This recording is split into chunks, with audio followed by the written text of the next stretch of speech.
Gotta find that feeling when your mind starts reeling. Ready to blow, raring to go. We're gonna hit the heights. Hit it, boys.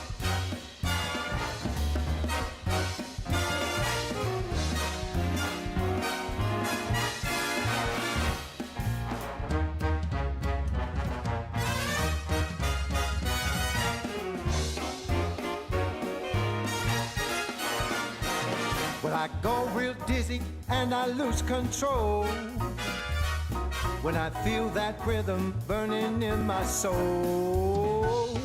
I said, come and get it, 'cause you won't regret it. Follow the drum, get out of the slum, we're gonna hit the heights. I said, follow the drum, get out of the slum, head for the neon lights. We're gonna hit the heights. Gonna hit the heights.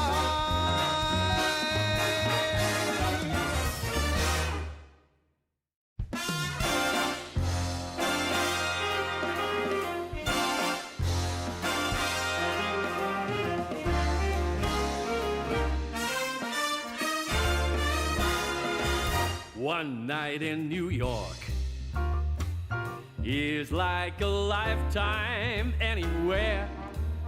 Dancing in the dark up in Central Park or the bright lights of Times Square. This town is champagne, so shake the bottle, pop the cork. All the deadliest sins are like one night in New York. Put on your silk and your satin, we're stepping out in style. We'll be the toast of Manhattan, cruising the Golden Mile. This town is alive. Go wild and let your money talk. Any man can be king and reign one night in New York. All right.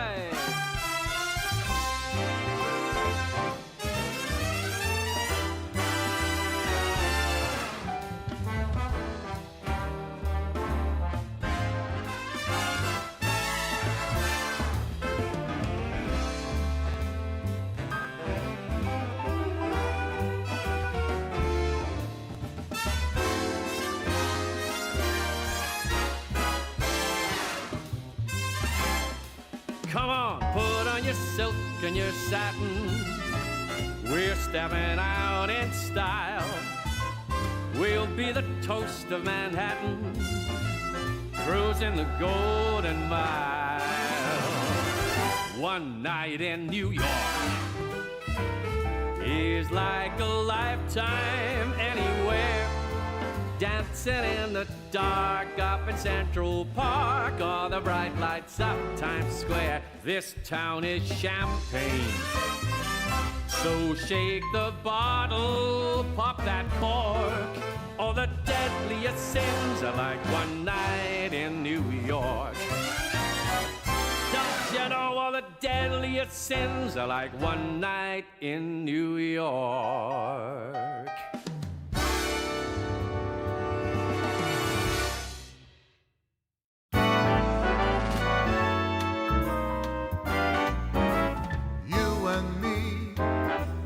Happy so easily. I got it alive to take me back, you see. I'm always loving you.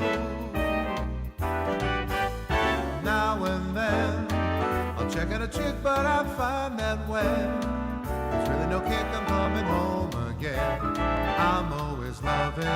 You ought to believe me, and I'll just lose my mind. You're making me frantic, please. I'm a romantic needs. I really just can't take these lonely nights.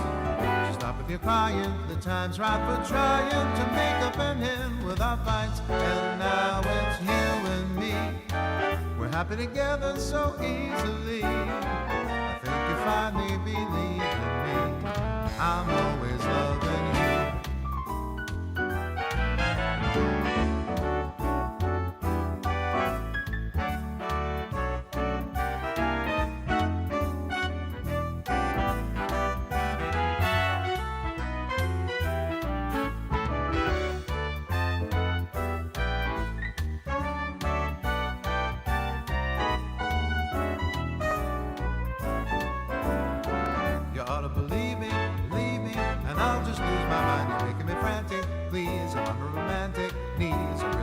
take these lonely nights.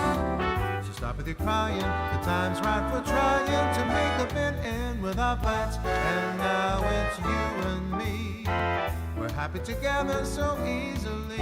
I think you finally believe in me, I'm always loving you.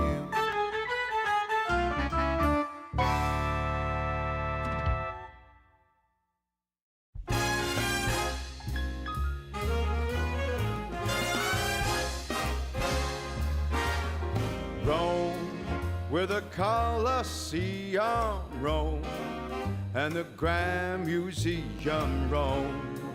Love is everywhere, so meet me up there at St. Peter's Square in Rome.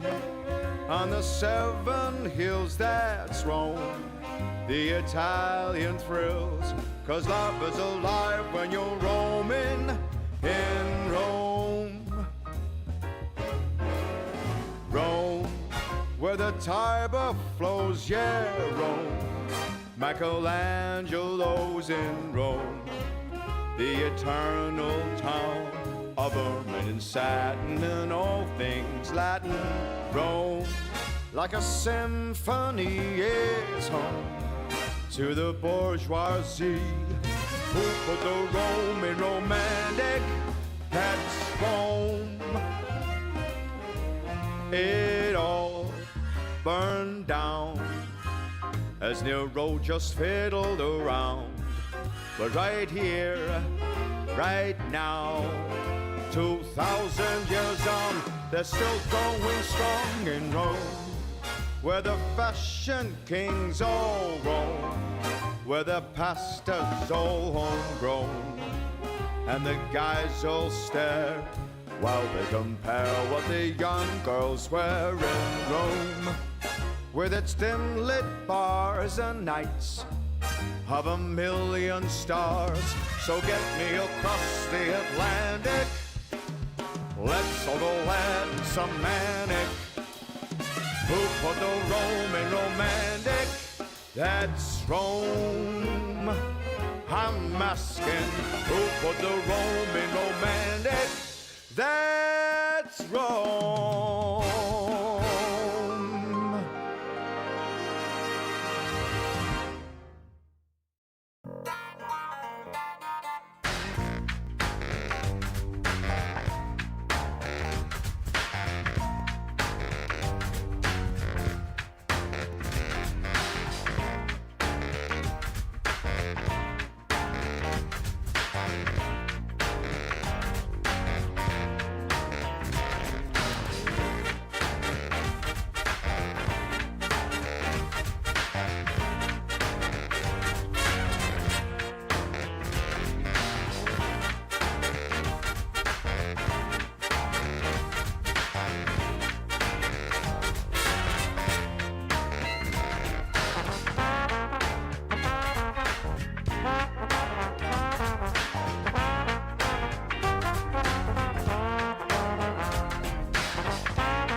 I like my eggs over easy. She likes her scrambled on rye. So we strike a deal with our morning meal, but we kind of see eye to eye. She loves a Malibu cocktail. I go for whiskey and dry. There's no common ground when the drinks come round, yet we kind of see eye to eye. We're so magnetic, we'll pose apart and yet we're the same. Don't know who said it, but it's a stone cold fact. Opposites attract. She favors Paris in springtime. I'm more New York in July. So for holidays we go separate ways, still we kinda see eye to eye. Yes, sir!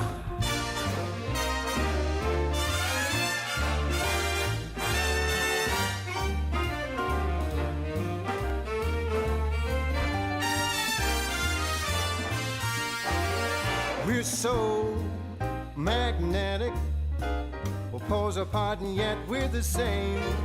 Somewhere I read it, but it's a stone cold fact. Opposites attract. I like Vivaldi and Mozart. Cole Porter songs make her cry. So we just divide on the music side, yet we kind of see eye to eye. We don't analyze, we just compromise, and we kinda see eye as we give it a try. Yeah, we kinda see eye to eye.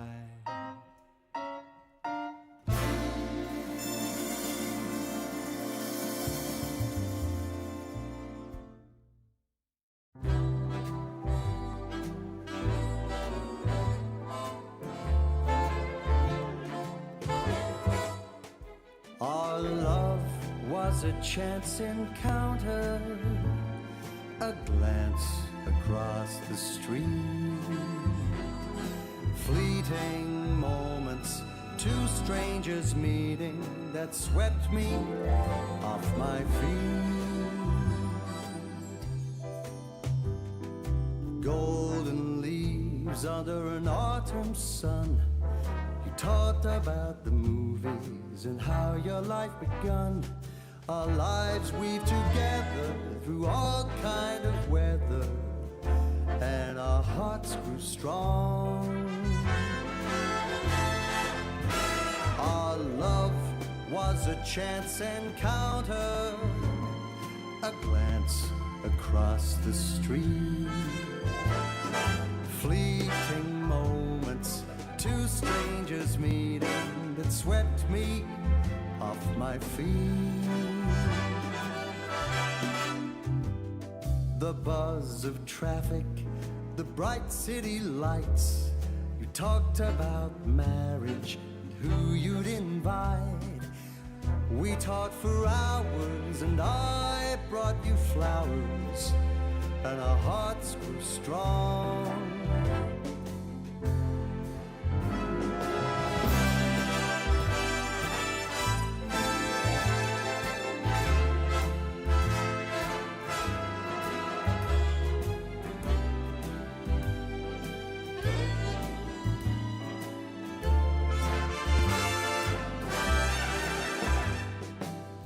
How can something so special be mere happenstance? Was it destiny calling, or just life's little dance? Our love was a chance encounter, a glance across the street, fleeting moments, two strangers meeting that swept me off my feet, that swept me off my feet.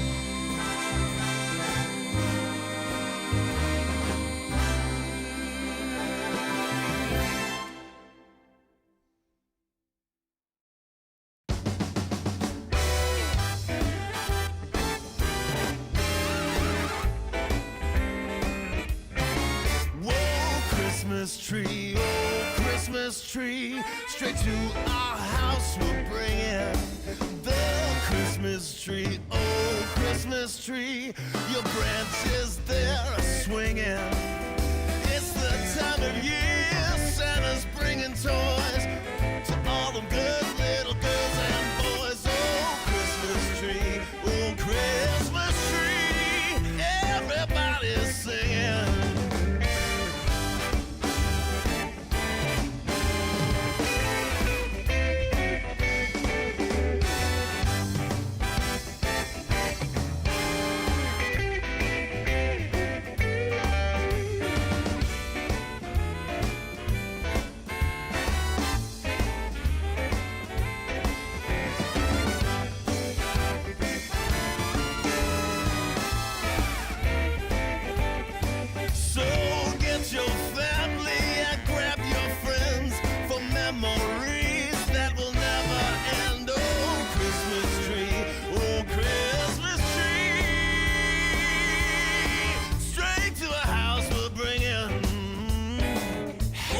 Don't you love snuggling about that Christmas fire with that Christmas tree, just you and me, maybe a little mistletoe.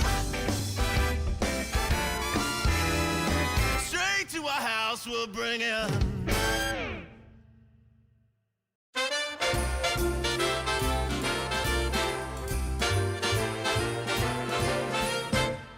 Jingle bells are jingling, carols fill the air. Mistletoe and holly everywhere. Children taking sleigh rides, laughing all the way. Oh, what fun we'll have this holiday. Homemade decorations, lights on every tree. Snowball fights with friends and family. Holiday occasions, raise a cup of cheer. Oh, what fun to celebrate this merry time of year.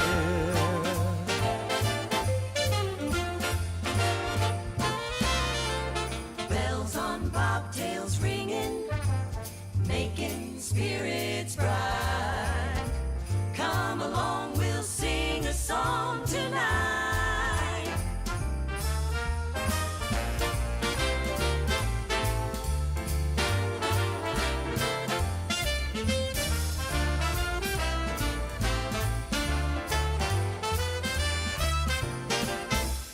Turkey with the trimmings, Grandma's pumpkin pie. Stars above that shine for you and I. Holiday occasion, friends from far and near. Oh, what fun to celebrate this merry time of year.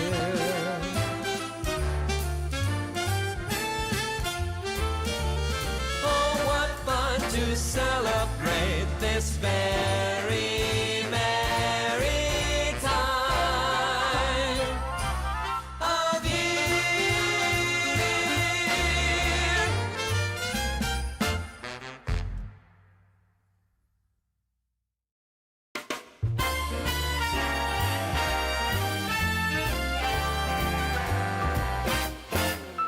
From young and old to rich and poor, there is one thing that I know for sure, guaranteed, someday you'll fall in love.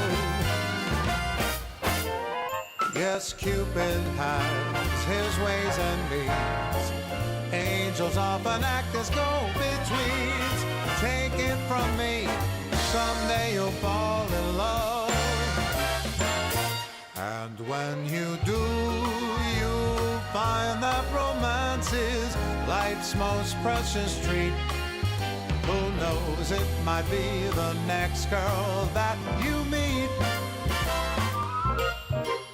For kings and queens, for you and me, it's face the same inevitability.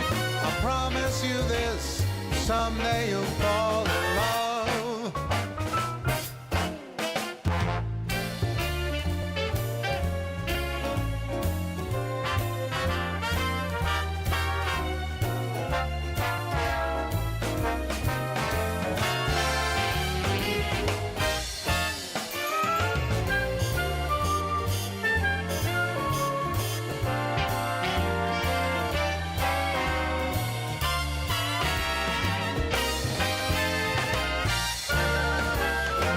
And when you do, you find that romance is life's most precious treat.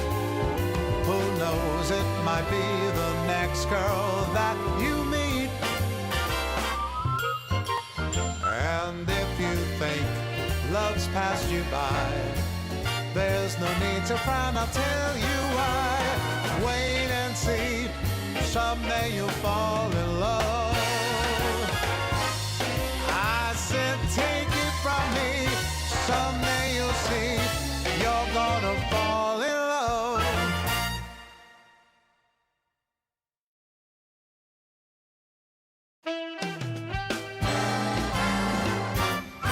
Sometimes I'm wrong, Usually right. the reason we get along, we make love most every night. I take it black, And I like it light. opposites do attract. We make love most every night. It's just a fact of life that a man and his wife sometimes disagree. I know it's true, my dear, the resolution's clear.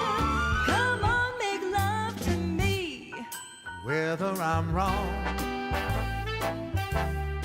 Whether I'm right. the point is we get along. We make love most every night.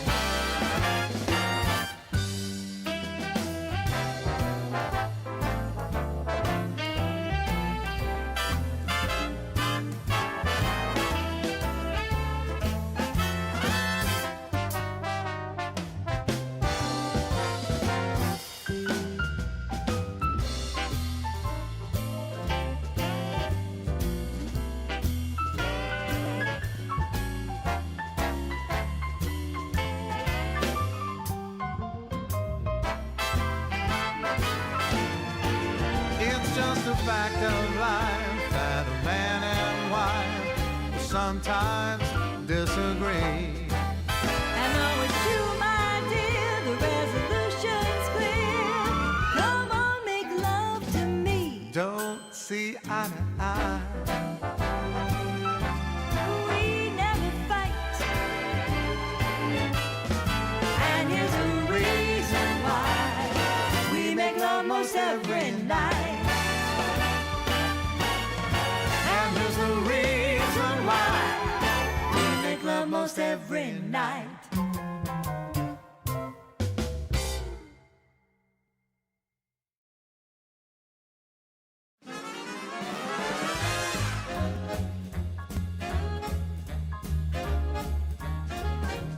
We're living a high life, no need for trouble or strife.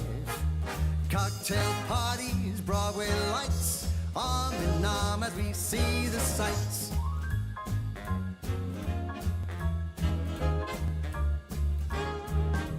Monday morning we catch a plane down the coast to Saint-Tropez.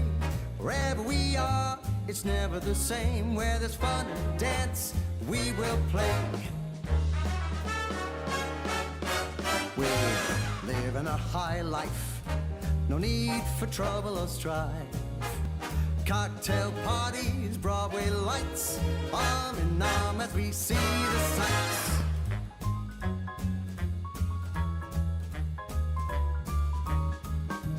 Friday night, we hit the town, eat caviar and drank champagne. A life of luxury fit for the crown, a lust for life that we can't contain.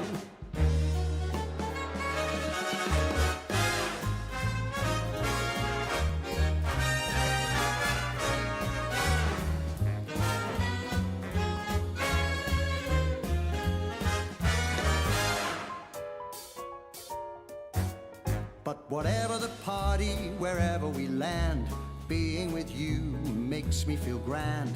Rags or riches, I just don't care. The love that we share is beyond compare. Because we're living a high life, no need for trouble or strife. Cocktail parties, Broadway lights, arm in arm as we see the sights.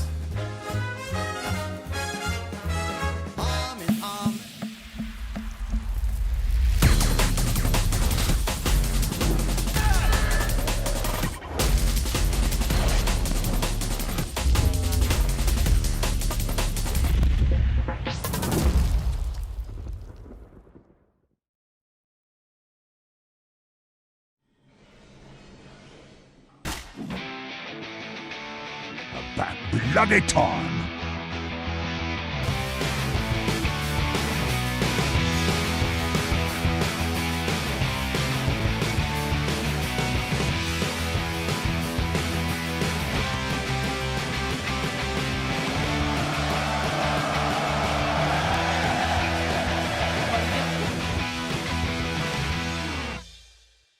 DreamLeague Season 27 is brought to you by DHL.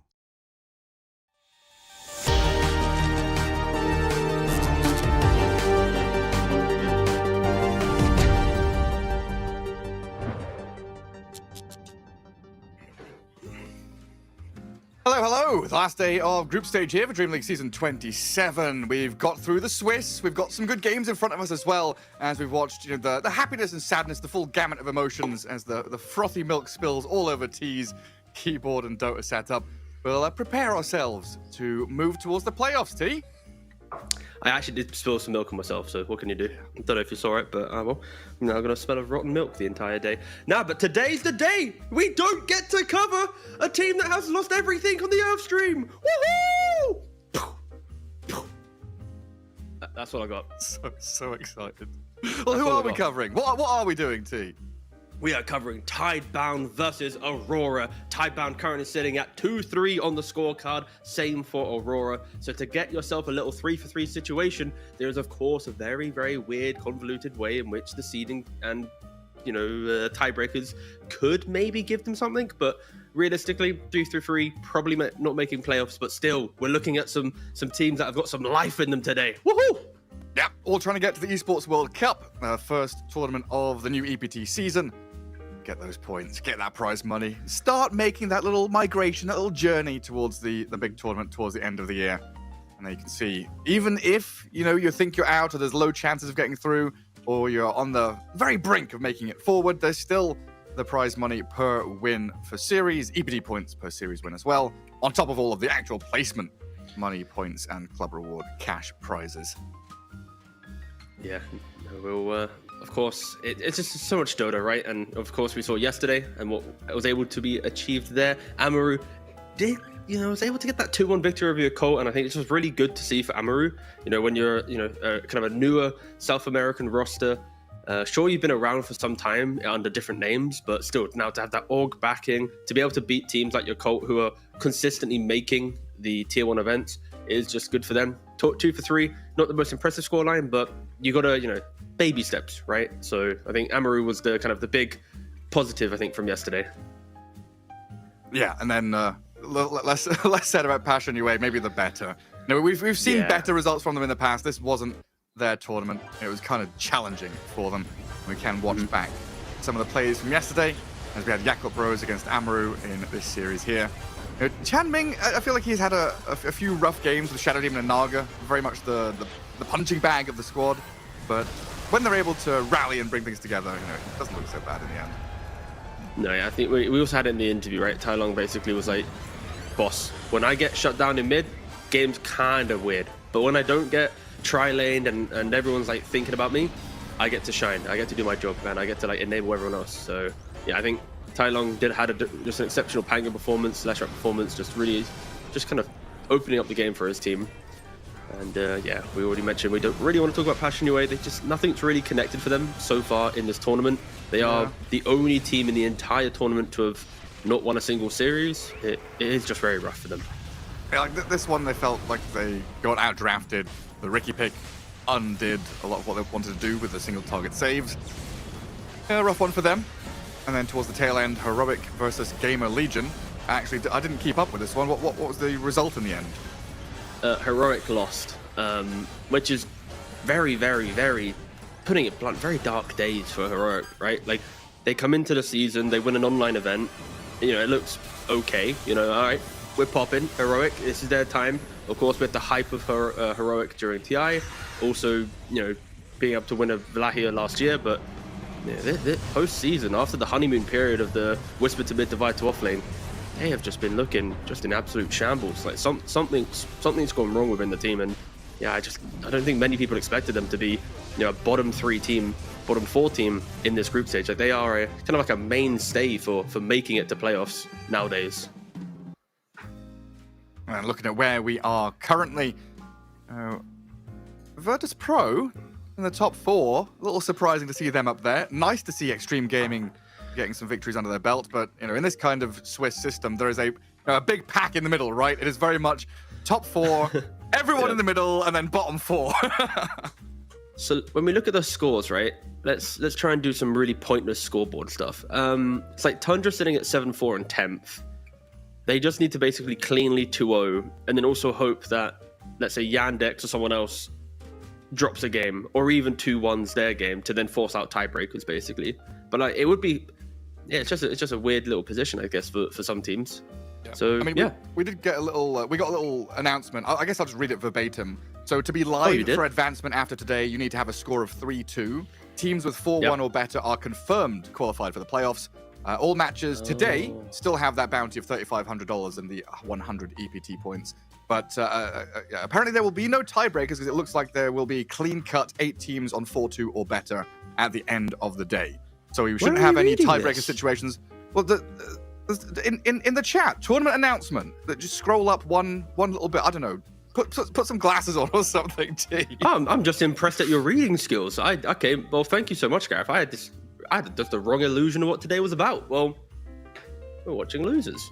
The producers we're back to reposted it for you. He's helping you out. We're back to the Earth. I thought we'd escaped the Earth stream. I thought we'd like leveled up today. I thought we were given the big leagues. I thought we'd made it, Gareth. This is our break. Well, there's the second series today. You know, we're not going to be covering it, but the Earth stream does have BetBoom versus Yandex, which should be an interesting one that will we're relevant who actually again. advances and who doesn't. So Mike and Winter will be able to take you through that match of the day, which we have selected for you all. And then Liquid against GamerLegion, I think it will just be interesting on paper because of the form of both of these teams at the tournament. But we've got Tidebound against Aurora. That's our one up first, both at 2 and 3. We've seen Tidebound improving slowly over time. We've not really covered Aurora, though, but this is now that mixed Eastern European, Southeast Asian roster, which should be fun to watch. Yeah, it's just I mean, the thing with Aurora is, as always, organization and players, there's such high expectations for them. And when you go up against a team like Tidebound, who have also made some pretty big changes post-TI, it's kind of like the battle of just roster shuffles. And I'd argue, of course, Aurora on paper have been doing better than Tidebound post-shuffle, but still, it's like both teams haven't been doing exactly what they wanted. They're not making these like top 6 finishes, top 3 finishes. They're not like, you know, carving their name into a tournament. But I think at least for Tidebound, I think through us covering them quite a lot, I'm really happy to see that they've, I think, changed throughout day 1 to now. Like, they feel like they are a better team through playing this tournament, and that only gives me hope that they will be able to continue that into, you know, future tournaments, because again, like, they are currently playing for, you know, the bounty and like the EPT points available from the group stage.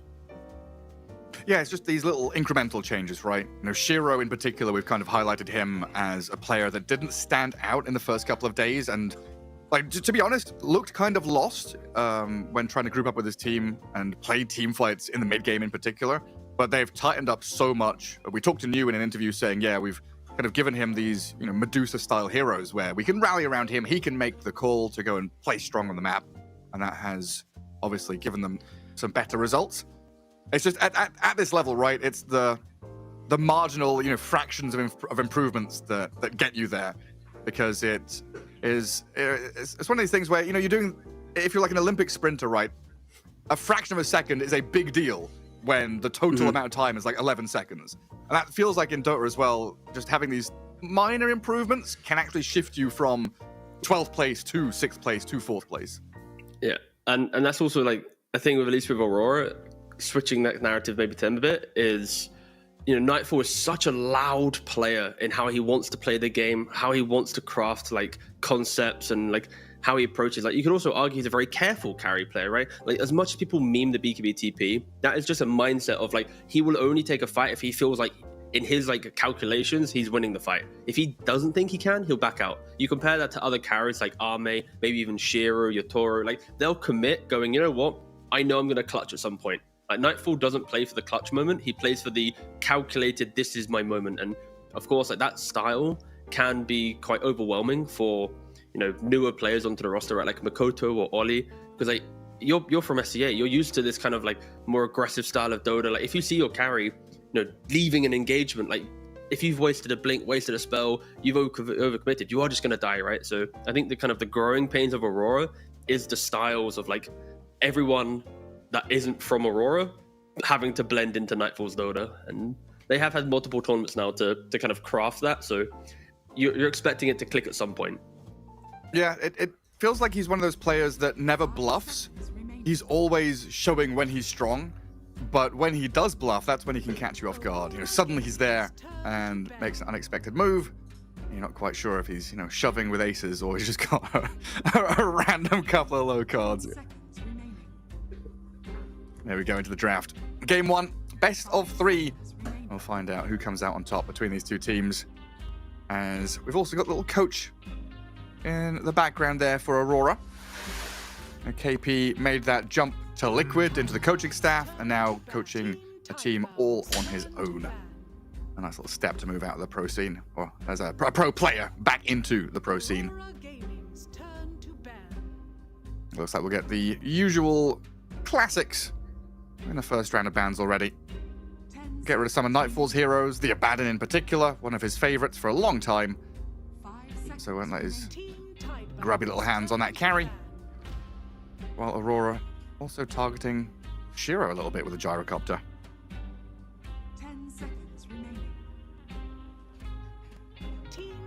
This might leave Jakiro and some of those big old supports in the pool though, which is always an interesting discussion. It was Y when we were talking to Y in the interview, right? Where it was him saying, yeah, Jakiro was banned, I would be playing that, but I was forced to play Elder Titan and Winter Wyvern, which were super cool heroes to see, but he said we're unlikely to see them if Jakiro was there. That is the joy of Jakiro, right? It just absorbs your creativity. It's just too good. Too damn good. That's a nice little Christmas tree in the background. That's nice. Yeah, they're taking their time with the opening, but sorry, go on. Just for a moment there, I forgot they were like in a team house or something, and I was like, they've both got the same Christmas tree. It's just from a different angle. It's like, what are they doing? Yeah, God. It was like a 2-for-1 deal. They're matching, same ornaments and everything. Yeah, oh, nice. There's a third one. What? 3-for-1 deal, crazy. All right, so now in regards to the pool, Chen is available, Naga available, Timbersaw is available. The thing is, though, with Timbersaw is it is refreshing that teams have, like, let's say, beat Tundra with Timbersaw, with them having it, because now for teams it's like, all right, we see a path. Because 33, you could argue, was the best Timber player in regards to drafting, what they could do with it, and everyone would ban it out. And now they lose. Go look at that information. What did they do? How did they do it? Okay, let's see if we can replicate that. And yeah, we'll see what Tidebound wants to craft against it, but it needs to be strong picks in every single position. Yeah, because Timber is 100% contested, but he's 6 and 8 when he has been picked. Yeah. So he's not had the most stellar of records. The thing with Timber is like, in a very good Timber player's hand, he will just dominate the game. In an average Timber, you will be able to beat it. It's not like you pick the hero, you auto win the game, right? Like, So you it's like need better to... teams let it through because they know they can beat it. Yes, even though statistically a lot of better teams also ban it out, right? But I think if you do let it through, you basically are calling the bluff of like, your guy is not a good Timber guy, you know? That's the kind of the vibe. It's like Nigma doing it to Tundra yesterday. I was like, damn, that's cool, because it's like he is the best Timber guy, and it's like we can do it, we can beat it. So it's either really confident in yourself and knowing that you can outplay this hero, or you don't think they're a good player and now they don't have a stun in the offlane and other mechanics that they might normally lean on. Oh yeah, they're 1 and 3 with it. Would you call 33 the best Timber though? In recent tournaments, I would lean towards yes. Due to winning Slam, the pressure he applied throughout Vlahia's, like if we're talking in a vacuum of 2 to 3 months, then yes. If you talk about like the entire season or the entire history of Dota, probably not. But in the vacuum of our season, I would lean towards him being up there. Of course, Amar is easily, probably better than him, but he never gets it, so there's no point in talking about Amar. Before DreamLeague, he had won 9 out of the last 10 games on Timber, so that's a pretty good shout. Yeah. And now he's lost 3 out of the most recent 4. So a pretty big shift there. But anyway, no 3-3 in this game. We'll see what Toronto Tokyo is able to do. I mean, he's had a funny journey, hasn't he? Toronto Tokyo. Going from mid to pos 5 to 3 to 4 to 3. Trying to figure out where he's meant to stay. Now back on the offlane again. 5 seconds remaining.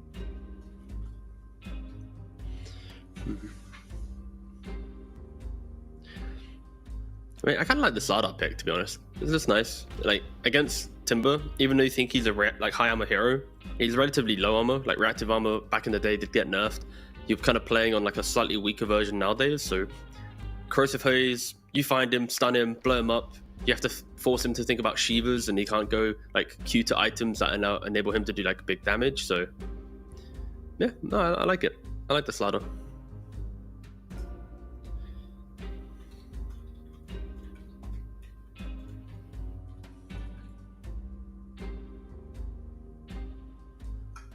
Gareth?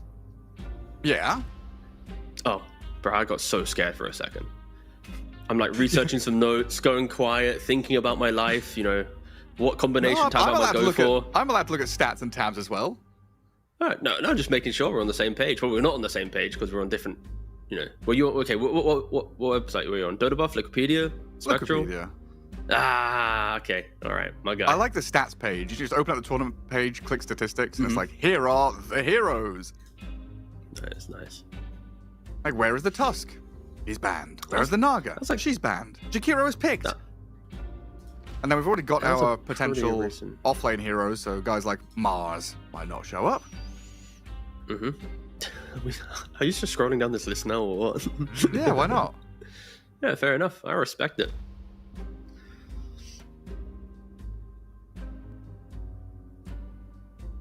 Oh yeah, the timers also. Yeah. Drafter Dota Crash.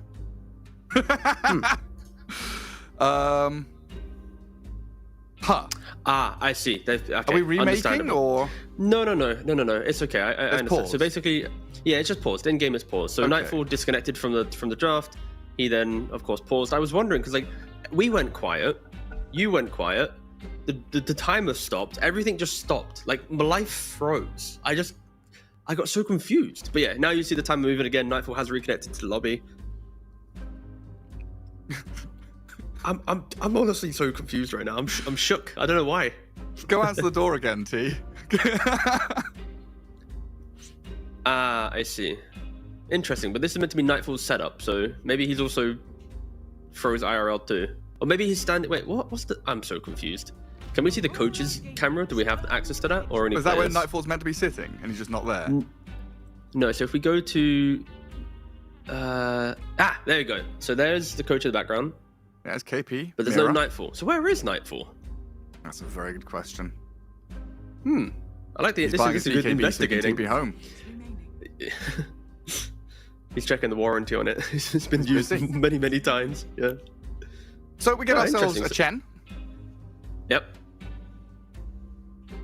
Yeah, I'm still not it's sure where this continuing down hero this line. goes. Usually I say this is like pos 5, and I guess that now answers it. Pos 5 for Ollie, and then the 4 Bat Rider for Mira. So now you've got potentially Bat Timberlane, which is a ton of damage. Yeah, the Chen is just a respectable Slardar, right? You want that Divine Favor for the armor. Every time we talk about Chen, we always talk about the heals, right? And the auras you buy, but he naturally pretty much just throws a plate mail onto a hero. So that can just really thwart Slardar's aggression if you are behind that kind of initiation. So yeah, Chen, great pickup there. Enables both the timber, and then in regards to laning, it's always see the entire draft, let it develop, then you pick your lane. Because if you think that your jungle creeps can overwhelm some support, you put him there. I would assume that Chen at the moment might honestly play into potentially into Jakiro just to mana burn him so he can't liquid or dual breath. Sorry. But we will see based on the future picks. It's minus armor time, huh? Shiro gonna get his hands on the Weaver. So against a Chen Bat Timber, who offer very little lockdown, you've got a pretty open game so far. You don't have any saving supports though, so like once a stun connects and you get like stunned into lasso, dragged, you are pretty squishy. That's not a saving hero, that's a scouting, buggy, invading hero. This is quite the fun little lineup that Tybound's got, right? I think one thing that at least Arme does, and I'm going to assume that maybe Shiro might copy, is they think about Desolator on Weaver instead of Mjolnir. And this is, to me, I think Deso is just a better item for Weaver. You utilize the shard, you can still farm, you're not slower in farm because of like no Mjolnir. Sure, you could argue the whole, mixed damage types, do you need the magical damage, do you need attack speed, but when you have a Deso, you eat the heroes alive so quickly, and you put so much pressure in the game compared to the right clicks over time of a Mjolnir. And you pair that with the Nyx pick off the Slardar, the amount of burst that a Desolator will bring on a Weaver, it is really scary. So I am looking to Shiro in this game. Like, will he go for like the Arme build of pick off and map play, or will he go for like the Skitter Mjolnir build of kind of stability? I want to be present, but also ensure that I don't just, have potential problems. Because I think Mjolnir just feels like a safer item for players. But again, we'll see. Aurora go for the Storm Spirit. Storm into Nyx will be a little fun matchup. Of course, Nyx, classically was a counter to Storm. You'll carapace whoever Storm initiates through inside of Vendetta, get that stun turnaround. But yeah, the lockdown from Tybound is it's not clean. It's like you have to blink crush. You have to wind up the ice path. You need the Nyx to be in position. So it's like layered stuns. Yeah. But this is a really good Nyx game. Into Timber, Bat, Storm. So many ways to start the fight there. So you can open up the eyes of the Slardar and the Weaver to maybe find these kills. And then they still need their mid lane hero as well, which likely is going to be one of these active playmaker heroes too. So Aurora gets Nightfall his Wind Ranger, and we've seen a ton of this Wind Ranger carry in recent times with that Shackle Shot build, 404, get a bunch of damage. And again, in this kind of situation, if there is a Shackle Shot or Vortex or whatever on this Weaver, could die pretty quickly if there isn't the correct response from Tidebound. Yeah, but it's also just such a nice pick in the pressure that it applies to Tidebound that you need to be perfect in how you jump your hero. Like, the thing is, Weaver can buy MKB, it's not uncommon for the hero, but you want to buy your farm item first, so your Deso, your Mjolnir. You might want a Pike, you might want a BKB. Like, you need 3 kind of other items before you think about it. But yeah, it's a really good winner on a pick for just threatening Tidebound. Does this just force Weaver to go Mjolnir straight up as like the pseudo MKB? I mean, there is an argument for it, of course. I guess it depends on Tidebound's later pick, because I mean, most people listening to this will just think I'm just wrong. People don't like Desolator on Weaver, so I think most people will just default want to see the Mjolnir. because that's just kind of like the copying skitter bias. But I don't know. Honestly, I feel like Deso just is so much more damage that even if you have a single wind run, it takes one stun of a Nyx, one stun of a Slardar, one ice path from a Jakiro, and you will get to kill someone. So I personally want to see Deso. But again, if the threat of Aurora is high, then we'll see if Shiro maybe changes his mind. Well, do we have Nightfall There's a Bristle back. There's Makoto, Toronto, Tokyo, empty chair. So I guess his webcam is frozen because everyone else is there in view. It would be funny if it just froze this entire time. Okay, let's see. Is there any? Okay, no. Look at the reflection of the sun right in between the tree and the TV. Okay, and then we'll come back in 25 minutes, or maybe during the game if his hero is moving. That's probably a better tell. Yeah, he's there. So we add even more minus armor with that Bristle back. Tons of physical damage out of Tidebound. Then shows the Slardar as mid against the Bat. So you've got a Bristle Nyx lane. So a lot of emphasis on stacking camps, dragging waves, not really playing into this Chen as much as you possibly can. Could leave things open though for Aurora to make these twin gate plays. Especially with the Chen on the board, we see a lot of these early lane moves. Are we leaning one way or the other? I'm probably leaning I kind of like forward Tidebound, honestly. Sorry. Yeah. I think I prefer Aurora's. It just feels. I want to prefer Tide. I'm so on the fence. It's not good analysis. I'm sorry, but like I love Tidebound's lineup. Like conceptually, it looks fun to play, but there's something so beautiful about the layering of Aurora's heroes that like you have the front line of a Timber that will eventually get a Lotus, and you got Nightfall who in theory can 1v9 on a Windrunner because of course how high value Windrun is in this game. Nullifier is not an easy item for Weaver and Slardar to pick up early on. They need to buy it later. So it's like there's something about Aurora's lineup that is just really scary. But if you ask me like what is your like go-to fun pub looking lineup, it is Tidebound. It says like this just constant fight. Yeah, exactly. I do kind of like the fact that both team, or rather, neither team has a reliance on any long cooldowns. And any cooldowns they have, we're going to have the kind of dance of baiting them out, trying to set the trap, and then fight after they're done. Like Aurora, you know, you've got Focus Fire and Lasso, basically, as the big ones. And then Time Lapse, and maybe the Vendetta out of the Nyx in terms of safety and scouting over on Tidebound. Once you have the info that one of these is down, you know, you could find yourselves in a good position. But this is just, I mean, ideally, this is a game where they just fight non-stop. Tons of 2v2s and 3v3s. A load of scrapping. We'll find out how it goes, though. Laning stage, super important. That might be something here Aurora are going to be feeling more comfortable with their Mirror Bat and Ollie Chen as very signature heroes.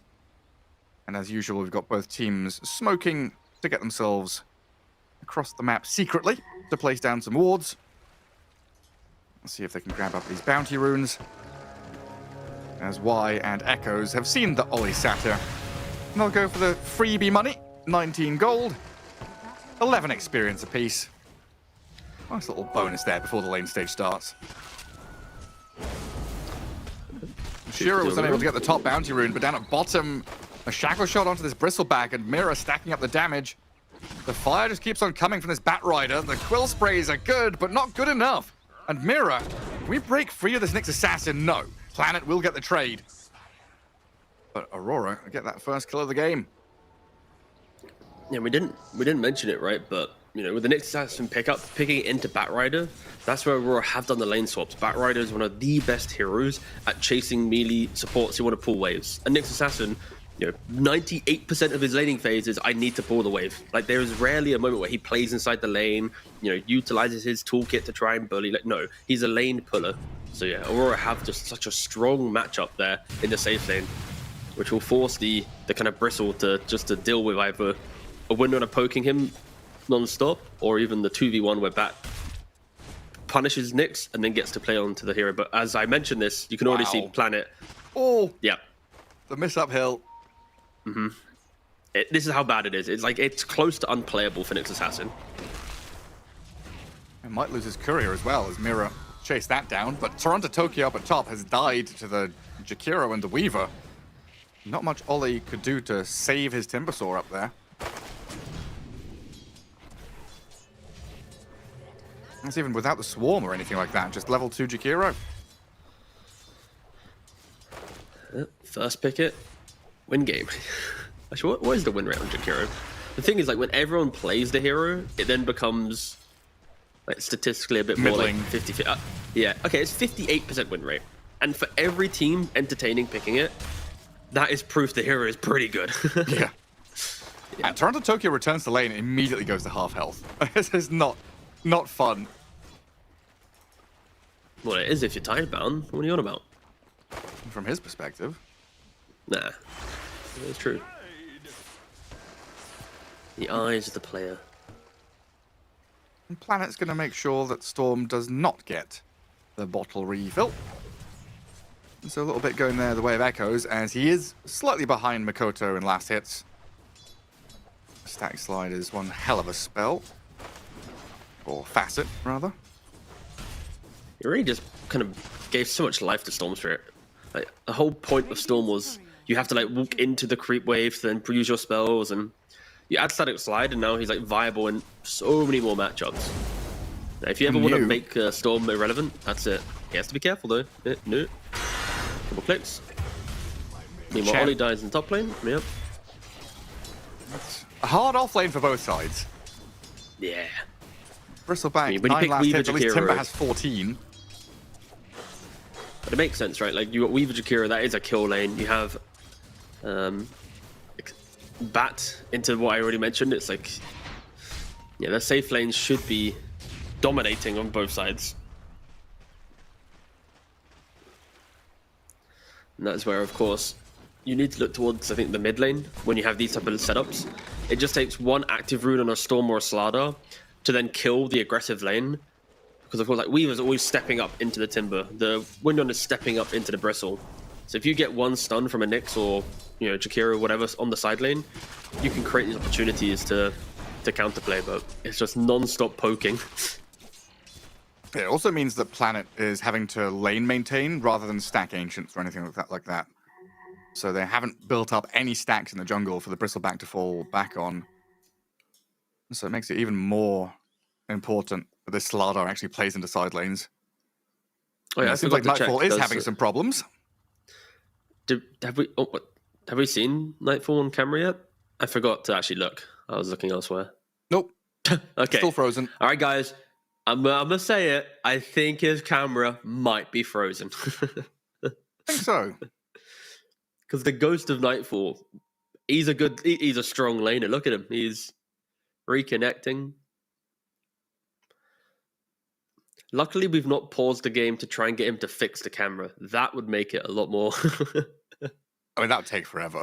he's not like a pro player trying to do tech support. No, no. I don't even want to think about it. Have you tried unplugging it and plugging it back in, mate? Yeah. What's a plug? Ugh. This USB won't plug in. It's the wrong way round. Uh-oh. No, Smith! No! Oh! What have you done? He's gonna blue screen his computer and never come back now. Oh, God, no. Why did we talk about it? No, maybe we reminded him. Maybe they were listening to the broadcast. What's the real-life equivalent of a BKB? He has it because of camera. See, this is what I mean about tech support. So has lag because of camera, or? Yeah, he's claiming that the webcam is causing him to suffer. Okay. Unless he's streaming himself in like ultra 4K. You know, what's the really bougie camera they use where it's like in film and stuff, and then they what's the format? I don't know enough. I don't know, but I'd imagine he's using some slow-mo camera. Mid lane, though, Makoto's getting stunned up and caught. Planet finally making a rotation in before Storm hits 6. Oh, that's a trade kill, though. The creep wave comes in and helps Makoto kill Echoes just after the Storm dies. Yeah, for Makoto, that is so kind of such a revival, right? If he dies there, it is despair, but good for him to get the kill there. Already a tricky laning stage for Tidebound, though. Like, Slardar is behind a couple of waves to the Storm. As Bristleback is starting to clamber his way back up. The Wind Ranger within reach now. Hasn't been easy. Like every last hit is a battle. But top lane, even after Toronto Tokyo dying once and then looking pretty poor in the first 3 or 4 minutes, Ollie's Chen has gone back, stacked camp, started farming jungle, and Timber has kind of just been left on an island up here to get what he can, which apparently is quite a lot still. Yeah, I mean, after the 5-minute mark, you can just aggro the creeps, right? So we do see Bristle dying in the bot lane, but yeah, it's just the silly mechanic that offlaners have gone for. When it's not even gone for, but they've reminded that it exists, because I don't think, at least in the last year or so, they never utilized it so consistently.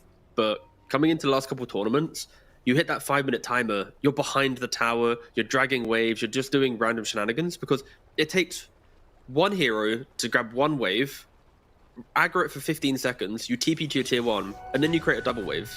And there's nothing you can do, because if you pull a double wave, it will obviously eat the pool camp unless you have it stacked. So, and you can see that's exactly what's happening right now for Timbersaw, right? He aggroed a wave, TP'd, and now with a double wave, he can now farm safely under his tower.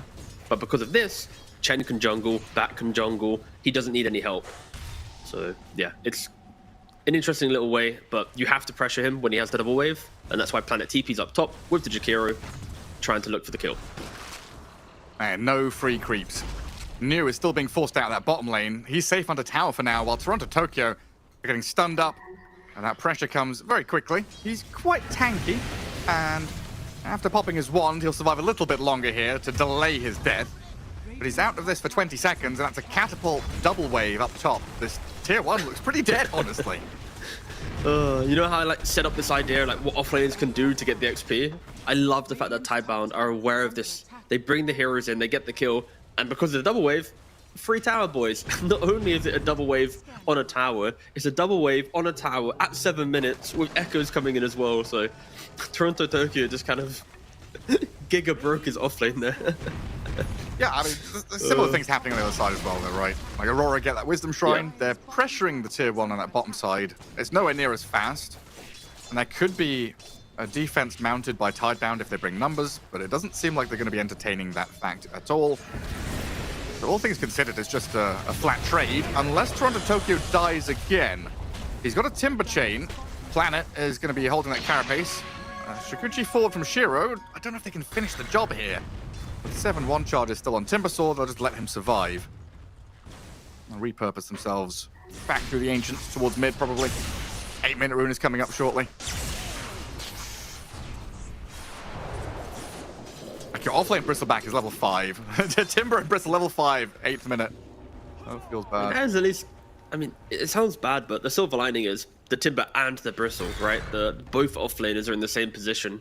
Now, if Timber was having a good game and Bristle was shut down, then you could already see the path to Tidebound struggling, right? You don't have this like tanky front line to open up for objectives, but if both are struggling, then both will have to recover in the same way. And that's where you look towards the playmakers, right? I think both teams also have playmakers within their lineup, and Toronto Tokyo is getting dived again. They set up a really nice Shikuchi into Ice Path play. They find him. He's died 3 times, so that is where in the draft we're speaking about like Timber being high contest rate, but you know, certain teams you have to call the bluff. Like, are they the Timber team? And Jakiro Weaver, whew, that has broke the Timbersaw greatly.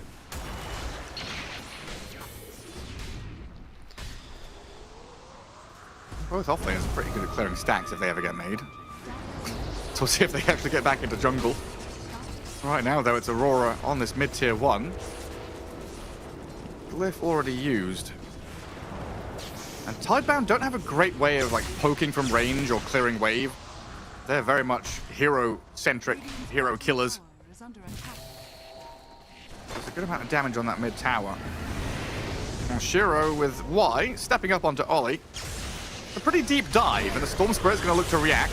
Ice Path off the mark. The chance still dies, though, as Y gets blown up by the Storm in the back. A 1-for-1 in that regard, but Echoes with a Blood Grenade thrown on him, and Makoto still having mana in the tank. Balls over the top of this Slardar and gets the bonus kill on the opposing mid laner. It seems like a very risky moves from Tidebound. That didn't seem necessary, honestly.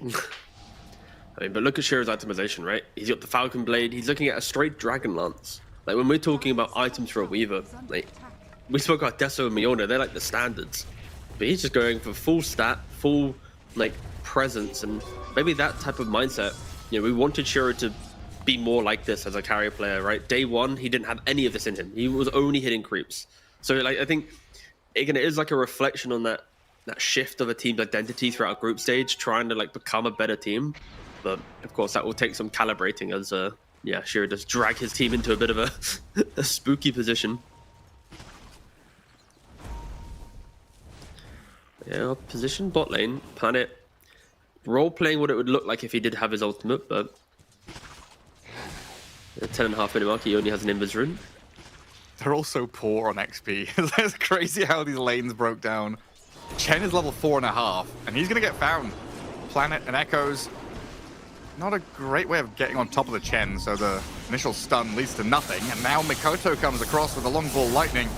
Carapace and 21 charges for Planet, but the damage just keeps on flowing out of that Wind Ranger. Another move gone awry. And just trying to unlock Echoes here as a Slardar. He's not had a great lane stage. Now he's bottom of the net worth on the call list and kind of scrambling to get this blink.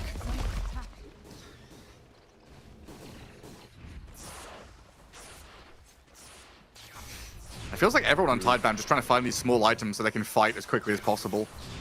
Blade Mail Bristleback, Dragonlance Weaver, you know, blink on Slardar naturally. Oh, nice. I just clicked on Weaver. He is doing it. My boy, he's going Desolator. Let's go, Shiro.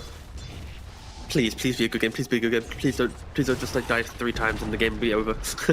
Please prove to the people.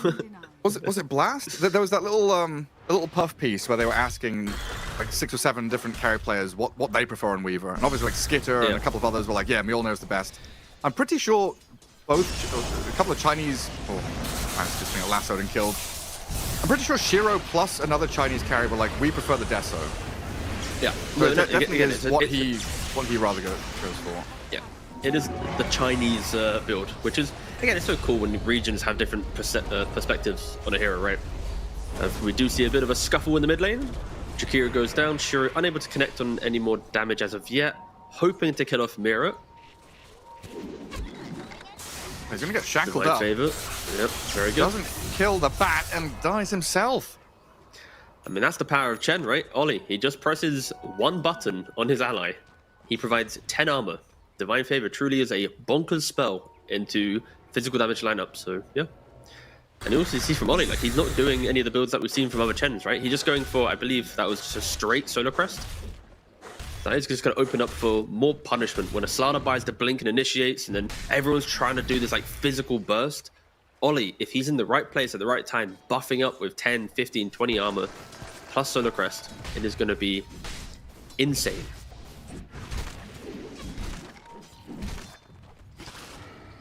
It might just be a good game where you... though, right? It's one of the 3 builds on Chen. Sure, but I think we often see Drum or Mech. It's again, the point is he's gone for build 3 that we see less than build 1 and 2, right? It's kind of cool. Are you there scrolling through all the Dota buff pages? Are you about to hit me with a well, actually? Oh, I was scared. The pressure. When you go quiet, I'm like, we talked brother's about tabbing. We had a discussion about it. We literally talked about it. Slardar can finally get out of his catch-up zone and play some Dota. Blink Dagger coming. My brain's a bit foggy this morning, I'll be honest. You know, it's a hard one. We didn't notice. We never know. I'm Weaver sorry. on. I mean, Shiro is just out here dying alone again. Yeah.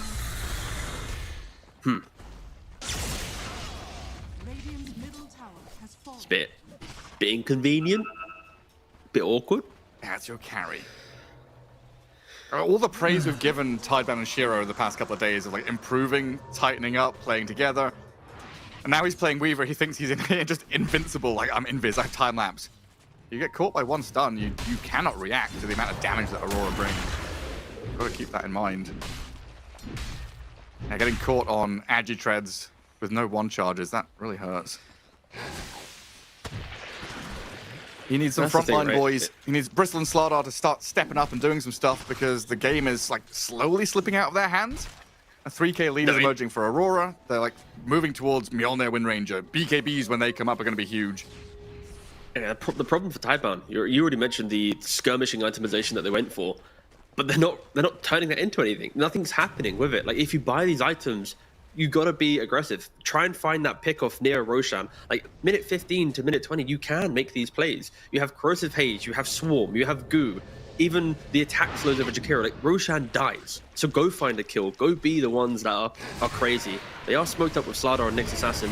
They are trying to now do this, but Aurora, they're ready. They're in position. All 5 heroes. Mira just has this Blink Lasso. You get your Blade Mail off as new, but the damage cut straight through you. Now Slardar and Nyx trying to play back into the Chen. They blow up Ollie. So a little consolation prize there for them. They do defend their tier 1, but this is still Aurora dictating where, when you're playing. They're finding the core kills, and you're just picking up the scraps.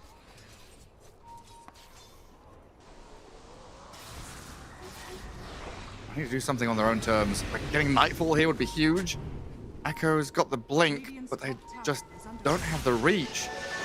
And now look at Storm. Mikoto playing with confidence.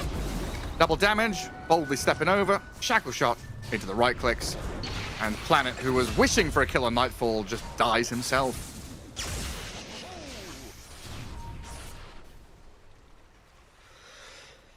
Yeah, I don't know what to really tell you, Gareth. I'm a little bit lost for Tidebound. I'm looking at them play, and I see a draft that on paper does one thing, but they're playing it as if they've got like just very different heroes.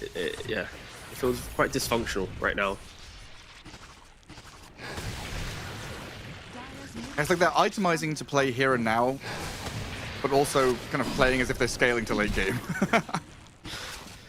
Yeah, like outside of Shearer's aggression, it feels like like everyone is just playing this like I need 4 items, I need perfect CS, I need game to be good.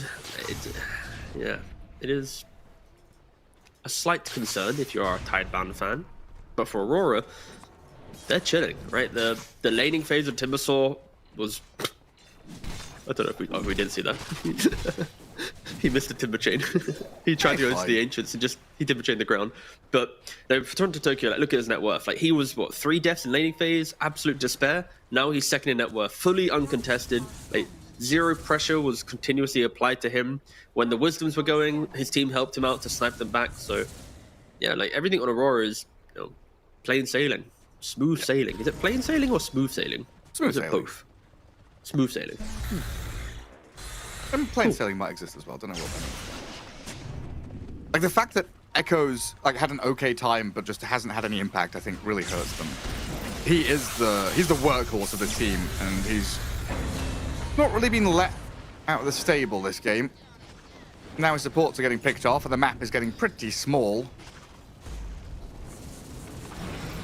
Aurora starting to look at just a free game for Mikoto and Toronto Tokyo. What stopped this Storm Spirit from balling on top of you, giving you vision for a lasso, protecting Nightfall through the Timbersaw's tankiness? You need perfect connections with Tidebound spells, but a sentry there sees the Nyx Assassin coming.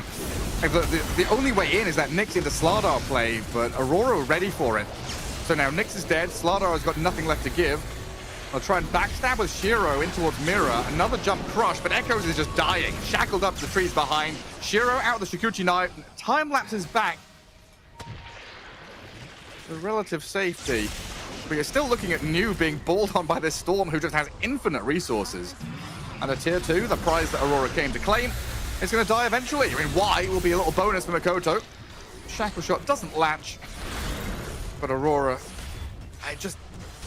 no resistance against them. They are very, very cleanly going from kill to kill, objective to objective, and they are scaling far better with an 8k lead now.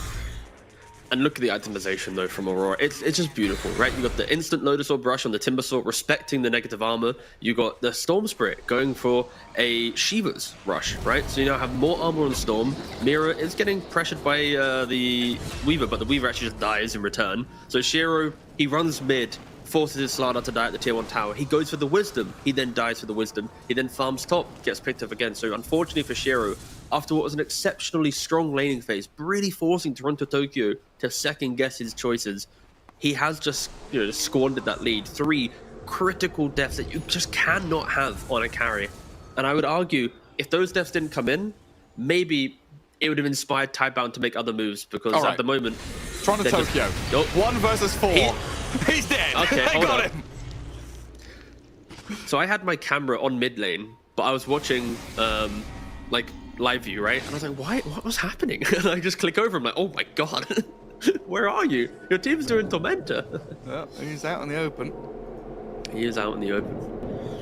Yeah, there's also a discussion around this Bristleback pick, which I think has been a sticking point. Whenever we've talked about, I think Chinese teams in particular, the comparison of European teams wanting this Tide, Mars, Centaur. Yes, some of those were banned this game, but even when they're left out there, Chinese teams still opting for the Bristleback, leaving them so exposed in that team fight department. He doesn't bring a stun. He doesn't bring anything that can latch onto a target and kill them, or delay a push or anything like that. He can just put his body in the way. He needs to farm. He needs creeps. He's quite greedy as an offlaner. I know New is good on his hero and he likes to call for it, but 2020 vision, looking back at it, thinking this could have been a tie. This could have been something else. Shiro just did it. No, Shiro! He's easy corner.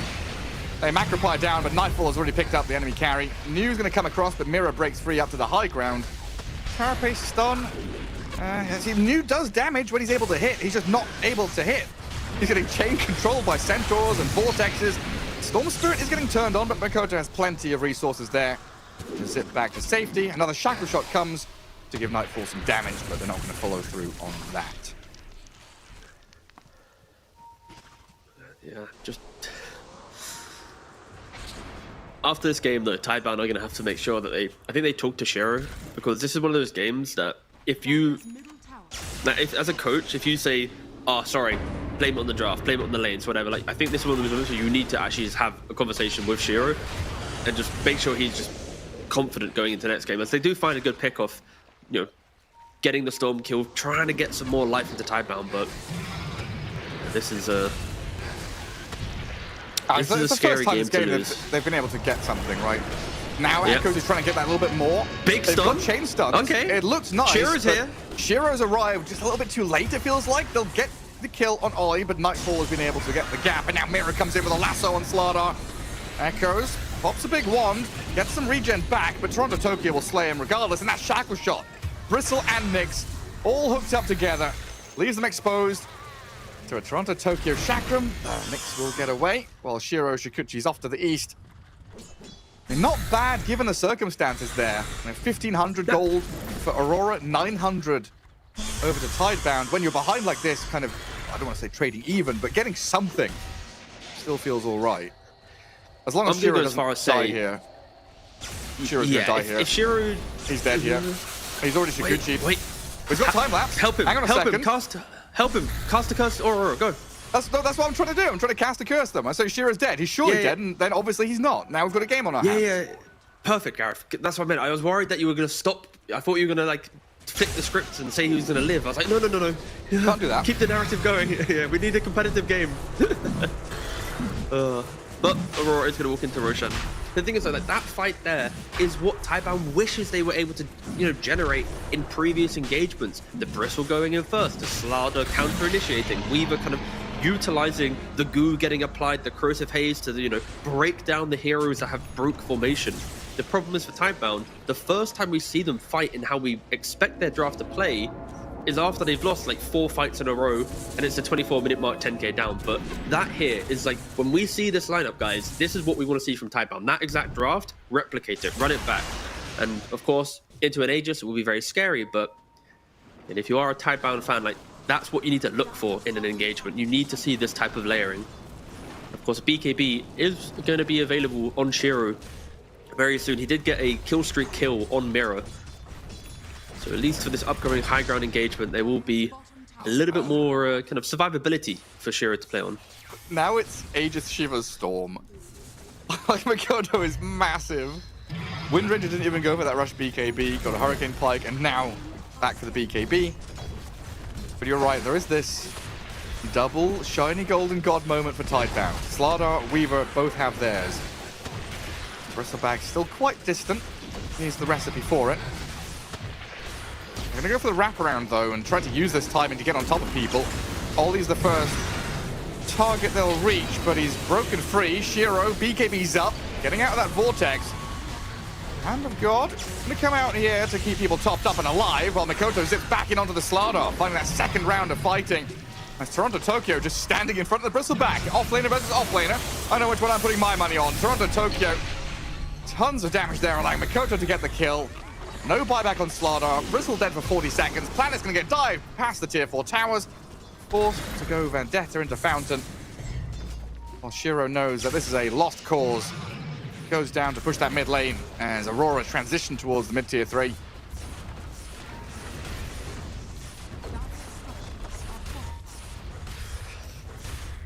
The shiny BKB timings didn't help them. Not much. They tried. Even with like defense advantage though, like, oh no, if you don't have buyback on your Weaver, you're not really gonna fully commit. So 2 lanes of barracks down. Maybe Tidebound can find something on the way out. Planet is searching. And they've got an opening on Toronto Tokyo, but Mikoto's back in here with a Shiver's Guard and forcing Echoes away. The damage is good on the Timber though. They've blown up Toronto Tokyo and forced all the mana out of Mikoto. They'll still have the Aegis. Nightfall able to put his body in harm's way here. Mikoto wants to die. Mikoto's back in, onto Echoes again. A little touch of damage to finish the job. No, they miss uphill. Doesn't allow the kill, but Shiro has died to Nightfall. Ollie taken down by New, and Mikoto just keeps on going. The unlimited resources this Storm has, but now with a second life up, puts Tidebound in some serious danger. He can zip in towards Y with a shackle shot to start. They'll follow through with the Storm. Another pick-off here for Aurora as they get 2 lanes in a row. Another teamfight victory. All around that Timbersaw just dangling himself in front of Tidebound.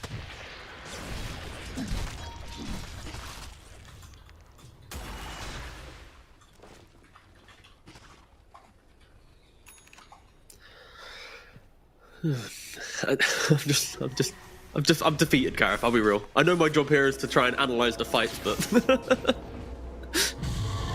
I'm out. Oh, Mikoto, he jumps in. Echoes not in a good spot. No. It really feels like Aurora just wants to walk it down mid again. Oh, pause. Come on. Yeah, it's a 50-50. If he imagine if he's not lagging, but he's dropped like 21 frames or something, and he's like, "Oh, I'm not at 300. I'm at like 275. Oh, you know, like imagine if it's something like that." Yeah, it's like a big difference between FPS ping and packet loss, right? The three dark horses of the lag apocalypse. Yeah, you really got to pick and choose your battles, but of course, Tidebound didn't have to have any choice in this one. They kind of felt like they were forced into. Of course, they are losing your second Rex of the game. They are trying to go for the chase down, but their lineup on the back foot when already big arm items are in play for Aurora, then it is so easy for them to kite back the fight. Sure, you lose a Timbersaw, but again, just look at the spacing from Aurora. The shackle from Nightfall once again. He just has Shiro's number. I feel like Nightfall has killed Weaver, 3 times throughout this game? And it really just has broken his game. Like, there is nothing to talk about in Weaver's department. It's why sometimes I'm stun locked at the end of a fight, because I just look at Shiro and go, I just feel bad. That's about it. just say what you're thinking. Maybe I should. I think we all feel bad watching this Weaver have a rough time. Oh, he has got the packet loss. That's the worst of the 3. That's the scariest. Like, if it's packet loss first, then are we gonna go with FPS second? I think with FPS and ping, it's difficult because there are like ranges, right? True. Like, I don't know, up until, you know, like 0 to 120 ping is like playable, right? Like, ideally you want to be less than 70, but then FPS, as soon as for me anyways, as soon as you get under like 90 or 100 FPS, it's like, this is garbage. I hate my life. I want out of here.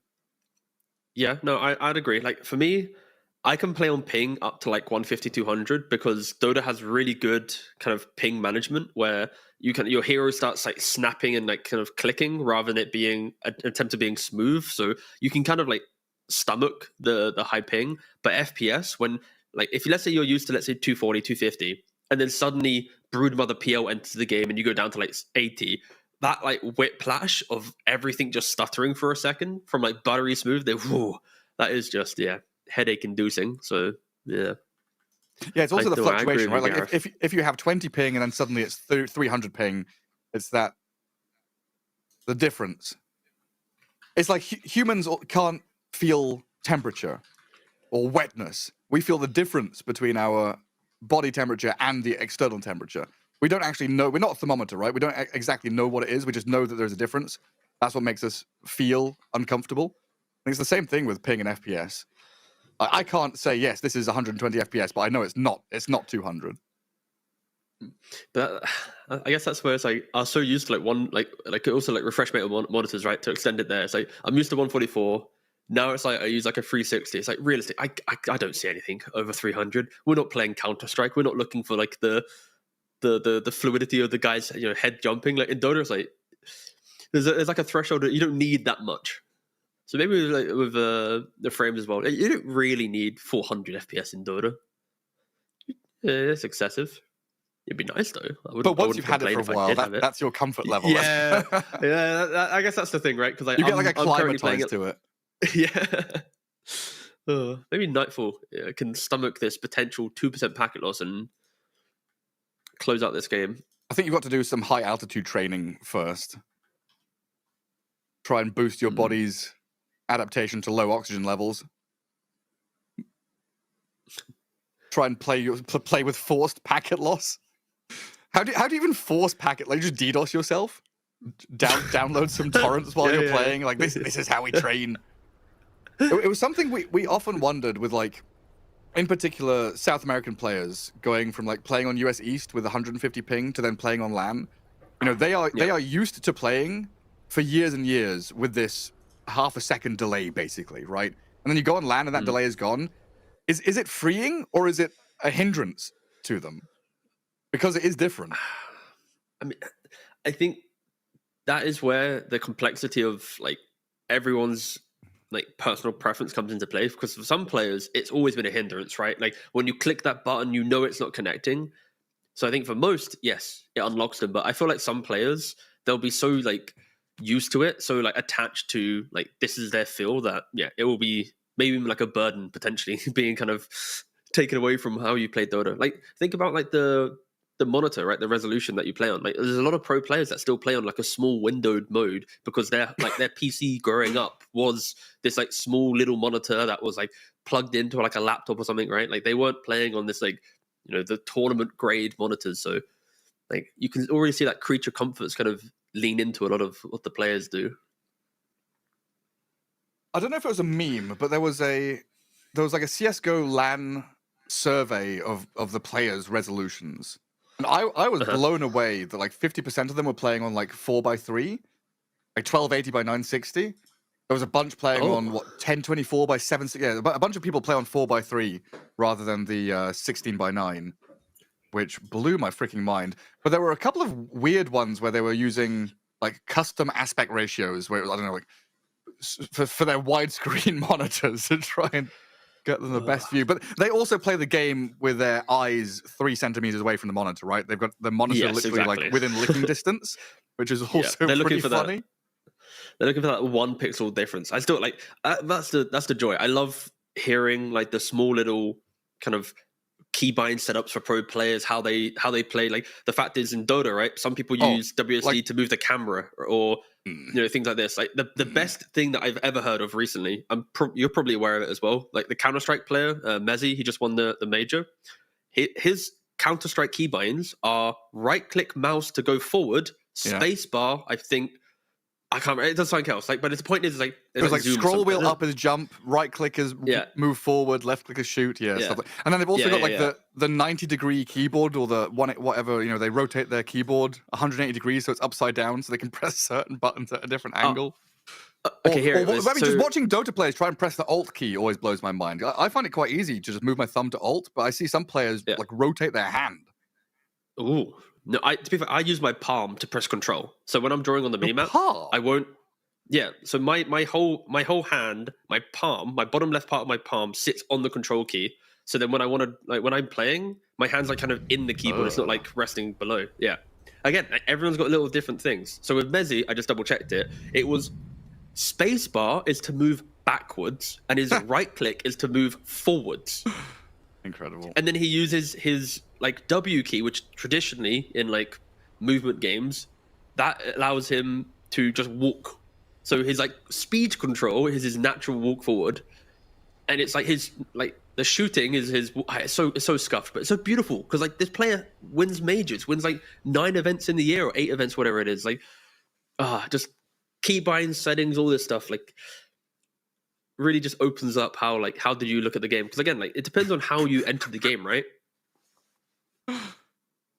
Sorry, I've just realised we're paused to get Nightfall to fix his camera, and I just he's reconnecting now. I felt it coming. I felt a disturbance in the force. I knew he was going to reconnect at this exact moment.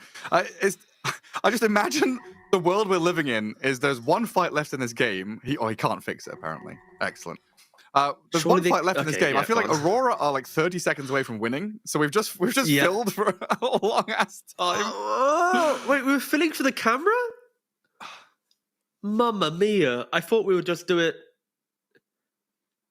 No, he's having camera issues. So we're trying to get him back on I will cam. politely request the management of Aurora to assist Nightfall at mechanics because I don't like. Yeah, unless he's using like the web browser version of Discord or something, that might maybe be different to the application, but. Yeah, I mean, he's like for tournament integrity, right? He's got to be on the camera. Like that is the yes, point. Yes, you are right. Yes, yes.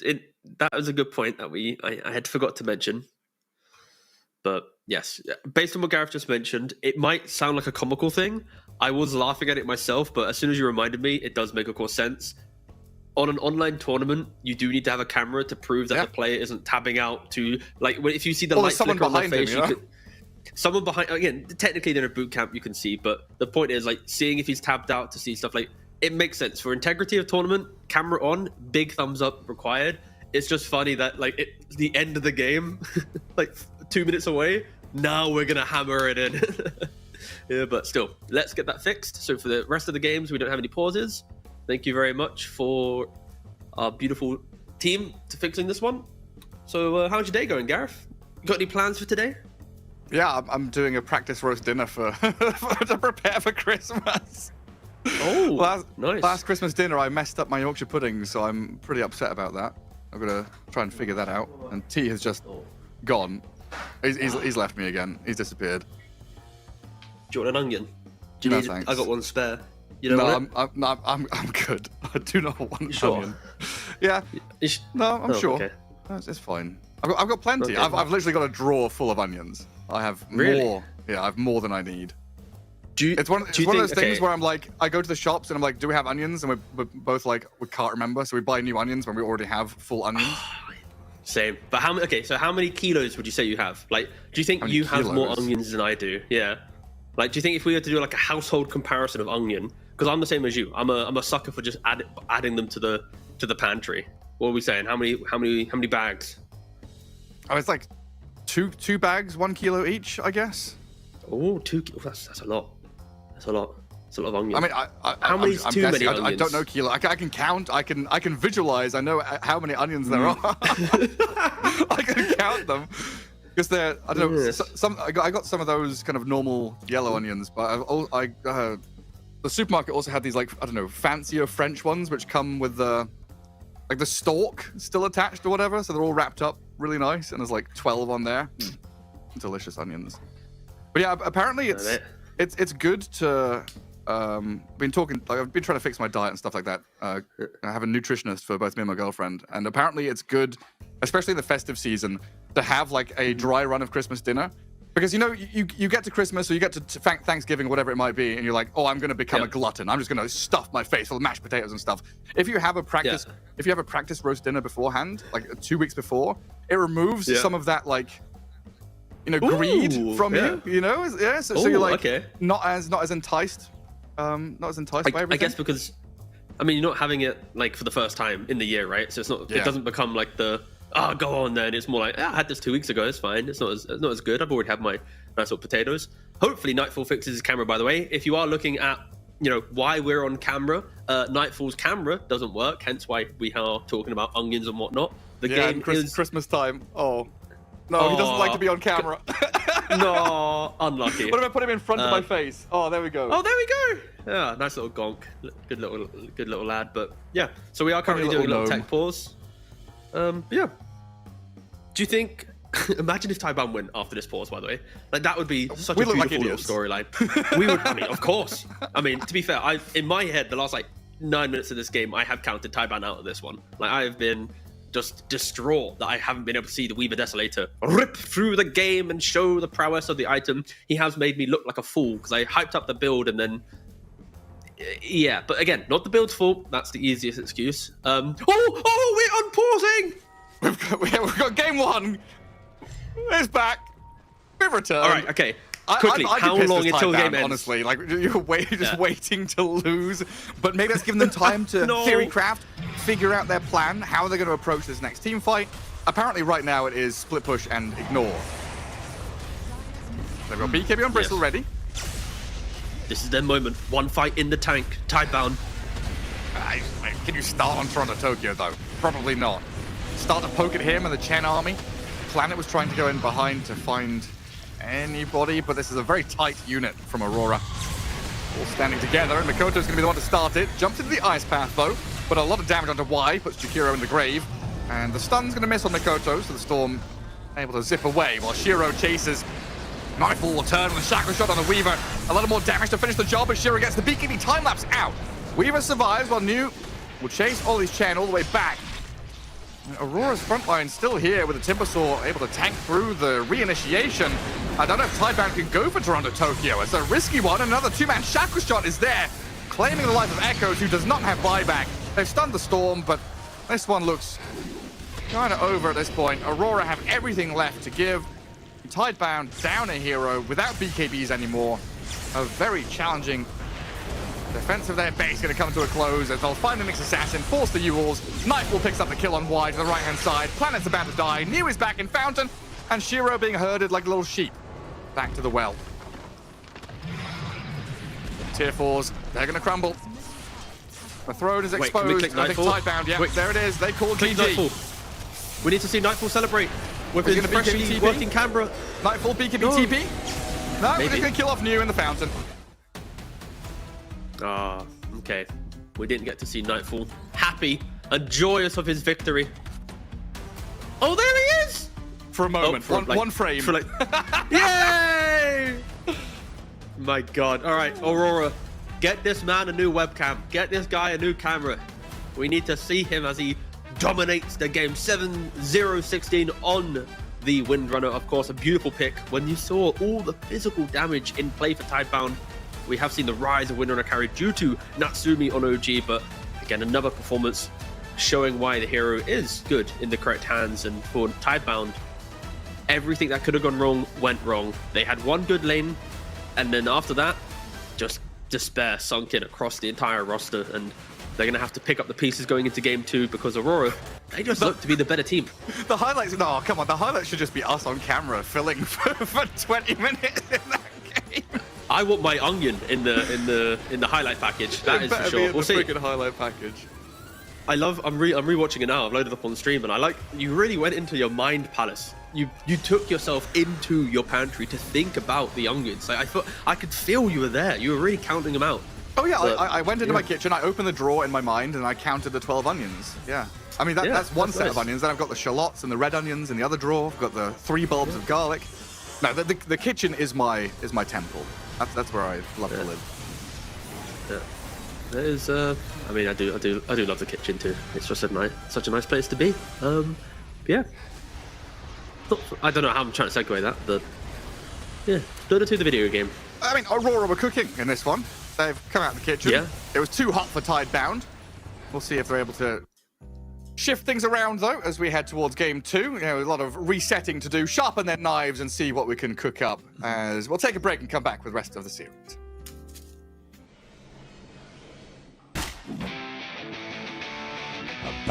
Bloody time.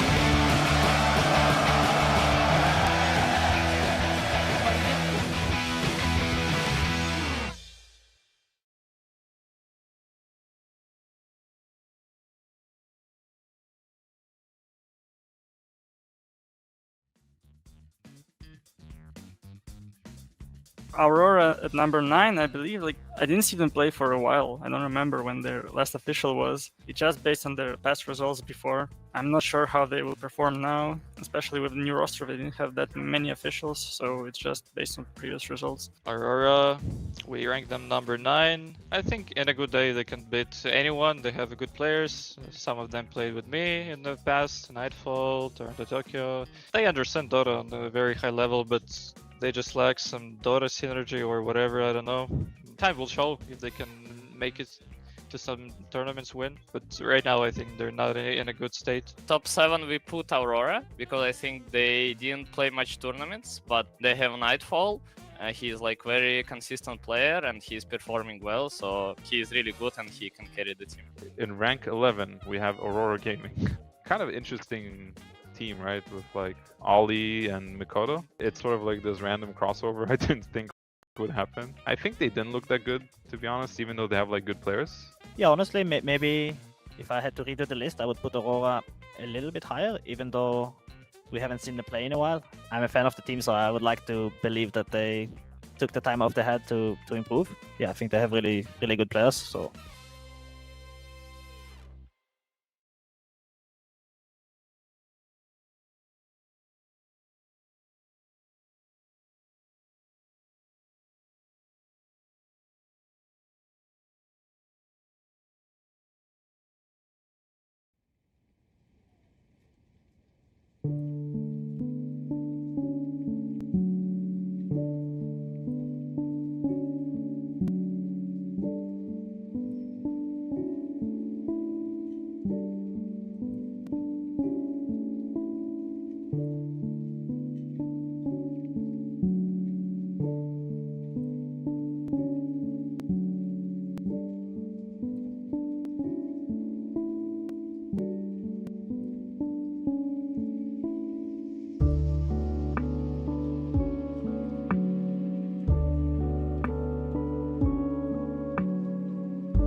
And he's ready to play some Dota 2 here as Game 2 draft is underway between Aurora Gaming and Team Tidebound. Game 1, draft was fine for Tidebound, they just weren't able to get out of the lanes with much momentum.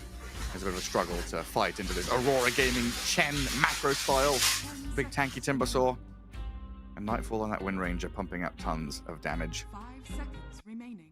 We'll see how they change things up though. Already swapping sides, so Aurora are the ones who are opting to ban out the Timbersaw, seeing as they have second pick. Tidebound getting rid of the Abandon and the Batrider this time. Oh, we're already live, sorry. I didn't realize the game started so quick. I went to the side. Hey, come on, T. Draft's ready. Start analyzing. What? Oh, yes, draft hero. Same hero is banned. Tidebound, though, have banned the Batrider, which is a very, very, very important ban. Because, of course, how it pretty much broke Planet's laning. Team Tidebound's turn. It's impossible for that Nyx to do anything. We've left the Naga in. Well, we banned Jakiro and DK as well. Centaur gone. So most of the big ones are out here. We are still left with Tusk and Hoodwink, two of the big supports. I'm not sure Hoodwink is like a first pick hero though. You're more likely to see like the Pangolier or something come out this early on. I mean, I like the Pango into the Naga matchup though. Or a Gyro. Okay. Oh, I'm not opposed to it, right? Simplifies the draft for Aurora. You know, lock in your carry. Nightfall is the type of carry player where if he sees the matchup, he'll lock in his early Ursa, his early Abba, his early Gyro. Like he really is quite like a I don't care, just give me the hero type player. And you know, compare him to let's say like a Watson where you know you need 3, 4, if not 5 picks for the player to be confident. But you know, taking this extended break though, I think it honestly helps Taiwan a lot, right? Especially after how game 1 went. It just gives so much time to discuss things. You're not in the intensity of like, oh, game 2 starting in 10 minutes. Oh, you know, it's like you get to breathe. You get to actually process what happened. So I am hoping this game is a lot more competitive due to that. I put a bit of thought into stuff. Well, they won't get their hands on Gyro, but maybe they'll get their hands on that Medusa we saw Shiro play and actually get him into that position where he has a good lane into good mid game and they can play around him a bit more. Because Weaver in game 1 for Shiro, it felt like he was trying to be that guy who dictates where and when you fight, playing very aggressively, but the rest of his team were just like not on the same page, not able to catch up. Shikuchi just put him out of reach of his own teammates more often than not.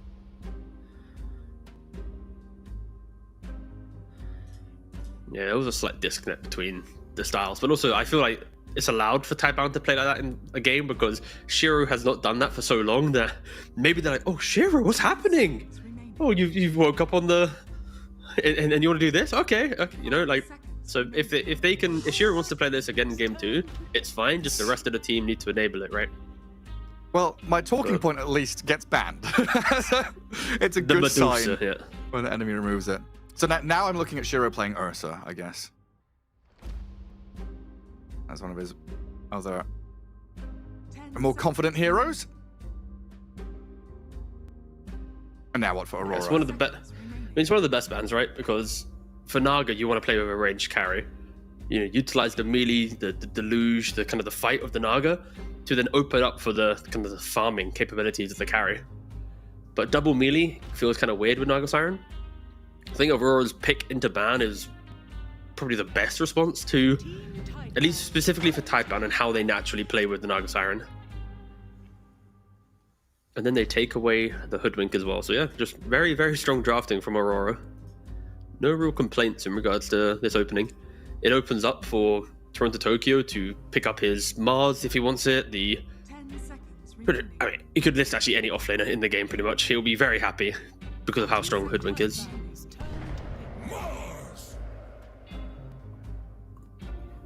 Please don't pick Snapfire. Please don't pick Snapfire. Planet deserves to be on a much better hero than Snapfire. Yeah. I don't know. Shadow Demon is still out there. Like Shadow Demon Mars has been a good lane. Give him the SD. Go like SDTB. Oh yeah. Oh, Ringmaster's cool too. Yeah, I prefer Ringmaster. Like, I honestly just forgot about Ringmaster a little bit, but my fear is like Disruptor would be cool, but it's like low damage on your support duo. Shadow Demon would be cool, but low damage with support duo. Like a lot of the 4s you want to pick feel worse because you have Naga. Like you need to always respect that Naga needs things happening for her to feel good. So Ringmaster at least is a do something hero. You have dagger spam and you have map play.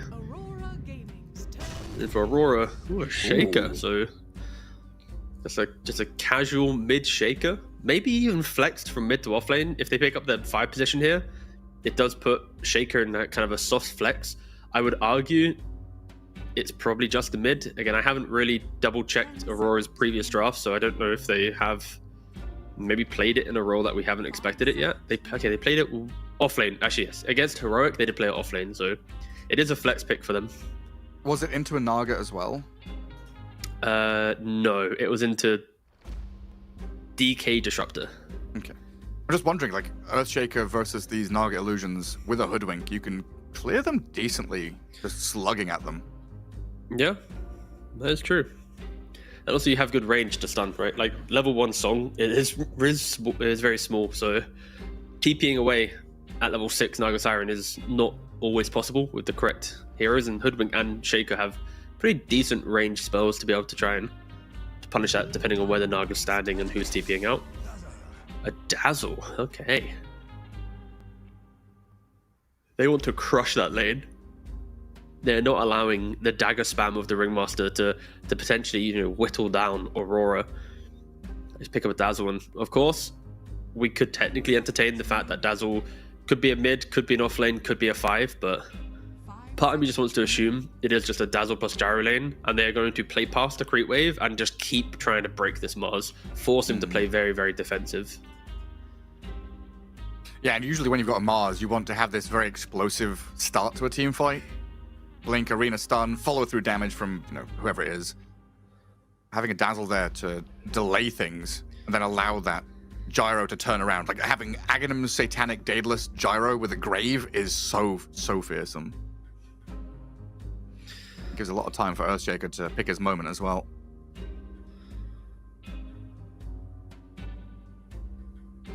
I mean, Tideband have these 2 saving supports, but I feel like they just need damage into this Mars arena. They need some kind of glass cannon hero for Shiro to do a shit ton, like Shadow Fiend or something like that, to utilize all these saves. They're holding it for now. Puck in that mid lane into a potential Earthshaker.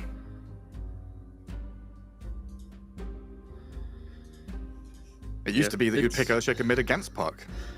I was about to say that. I was like, yeah, you kind of potentially opening up Shaker to have a good time. And the reason why Shaker into Puck is nice because in the lane, you can play close to the wave. You can get some good denies early on against Puck because that's kind of the advantage of melee heroes. And then in the game, you have that instant lockdown. Puck is all about elusiveness, getting your orb off, getting the phase shift off.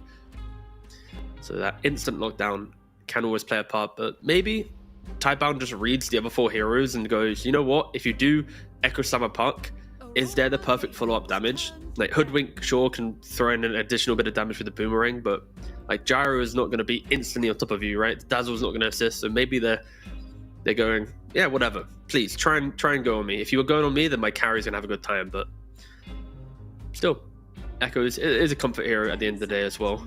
And into Hoodwink Dazzle, you love finding the back line, so yeah. There's always going to be advantages and disadvantages, but yeah, we'll see if the Shaker does even want to play mid into the Puck, or if Aurora have some like grand scheme for this draft. Again, they have played it off lane in the tournament already. Team Tidebound's turn to ban. It makes Tidebound have to cover their bases a bit. More ranged carries banned by Aurora, though. Taking a lot of these very good options away from Shiro. I'm still looking at Shadow Fiend, honestly, but I just feel like this is a rough spot to be in. When you have to find this damage-dealing carry that can be saved, that plays in lane with Naga Siren, that matches well into Gyro Earthshaker. In terms of core matchups.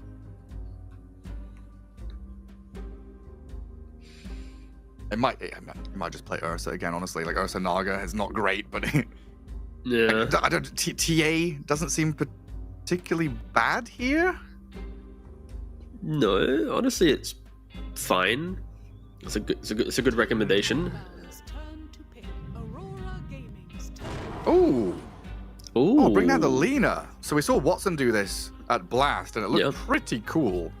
Just go for this glass cannon, tons of damage hero that can be saved with the supports behind, can play forward with the Mars. But Lina isn't really a glass cannon anymore, right? Into physical damage, yes, but because of how Lina operates, you can get quite deceptively tanky, right? At 15, you have the 5% magic resist per stack on Fiery Soul, so you're already kind of walking into fights with, 25%, if not more, of magic resistance. Then you have your Shard at some point in the game where 100% of your damage dealt is converted into an all damage barrier from Laguna.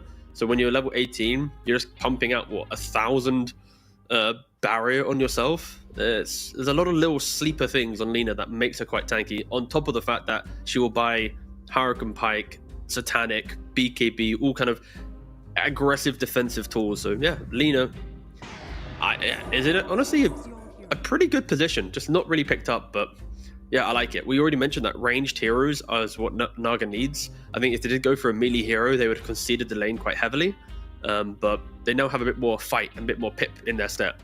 And then, of course, Mikoto picking up the Void Spirit at the very end. So they do put the Shaker to the offlane, and they do find another melee hero to threaten the puck. And it is quite a nice little pickup because eventually with Aghanims jumping onto the back line, like just sending like stuns and things from a distance, like it's really annoying because you just give so much information.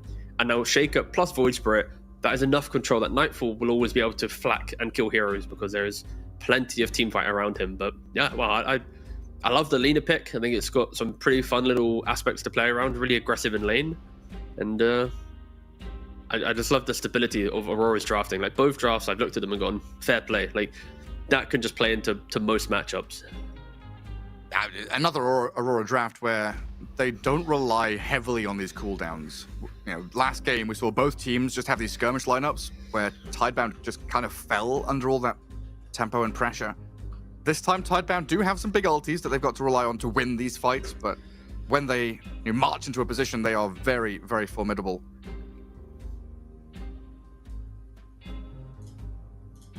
Do you have a draft that you like? Shaker with Hoodwink. Yeah. Because like I have the same thing. Whereas like game one, I like the concept of Tidebound's lineup, but Aurora just looks like competitively better. This time around, Tidebound is much better in regards to that stability. Like, you know, you have all of it, but there just seems to be something with a random Dazzle pick with so much aggression. Like, I'm not scared. I hate Dazzle 5. I think it's really a redundant hero at the moment in the 5 role. But because of how Aurora's drafted and how dominating it can be in the lane, I might be sold on the hero. Yeah, it feels like Tidebound consistently have these drafts where there are blockers. There are things that they have to wait for before they can function. There are, one hero can perform really well and be, on target, get to the deadline, finishing their project, and someone else is like, no, I need another 2 weeks, and this is a blocker. You've got to wait for me to finish before we can actually proceed with the project. It kind of feels like that again, where Tidebound need all of the pieces of the puzzle together, and then they look strong. They need to hit their item timing, synchronize together, and overall, it is a cool draft. But Aurora just have that flow. It's just this never-ending. We don't need 5 heroes to hit 3 items. We can play with 1 item, 2 heroes, 3 heroes here. Play aggressively on this lane. Back up to jungle with this guy. There are way more outs and options for Aurora than Tidebound have in the little universe that I've created in my mind, anyway. I like the universe. I agree with it. Ooh, Aurora though, late smoke up as 5. They're looking for Shiro. They see him on the ward. Yeah, bushwhack. And into Fissure.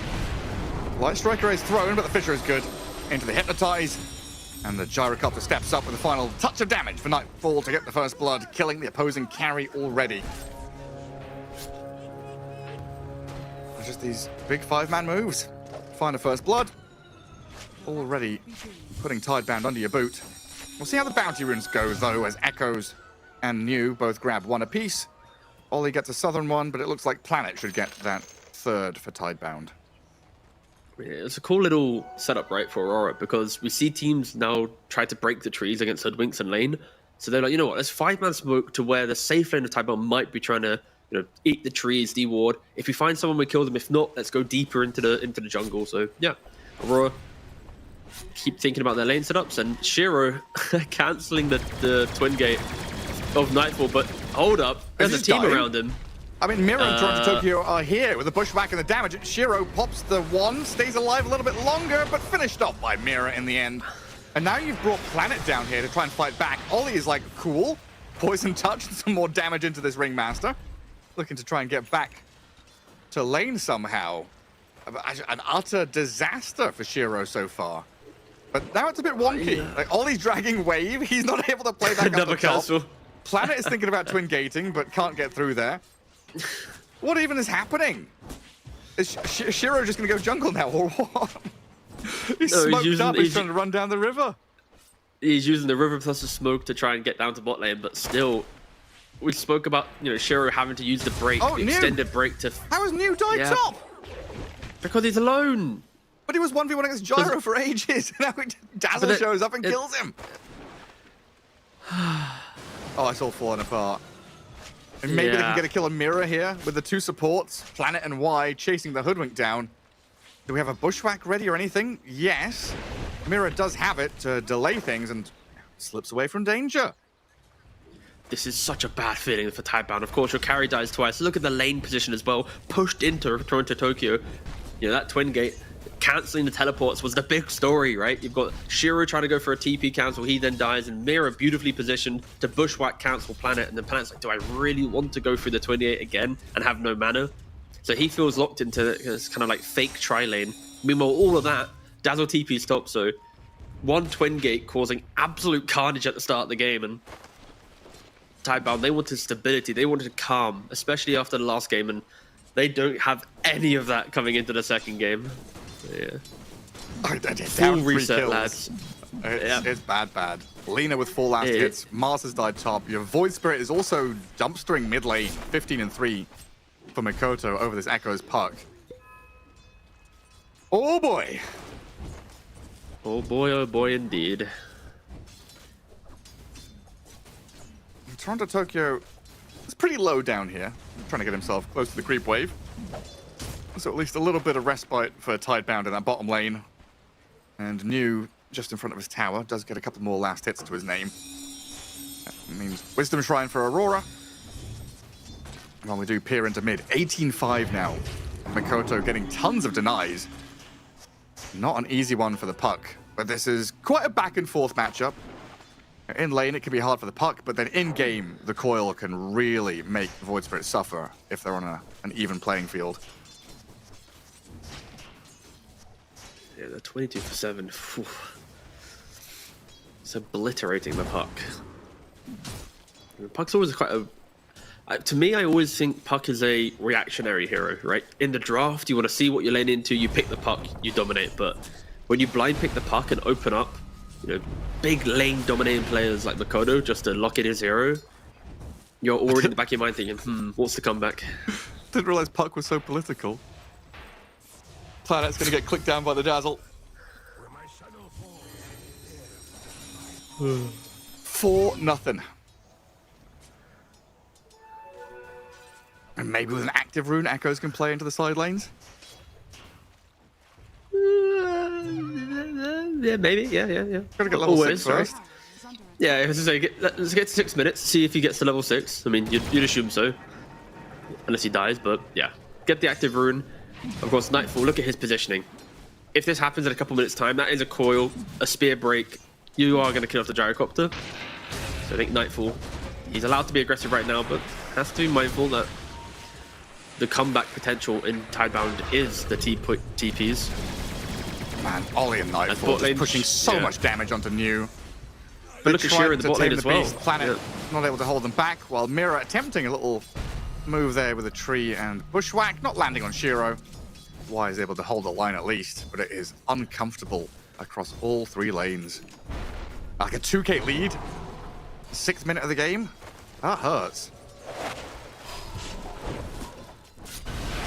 Oh, Mira's not gonna land Bushwhack there. Am I crazy? There's a tree, he put Bushwhack, it didn't touch anybody. Dies. It does hand over Tidebound the first kill of the game, and maybe... Nah, there's no way they're getting Toronto Tokyo. He's far too tanky. Yeah, they also don't want to step up too far, right? They know that the Void Spirit's level 6. We already know that kind of both of these mid laners, you walk past a certain threshold, they're instantly going to TP. So they need to respect that. 20 seconds away from the 6-minute rune. Ollie's already positioned at the top rune, trying to enable Mikoto. Again, Echoes does not have level 6, so it'll be quite a difficult contest. He's going to have to kind of like preemptively orb, places the ward. Ollie's like, thanks, mate. Immediate. Yeah. So I've seen a couple of times now, Mira's trying to do the Bushwhack into Acorn shot, and he's missed like 3 of them in a row. So he might just have to chill on that and go for the straight. He's just missing them. He just keeps missing his Bushwhacks. Like, why should be dead here? Well, the Fisher, maybe they'll still have it. It'll take a little bit longer than I expected, and there is a TP reaction coming in. Light Strike Array there onto the Hoodwink. The damage is good from Planet to finish the job, and Y survives in the end, leaving Toronto Tokyo to TP home. Yeah, sometimes you can have you can have an off day, but every time I've looked down bot lane, it has been a bushwhacks haven't connected, right? You said it was like 3. I think I've seen around a 2. Radiant's middle tower is under attack. But at the end of the day, it's not really changing too much just because of how dominating the rest of the lanes are. And 7-minute wisdom, Mars TPing out, and the Shaker. Let's see if Aurora want to try and contest, because if they can take double wisdom here, that would completely break the supports games on Tidebound. And yeah, they don't want to walk in. Mikoto TP's down, and just his presence alone. He just dodges Light Strike. Gets right on top of Shiro. Body blocking to try and allow the rest of the team to catch up. He's still got Ether Remnant and an Astral Step to play with. So Shiro is in some serious danger. They do have a coil though. Mikoto is getting turned on. The magic damage burst blows up the Void Spirit. Now Light Strike there on Toronto Tokyo gives Tidebound a new lease on life. They're back in this game after a disastrous first 7 minutes of play. The first puck rotation comes in clutch big time. I was loving the body blocks. It was just style points, but the puck's looking like, wait, this is my time to shine. He TP's in, great coil, so... if only like the Shaker was level 6, right? And maybe that's kind of then, when we rewind the clock slightly, the missed bushwhacks on the Hoodwink, the lack of getting the kills with the Shaker. If Shaker then had a couple kills to his name with that level 6, it kind of enables this play here, but again, of course, all your actions have consequences, and Tidebound have kind of clawed their way back into the game slightly, but still, when you look towards Nightfall, he is going to become a raid boss in this game. 4,000 net worth, doubling up the Mars.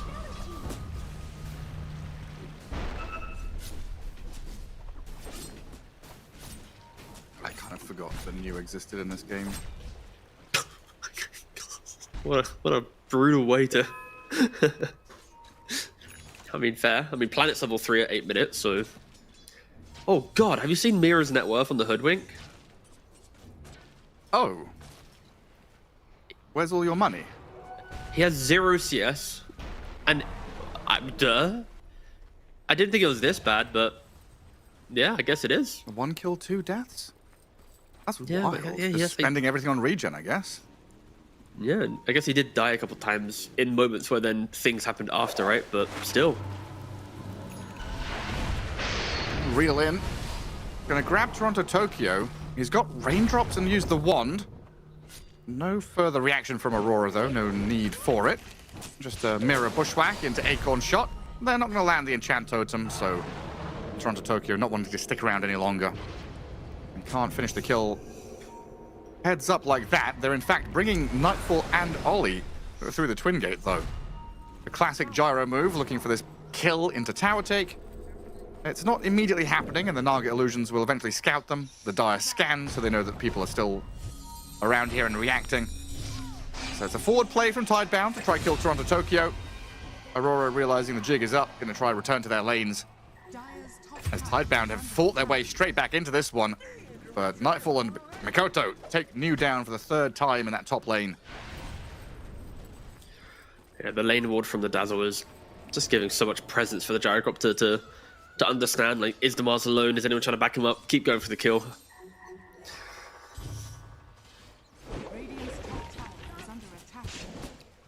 I'm still having flashbacks to the fact that Lina did die twice at the start of this game, having to walk back to lane at like minute 1. So seeing Lina be second in net worth, it's like, okay, all right. What if those deaths didn't happen? Like, what would the game look like then? Yeah, it's kind of reminiscent of that the Watson Lina game from Blast, going 0-3 in lane because he had Spirit Breaker charging at him non-stop. And then coming out top of the net worth like 15 minutes in and stomping that game, carrying it super hard. You know, Lina is one of those heroes that can suffer early, but scales pretty nicely. If they keep getting kills like this as well, Y is on a spree, keeping Shiro in the lane, and keeping the Hoodwink and the Earthshaker at bay. Speaking of the Earthshaker, Echo slams the creeps, trying to clear out the stacks, but he cannot deal with all the Ancients, apparently. Yeah. I mean, I'd love to see this aggression then move towards the top lane, right? Like, they are killing bot, they are getting these, like, recovery kills, the feel-good kills, but at some point they have to shove that bot lane, shove that mid lane, get a twin gate or a smoke play, because when you look at a Gyrocopter, 1.5 components away from Aghanims at, like, the 12-13 minute mark, that is so scary. Or at the 11 minute mark, he'll get it by 12-13, but the point is, I'm expecting something from Tidebound to stop Nightfall. And maybe it'll be happening soon. You can see from the minimap, right? There is a lot of emphasis on trying to quickly accelerate their own farm, but this is where Aurora, anticipating that potential move, smoking up the Void Spirit, the Dazzle. Again, look at bot lane. It's fully shoved in. The Naga's missing, the Lina's missing. They're not on the map. So they're expecting a twin gate or something. But New is just dead. Yeah. I'll try and spear, try and rebuke, try and run. But his time is over. 30 seconds on the sidelines. Echoes does pick up a DD rune though. Could find something big from this. Pretty close to finishing off the Witchblade as well. Yeah, having Nightfall get a very fast Aghanims is pretty scary. We've seen how quickly Gyrocopters can just take over the game with a couple of small items. Radiant's top tower is under Like, attack. not even bothering to go for Dragonlance or Yash or anything like that. Straight into Ags. And I assume like Crystallis, Daedalus, Satanic will be queued up next.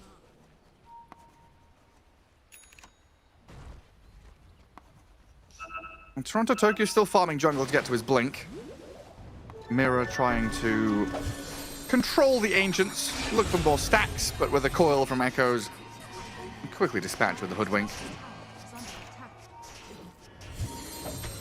Yeah, Mirror's having honestly quite a rough game. You don't often say that for a player of his caliber, but he is struggling. That's Toronto Tokyo behind the tower. 200 gold from his blink dagger. He'd love to survive this, but he's going to echo. It's not really going to do too much. And now Ollie inside this arena, speared up, graves himself, stays alive as the Song of the Siren is trying to keep wide Echoes in play. Call down from Nightfall from long range, going to land in onto a couple of heroes as they blow up the Naga Siren. Sharpshooter's there onto Lina. The chase is on. Nightfall stunned up for the moment, but Mikoto has all the gap close in the world to get towards Shiro. Final touch of damage there as they look towards Planet with Mira's Bushwhack. They line it up to allow the Gyrocopter to come back in and get a big trade to go Aurora's way. yeah, Nightfall turned up and said, "All right, no more of this funny games. What's happening here, lads? I'm finished farming my lane. I'm here to help." Taipan, it felt like it could kind of work out, but going for a Dazzle underneath the tier 2 with a Tower Aura, with the big burst of heals Dazzle was able to provide to himself, it just kept extending the fight longer and longer. Looking for Makoto, but they are TPing to tier 2. Ooh, layering the stuns though. That's not going to be too good of a feeling. He's still got damage, but he's got a grave behind him.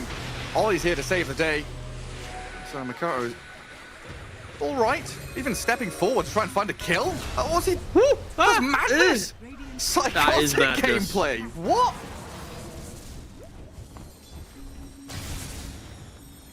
Am I meant to analyze that? I think the play speaks for itself. He's a loose cannon. He wants to go for that extra play. He wants to impress Nightfall. Fair play, right? When you avoid Spirit and you have barriers, it's always fun to play on your limits, right? But yeah, he just died. He just fed. Yeah, it's wild. I'm not even sure he gets the kill even if he gets on top of them. I'll see that one back. So he survives. Ollie comes in and literally saves his backside. They dump all his, I guess they dump all his spells into him and he's like, okay, now I'm free. Or maybe he expects Nightfall to come and join him. Okay, let's look. So he doesn't bottle charge under his initial barrier. Yeah, no, he didn't vessel himself. He didn't bottle charge. He just kind of jumped in, died.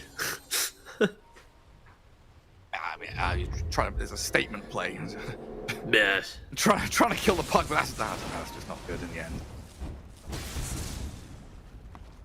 And that puts us in a dead even game. No net worth difference, no kill difference, basically. Lina is still 2,000 behind the Gyrocopter, but is quickly catching up. Oh, Mars has Blink Dagger. New is back in the game. Amazingly, New is now ahead of the Earthshaker in farm. Aurora putting all their eggs in the Nightfall basket. And with this smoke movement, they're going to come into contact with Shiro. There's the Blink Echo Slam straight into the Bushwhack. The Lina is down.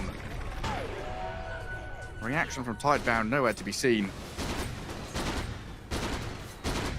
I mean, it's a beautiful angle. And also look at the minimap, right? Shiro just drew the line like, guys, they just came from the bottom side of the map and they swung in. Like, who ganks from behind the tier 2 at the 60-minute mark? It's quite a rare move to make, especially with a gyrocopter, who is quite an efficient jungler. So, yeah, really nice moves there from Aurora to just keep reminding Lina that, hey, I'm the carrier of the game, you are not. 10,000 net worth as we hit the 17-minute mark. Come on, Nightfall, hit a creep so that my statement's true. Okay, well, he didn't, so unlucky.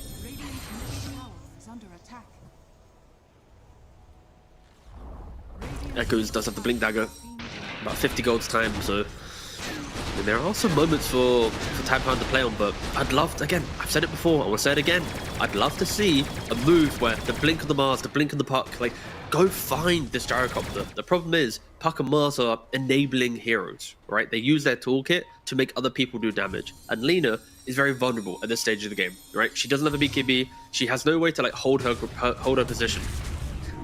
So I can see why they're hesitant to want to make these moves. Well, they're on Tokyo, but he's got a dazzle behind him. Graved up, saved. Still leashed and in the arena, but apparently 5. As they'll turn onto New quickly with a gyro damage. Mars saved by the Song of the Siren. Oh, but it's the Aghanim side gunner. Just flaks him down. New has fallen, now Y is stranded. Shiro's turned up to try and turn the tide of battle, but a 2-man bushwhack. Wheel of Wonder's good, holds back Nightfall, but the damage is done already. Mikoto came in, Shiro got boxed, but they've got the Void Spirit, Ether Remnant landing to get the kill on the Lina. A 3-for-1 as they started on the Earthshaker. They don't even get that initial kill, then losing 2 cores and a support. Another big blow to Tidebound there as Echoes is being eyed up by Toronto Tokyo. 5 seconds for Echo Slam. I was wondering maybe if he goes for that with Mikoto arriving from the north. Trying to play for the rune, but Echoes will get there ahead of him in time. He might go back in. Echoes, don't go too deep here, buddy. I was wondering if he's going to replicate the Mikoto play. Still pretty far forward, and that's Orb expended. Jumps straight into Mikoto, but blinks away. Yeah, I didn't think I'd ever say this on a broadcast, but I'm liking it. Sorry as I choke at the thought of saying it. I like the Dazzle 5. Like, a lot of these moments has been the Dazzle prolonging the life, opening up the fight, and of course you could argue the draft on Tidebound is, you know, long damage over time, it's control, that's exactly what a Dazzle support would love to play into. So yeah, I'm really enjoying the kind of the read that Aurora had to be able to pick it in this position, and it's just doing so much work. They need to find him. It's like you need to find the Dazzle, you also need to enable the lockdown to be close enough to Alina to kill a hero, whilst also not getting jumped by a Shaker or a Void Spirit. That sounds pretty difficult, and it's why Taipan are struggling in this game so far. And just banking on Lina to get as big as possible before they can maybe play together in these big team fight situations. Like, I mean, there's always a world where Shiro puts his head down, gets BKB, Daedalus, Satanic, and just enters every fight going, I can kill Gyrocopter. Like, I don't care about Gyrocopter. Like, there is a point where Lina will outscale the Gyro, but we just saw the items. We are like dreaming of a far future land that we are not near. And Ollie, of course, utilizes Grave to be able to tank the Tormentor, plus Holy Locket, and then they give the Shard to Mirror. Again, very nice Shard to amp up the pick-off potential for a Shaker or a Void Spirit. Tidebound knows that something's over here, but they weren't expecting Toronto Tokyo just to come out of the tree line with a Fissure and an Echo Slam. Doesn't net them the kill on Echoes yet, but Mikoto's still trying to chase. They need the defensive coil to hold them back, and a Song of the Siren TP out from Naga Siren, making sure that there are no casualties.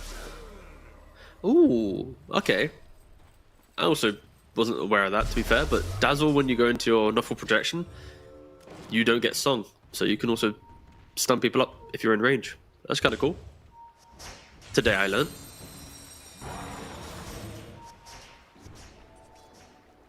What's he going to stun them with? His first spell. Hex him up.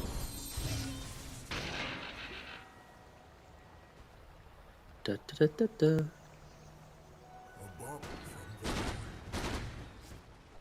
God, Nightfall's so big. 606.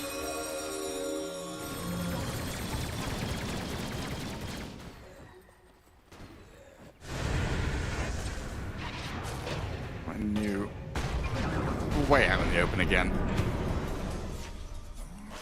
He's been the punching bag. All game long. Yeah, scoreline. Whew. I know he's died, but I didn't think he died 6 times. I was like, man, maybe 5. Nope. The guy's 0-6-0 on new. Meanwhile, Naga Siren is 4-2-6. Been part of every single kill. Whew. Full Tidebound.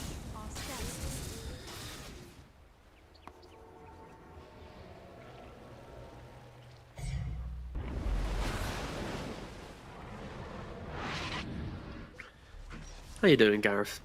I'm trying to figure out when did they change Dazzle's poison touch? Because they used to be shard with the hex, right? Yes. It's now tied into just pressing your ult. Gotcha. Funny little guy. Yeah. That tooltip's far too long. It is. Yeah, if you're on Wikipedia and read Nuffle Projection, you have to like scroll. There's like, chill, man. Hello. They found a pick off straight away. Gyro's age is immediately claimed. Shiro with the BKB stunning up Nightfall as the arena comes in.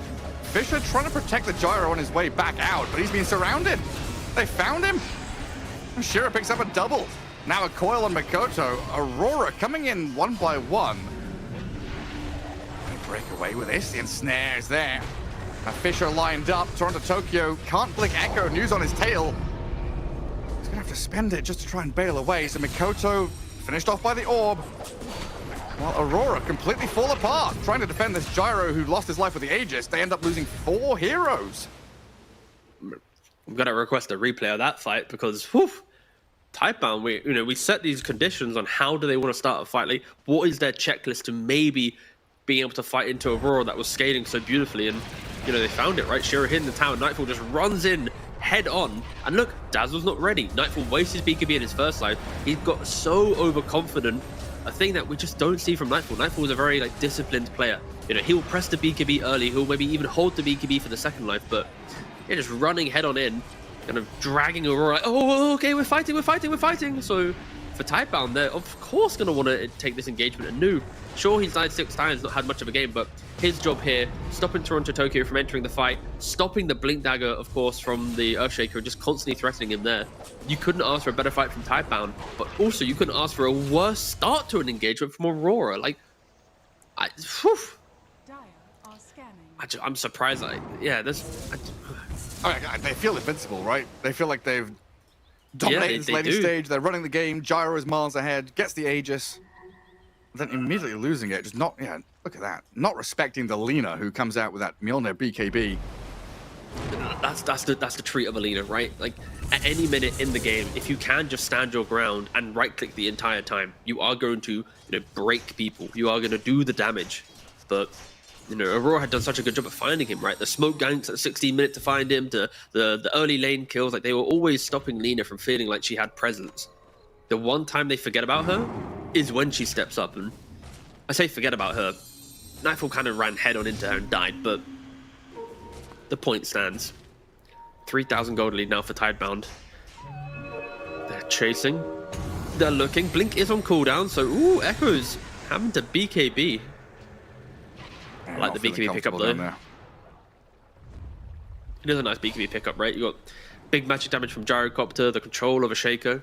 Echoes is like, I don't want to try and play around with Aeon discs and stuff. I just want to be in the fight. I don't want to have to think about my entry. I don't know that catapult's worth it, Mikoto. Wheel of Wonder is there. Hypnotizes at the very end after the spear initiation from New. You're just fighting there. You saw Tidebound down here. Mikoto says, I'm going to stick around and hit a catapult for a bit. Very disjointed stuff from Aurora in the past couple of minutes. Yeah, and now it's no longer you with the advantage, no longer a level playing field. You're now behind. The Gyro doesn't have that 3k gap between himself and the opposing carry, where he was feeling comfortable. He had such a free game, honestly. He was on just complete cruise control. Go take a fight with his team, reset, farm item, keep going, keep going. He eventually would have Daedalus Satanic and be untouchable, but yeah, need to be careful. Shiro close on his tail. Only 1,000 gold behind. And new, again, quite an empty looking game, but he's overtaken the Shaker in net worth. So Toronto Tokyo, he also struggled a little bit. In lane, wasn't getting the kills that we were expecting. Mira did die, missed a couple pushbacks, but have we seen that big slam, that big moment where Toronto Tokyo is like, you know, showing why they're picking the offlane Shaker? Yeah, things just haven't connected. It all started going downhill when Nightfall rejoined them at the boot camp. He's a notorious yapper, no. so maybe he's just taking up all the space with his comms. Yeah, the mic sensitivity at his home PC was lower, so they're missing half of what he was saying. But on boot camp, you know, it's open triple. mic and yeah, they're hearing triple. In real life, through his mic, through Makoto's mic, everybody's hearing it. Oh, and here's New, feeling much better about his game now after he's got a kill and he started some fights off. Doesn't get the follow through from the rest of his team that he was maybe expecting. And Nightfall is thinking about chasing with a homing missile, moving on to Lina, but Makoto's been caught and silenced in the back. A stun forces out the gyro BKB. Aurora struggling to latch onto something meaningful here as Tidebound do a really good reset.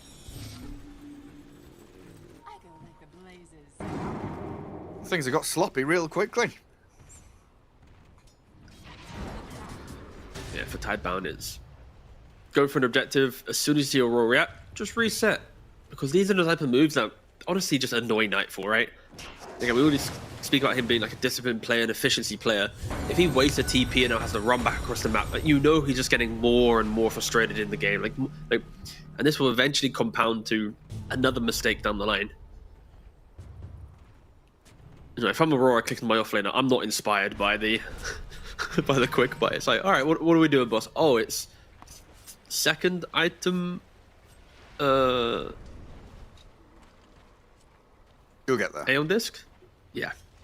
I don't know why. I didn't even click to look. I just went into my head like, why have I started on Aeon disc? But still, like, it is very big how Tidebound have itemized for survivability, right? It's like the triple BKB, you got Solar Crest, natural toolkit of Ringmaster. They're kind of ready. The joy of this game, though, is the fact that either team, given the vision, can just break open the game once again, right? So you got a slam with the Void Spirit, the Gyrocopter. Like, there is a world where you just find a hero, and if Nightfall just goes to the Blink dagger, look at that quick buy. What if he doesn't go Satanic? What if he goes for the Blink? Trades out the Falcon, gets the Blink. Shiru could just get surprised by that. Again, we'll see where he wants to go with it. 15 for 15, 29 minutes into the game. We're one game away from locking in a 3-for-3 scoreline in the group stage. And not qualifying for the playoffs, but obtaining a nice little extra bounty of EPT points and dollars. That is what both teams are playing for in this series. Well, they're still live, right? If you're 3-2 at the start of the day, like 4-1 was guaranteed. I need to go 4-2, right? Not 3-3. Yeah. Yes. Well, my hoodwink. Math is hard. Especially when the group stage is so big, it gets real messy. But yeah, both these teams are 2 and 3. Yeah. These two teams are 2 and 3, so they are below this threshold of the 2 losses required for playoffs, due to how all the other teams went. Yeah.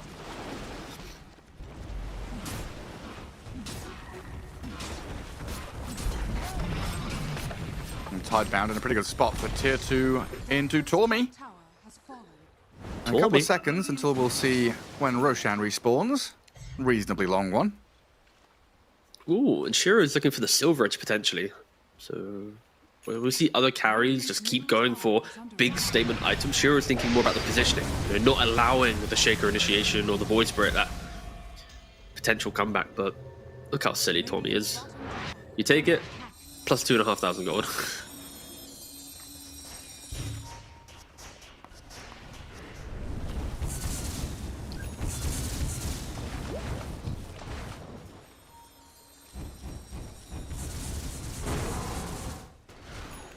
Nightfall is literally just looking at his 6-slotted inventory and thinking, guys, wait, just wait until I get there.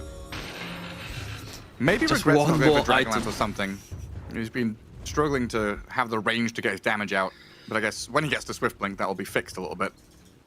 Yeah, just for me, the big timing for Nightfall, of course, right now, the Satanic is really, really big, but getting that Blink Dagger, being able to actually like lock onto a hero during the control will just change the matchup once again. I think Tidebound, they need to be ready for this. Like, this is not meant to be a surprise. There shouldn't be one death on Shiro. It's like, oh, okay, there's a Blink now.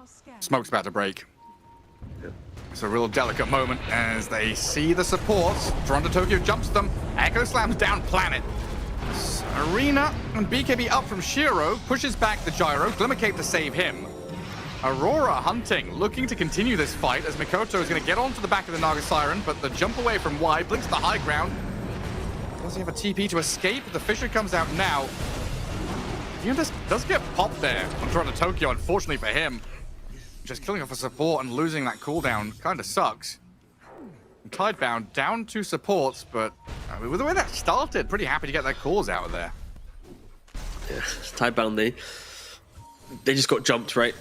We mentioned how both lineups have this ability to still kill, right? It's not as if one team's fading in damage, but yeah, Aurora make the jump. They force Tidebound to be defensive, reposition. Lina tried to go onto the gyrocopter, but with a Satanic on the gyro, you cannot go on that hero first. Like, Lina needs to try and execute the Void Spirit, the Hoodwink, the Dazzle, like open up number advantage, then look for gyrocopter later. But yeah, the start of that fight for Tidebound, you don't have the position. You're in the this like weird low ground, high ground area. Of course, you see from Shiro, the Mjolnir, the Pike, the BKB, only a small crit.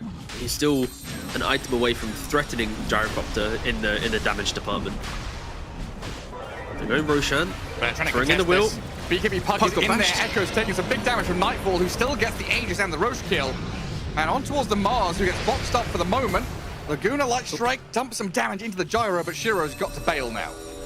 Lina dips down south, Tidebound. They disengage without losing too much. A nice attempted contest of the Roche Pit, but Aurora still come out the victors. And going into that pit alone is super scary against Daedalus Aghanim's Gyro. The side gunner hits you once, you just lose half your HP. I mean, the poor old Puck, he jumped in and Roshan was like, what are you doing in my pit? Bam! Bash! And now Echo's like, oh god. I have to hide in phase shift. I can't just like hold my ground trying to snatch the Aegis.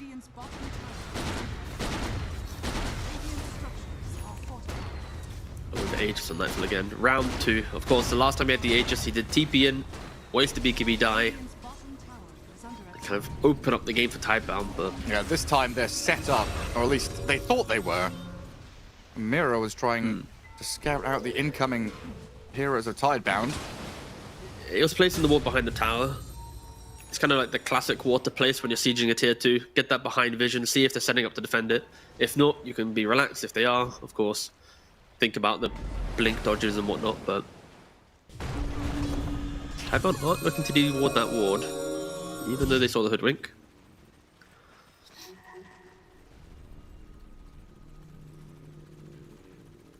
For Tidebound though, they just need to kind of eat through this Aegis, keep shoving the waves aggressively. Ooh, maybe even get a little pick off. All right, hello Shiro, we see you. He has the Daedalus, so damage is now on the cards for Lina. And both of these carriers kind of do the same thing, right? Just big right-click damage if not shut down, not locked down. And that's where Tidebound can utilize the Arena on Mars to try and change the matchup slightly in the bigger team fights. New killing the courier. That would have been a refresher orb. Yeah, now out of the game for 3 minutes. 30 seconds with no Void Spirit, so this Aegis timing being whittled down. As Tidebound find a bit of damage on that mid-tier 2. And Lina just opens up with a long-range artillery. They've got the Spotlight, they've got the drums. It's Naga Siren with a reset, always there to turn the battle as well. What Aurora have 2 minutes left on Aegis. They feel like they should be the ones going out and making these moves on their own. But first, it's maintaining lanes. I'm trying to get out on this massive map. And that's where Lina with his Boots of Travel just feels that little bit better. She can play as that almost Spectre kind of hero. Sit on one side, farm, and then join, getting from the trees, blows up Mikoto in that one.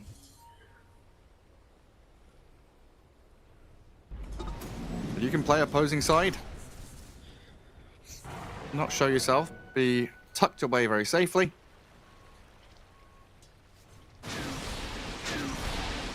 Aurora have shown that they need these long-winded smoke gangs to get into position to find Shiro at all. At this point in the game, it doesn't feel particularly worth it.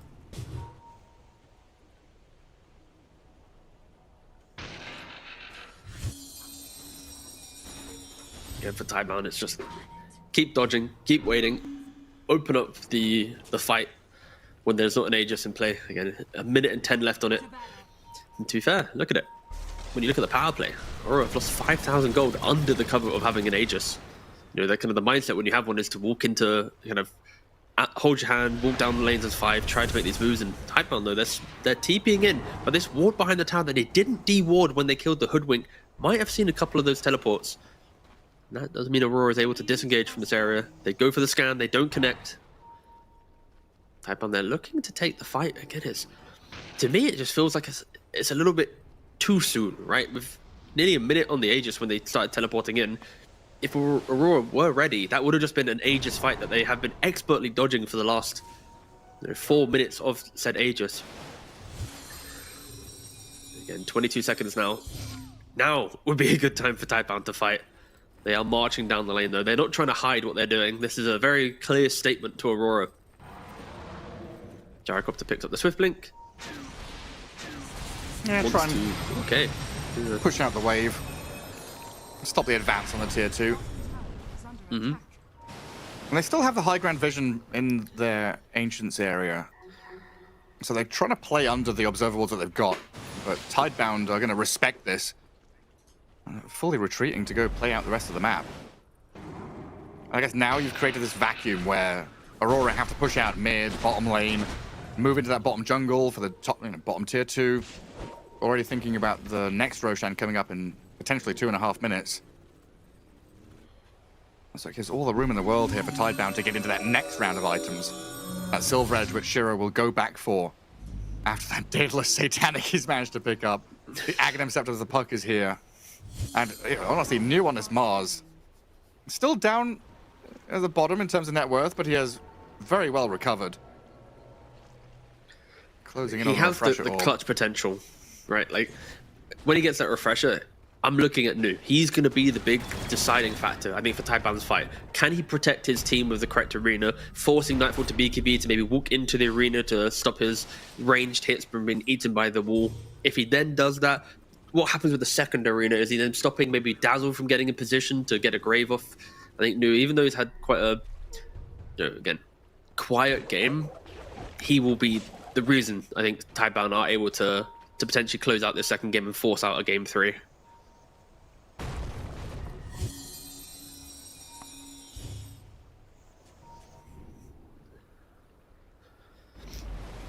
I realised we've done a good job this game, Gareth, not going on a tangent. I feel like in the back of my mind, I keep the devil on my shoulders, like, hey, you want to talk about something else other than the game whilst they're farming? Yeah, there's no planet or moon here. Nah, that's true. Oh, right, Nightfall. We can talk about, like, tidal patterns and gravitational pull and whatnot. Or how the moon is a mirror. Oh, that is true. It uses the sun's reflection to be lit. Does bend Mira's name into mirror? But the moon is not a planet. No.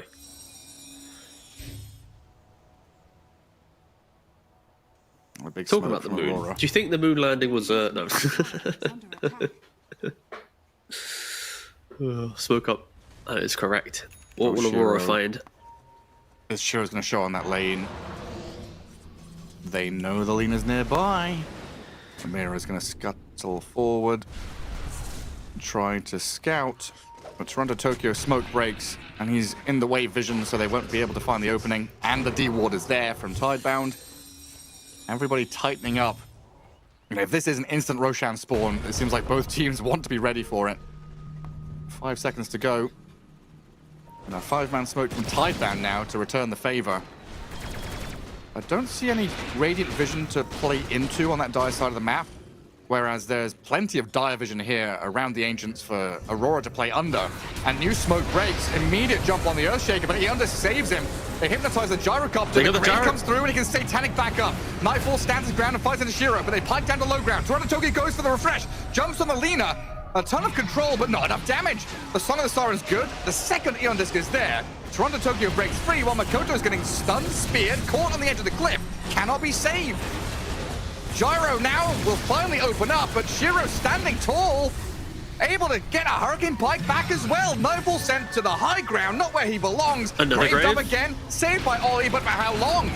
Tidebound going to clear through 4 here, as Aurora lose a massive fight in their own Ancients area under their own vision. Another fight, Aurora. They're starting it after Tidebound is initiated. It really is a game of who starts on who, right? This time around, Tidebound, the Hex on the Ringmaster opens up the engagement beautifully. Mars, he walks up the high ground, gives the vision. The Ringmaster hexes the Shaker, opens up the arena. Nightfall, we already mentioned how important arena is in the late game.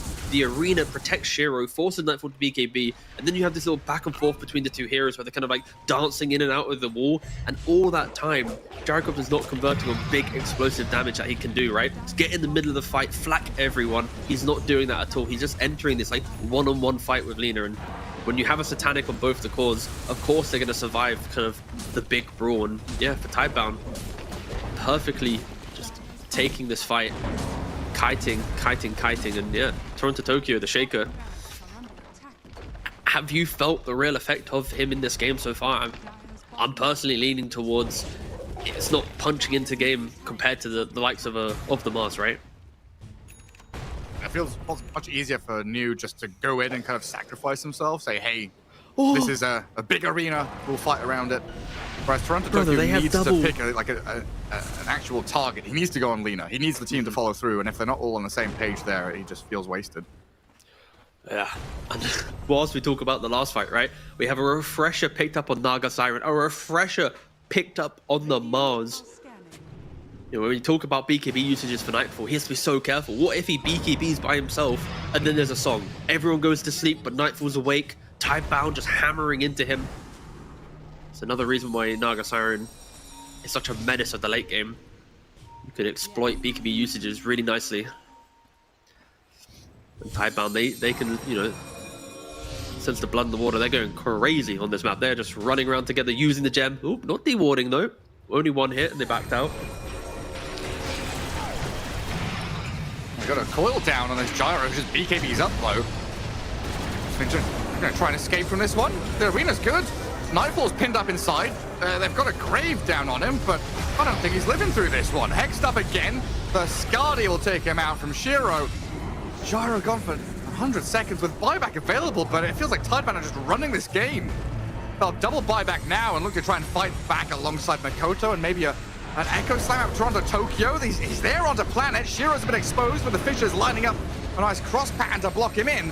Nightfall moves forward, but the slowdown from the Skadi, he can't move an inch. He's stuck there. The Grave will buy a little bit of time. He's got Satanic to play forward. Shiro, the target to go on, but the Spear and control's far too good. GG called. Aurora tap out, and we head to a game 3. Whew, okay. Signs of life from Tidebound. You know, they had some moments in this game of shakiness, but you know, the Lina pickup at the end, they needed to find a range hero to be able to utilize the efficiencies of Naga Siren. Sure, the lane didn't go how they wanted it, but the game, right? They respected what Aurora had. But even though Tidebound win, we have to talk about Aurora in this game, right? The first Aegis usage from the Nightfall Gyrocopter, TPing in, the triangle fight again. Toronto Tokyo on his Shaker, not really ever creating moments for his team to play through. Just Aurora, just disjointed. It was as much as I really want to. Like, yeah, true. He needs to. Yeah, at boot camp Nightfall, not on point. At home Nightfall, he's firing on all cylinders. But this is the fight, right? Simply put, if Aurora don't choke this engagement, the net worth will extend. You can see how Gyro had like a 4,000 gold lead over Lina, but after this fight, Shiro getting a double kill, kind of breaking more of Aurora throughout this engagement, the game becomes very, very even, and Aurora lost this game. I wouldn't say Tidebound won it, if that makes sense. Like, Aurora made more moves to enable Tidebound to win than Tidebound did themselves. It feels Yeah, like Mikoto yeah. had that play bottom jungle as well, right? Where there were you know, Mhm, some moves where it felt like they were invincible. They were like, okay, we just need this one more kill, we close out the game, but you just hand Tidebound so many opportunities to come back into things. So we head to a game 3, we'll find out how it all works out. A quick break before we come back with the last game of the series.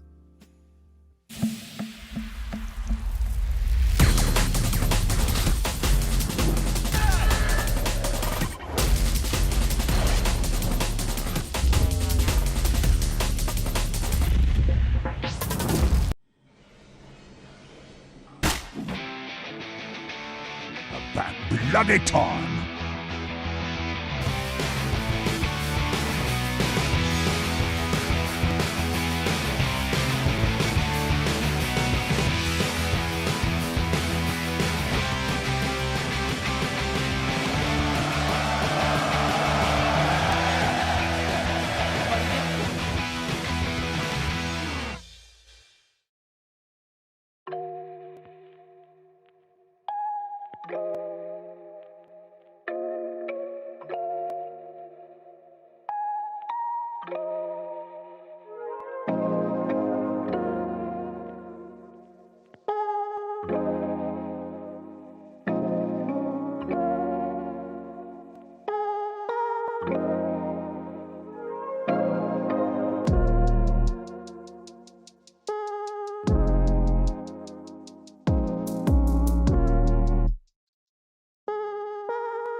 Welcome back, everyone. Game 3 between Tidebound and Aurora about to kick off as we get ourselves a proper series between two teams battling it out, finding openings, and picking cool heroes. Shiro Lina was an interesting one there in Game 2.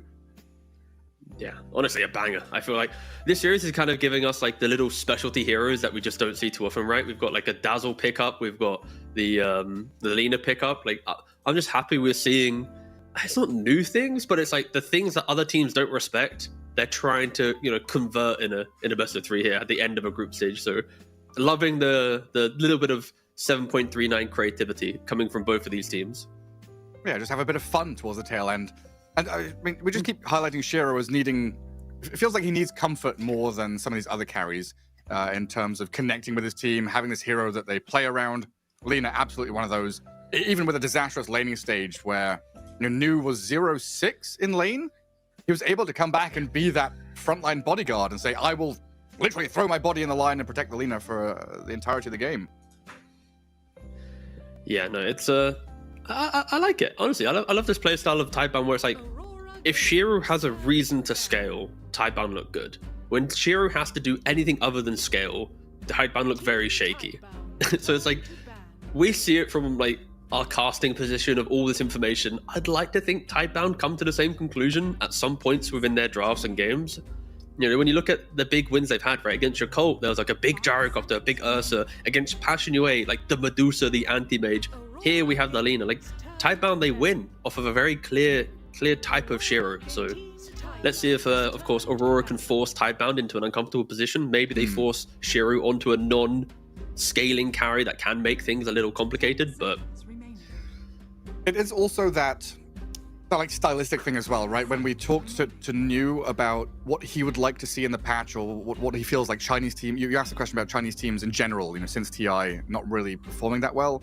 His answer was pretty much, we look to 30 minutes, 3 items, later scaling, whereas a lot of these other teams are lane focused, early skirmishing. And game 2 kind of showed that. Once they got over the hump, they looked good. But if Aurora come back in here with tempo in game 3, we could just see the same Tidebound crumble again if their draft isn't able to withstand the early heat.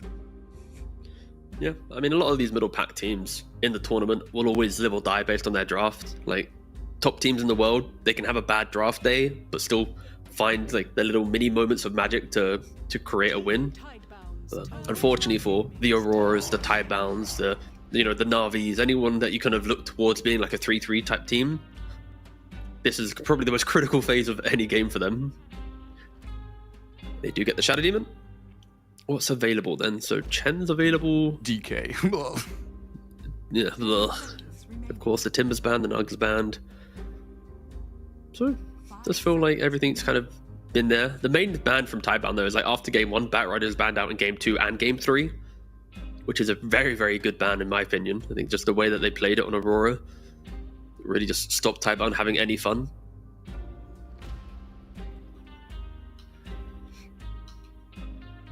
That taking us in regards to this.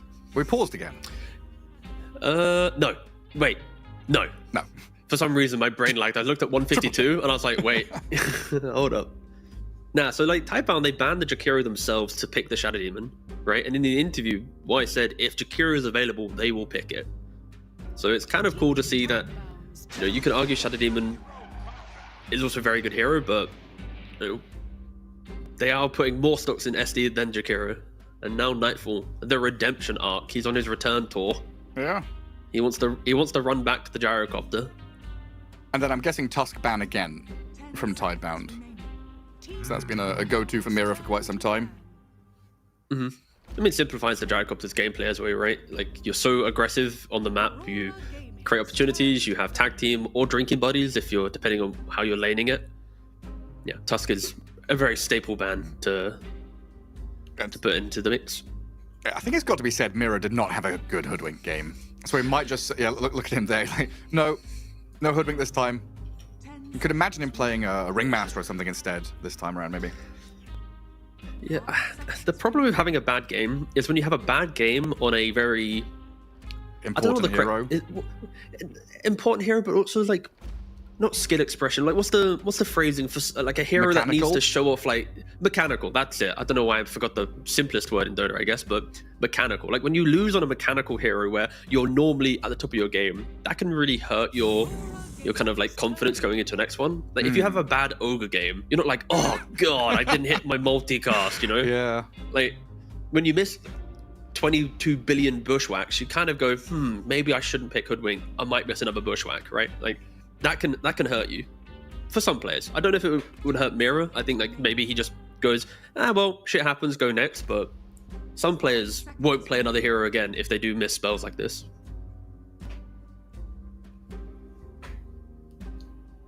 What else has Mira been playing? A bit of Skywrath, a bit of Ricky. Those feel very particular in their position in the draft. Bounty Hunters out there as well. Actually, like Hoodwink and Tusk Batrider were his 3 go-tos. So it's like you've banned 2 and you've left the one which he looked the weakest on.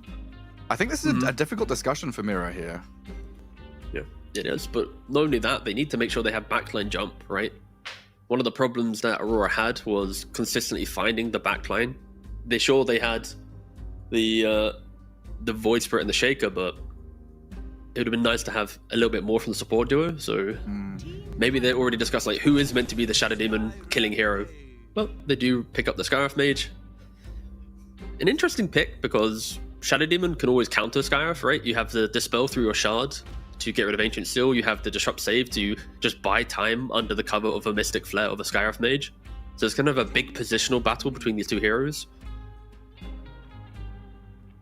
5 seconds. And they've got a pretty limited pool in terms of heroes that Scarth loves to play with. And with DK picked now, you're kind of looking at Sand King for Aurora to be one, or maybe Beastmaster to be those heroes that goes in, stuns, allows the Mystic Flare to come in. And of course, they maybe find someone as a +5 to do a similar job. 10 seconds remaining. Tidebound with Shadow Demon DK. 5 seconds remaining. Couldn't ask for a more boring draft opening. Yeah. I mean, it's going to be good, but like visually, I'm like, ugh, okay, yeah. Heroes will hero. You just always know what DK is going to do. Unless he's against a Huskar, then we get the blue Dragon Knight. Well, yet again, we've got the multi-level support system being built by Tidebound. Everybody can save everybody. Yeah, I think it's a nice read, right? Having the double saves, right? You got Disruption, Escape Act. It just simplifies it. I think putting just Shadow Demon on a spotlight of, does he have TP up? Has he wasted a TP? Is he in the right position? Does he have a Blink Dagger? Like all this compounding onto one hero while Scarif Mage is ganking and then setting the pacing. Like it can be scary, but yeah, Tidebound. May answer it once again for Aurora. They need some melee heroes that initiate the fight. Otherwise, they do have a problem with their lineup. They do. Well, that's not a melee hero. Hold.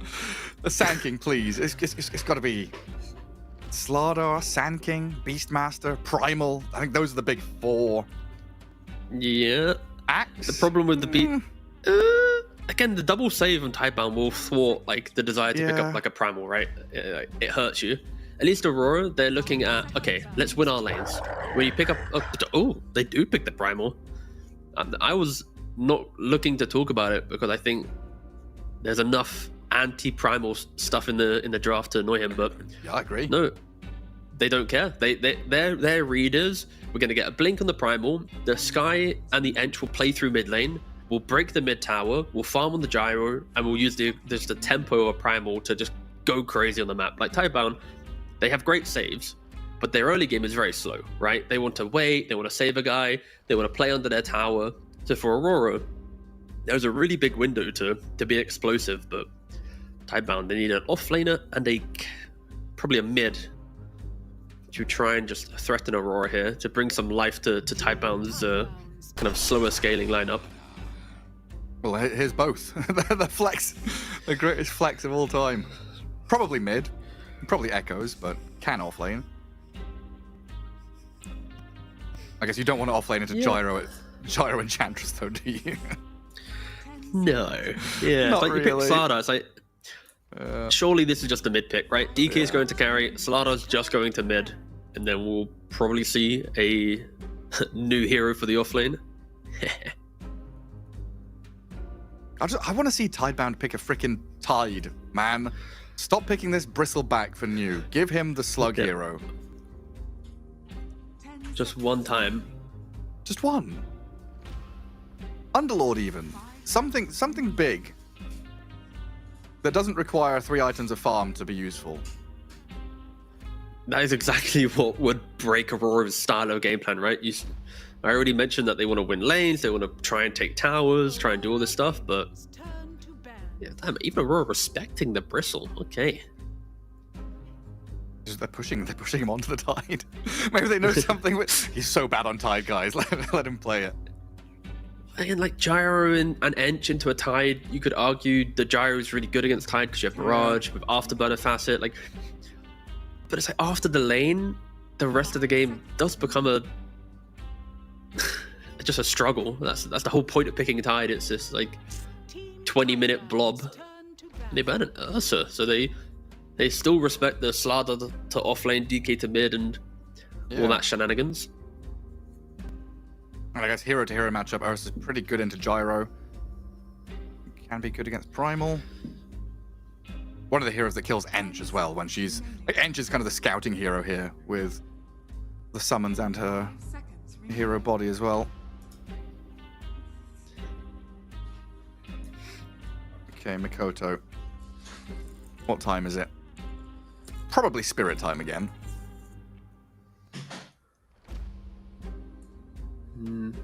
And I guess this Flex of the Slardar Yeah. is also there for like the Queen of Pain pick, which could come out.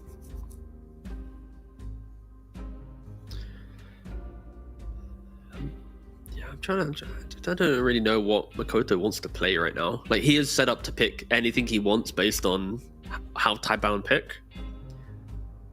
The thing is, like, if Tidebound pick, let's say, this Tide that you're mentioning, you kind of know, oh, okay, Slardar will be mid lane, which then opens up for less of the spirit heroes because they get bullied, and more like the Queen of Pains or the heroes that you haven't mentioned, right? So, yeah, Lesh, exactly. So I think Makoto is kind of chilling. He's just waiting. Like, what are they doing? Anti-mage ban.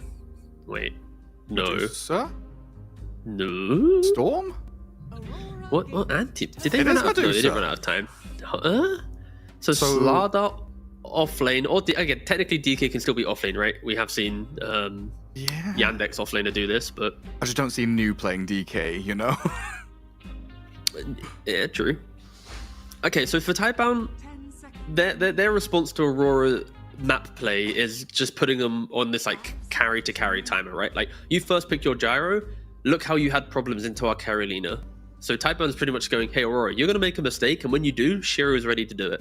And at least Shiro's on a carry that we want him to be on, right? The scaling 1v9 type dude, but there is so much time that Tidebound need.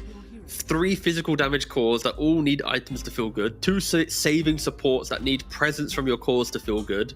So if your 3 cores are farming and your 2 supports are waiting to save people who are also farming,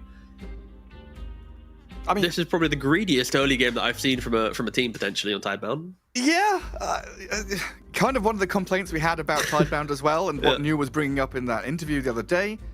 But I guess if this is your identity and this is what Yao has in mind for the draft and the overall feel of this team, you don't want to deviate too much away from it, right? This is all the prep you've done. This is your game plan. This is what you're going for. And they have given Shiro the identity hero, which we do enjoy. How much pressure is there on Aurora to do well in that early game? Like, do they have to just run and get kills non-stop? I'm leaning yes. I'm having that sense of the frustration from Aurora will kick in around, I think, 20 minutes. If they aren't looking at being, if they don't own first Tormentor, if they don't own first Roshan, that it just feels like 2 items on Medusa, and how does she die? Like, Ench won't pressure the Medusa. Maybe if you get like a mana burn creep from the jungle, you can then like threaten her that way, but gyro diffusal. Oh, okay, it might yeah, have we're to, cooking. You know? You might need to, for sure. Like, again, Disperser on carries is pretty good, right? Like a Manta Disperser build, but buying those items just feels clunky. Because also you're going to need like a Dragon Lance, a Falcon Blade, then a Manta, and you might skip the Ags. And either way, Aurora, they are on this like just ability to fight timer. Like, they are just, I'm scared for them. I really am. Like, Toronto Tokyo, he had quite a quiet game on the Shaker, and I can see the same thing here, right? Like, if he doesn't just pop off, get an early blink, get a kill, get a BKB, transition that to like a Shivas, get the refresh. Like, if he's not always buying a statement item and controlling the fight, then his initiations will be countered. His ability to kill a hero, like, he's not killing DK in the late game. He's not killing a Slardar who has like Lotus and Ags and BKB. So yeah, for Aurora, utilize your supports. If there's ever a game that Mira and Ollie have to step up and just showcase their experience, it is right now. They need to break the lane. They need to make the early moves, open up the active runes, bring Storm into the game, force the overlap of the fight. But yeah, the supports on Aurora, all on them, I feel. Let's start the clock then. 25 minutes. We'll see if Aurora are able to get what do you reckon? 25 minutes, 10k lead. Is that what they need? Is that an overreach?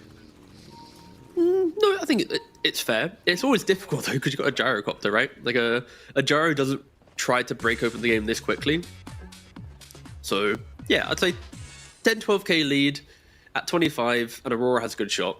Yeah. But to be fair, you could say that for any team in any draft. That sounds quite like an open statement.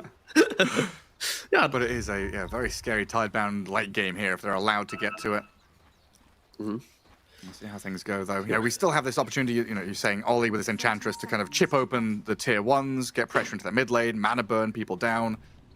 Mira's Scarlet Mage does do a lot of lane damage alongside his Primal Beast, so maybe some early kills onto a Shadow Demon, for example, who isn't the strongest of laners here. Shadow Demon Medusa is very farm-focused, lane-heavy, defensive. creep-hitting guys. They don't offer much punch back.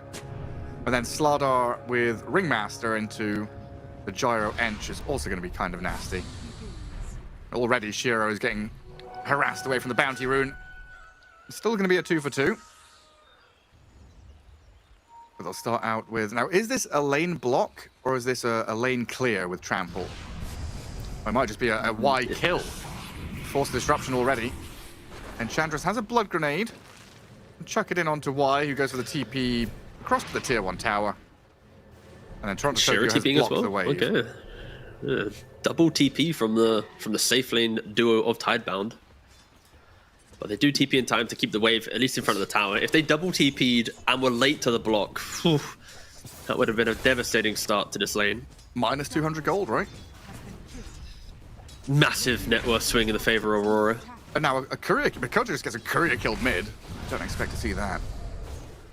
Echo's given over another little bit of cash there to give Aurora an even better time starting out this lane stage. The Storm already 4-0 from that first wave. Having a perfect time.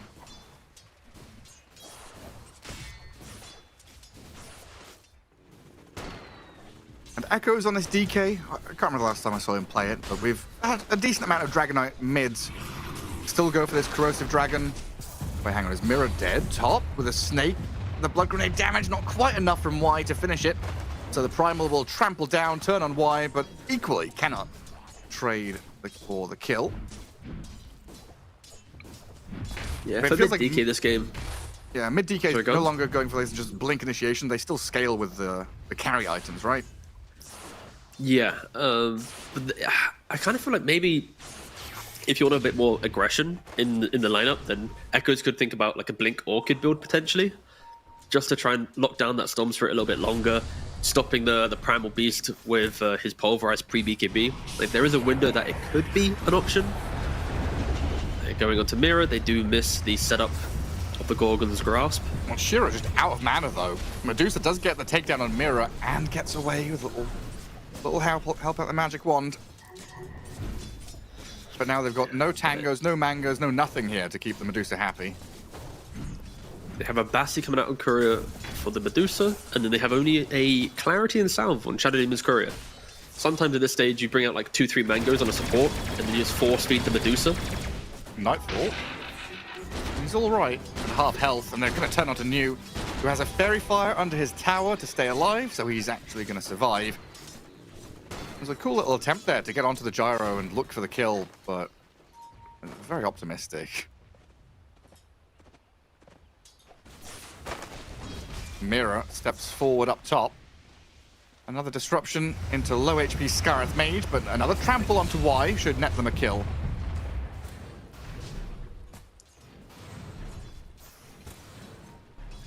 You don't expect First Blood to go to the Medusa Shadow Demon lane. Yeah, Mirror has been like stepping up to try and use his toolkit, but every time he does, and the double range click, they are making sure they're always on top of him. The concern is all that fight from Medusa. He's 9 CS. Of course, does have the wave coming into him, so we'll be able to pick up a little bit more, but we mentioned the supports being so important for Aurora, but also Storm Spirit, right? His early game, punishing the lack of control that support duo has. In a farming game, a Storm can just keep picking off these farming heroes. As Toronto Tokyo dies top. I was not looking, but he got disrupted into Gorgon's Grasp and just disappeared. Not a great sign. I was watching this lane dragging bottom where Planet drags the wave, Ollie tries to connect it. Some nonsense happening there. Just trying to give New a bit of a better time, but it also means Nightfall gets this big, juicy dire wave to flak down. Another game that isn't particularly crisp from either team, just trying to find this footing in the early laning stage, but so far the team which we felt required this early game start and the kills and the lead up into mid game are down a couple of kills.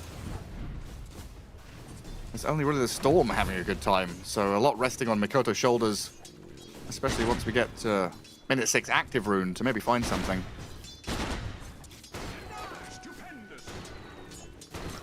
this is where Slardar potentially doesn't have a lane anymore. Yeah, he's just kind of here. He's just hoping again. Enchi's such a great lane bully. You've got the Dispel as well in the sprint. Like it's such a hard Slardar lane. Oh, it's so difficult. His road to Blink, it's like once he gets Corrosive Haze, maybe he waits for the DK to rotate into his lane. Maybe Shadow Demon takes the Twin Gate because Gyro's really pushed up the lane, but he needs a lifeline from his team. They're going to go for Toronto Tokyo again. Disruption into Grasp. He's got Onslaught to create the gap, but that Snake follows. Not enough damage to finish him, but that's put him out of order for a while as Mira trades into Y. We got a salve coming or something? No, it's boots. Boots for Toronto Tokyo so he could run away faster. But no regen, he's just getting clicked down by the Medusa. I mean, is he dead? Shiro's a hit away from getting the kill on this Primal Beast. Mira's trying to get there with a trade. The turnaround, the bait is not good enough. They had tons of sustain there with a wand out of Shiro to stay alive, and I don't know, Aurora just flailing. 6-minute run is going to be a DD for the Dragon Knight as well now. And Mira's gone. What is happening? I could say what we're seeing, but you talked I about don't know why we're seeing it. The pressure and the need to play aggressively, right? But is that pressure already getting to them? Toronto Tokyo's diving tower looking for Shiro. Like, Nightfall's rotated here, level 5. And I'm not even sure they'll get this kill still. The home missile, it'll connect, but that's 5 1 charges and a mango. Okay, Shiro. Low HP, low mana. Damage coming in. New gonna save up the Medusa, heal her back up, and turn onto Toronto Tokyo.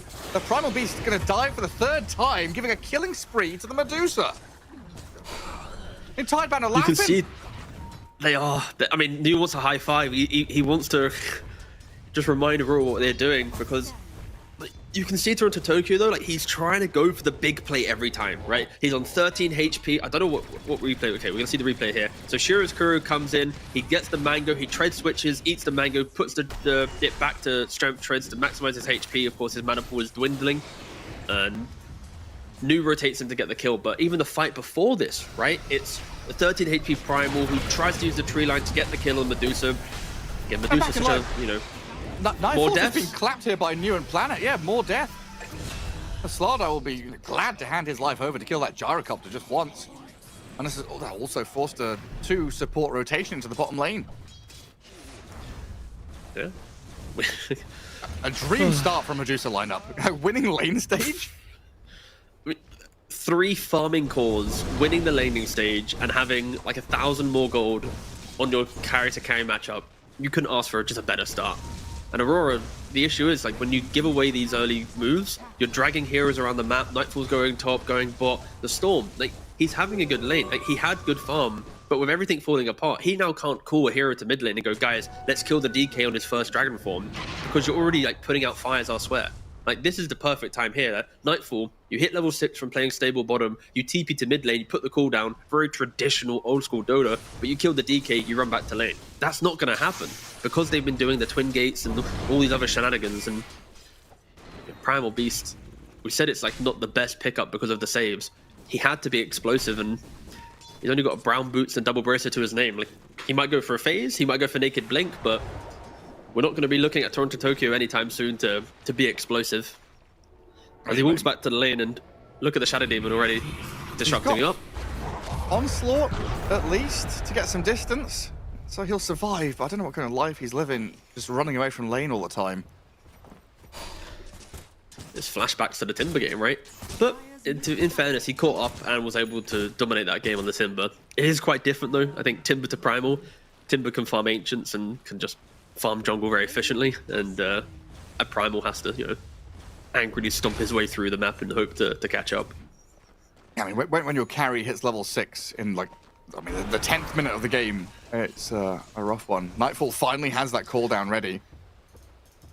But Corrosive Haze is on him, and yeah, you need this Observer Ward by the Twin Gate to see if there's any rotations coming. Makoto's Storm will come across, try and relieve some of this pressure and blow up New. A much needed move there from Aurora, just to regain control. Planet is going to immediately deward the Twin Gate though, so they can keep playing back and forth there.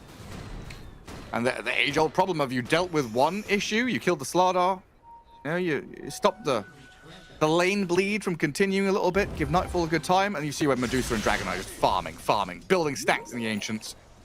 The bank account swells for Tidebound. Okay, Makoto. He has an arcane though. Can he create anything else from this? So, we put a lot of emphasis on supports, right? Fast forward 10 minutes after the draft, I'm now looking at Makoto. It's like, all right, boss, what can you do? How can you shine on one of your best heroes, right? How can you give Primal a couple of minutes of On the untouched planet, farming huh? time? When a kill on planet's nice. He just walked into the river and died. Yeah. Huh, okay, well. Bring the troll creep, bring the catapult. Start tickling on the tower. Even Primal's TPing to mid. They just want to bring the numbers. They want to just stop DK from playing on this tower and keeping it alive. Yeah, very aggro. But look at who's joined in. Shiro's Medusa's here. Clears out Mira. Makoto still has mana there to get away if he does get jumped. But a real statement move by Shiro saying, yes, I'm going to join my team. We lose the tower, but I'm going to show that I will arrive in these fights if you force me to.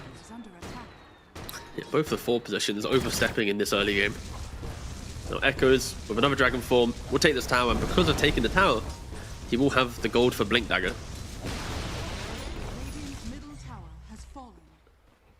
Of course, dragon form will be on cooldown when he does get the blink, plus the move to the lane he wants to try and gank. But to be fair, if there ever was a game where you don't go blink, maybe DK could have skipped first item blink just to continue farming. It's not as if like Medusa is going to join him, right? Yeah. That's why I was wondering if is it just Armlet Mom on his DK. Yeah. Like he could have been a little cheeky with his build, but I think in fairness, the DK also respects the fact that if there is a fight, if he does go blink, even if he's farming with it, TP to a tower, blink in, you know, you can create that turnaround potential. But Nightfall, he smoked up with the Sky, walked to mid lane, playing for the 12-minute rune, saw they were top and went, all right, I'm back to farm. And Nightfall, he's itching for the fight, right? Like the twin gate rotations, the early smoke moves. He can't just feel the pressure. Yeah. The 10, 11, 12k lead by 20 minutes, it's not gonna build itself, is it? Hey. No, that's true. That is true. You gotta work your way there. He's just one smoke away. That's imagine how broken Dota would be. Actually, just one kill, poof, 10k gold. Really. And it wasn't far off that back in the day with the rubber band mechanics. If you're super far ahead, the whole buyback situation is pretty rough. Makoto's going to find an opening on Echoes. Wheel of Wonder's real good here, but the Dragonite's going to get blasted by the Mystic Flare. Tame the Beast doesn't hold them back, and now Aurora, firing on all cylinders, finally getting this. Makoto, Storm, and Gyro paired up together, looking to flag down Planet. Pops his wand, has a Lotus to try and heal himself up, but dies regardless. Does not have a point in the escape act yet, so cannot save from the chasers. The DK got baited by his itemization. Like, if he didn't have Blink Dagger, he's not making this move. He's not running into the enemy side of the map. He jumps in, blinks an inch, runs away, and goes, wait, why did I just blink stun the inch? Like, what am I doing? And, you know, he just dies. Like, it feels like a very unnecessary move on Tidebound. Like, Shiro's farming, he has Manta, he's looking for Skadi, of course, you know, many minutes away from that. If Tidebound want to win this game cleanly, it's just a matter of shove waves, play near your kind of teleport points, and then you're fine. Also, I've never said teleport points in my life in a cast. I just made that up on the spot. That felt weird. Anyway, yeah, for Tidebound, hit creep, win game. I think they might adjust Echo's positioning now based on that last attempt of aggression. Saying that, he's walked into more heroes. Yeah, there's a lot of them there. Aurora just playing buddy system now. Storm and Gyro just holding hands, not farming, going aggressively onto Y. Escape Act finally comes in, saves the Shadow Demon from the immediate danger, while New dives onto Mira. Squishy Scarlet Mage is food for the Slardar as the Primal Beast arrives with a Pulverize, but New breaks free thanks to the Planet, still gonna die by his tier 2 tower. Aurora are playing how they meant to, right? Planet and Keep Y, going. careful. Nightfall's coming for you. I mean, Nightfall has itemized to be this aggressive, right? He's got like the Falcon, the Dragon Lance, looking good for Yasha. which means he'll be probably going Manta after this. It does open up for the defusal that you were joking about in the cast, right? But in the draft, sorry, not the cast, but he might entertain it. It is such a good defusal game, though. I would love to see it.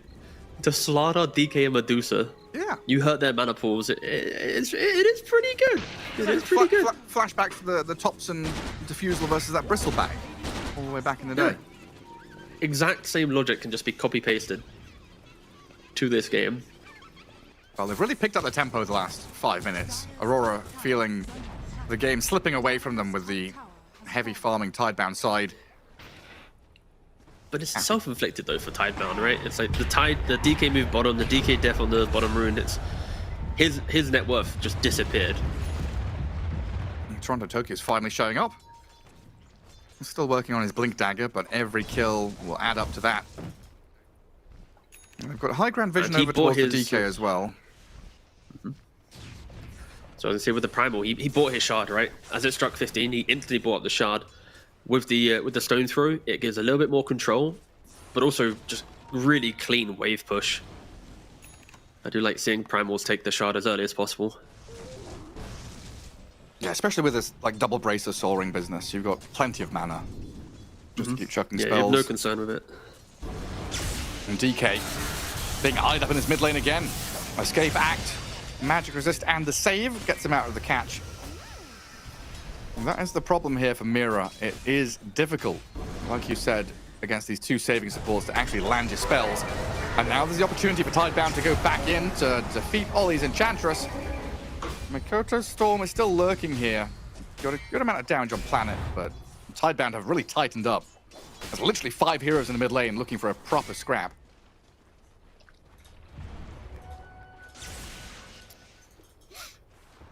Every passing moment this Medusa gets to keep on farming after a good laning stage is a worry for Aurora. Skadi is 2,000 gold away now.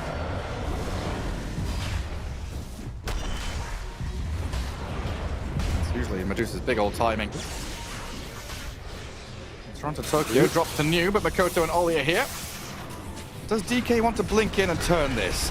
He does. He's on to Mira Scarth Mage, and you trying to get away from there, but the cooldown lands too quickly. Mikoto just keeping on going with the mana pool and the shield rune he's got going.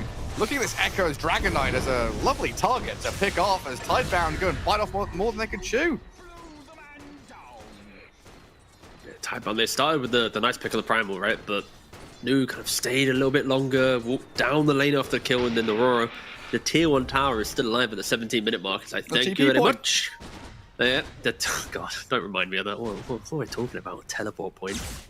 I was trying to say, like, how'd you combine outposts and towers and then like all of it together? Like, I think teleport point is fine. Just a bit funny with a PP. Okay, all right. Oh, where's he doing nowadays? South American mid laner. Oh, okay. Imagine. Still like one of the most upvoted posts on Reddit, by the way, is just the tiny PP. The PP cast. Yeah. I mean, thank God Lacoste was casting it. I don't think anyone else would be able to do true justice. I think the funny thing is it's like we were casting SADPC, Lacoste and I years ago. Yeah. When was DPC? Was it 4 years ago? 3? Brother, it was time. Yeah, it was like 4 years ago. It was, and we were casting like 2021. Yeah. We were casting PP and Mini against each other in mid lane. So we had mini PP. No one caught wind of that. No, I know. Good point, actually. No, I remember the PP meme's been around for a long time. You know.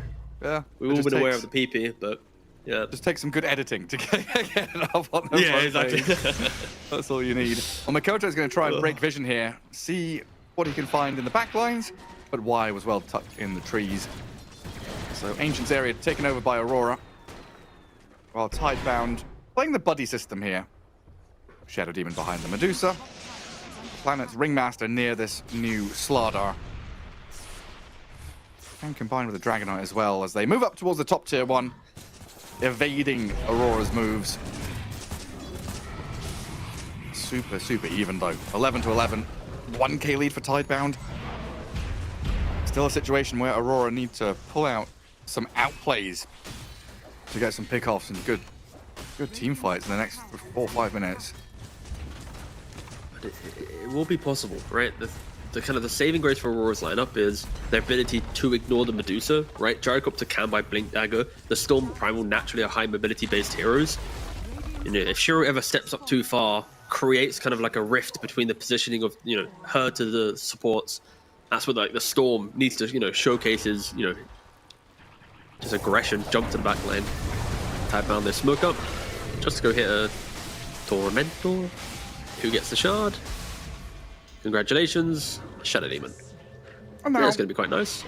Go play the lanes, play towards Roche. Pretty easy, systematic stuff. As this is, you know, one of the strongest periods for the Medusa. You know, she is still a late game carry, but I feel like 20-25 minutes when she's hit this Manta Skadi, the amount of like, damage and control you need to blow her up is pretty substantial, and I don't know if Aurora have that. As they start on the Dragon Knight, Echo's going to turn with a stun on a Wheel of Wonder to catch out Mikoto's Storm with a Stone Gaze there. Oh, it's beautifully executed. And Shiro can chase with a Skadi now onto Ollie. This Enchantress in some serious danger, cracked down by Planet, and New is still hunting. He's keeping tabs on Mira there. Blink bash into Crush, easily done. Oh, the Ethereal Ghost Scepter comes in, but he's stun cancelled. Mid TP in a 3-for-0 fight there. Tidebound come out on top big time. Yeah, you can see the frustration on Mira's face when he dies. Like, you know, it's like, our window in this game, it is falling apart, right? Tidebound, they get to do everything they want, and we said Aurora, to win this game, they have to control the Tormentor. They have to be controlling the Roshan at the 20-minute mark, but it's not the case. Tidebound are taking both. And Mikoto, they're jumping onto the DK. Of course, Planet started with a save on the Dragon Knight. The Courier could deliver the BKB as well. So if this fight was to extend, there would have been a BKB turnaround, but just no one's really there. They're going for a pickoff. The Primal's not there. The Sky hasn't used any of his mana. It's just an optimistic go. And now a 5,000 gold lead and an Aegis on a Manta Skadi Medusa. You talk about like the scaling needed. You know, there's none left. It's just all here. And Medusa does go for the Diffusal Blade herself. Ooh, of course, it's quite a nice little pickup for the Medusa. You get a Disperser, get that bonus move speed for yourself. Mana burning, a Storm can always turn around his. How far can he zip if he's been, you know, punched 9 times during a you know, a DK stun or a Slardar stun? Yeah, Aurora, they're going to have to find something, going to have to find some type of, you know, initiation, but they've yet to really make the move together, right? It's always been kind of like a 1+1, trying to go for a little combination, but yeah, there's a world where you put the... Sorry, go on. With no BKB on Nightfall, it feels also quite risky trying to take these fights. Like, I get this build, I get the Manta style, Dragonlance, but you're still dealing with Slardar, DK, plus the 2 supports on the Dire team that could just control you and kill you. Radiant's middle tower is under attack. During a Dragon Knight BKB, if you get Blink stun on this Gyrocopter, what's saving you actually? Is Primal Beast has to go in and probably die himself just to save the Gyro. Okay, turn to Tokyo is looking at just Aghanims after Blink Dagger. Okay. Don't really see this as a rush too often, but so to be able damage? to apply a break, yeah, just more damage and a break. Like the burst potential when you jump onto some of these tanky heroes, but it's like, okay. I think this is a type of item where we'll have to see it in action. Because I feel like Ags is like a nice supplementary item. You know, it makes other things look good. Like the Shivas plus the Ags, ooh, that's scary. BKB plus the break and you're holding your ground, that's scary. But like an Ags by itself, I just don't know if it's gonna be able to do enough. But again, let's see if Toronto Tokyo has a read on the item and can show us like maybe like a different style of fight that we just haven't seen from other Primal Beasts. Yeah, I mean, maybe if he is that one to kind of react, get into the backlines and blow up these supports, don't allow the saves to come out from Planet and Y. Maybe that's going to be the difference maker. Because I guess he's going to be playing alongside Mikoto. So if Toronto Tokyo and Mikoto can see the supports and just get on top of them, that gives Nightfall a much easier time accessing the rest of the fight. Currently, Mikoto and Mira playing into new Slardar.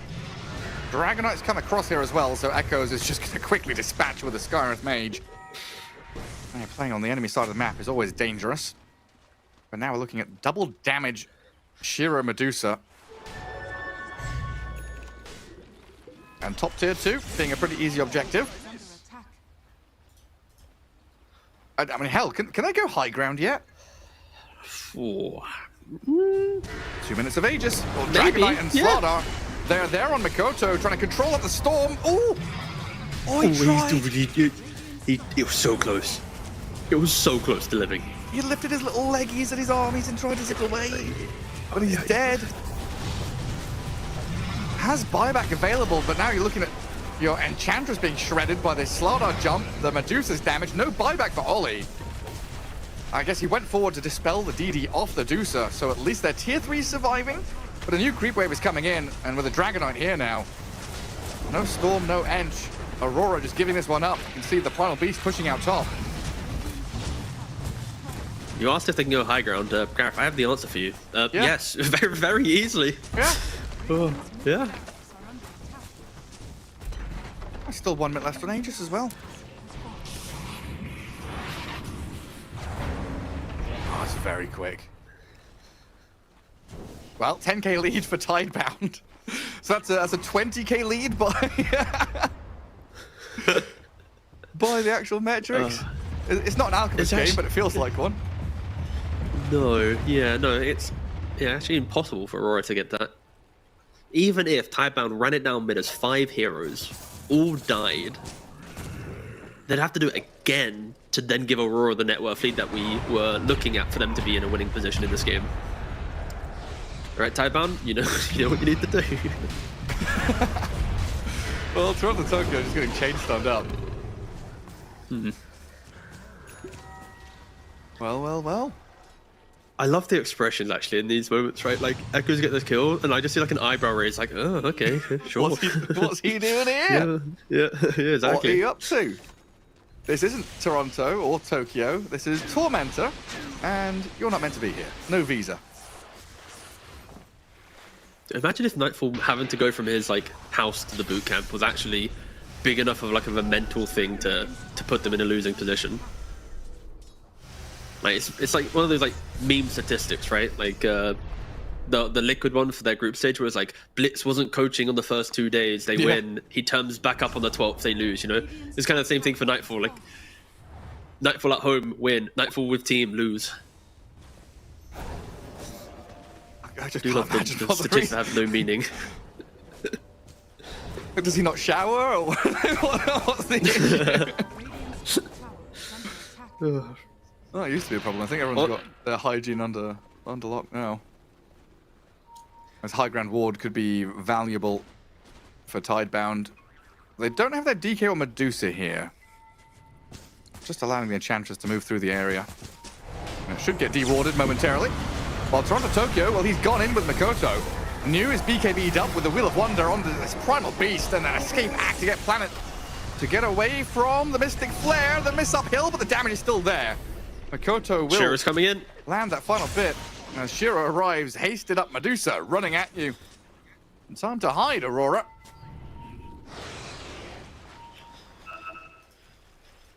So a primal for a When planet. Shiro turns up. Every time Shiro turns up, they're like, oh, run away, run away, run away. Shiro is so big. Like 7,000 gold lead over the gyrocopter. Has Butterfly, Disperse a Skadi Manta. I just don't see a world where they can kill him. I'm just laying the foundations of the Castle Curse now. Yeah, of course, of course. I mean, realistically, the only way he dies is if he's by himself and all 5 Aurora heroes are smacking him. But, you know, any hero can die in Dota if it's a 1v5. Well, smoke into smoke. Everybody ready to go head on into this fight. Shiro, smoke breaks, front lining. Gonna start out onto Ollie. The damage from this Medusa and the Manta. And Echoes picks up Mirror in the back as well. Ollie somehow has healed up with the sprites, getting a bit of distance, but now has to just face tank the rest of the damage as both Aurora supports fall very quickly. Their cores are left with nothing to do but run back to base. Just the resources of Aurora just dropping, right? Like they place wards in the fight in the hope to take the fight. They die, they're losing the vision. Tidebound continue just charging down the lane. 16,000 gold lead. Again, this is a game to win. You get 100 EPT points, additional what, $3,500, so very helpful for the players. Jump on this gyro. Immediate blow up of Nightfall. Dead with no buyback. And now the Stone Gaze comes down to force Mikoto to bail away. Toronto Tokyo gets turned on quickly and taken out of the game. 2 cores gone. GG called. Aurora tap out as Tidebound take the series 2-1. I mean, there's just, the early game pressure just was not there from Aurora. Losing that top lane as the Primal Beast and the Scarth Mage being undone by the saving supports of Tidebound. Everything went right for Shiro in this game. Yeah, Tidebound are so happy. I think the fact is they had a little bit of some stress maybe in game 1, but they understood the big picture. Like, what is Shiro meant to be as a carry player? And of course, this really picked up the pieces. Yeah, this exactly. Like, it does make prepping against Tidebound quite simple. It's like, does Shiro have scaling? If yes, respect them. If no, go crazy, go aggressive, go, play the game, right? But yeah, for Tidebound, go on. What's up? They're rolling again. They're trying to figure out who to send us. Are they actually? Yeah, all 5 minutes I'm they did this joining- last time. Oh, we've got highlights. T, your onion. I'm sure. Wait, what? Yay! We made it! We asked for it. We got it. That's awesome. That's good. One onion. T's one onion. Oh, there we go. Oh, my little red no as well. Hello. That's the easiest excuse. His name is Freddy. So I believe so far, based on role logic, we have.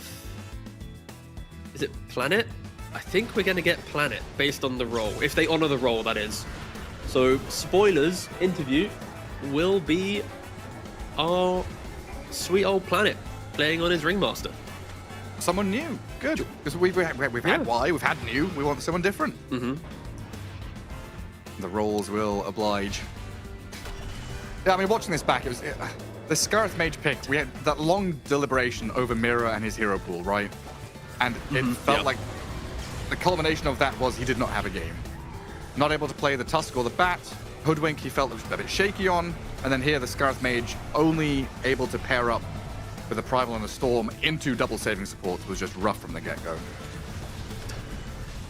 Yeah, no, I just feel like it's like a strategical misread, right? Looking Aurora versus Tidebound, like, I think if we're able to sit here and come to a conclusion on how Tidebound wins, it does worry me that Aurora aren't finding the same conclusions. Like the way that they're playing, the way that they're drafting, it's just a full identity misread on Tidebound. And then you're kind of giving them what they want. To be fair, I think seeing the DK, the Slardar flex away, picking up a last pick Medusa is kind of like oh god, they can do this too. They play the DK here, they do the Slardar there.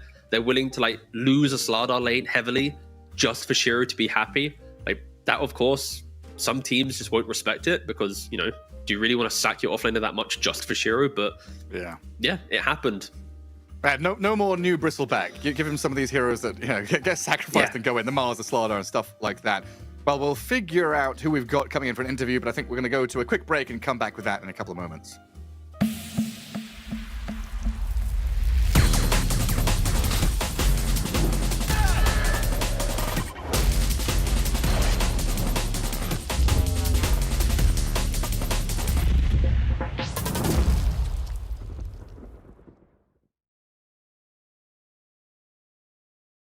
Former TI winners, Team Liquid, has had a pretty turbulent 2025. Every event seemingly being a coin flip, either first place or mediocrity.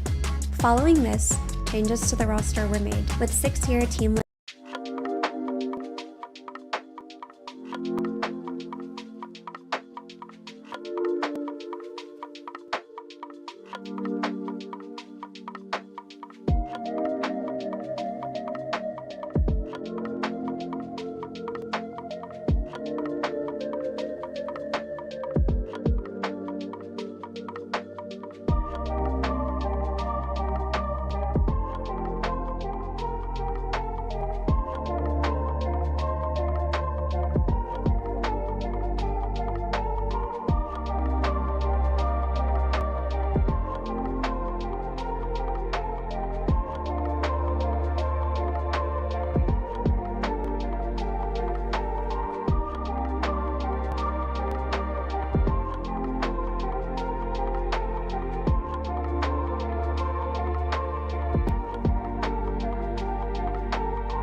folks. We've got an interview here with Echo and Jin joining us as a translator as well. First of all, congratulations on your victory over Aurora.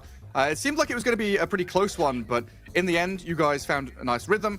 And I wanted to ask, your journey through DreamLeague has been kind of a difficult one. What's the greatest thing you guys have learned as a team as your improvement has developed? 那 X 首先恭喜你们战胜了 Aurora 战队，也看到刚才打的挺坎坷的，能不能也跟我们分享一下，就是这次梦幻联赛这整个过程当中，你们战队学到了什么呢？我觉得最大收获就是我们的现在团战打得比一开始更好了。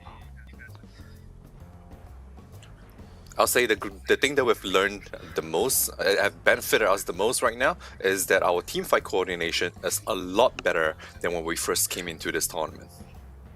Yeah, something that we were looking at as well. And then thinking back, the games that you had through this tournament, OG, VP, Passion, YB, Yandex, Aurora, who do you think was the team that was like most challenging for you guys to face?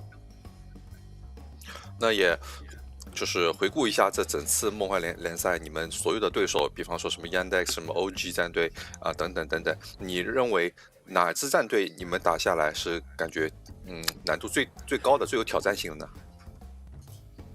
呢？我感觉他们打的都差不多，不是实力差距不是特别大吧？可能 OG 打的稍微更好一点，就他们整体性更强一点，但是整体差距没有那么大的。I'll say that overall, the teams aren't actually that far apart in terms of power and skill difference. But if I had to pick one, it would be OG. They certainly feel like they are a cut above the rest. Cool. D? Again, congratulations on this win. Were you surprised when playing against Aurora at kind of how farmy they were? Like they didn't feel like they were trying to press you in game 2 and game 3. I felt like they could have maybe done more. Like, were you surprised that they weren't utilizing their heroes more aggressively? 那现在回顾一下刚才你们打 Aurora 战队的那一场对战，就想问你，尤其是第2把、第3把，你们有没有感到有点惊讶？就是他们也如此的憋，如此的就是想刷呢？因为感觉可能解说觉得他们会有机会能给你们是更多的压力，但是他们也并没有这么做，就相当于互刷，然后你们就自然而然就赢了。那你们有没有觉得这正合你们意呢？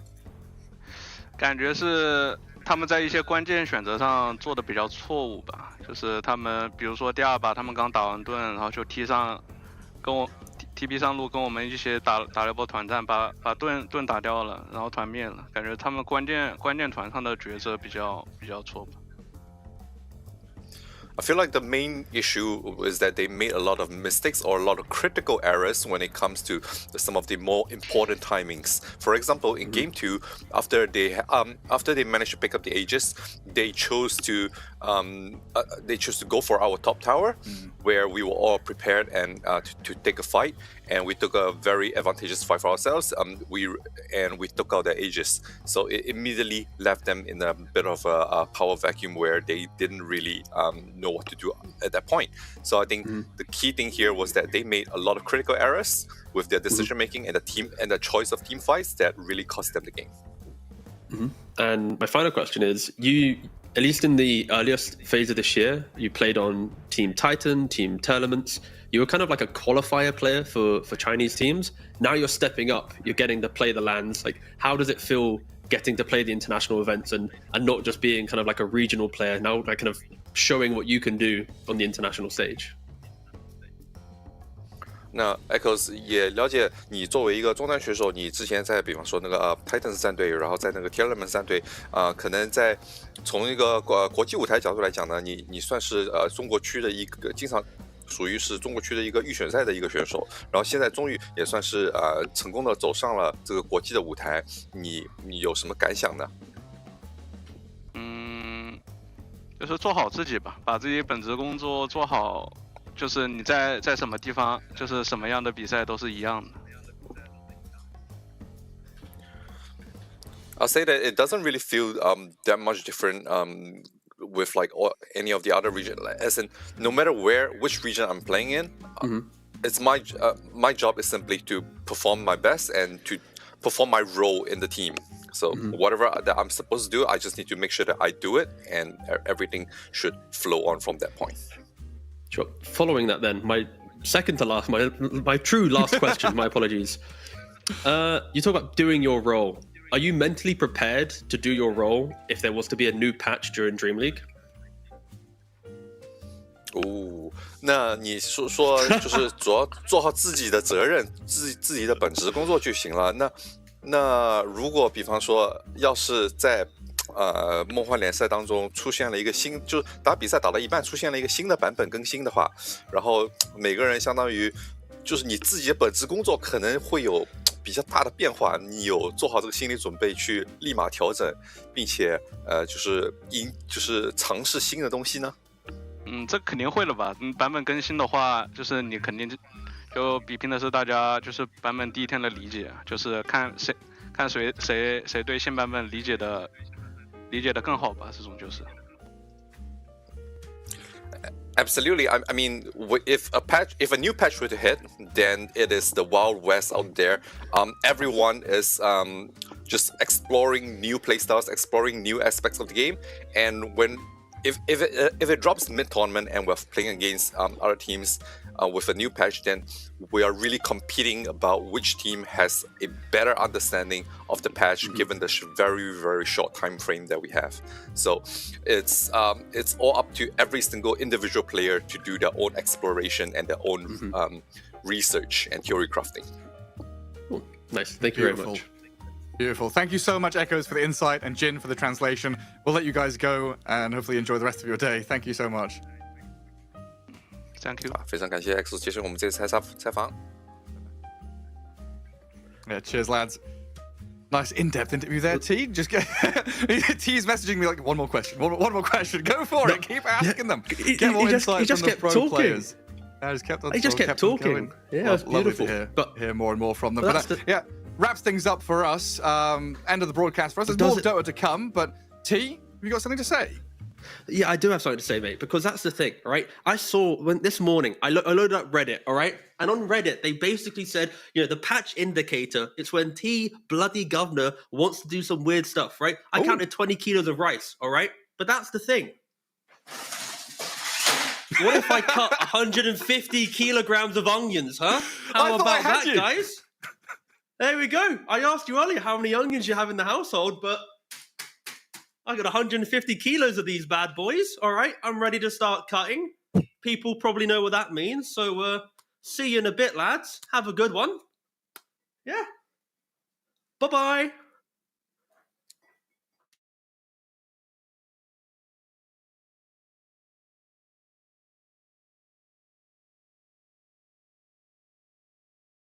DreamLeague Season 27 is brought to you by DHL.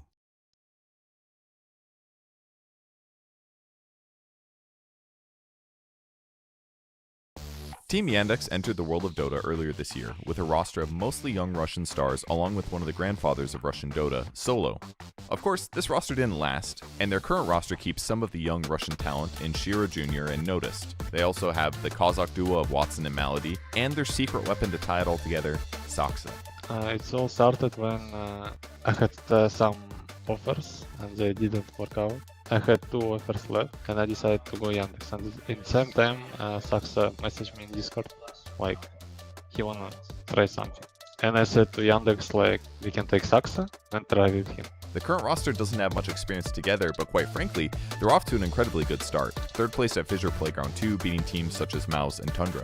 I think we have some ideas, we are improving, so yeah, we're just enjoying playing together for now. I think our recent results are because Saksa joined, because he has aura. With expectations going from 0 to, I don't know, at least 50, Team Yandex are coming in as a team that the competition will be sure to take seriously. Was their previous result a fluke, or will Team Yandex prove that they're capable of beating the best here at DreamLeague Season 27?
is under attack.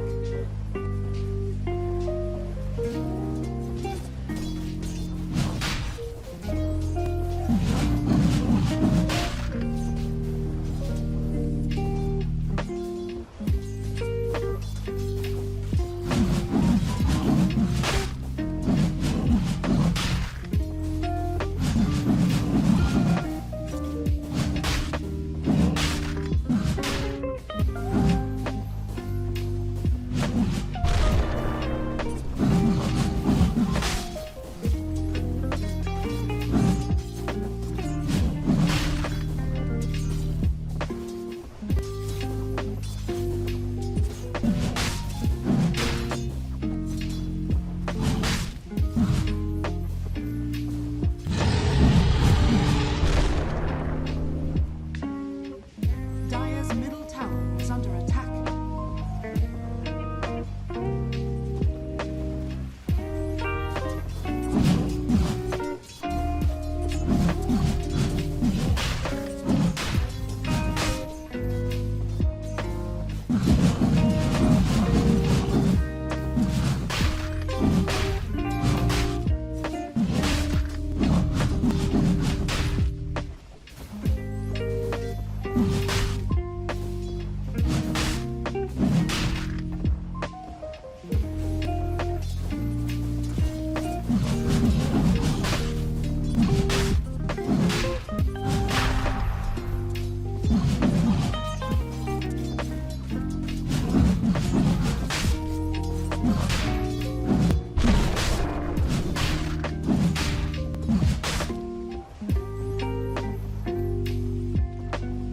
Dire's middle tower is under attack.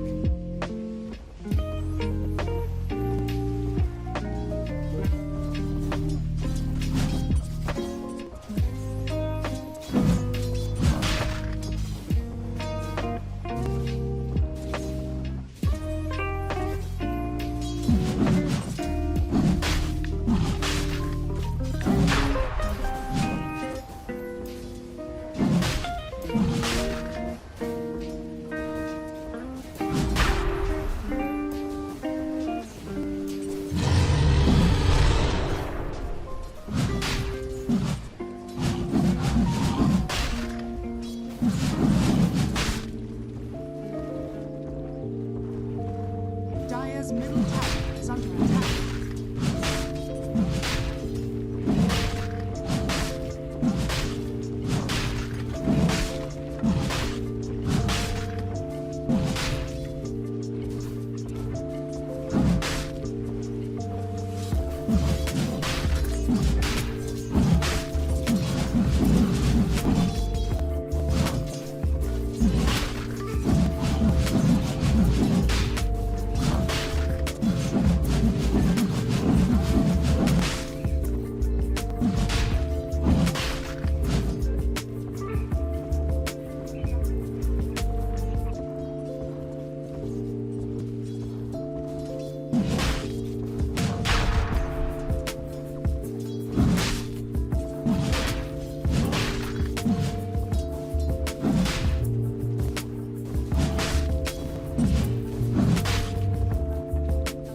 Dire's middle tower is under attack.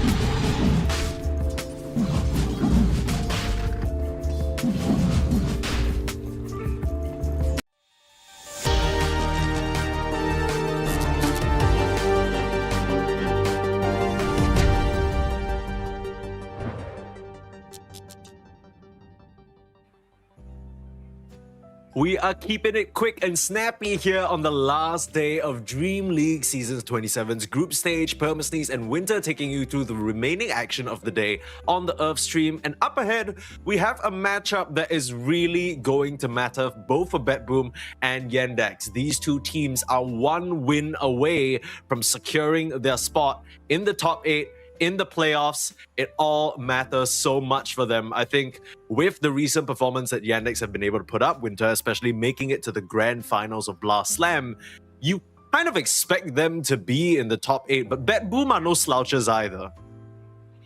Yeah, BetBoom had, I think, a very topsy-turvy group stage so far. some games you see them, oh, they look good, but other games they look like a totally different team. You know, what are they doing? You know, so they gotta find some form of consistency in this series because this is do or die right now. Sure, we'll talk a bit more about Bet Boom shortly, but on our screens, none other than the grand finalists of Blast Slam in Chengdu. I think this team was always in contention for making it to the tier 1.5 level of things, and then when Saksa joined the team just a month and a half ago, they really leveled up big time. I think especially for me, it's been very impressive to see Chira Jr. noticed some of these guys who were on, I guess, less tier 1 stacks, really proving themselves on the big stage, but that's not who we want to look at. We want to look at Watson from the carry role, the big man who joined the big shoes on Gaming Gladiators after Dyrachyo left. He's now found himself a home along with his support Melody on this team. What about Watson makes him stand out to you, Winter? I think he's a very, very strong carry player that knows how to team fight really well, knows how to use his items well. I think he's the type of carry player you want to play around, you want to give him priority, you protect him, and he's going to win you the game, you know. When he was, I think, standing in, or not standing in, but joining the Gladiator side to replace Dyrachyo, I felt like he was trying to do something that he wasn't meant to do, you know, was trying to be Dyrachyo. I felt like he couldn't really be himself, you know, and I think in Yandex he could truly play the way he wants to play and be himself. Absolutely. I think we noticed it throughout Division 2 that we were casting as well, that Watson seemed to be able to find a nice balance between a bit more of an active style. You know, he's always been known to be this 1v9 pub star, high-ranked TBI AFK farm, I end the game at 45 minutes type beat, but it's a different look now for Yandex, and that's what's got them so far. But Bet Boom, on the other hand, like I mentioned, that's the team that has had their ups and downs. I looked at their results, haven't had the chance to watch many of their games, but so far the only losses have been to teams that, you know, kind of makes sense that they lose to. Of course, OG, they've been on an absolute hot streak. So Bet Boom losing to OG, I think no shame in that, and losing to Tundra. Their other series have been 2-0s the other way, right? They defeated Extreme Gaming, defeated Runa, and defeated Pipsqueak +4. So overall, wouldn't rate them too poorly. In fact, Bukol score-wise, they are on par with where Yandex are, both at a Bukol score of 5. But the important part is Kiyotaka standing in for GPK, as GPK is out on a bit of a health issue. We are also looking at the carry player, the new addition of Bet Boom, Kiritich, who, similarly to Watson, I think in recent times has really proved himself.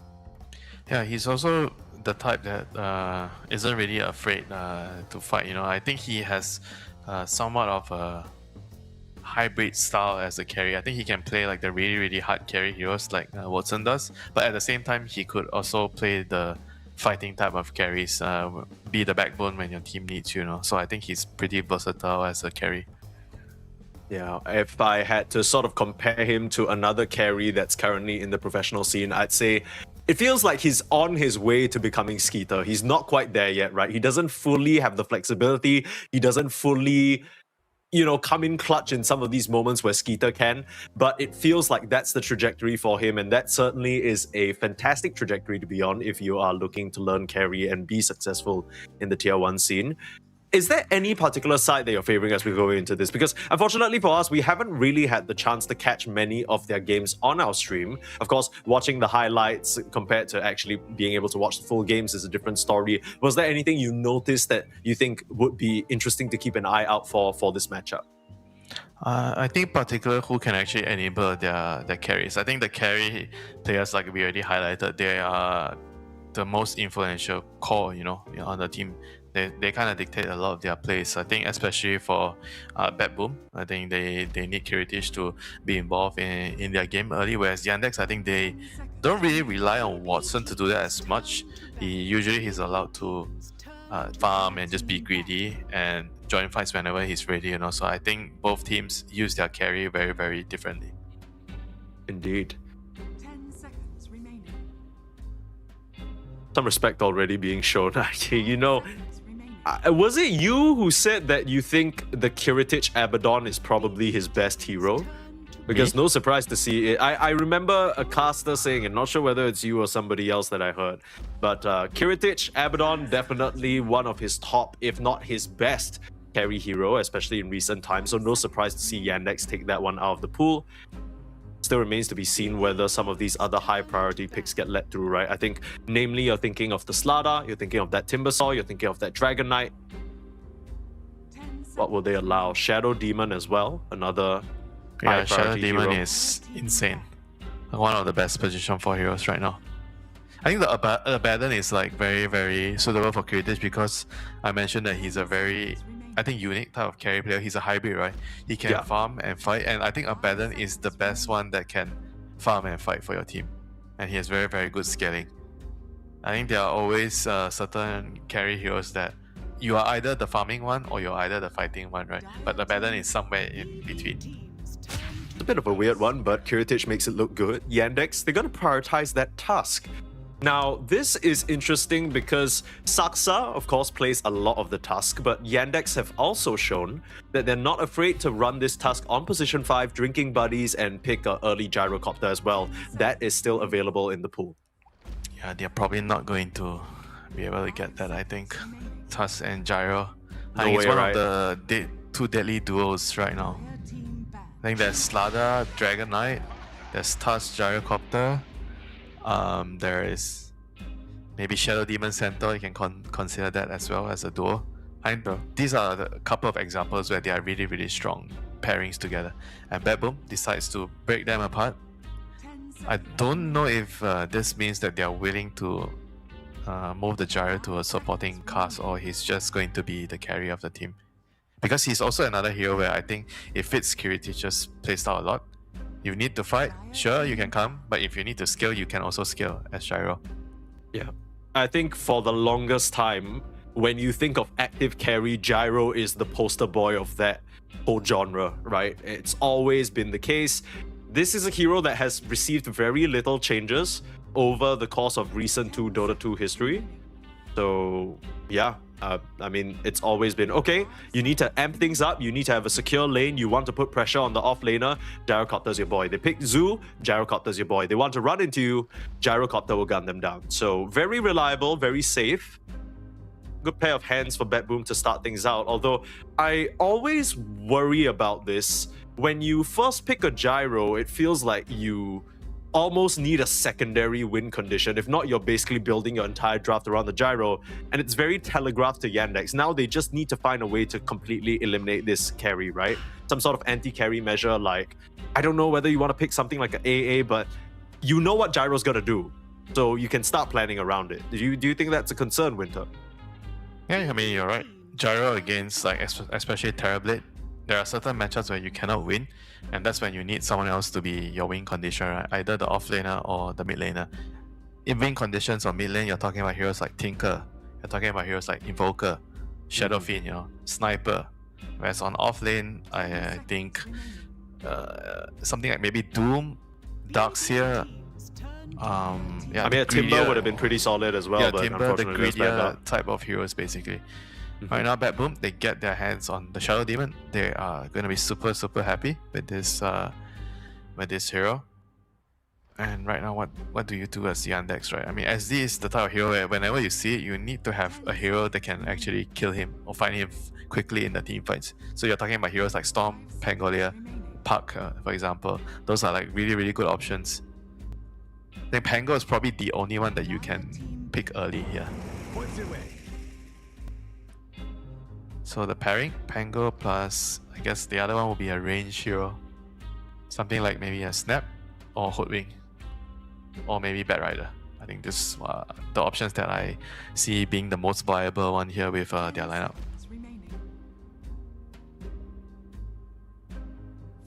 Or they'll pick a Warlock, I think.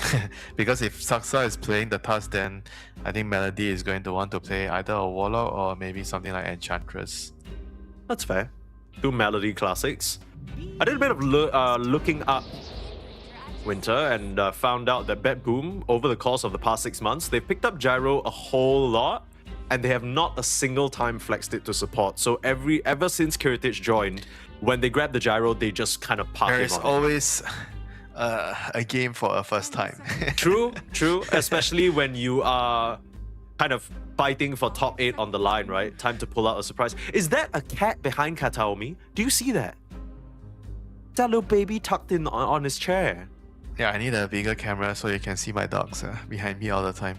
No, we could hear your dogs. Don't worry about that. We know they're there. Don't worry. Okay. But very cute. But okay, yeah, jokes aside, I think Kirtich, I like him on the gyro, right? I think it's one of those situations where if you pick a gyro and you got Kirtich in your team, it feels like a crime to take that away from him. Yeah, I mean, with the Wind Ranger, so it probably means the Wind Ranger is going to be on Saksa, so Meladich is going to play Tusk, and so immediately, bad boom, they see the support in the lane, Tusk, so they pick up Mars. Mars is really, really good against Tusk for a couple of reasons. Number one, you make it very hard for him to save with the Bloodsport Facet if you choose that one. And in the lane, whenever he pops to your face, opens the tag team and tries to hit you, you just either push him away with the Spear or the Rebuild. Yeah. So it's a very, very good lane matchup into the Tusk. And Shadow Demon and Mars is very, very nice. You set up the spear by disrupting a hero and then you spear him to the tower. Always creates a lot of complicated positions in the lane for your opponents. I think Mars, one of the only downside is Pangolier kind of likes to play into Mars because he can roll through your arena. Yeah, I was gonna say that, right? But I also think that the reason why we've seen Mars so highly valued and picked is because he's such a simple hero to follow up on, right? His spells are so straightforward. A spear into anything, like a glimpse into spear, an arena into like static storm. I mean, would all you these say things. he's like the most well-designed hero in the game? Like you look at the team and his spells and everything. Like he seems like the one that looks thematically the best, you know.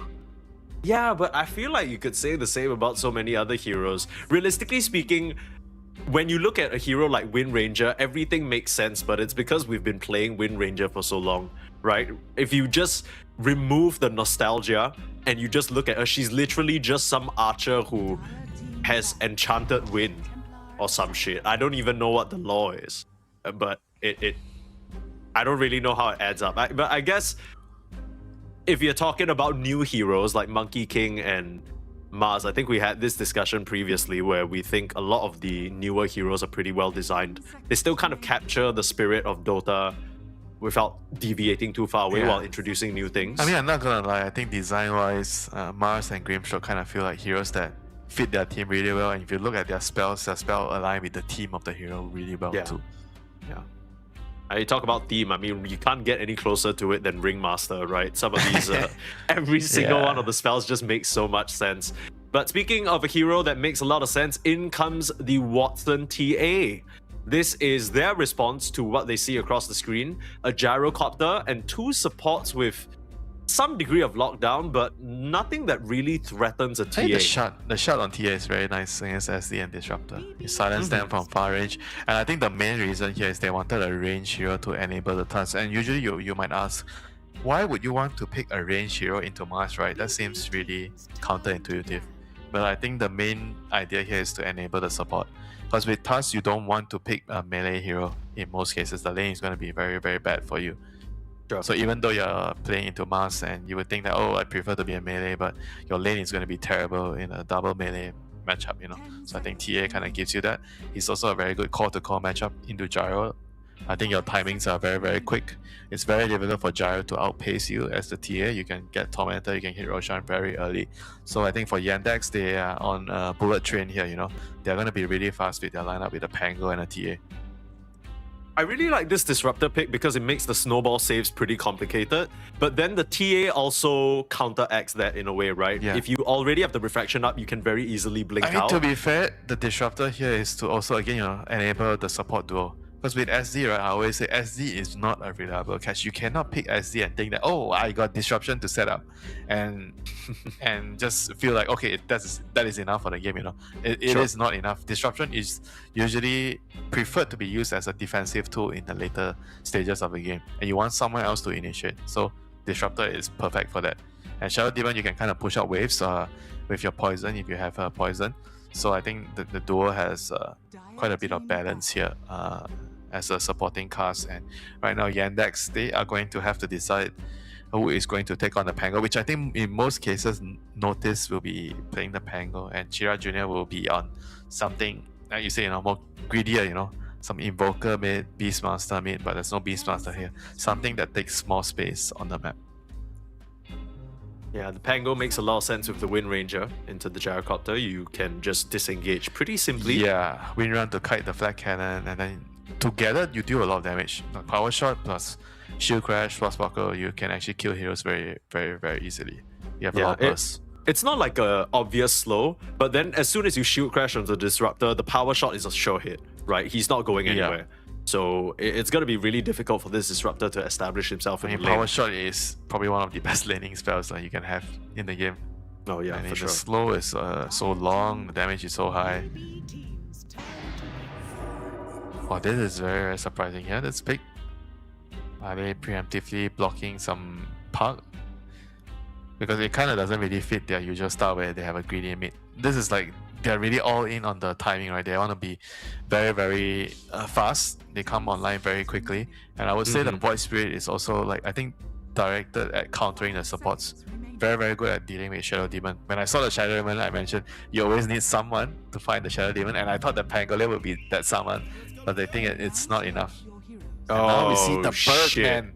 So who's It's Kiyotaka, baby. It's Kiyotaka. This is one of his favorites. He's been playing this for the time that he was on Aurora. Briefly, he brought this out once or twice, but this is kind of a gamble that BetBoom is taking, right? A bet, if you will, because they are getting Kiyotaka to stand in. Obviously, he's not a new entity to most of them. Played with them here and there before. Probably friends with the entire team. But the big thing is they actually reserved overall last pick just for Kiyotaka to get that counter matchup to Chira Jr. They're putting all their eggs in the Falcon basket. He's that type of mid laner where he always wants the last pick to have some unique hero. Right? Like his heroes are usually, I would say, not entirely picked to enable his team. It's more what he sees from his angle, from his hero, what can he do in a game and a counter matchup, right? I think he probably feels like he has a very good lane matchup into the Void Spirit, and after the lane matchup, he has I think a lot of kill threat on the enemy heroes. Like he can snowball really quickly. I think this player, it's kind of like he has to snowball so hard, or he just doesn't win the game, And sometimes even when he snowballs, he has the tendency of throwing the game away. So you never know which Kiyotaka you're gonna get. You know what I've always said about Kiyotaka? I've always felt him to be the Eastern European reincarnation of Eternal Envy. You never know what you're gonna get. Sometimes he's just top dog in the game, he's absolutely owning, and then suddenly his team loses off of him getting caught 3 times for no reason. Sometimes he 1v5s. I feel like in recent times, it's been less so of him 1v5ing and more so of him throwing the game. And maybe that's why we see him in the position where he is now, where he is still, if I'm not mistaken, a free agent or sort of inactive on Aurora. But when he is needed to come up big, he sometimes can deliver. And when you support him and enable him, that's where he shines the most. And BetBoom, they'll be hoping that he'll be able to pop off on his Kez mid. As this series decides top 8, this series determines which team is going to move forward into the main event for DreamLeague here. Very, very important. You don't just want top 8, you want to go even further because top 6 in this tournament, you secure a direct invite into DreamLeague Season 28 as well as ESL 1 Birmingham. So as soon as you lock in that spot, you got a land ticket booked. You're looking up flights to UK. Let's see what are they up to with the smokes here. Both teams are smoking up late, trying to find a pickoff. It is very interesting. They placed a lane ward bottom for BetBoom. I guess this is for the Gyro to land his flat cannons, I presume. I'm not sure what else they might be watching out for. Perhaps trying to spot out any sort of power shot angle? Sometimes you also see Gyros, they get Quelling Blades at the beginning and they just chop off all the trees to land the flat cannon. I mean, he has Quelling Blade right now. I'm sure he's going to chop the trees eventually. I mean, something you just do. Since you're going to chop the trees, why do you still need the ward? That's the question I'm asking. I mean, my only guess is the power shot. Like, trying to dodge that. You're right. That's about it. It's probably that. But if you look at usually where you stand at power shot, right, as the Wind Ranger, normally you don't really stand in the lane that much. You stand around the trees as well, you know. You try to find a sneaky little angle, you know, catch them from the fog. You wouldn't just kind of man spread out in the open like that. We'll see whether it ends up paying off for them. But one thing's clear, Heritage and Katomi, there is some priority on making sure that they get the better in this situation. You already mentioned that this Wind Ranger and Pango can be a pretty strong duo and have kill threat. They want to make sure that's not the case at all.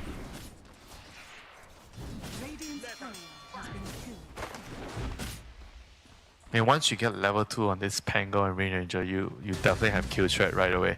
And I think the Gyro kind of doesn't want to play the lane, you know, he's with Disruptor, they're not like the highest damage lane. So they just want to like push you away and just pull the creeps to get a level advantage, you know. And right now both camps are blocked, so I think you're kind of happy as the Pango here. Heritage currently contributing to global warming by cutting down all these trees. No care for the tell environment. that to Timbersaw, my friend. Yeah, well, he's not in this game, so I don't need to have a stern word with him. It's fine. You do what you gotta do. Industrialism always wins, unfortunately.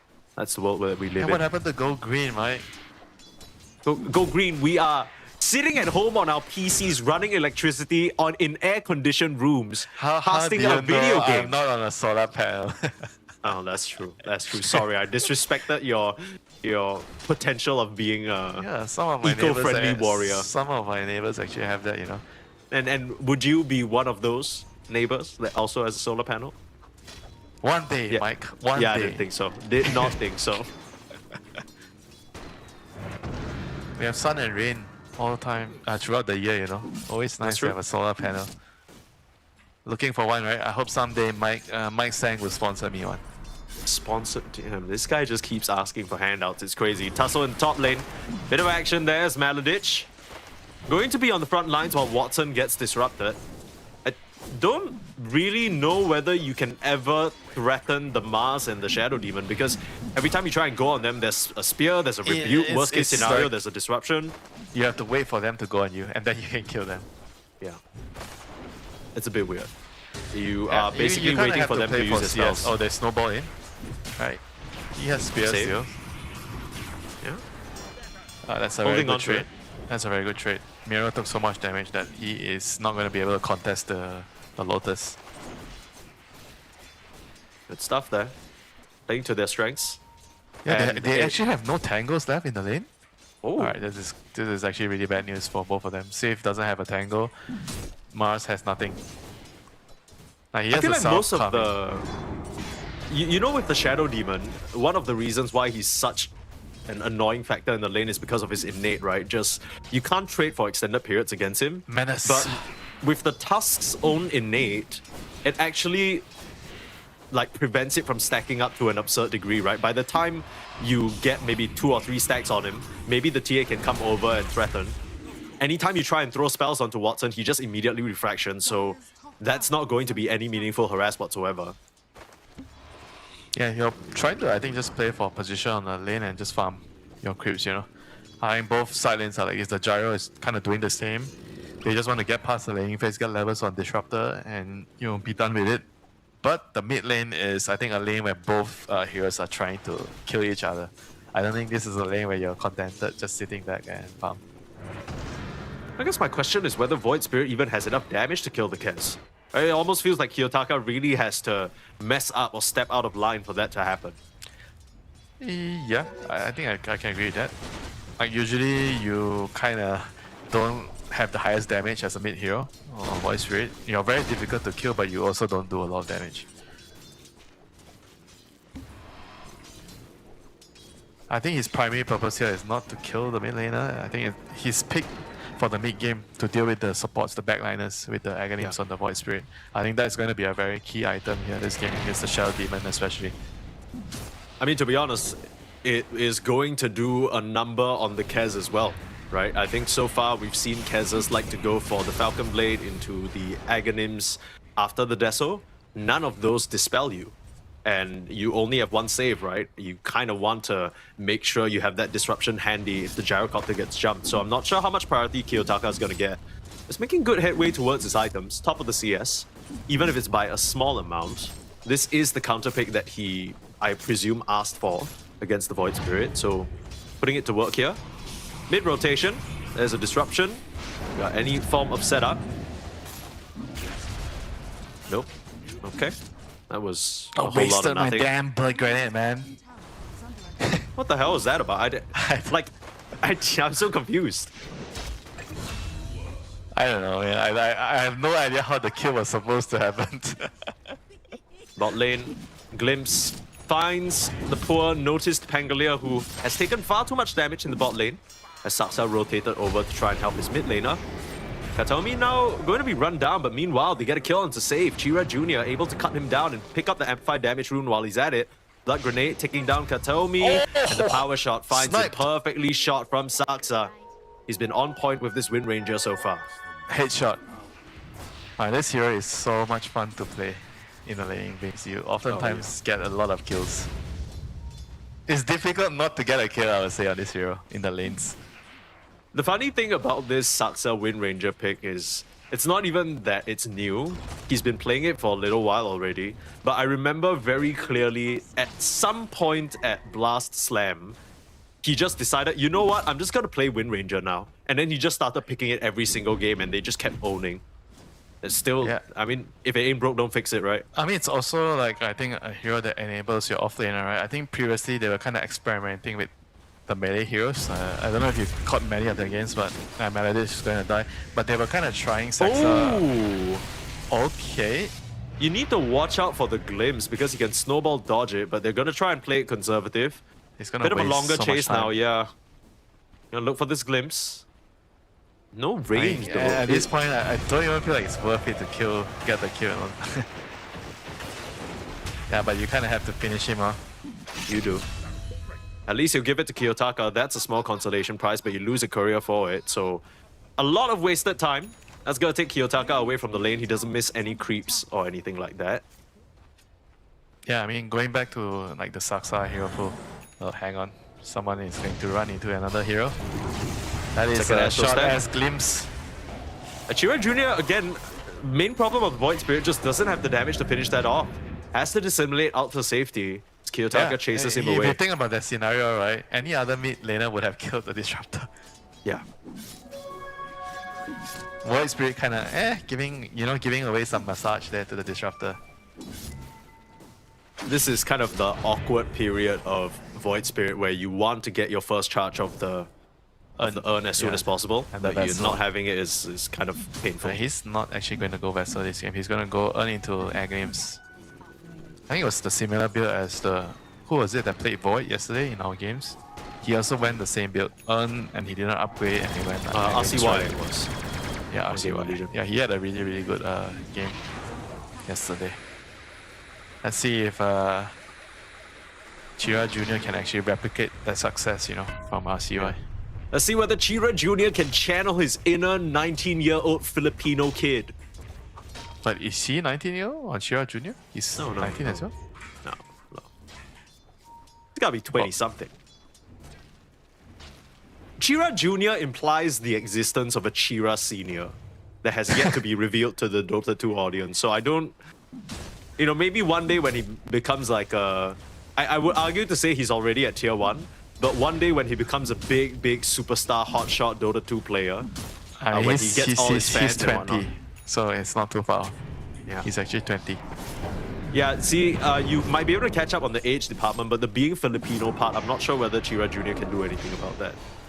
Why not? He can always, What do you mean, why not? Find an adoptive Filipino mother, Hey, I'm looking for a Filipino I am a parents. 20-year-old Adopt Eastern me. European male looking for an adoptive Filipino mother aged 40 to 50 so I can channel my inner RCY and play Void Spirit to the fullest.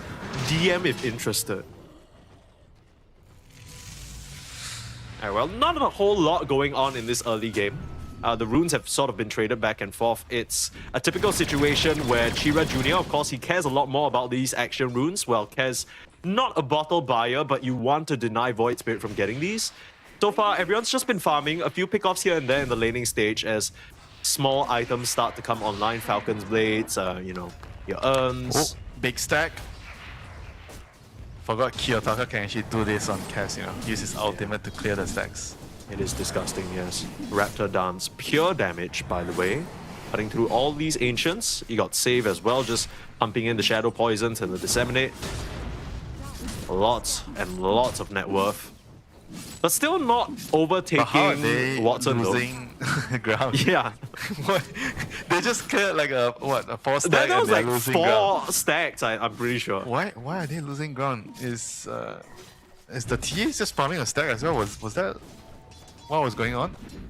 I don't know. I mean, TA's just been up here in the top lane. I don't think she's actually left. If you look at her heat map, it's just a giant red blot around the tier 1 tower I on guess top. it's because they're not hitting lane creeps. They're all hitting jungle. Yeah, that's why they're losing net worth. I guess so. I'm I heard also a bit a confused wise as to... a wise man once say, lane creeps are always more important. Hit the lane creeps before you go to the jungle.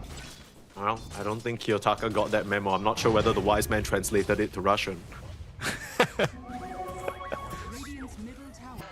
It's Haze Rune activation here. Chira Jr. He'd love to look for some action as Kiyotaka. Gonna TP into the mid lane. He didn't heal up to full though. That might put him in a compromising position, but it feels like Bet Boom, they are aware that Yandex want to look for something. You can see they're already positioned pretty defensively. Level 6 hit on both supports. They want to try and look for something themselves as well. Radiant's bottom tower is under attack. Yep, looking for the 12-minute rune. Who is going to get it? Illusion rune. Some may say the most boring rune. Yeah, it doesn't really do anything for you this particular Oh, game. now other that's than the Spammers Thunderstrike, give me I guess. that rune. I'm gonna trick them with my illusion. I'm gonna bait them. Disruption. Imagine listening to a Naga spammer using the ultimate save. Just wants to find a kill for Kiyotaka and will be able to secure it. Disruptor gets a glimpse of my Static Storm. Catches a They have Pangolin. enough damage. The Pangolier should be able to swashbuckle away. They already used the glimpse. There's the shield crash. Chira Jr. a bit off the mark with the Astral Stab. That's not very RCY of you. Has to dissimulate out. Dissimulate in.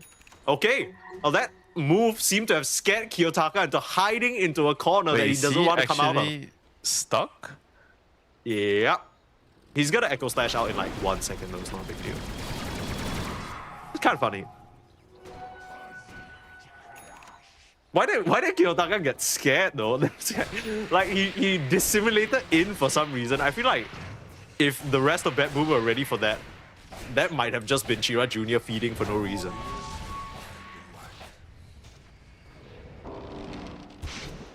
Yeah, regardless, game is looking really good for Yandex. They're just better at farming the map, getting a little bit of more map efficiency here and there, and just building up their lead. You know, imagine they have a 4K lead, and in the game they only have 2 kills. You know. Yeah, I don't actually know how this has happened. Bro, none of the towers are down. You know, like what the hell? Watson's just creep maxing. This guy's an absolute tycoon. He knows how to stack them up and knock them down. And that's why they call him Mr. Moneybags. Oh, isn't that because of the Nature's Prophet? No, do you know how much it costs to pursue a doctorate? Are you actually being sarcastic, or No, like actually he's a literally... doctor? No, I mean, literally, his name is Dr. Watson, right? It says doctor in Chinese in front of his name. Oh, I thought it was just a meme, you know? He was actually a doctor? No, he's named after the Sherlock Holmes Dr. Watson. Yes, I know that, you know? I thought it was just a meme, you know? I didn't know he was a real doctor. No, he's not a real doctor, I'm shitting you. Why Maladin is gonna die here? And why would you bring that up if he's not a real doctor? Like, why? It's in his name. It's kind of like how you're named Winter. Oh, so I must like being in the cold, right? But I actually hate being in the cold. Yeah. Have I ever once told you the story? What was me it? taking a flight to Ukraine, and then I was on my flip-flops, and it was in the winter. Why and the I hell were you in your exited, bro? You know, I exited the plane to go on the bus, and then immediately I realized why the guy next to me was laughing, because the snow was so thick. Oh shit! He saw your flip-flops and he started making fun of. Ooh, and I had to like walk like 100 meters to the bus, and I can tell you that was the fastest I ran in 100 meters. And Usain Bolt, watch out, noticed. He's kind of in the same sticky situation, not where he's supposed to be, underdressed for the occasion. Will get picked off. It's still 4K gold lead though. I mean, everything is happening real nice and smooth for BetBoom, but they are losing right now. They're not farming quite as fast as Watson. Yeah, they're moving with many heroes, like one too many heroes. They're not really hitting creeps as much, you know. That's why they're losing a lot of ground. And obviously, TA is also one of the fastest farming heroes in the game. Sure. I think the fastest is Luna. Yeah, like Just left with, undisturbed, right? Yeah, like, left just go undisturbed. crazy. Yeah, Luna and Tia are both the fastest. I think Luna is the absolute fastest.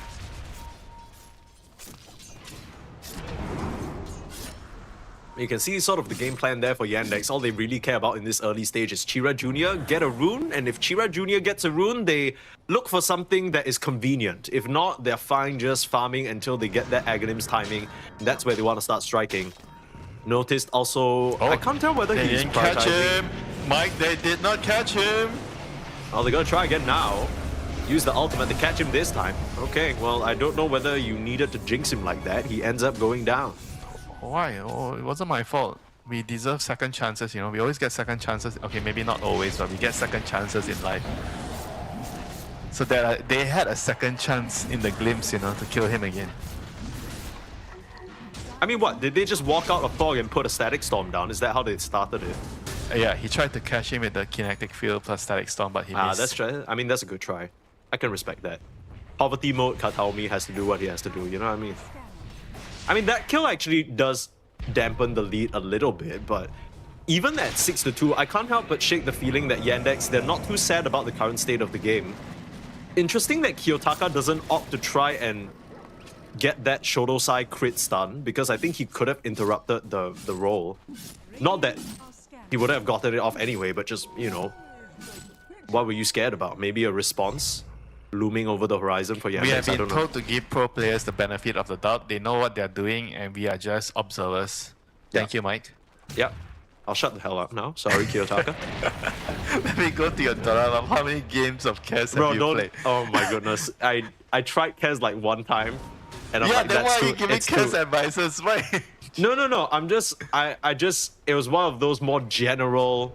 Oh, that was a general moment. It was So a general. Like, I thought he was Mike gonna go for the could kill. give some opinions on Kez. I'm gonna be honest. I don't think Kiyotaka's been playing quite like Kiyotaka this game.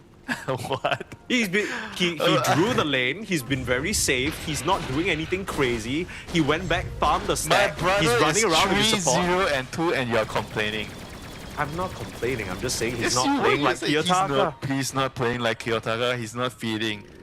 Why? No, as in he's not going for those high risk, high reward plays. Yeah, he's You know not what I mean? feeding. Okay. That's basically what it means. Well, it sounds like you're happy about that situation. Yeah, being Kiyotaka means that you die once every, what, 10 minutes? You must have one death. Yo, it's 18 minutes. This is a new record. And also, I really like his itemization. I was talking about the Desolator pickup for him, but he's opted to go for the Manta in lieu of expecting that Aghanim Scepter. So, already prepared for the Chira Junior Sister spike. Shroud? Ooh, No. the Power snipe. shot does not care. Yeah. Like that, but that was actually a high ground, low ground base, not a Sister Shroud. I thought he had a Bro, Sister Shroud. Sasa's actually crazy. Sasa's so Why? good at this Wind Ranger. Oh, Oh, he's also. are you jinxing Saksa? Saksa is dead.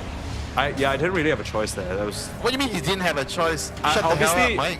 Oh my god. I just had to call out that amazing power shot, you know what I mean? It was a really nice snipe. It basically went over high ground You into don't low have to ground. go over the top by Overboard? saying, oh, he's really, Okay. really good at Wind Ranger. Oh, Saksa is the best Wind Ranger ever. And then he dies right away. Okay, but both of his kills so far have been long range power shots, so I think that's pretty high. Alright, I'll give you that. I'll give you that. But Chira Jr. does not get caught, but never mind, there's a glimpse. Doesn't have dissimulate, no astral steps, but there's a snowball. Saves my Saving him man. for now. Into the Static Storm though, he ain't getting out of this one, and finally BetBoom starting to turn things on. Right around the 19 minutes as well, which means they're gonna grab the Tormentor for themselves. The worst time to die. And what You know they what's were- weird? what Even they were though trying all to the- do there. But Yeah. what were they trying to do there with two heroes anyway? They were just there to like scout out the area. They don't have a ward to place. I mean, Tusk already has dagger. They should have been like ready to move, right? Like preparing a smoke or already on the way with a smoke. Yeah, I thought the whole point of their lineup was that they were farming to take this 20-minute fight, and then so far they just haven't really found any successful moves on Yandex. We were applauding them for keeping up the net worth lead, but now it goes over the way of Bet Boom. Yeah, I mean it's a problem, right? Whenever you're happy farming and then you forget when you have to go do something. Yeah.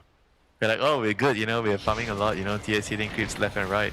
She's clearing camp faster than the gyro, we good. And then all of a sudden, Tormentor, and then somebody dies because you were not doing anything and you lose Tormentor and you lose all your farming lead. I mean, the confusing thing for me, Winter, is I'm not sure what they are waiting for, because I see all the key items on the Yandex heroes, and the only thing... Right? It would just be the BKB, right? Like, are you really waiting for the BKB before you feel comfortable pushing any issue? Because that's kind of a different story from what we expected from this lineup. We thought Yandex were gonna just pedal to the metal, go crazy. He actually almost has it.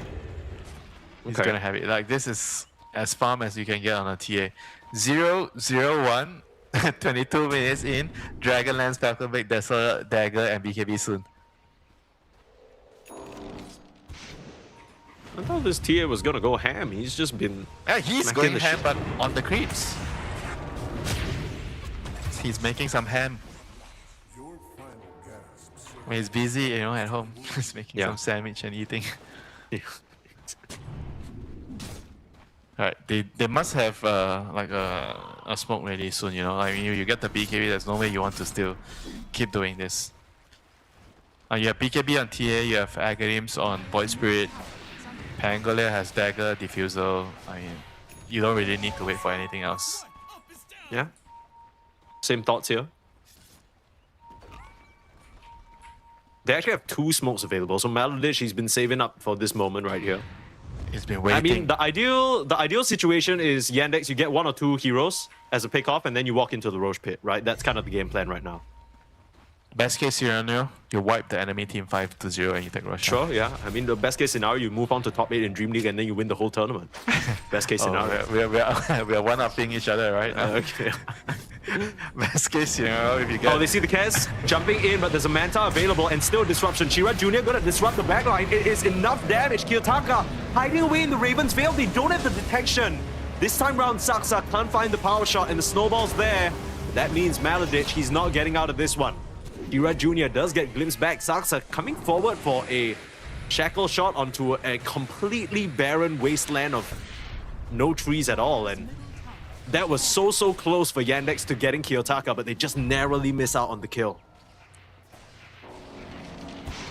Yeah, just very unlucky there. One more spell, a power shot landing or something, you know, would have just netted them a really big kill and they can just kill Roche. And now they have to kind of stay around, defend the Roche. They're actually going to walk into it. TA didn't use her BKB, so they feel like they're still strong enough to fight. Shira Jr. on the high ground, Smoke's gonna break. He jumps in, silences 3. That's a nice move, but now he gets used up. Nistel comes down into a static storm. I don't think he's getting out of this one. Kiyotaka, way too much damage, and now unshackled, he's a problem. You gotta turn around, try and look for him. Notice able to roll up. Meanwhile, on the north side of the fight, Kiyotaka ends up going down, still trying to parry, but ends up getting taken down by Watson. They trade 1 for 1 here. Shira Jr., of course, being the first casualty. Spear off the mark there. Miero tries to fish for Watson, but no easy pickoffs anymore. That was very strange, right? Melody didn't actually try to blink and snowball. You could see like Shira Jr. towards the end of the static storm, he was standing right at the edge so that the Tusk has a chance to snowball and save him, but he didn't even try and do it. Almost like Melody was like, yeah, you're dead, brother, don't... Your name's not Watson, I'm not saving you. Yeah, this is snowball... I only save doctors. Exactly. If I save a doctor, when I need it, the doctor will save me. You're literally a pangolin. I'm not trying to save endangered species. I have no interest in that. Watson still hasn't needed to use his BKB. I think so far you can see the game plan from Yandex come to light, right? It's pretty nice when it's executed well. You jump in with Shira Jr., silence up the whole backline, Ango's keeping them controlled, and then that should allow, on paper, Watson to do the damage. But in practice, right now, with the way that Bet Boom have farmed up, they are starting to look tankier and tankier. And I love this itemization here from the Gyrocopter, going for that Satanic Rush over the BKB, over anything like the Daedalus first. He just wants to make sure he survives in these fights. Yeah, sometimes you see Manta style as well on gyro when you're playing into TA. You want to remove the mail strike by minus armor. It's pretty important so that you don't get bursted. I mean, Satanic kind of serves the same purpose but way more expensive. And now the gyro should be able to stand in front without worrying too much. You know, he also has the Shadow Demon to kind of back him up with the Solar Crest. Yeah, absolutely.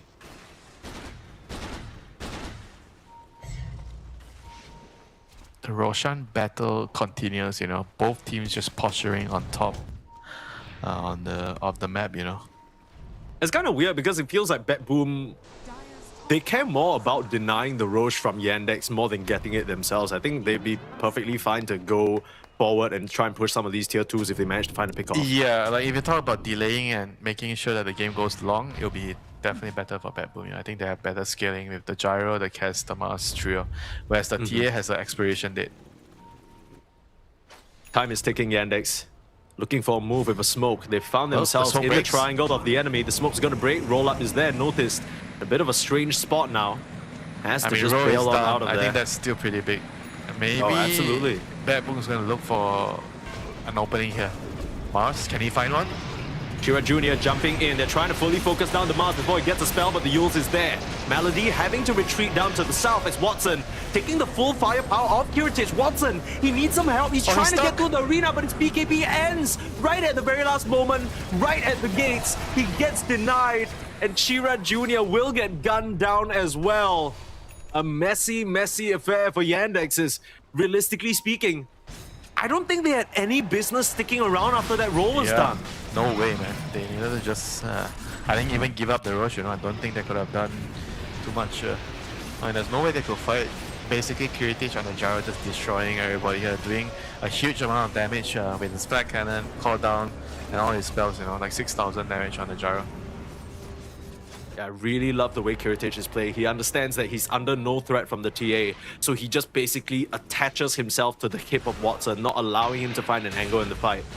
Yes, you can Rolling Thunder in. Yes, you can silence 3, but there's a timer on that, right? After those initial resonant pulses, Shira Jr. is very vulnerable. He needs Watson to come in and close the job down, close the deal. And if there's a gyro on top of your TA, you need to turn around and try and save the TA. It's just become a bit of a mess here. What was supposed to be a straightforward, fast-paced lineup from Yandex, it's been slowed down to a crawl, and now it's Bet Boom with the 7k gold lead. Yeah, this is looking really, really bad for Yandex right now with their sort of lineup. I mean, it's already 28 minutes and they don't have any lead, and on top of that, they are 6k behind. I mean, they have to find a way to hit back as soon as possible. The longer they wait, the worse it's just going to get for them, you know. Now the gyro has Daedalus completed. Once you get the butterfly, then you have to get MKB on your TA. TA just finished the Daedalus, so it's gonna be very, very troublesome, you know. There's gonna be a lot of problems that the TA needs to solve in this game, and she needs to solve them very, very quickly. It's crazy to think, especially in the earlier parts of the game, TA was dominating the net worth charts. Felt like she had all the items she wanted in the world. She was dominating the neutral creeps. Indeed, indeed. Neutral creeps and Bet Boom team, two very different opponents, says Maladich. Nice little dodge away. Down to the south side, Shira Jr. will Astral Step into the trees. Echo Slash, he got a stun? No. Very, very close there. This is the reason why I didn't really like Void Spirit for Shira Jr. I think he's more like of a scaling mid laner that plays a little bit more greedy. And if you put him in a position where he needs to rotate around to enable the rest of the draft and his team, then it kind of doesn't feel like you're utilizing this player, you know. I actually feel he's more comfortable playing the greedier heroes. And it's quite obvious that he's not really doing much. He's made a couple of uncharacteristic mistakes, you know, getting picked off. Like going in, then not realizing his limits and dying.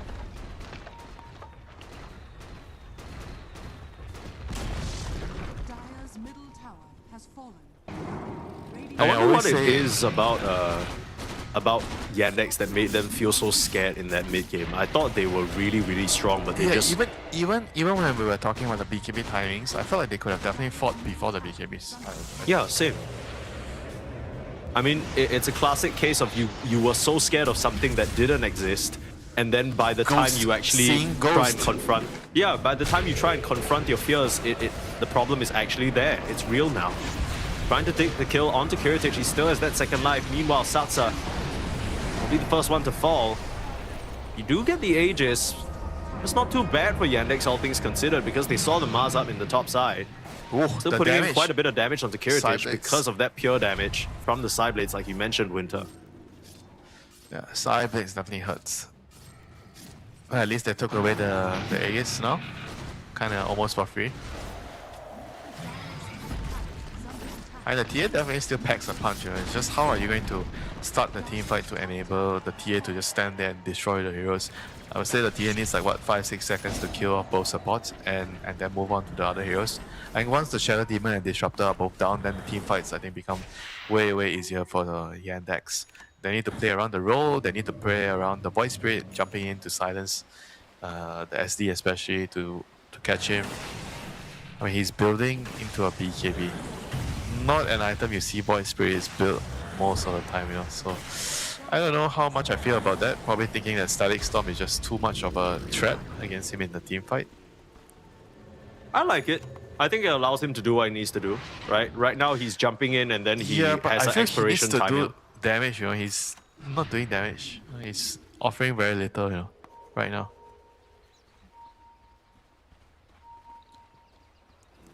I personally Maybe would the mindset prefer is just that. maybe completing the Shivas, so you have more damage. We will see. Fight commences. Punch onto the Tusk. Control up. They get the Mars for now, but he's managing to pop the BKB, still taking quite a bit of damage, but they just don't have enough in the tank to finish him off. Now Kiyotaka in the middle of things. They'll try and cut this ball apart. Raptor Dance will finish the job. And no more mana on Chira Jr. You might have a BKB, but no options out of here. Thunderstrike spotting his location. He's not going anywhere. Another attempt from Yandex just gone completely wrong. And Winter, I keep coming back to the same thing this game. If you tried this move 20 minutes ago, it probably would have worked. If you tried it 15 minutes ago, it probably would have worked. But you waited long enough that it ain't gonna work anymore. Sometimes being patient is the wrong thing to do, Mike. Gotta show some is good form if you... Gotta show some form of urgency, with this lineup. Yeah, if you want to be patient, if you want to farm the late game, then maybe don't pick a draft that has a timer or expiration date. Because right now I'm looking at my calendar, it's not TA's day anymore. The Gyro's here to play. Kiyotaka, we've seen how much damage he can do, but Kiyotaka, we've also seen what he tends to do, which is die for no reason. Kiyotaka hurt you. He's trying to prove you wrong. They're gonna jump in now. Big defense here from Yandex. They're trying to put the damage into Kiritich right now, but he's still a big threat. On the front lines, they can't quite cut through him. Kataomi will go down. The BKB falls from Chira Jr. as Notice just dies to the side gunner, trying to come in and control the gyro. You still have Save trying to help him out in the tree lines, hiding as much as possible. You need to eliminate this pesky Shadow Demon, and they'll gun him down. Watson now in an uncomfortable position right next to Kiritich, not where you want to be. Side gunner again, and the flat cannons just taking down the peripheral heroes. As Watson, he's spotted. They see him and he gets killed. Kiritich with an ultra kill, give him the rampage. It's just one more, but Chira Jr. hanging on to that life. Yataka actually bought back to try and rejoin the fight. But Big Bad Gyro, he is just too much of a problem right now. They are not killing Kiritich. And Kiritich is literally trying to carry everything, Kiyotaka moves, his teammates, he's just doing everything. 10-0 on the Gyrocopter. What more can you ask, Mike? No, not much. Not much. I mean, many people had questions about whether he'd be able to fill the pure size shoes left in this team. And I think in the moments where Bet Boom have looked amazing, it's exactly like you say, Winter. Kiritich is there, playing active, playing his very unique hybrid style. We didn't really see him in the first 10-15 minutes. He was just farming away, keeping up with the TA. And now he's here. He knows exactly what he needs to do. The itemization's on point as well. 2 lanes of racks down, looking at the third. There's still no TA for 20 seconds. Gonna try to start things out with a punch, but the immediate disruption is there. Save again, just proving to be a nuisance. Living up to his name a little bit here. Shackle shot not really connecting. Kiritich continuing to gun onto your base. 8 seconds. Start things out with the Gale Force. Miro in with that arena and just eliminates the Pango. You have a buyback though. Glimpse onto the Wind Ranger, pulls him back, but able to win run out. You're actually going to buy back on the Pango and try and fight here? I don't think you can catch anybody. Just easily going to walk this one off. That was very forced, to say the least.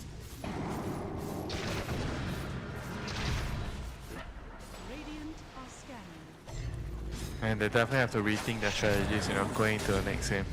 I mean, they have to put Shira Jr. on a greedier hero. Like, it seems like whenever they put him on a less greedy hero, a hero that needs to play in the early game, that needs to rotate, the game looks like this, They're playing too casually, they're too slow, and then they just lose. I wonder who's the one making the decision to chill in the early game. This is not the first time I see them pick a draft like this. It seems like they're trying to change the way that they are playing, and it's just, for now, it's not working. Maybe in the long run, it might work. And the person making the decisions probably also feel like they might have a better chance at beating the stronger teams, right, if they play fast.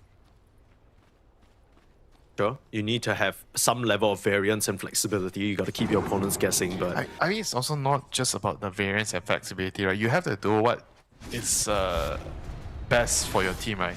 How do you win your games? You have to always remember, how do you play as a team? And I always mention about the player habits, right? What do they like to do in a game? Do they like to sit on the high ground and split the map, or do they like to attack early on? Do they like to farm agents? These are all things that I think at the end of the day they matter a lot.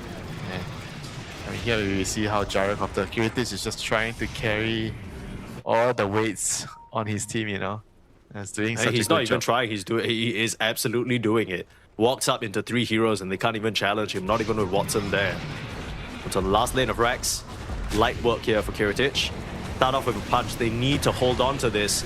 But the glimpse away, forcing the BKB. This is awkward now for Watson, not where you want to commit it. And the Gyro can just pop his own BKB, not even needing any defensive maneuver from Save just yet. Look at Kiyotaka chasing onto Notice, putting on so much damage, even turning around and swiping them down. Satsa will be caught by the glimpse. You've lost your Rax. You've lost your support. You just don't really have anything to do on Yandex. Like, what? You roll in and Kiyotaka standing there just cutting the Rolling Thunder like it's a slice of sashimi. I mean, they've definitely lost their identity, right? I mean, they don't know what they're doing, they don't know what they're supposed to do, they're confused, they don't know who they are at the moment. They need to do some soul searching in between the break. Oh shit. 15 minutes, the 15-minute break, you have to figure something out.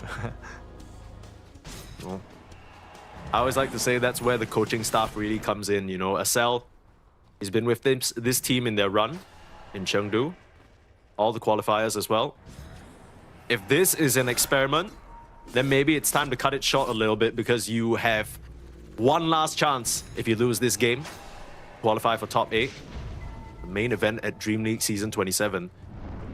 Kind of a disappointing finish for Yandex, especially after they made it so high up. Here comes the Divine Rapier, Mike. Divine Rapier on the Gyro.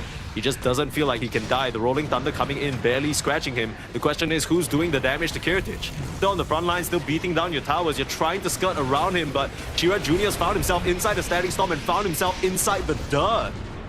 Notice gonna try and come through, but Kiyotaka has just chased him all the way, ring around the rosy, nowhere left for you to go, and Watson's the only one left. They won't even want to stick around to see him die. GG is called as Kiritich.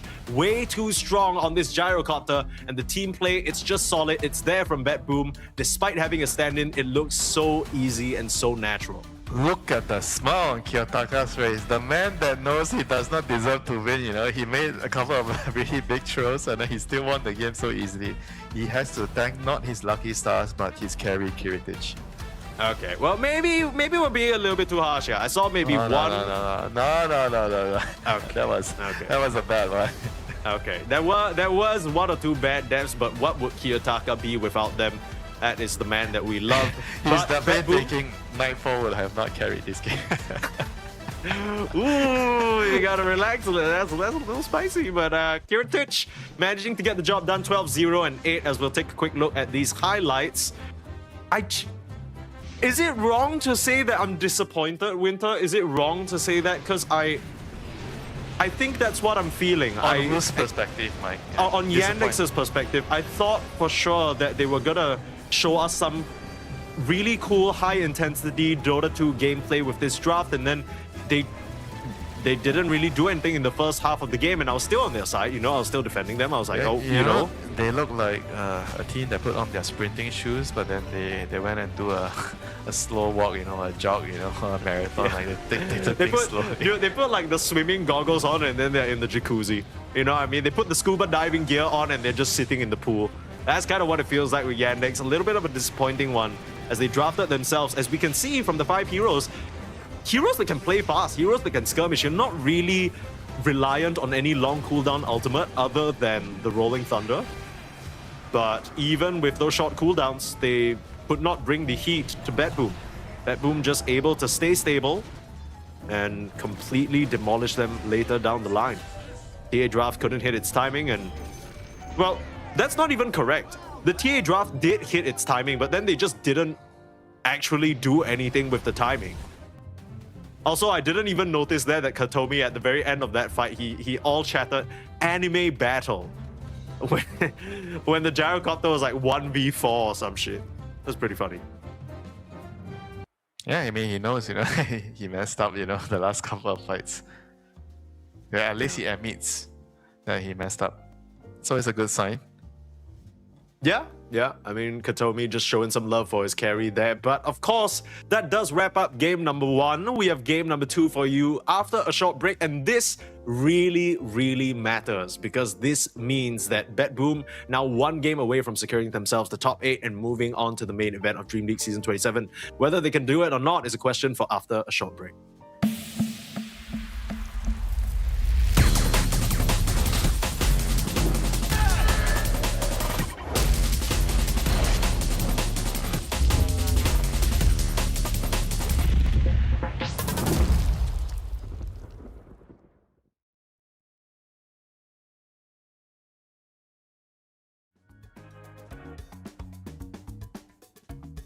For this BetBoom, they always in top 3.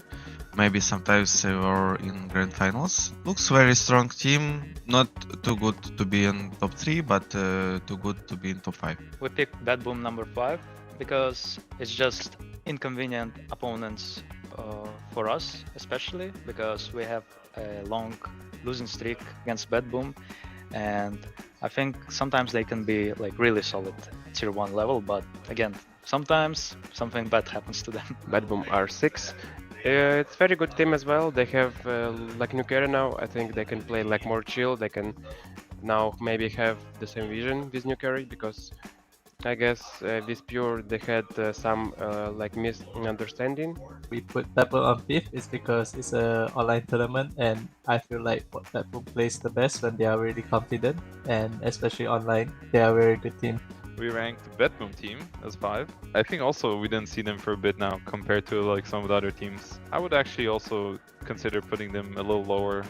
If it were me, it would be like 6, 7, but oh my god, it's kill me.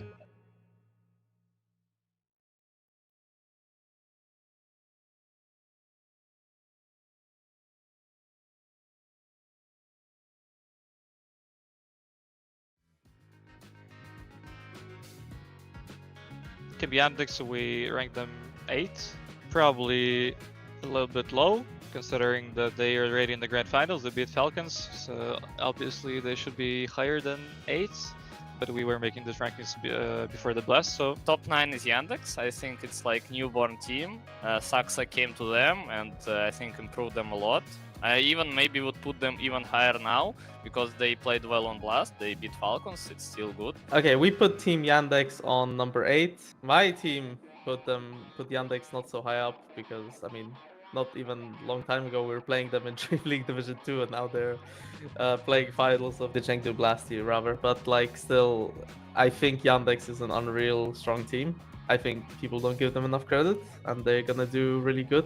Okay, 9, we got Team Yandex. They're kind of like Mouse, where they went under the radar for a bit in the beginning, and suddenly they started having like pretty good placements. Blank 11 is Team Yandex. I mean, they're doing like pretty well right now, but like this it was my ranking before the blast start, so yeah, it could change. 8 is Team Yandex. This is wrong as well. They are killing everyone right now, destroying. They are top 2 in last tournament. Maybe they win.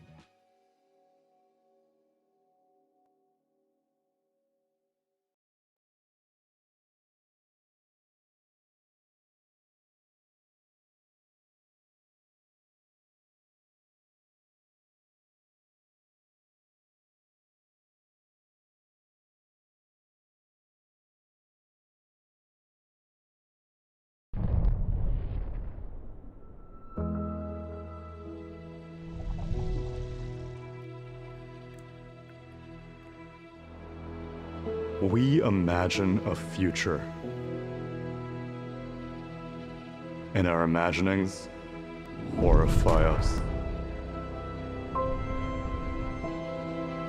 They won't fear it until they understand it.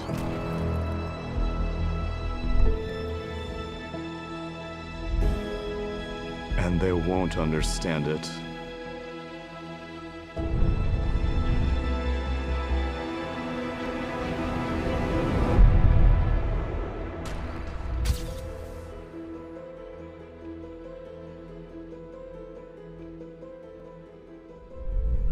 until they've used it.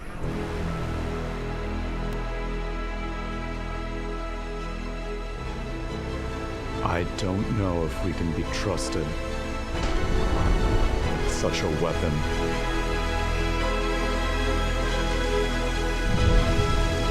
But we have no choice.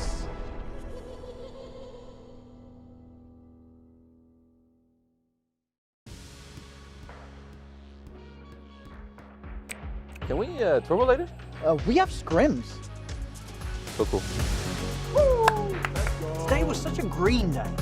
So was yesterday, and so will be tomorrow. Guys, do you ever think about losing? Some things have been happening that might be related. I picked the wrong hero in the draft, I forgot when to stack camps, and I stopped skilling raises on SF. No raises? Oh. I don't know what I can do. You have to go to the real world. Wow. So this is the real world. What's going on? Why is everybody looking at me? What the hell is that on your neck? What are you, a Fortnite gamer or something? It's Dota 2, actually. Dota 2? What the hell is that? Dota players outside? That's impossible.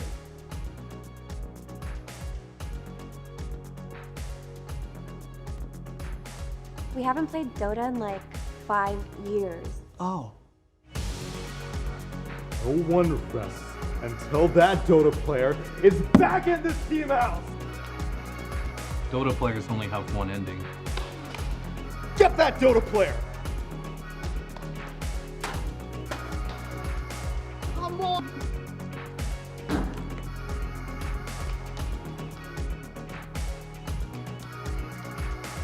Noob from UA highlights last forever.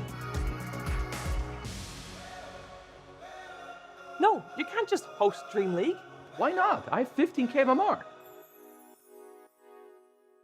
People underestimate just how much these guys need to live this game in order to do well. And I should know, Team Liquid almost wins with everything. When a new patch drops, everything changes. Our habits, our gameplay, but with every patch, our lives change with the game. Like literally. After the last patch rolled up, we just woke up and we're like, what the hell are these? Worked out better for some of us than others. Every morning it's the same. Wake up at 1 PM, hit alarm, and choose the facet for the entire day. You pick the wrong one accidentally, and all of a sudden, the entire day is screwed. Oh. There is absolutely no way! I'm I'm gonna lose my mind! I'm not a fan. Misclicking facets can be bad, sure. But some people just have garbage facets. Unluck. Amar, what do you want to do today? Brother, you can pick one of these two. Doesn't matter. Anyone is really good.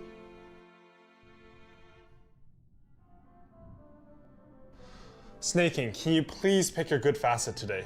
Snaking. Snaking. Snay! Hey Siri, tweet UOG.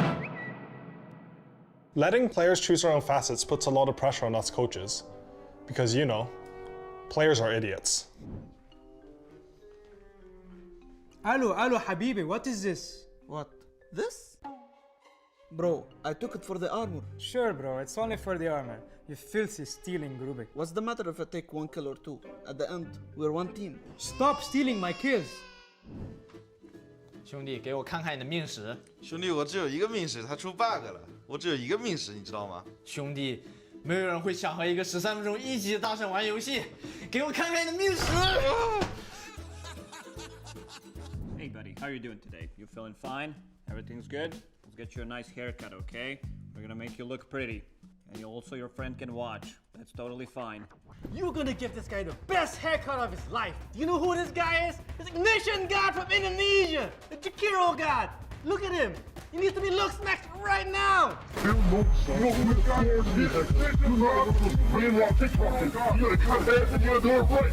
go. He needs to be look smacked right now. Let's go, baby. It's all good in the hood. Run it back. Let's go. Let's go. Look at that. We zoomed in on the white wine haircut for whatever reason. Look at that. That's uneven. I'm so upset with him. I really am. He had such nice hair too. That's the worst part. I've been around for a long time and played a lot of different patches. And to me, new patches, they motivate me.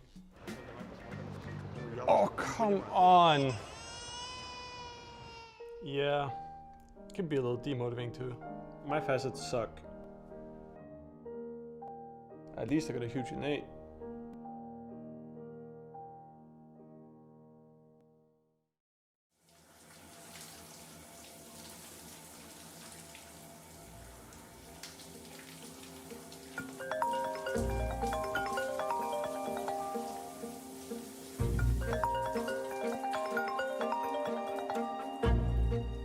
What's the status? It's not good, boss. This one is far beyond my pay grade. I don't know if I can do it. It's not what I want to hear. Tell me, what organization do we work for? Casually helping others resolve issues. And when we work to help Dota players resolve issues, I need you to think like our prime agent. I should pull out a machete. No. We don't solve issues with threats of violence anymore. We've changed. Our prime agent. No, you don't mean him. I do, Jenkins. Play more like Kuro.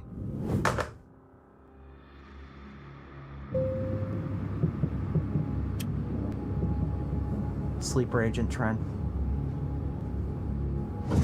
I can't figure this man out. He's a savant. How did he do it? You were in Wallachia. Maybe you know. I wasn't there. Synderen was actually casting. Why the fuck am I talking to you then?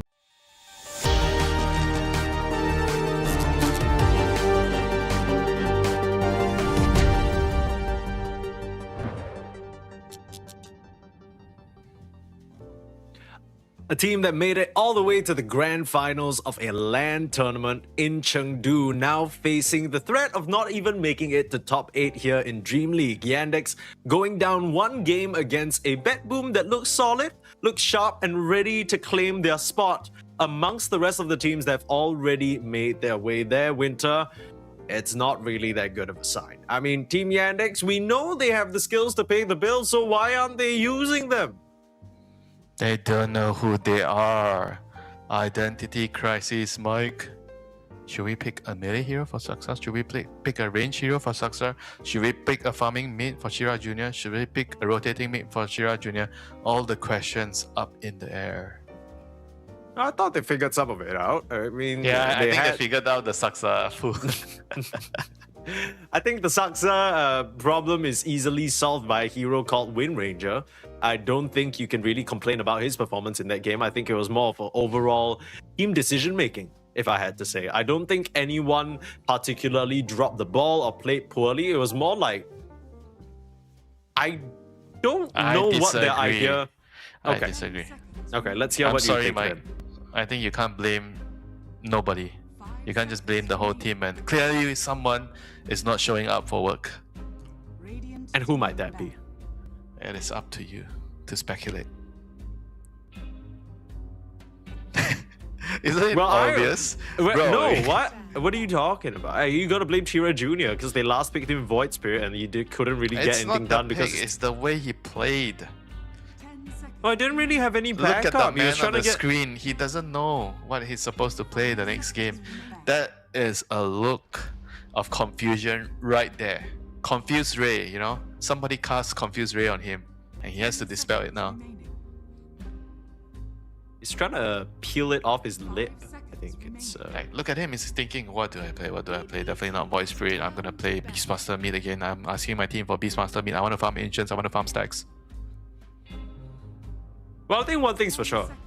Whatever Chira Jr. ends up playing, I hope there's a bit more of a scaling aspect to it, because when he doesn't have the option to just go hit creeps and chill, he's kind of being left behind a little bit. I am telling you, he is going to be an ancient camp stacker / farmer this game. Sure. Give me Sand King, give me Beastmaster. I won't hate it. How many plates of chicken rice shall we wager? Breakfast, lunch, and dinner. How do I wager with you if I agree with you? I just said the exact same thing. Okay. Both these teams still prioritizing not the Centaur War Runner.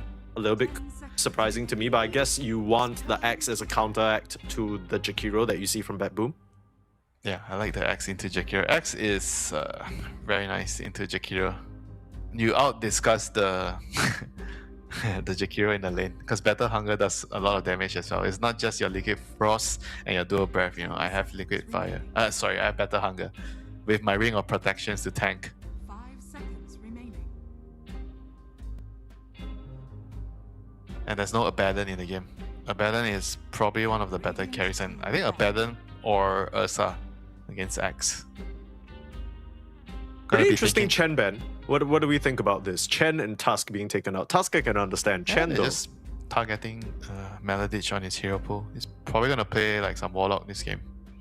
Okay, that's what you said last Chen game. and Tusk works I think really well with Melodich. His playstyle, and it's also his comfort heroes. Chen is probably his best hero, I think. Chen, Tusk, you and reckon? Warlock. Yeah, I think among the three, I would say Chen is his best hero. And it kind of fits their playstyle where you know they like to sit back and farm the map and out efficiency you. I think Chen is one of the best heroes to do that. Chen or Naga.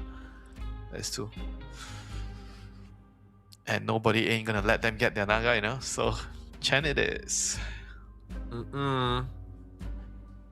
So what? A Skyref mage along with the Axe just to proper bully this Jakiro? Or what? What are we thinking? Yeah, I mean, that's fine. Skyref, Hoodwing, Starfire, those are three better ones. What carry do you want to pick against the Axe anyway? I mentioned Ursa. I mean, there's Ursa, there is... You want the durable ones for sure. Ursa or TA, those are the better ones. It's very hard for them to kill you. 10 seconds remaining. Is there Gyro? And Gyro's kind of okay too. Okay, they go for Muerta. I wonder what's the idea here with the Muerta. They just want a range position for in the lane, and they already tried Wind Ranger, it didn't work, so he just wants to play another hero. I mean, it wasn't even the Wind Ranger's fault the last game.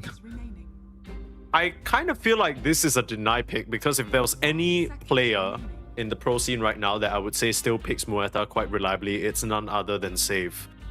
So that's kind of my read at the moment. I just don't really know. It's a question mark for sure. Like you don't know why. You definitely don't know why. You don't understand why. You don't know why. You don't want to know why.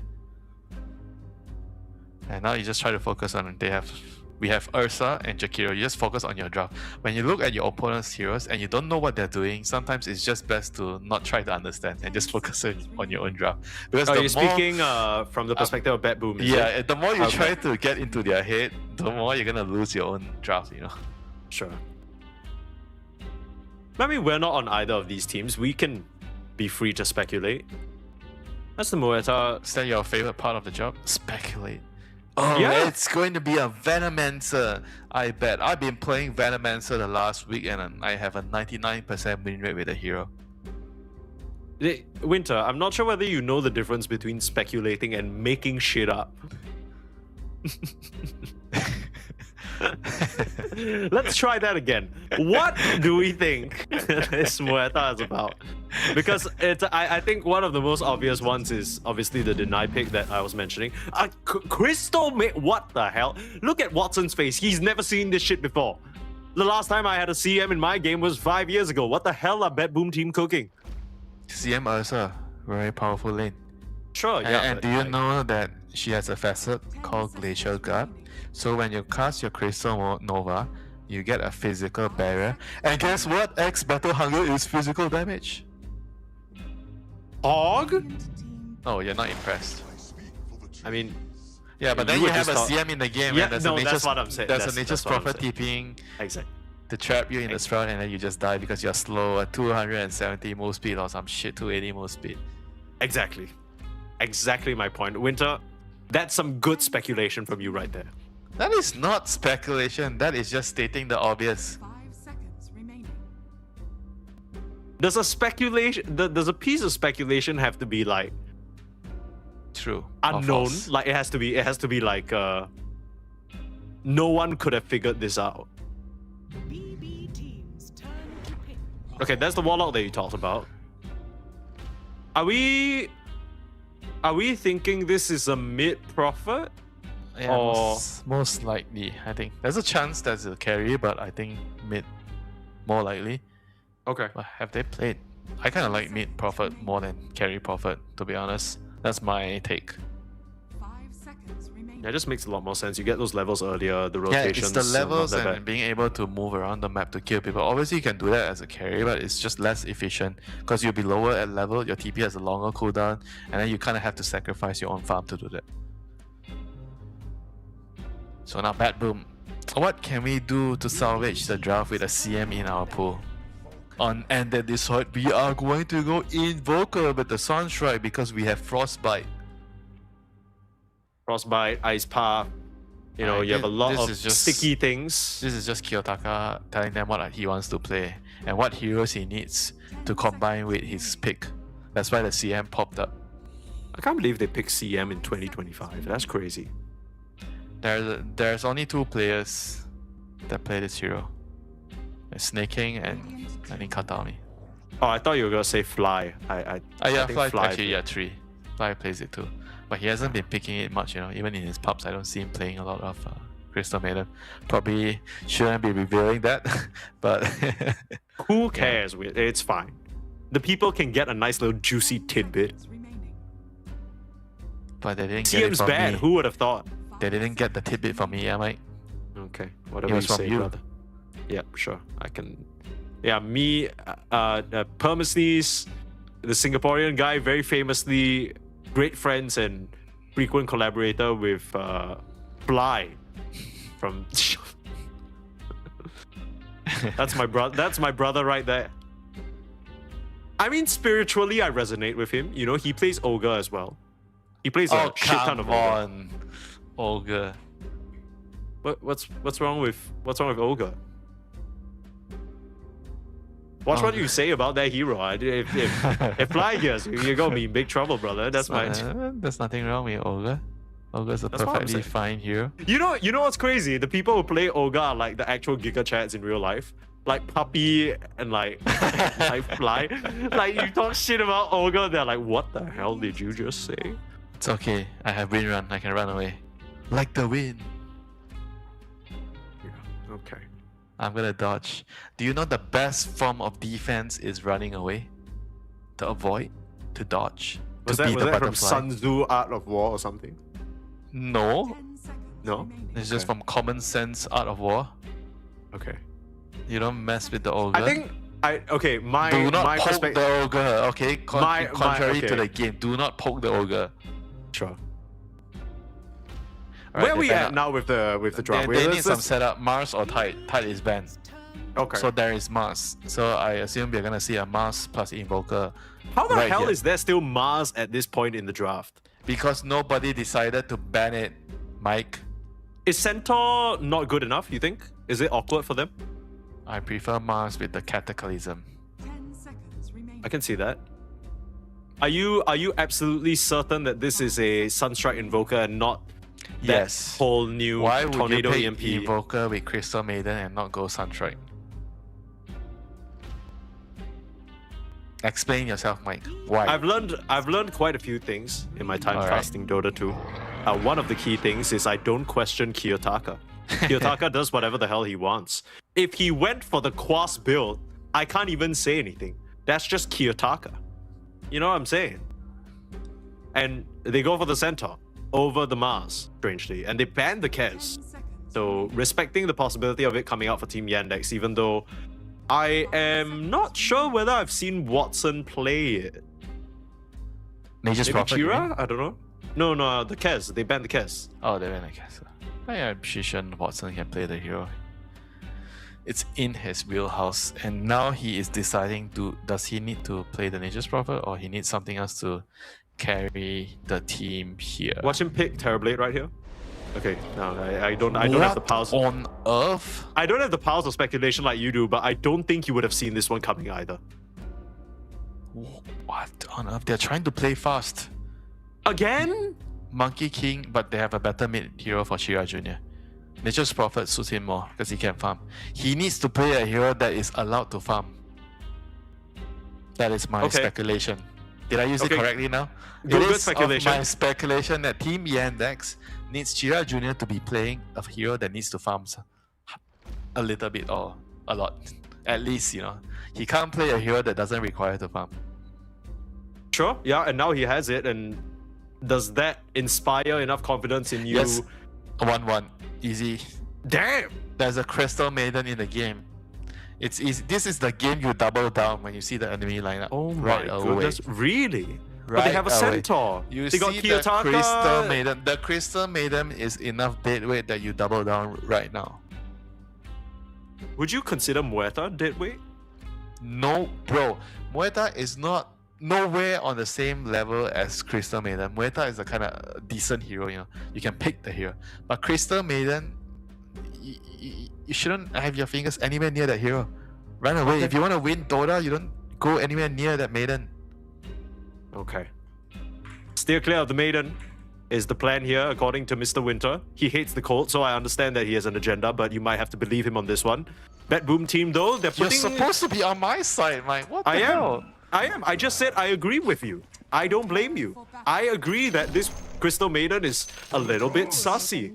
I don't really understand it, but at the same time, you know what else I don't understand? This last pick, Monkey King, pause 1. So if you don't understand both draws, what can you do, Mike?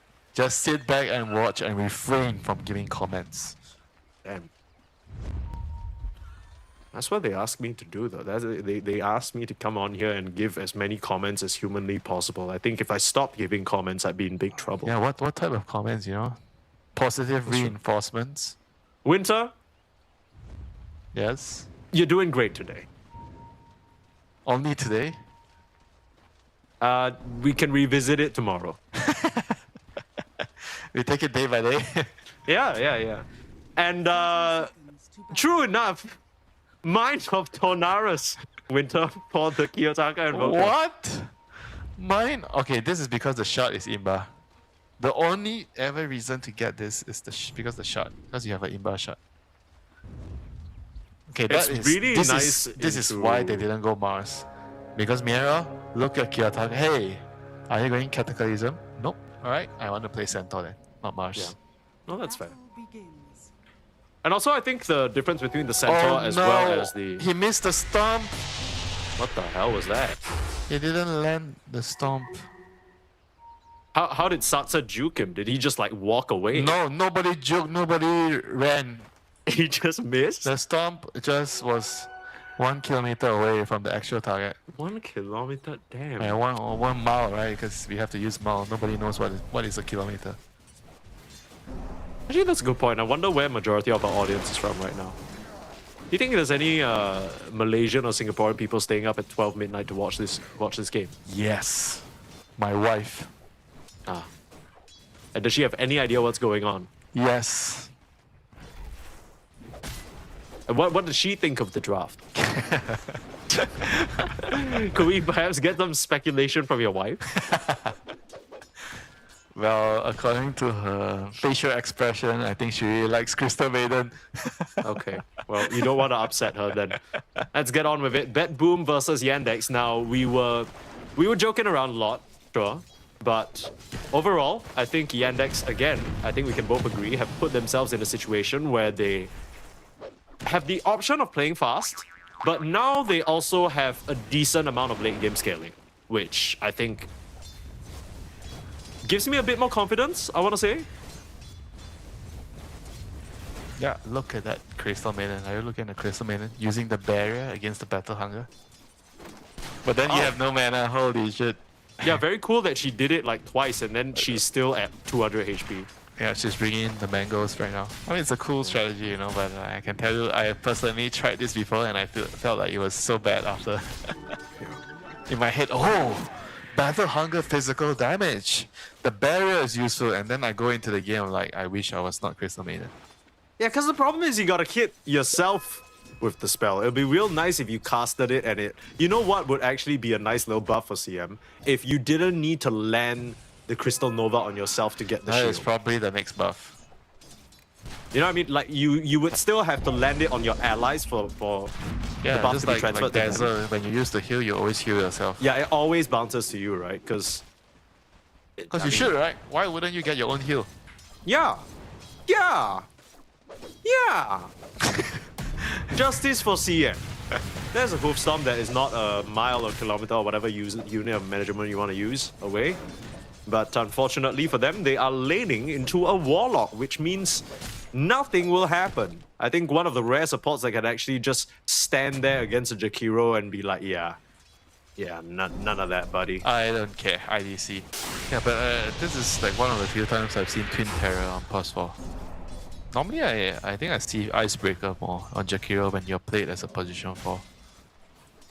Why do you think that's the case?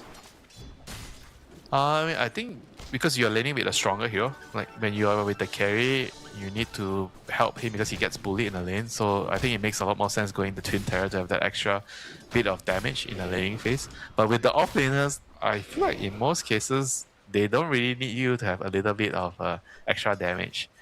So you can be more greedy with the Icebreaker. So overall, you consider Icebreaker to be sort of the greedier facet where you're giving away some of that early. Yeah, for sure. Because you're sacrificing your laning phase for a better mid lane game. Yeah. It's funny that you say something like that about Jakiro and he's still like so I mean, didn't I tell you busted. I would pay to change my facet? I want Twin Terror in the early game. Then when it comes to the mid lane game, I want to swap over to Icebreaker. Yeah. Didn't we have this conversation? Yeah, we did. We said you'd have to pay $2 US. No, I said like, I literally said what, 5,000 in-game gold to swap facets. I think 5,000 in-game gold is a bit too much. Somebody's First dying. rotation, Shira Jr. First blood is drawn. Very nice. And this CM, do you think she will get a Q on herself? No. Very sad. Nature's Prophet, thank you for picking Crystal Maiden. You're just a bag of gold. Did he have the gold Watson in the facet? bot lane, trying to dodge away with the mischief, but the Fatal Bonds now. Maybe Maladich can find himself a double. Little Imps chasing onto Miero. Run. Nature's Prophet doesn't have a TP for another 19, so he's not making it there. His Miero will be able to get away home free. Yeah, a little bit surprised he didn't go for the gold facet on the Nature's Prophet. Nature's Prophet. Yeah.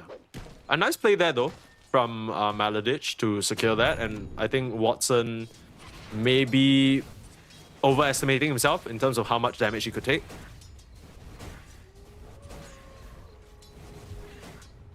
I've seen like a resurgence in Monkey King recently, at least this week. Like players are building like trying a different build where you max the Jingu first, and then you get the Jingu damage at 15.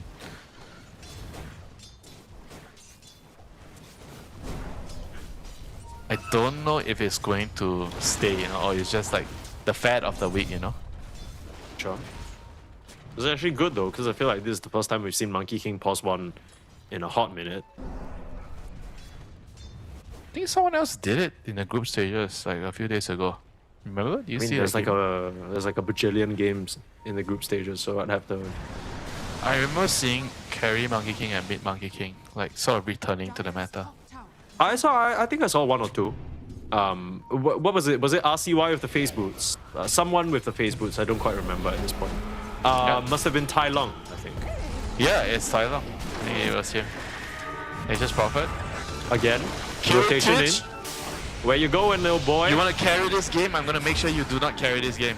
He literally dies here, but Chira Jr. as a return kill would be huge for Kiyotaka. They missed out on the opportunity in the mid lane, missing the tornado, but now they'll find him in the top side. Miero, meanwhile, goes down in the bot lane. Watson and Maladich able to chase down the Centaur. So overall, a 2-for-1 exchange.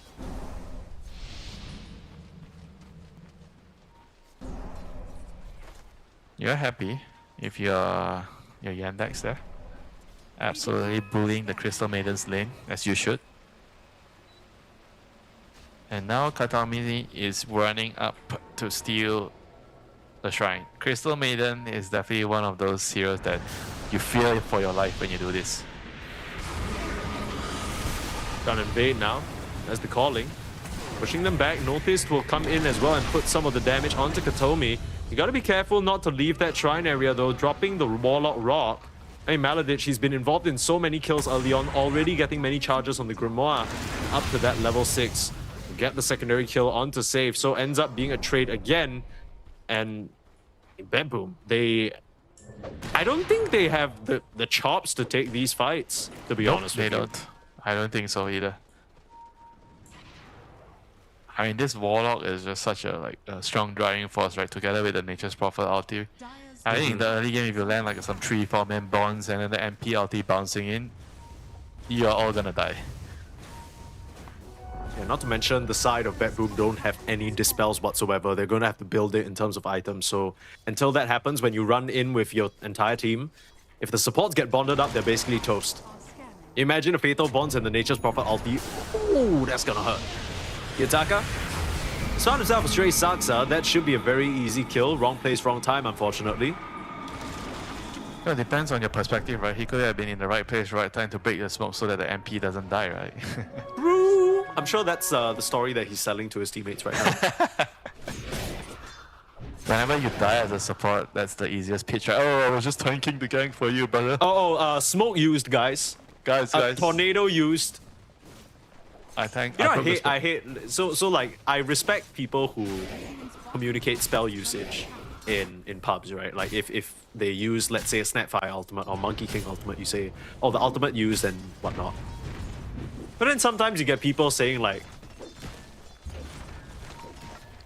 I don't know, like what's a low cooldown ultimate? That's a good example. I don't even know. Like Raptor down. Oh, Raptor's dance. Oh, there's a tornado. Guys, tornado down, Ice Path down, Monkey King down as well. Going nowhere. Chira Jr. coming in though. Stampede there to help save away. Stampede down. Save. Still down as well. Everybody down right now. I appreciate you letting me know how many heroes died. I'm sure the audience does. Thank you, Mike. Yeah. Okay. I know what my job is. Doing your job, yeah. I didn't mention it just yet, but Miro, he's had pretty good timing on the Helm Dom and is starting to try and put pressure on. In jumps Watson though, trying to get some revenge. He got the silence up. Should be able to get a hoof stomp and just walk away. Oh, what a fear though. Push him back, but now you're out of stuns and out of damage to put into the Centaur. A bit too tanky for them at the moment. Yeah, bring 3 heroes and find nothing. Stick and rock. I guess he didn't really want to use the rock there. But that would have actually been, I think it was worth it if he actually killed the Centaur with the rock. Yeah, now top lane, 3 members off the side of Bad Boom converge onto Noticed and get themselves that kill. So Bad Boom getting the better of that map movement trade out.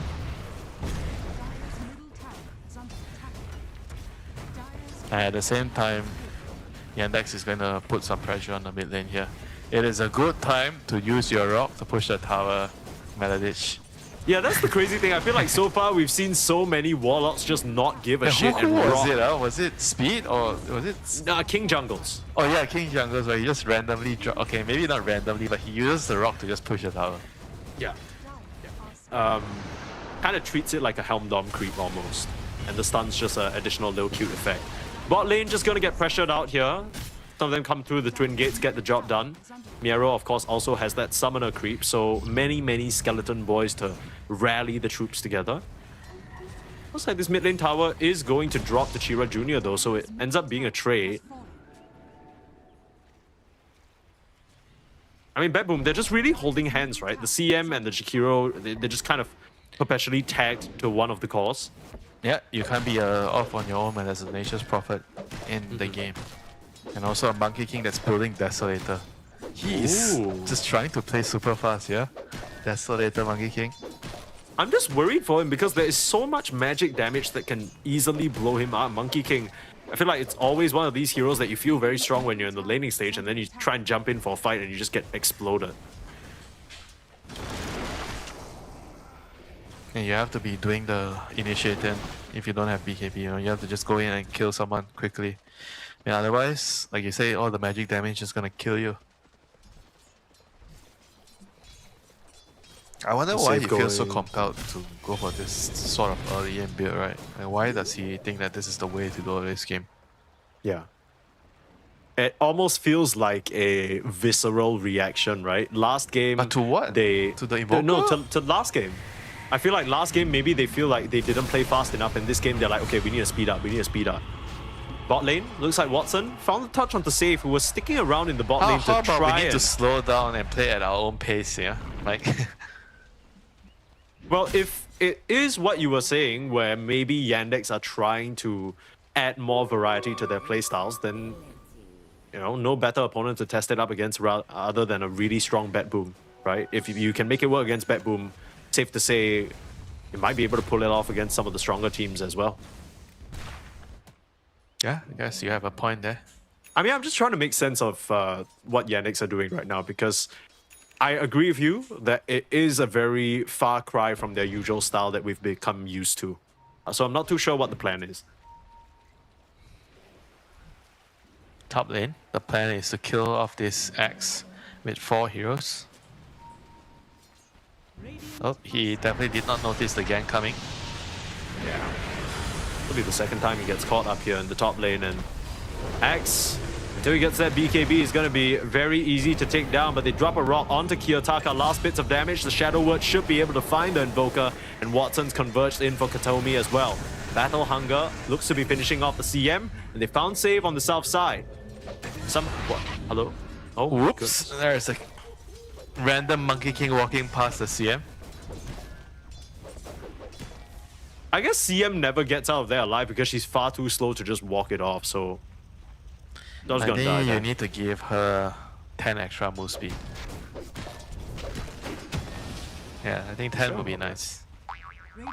But that's the thing with this hero, she's so slow, it's so hard to get in position, and whenever it feels like you get in position to do something, you're going to die anyway.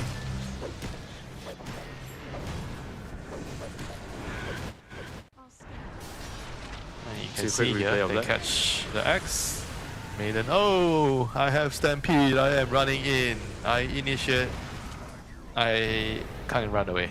This is like every Crystal Maiden's life. You go in, you do something, you try and use some spells, and then you never actually escape from the initial battle.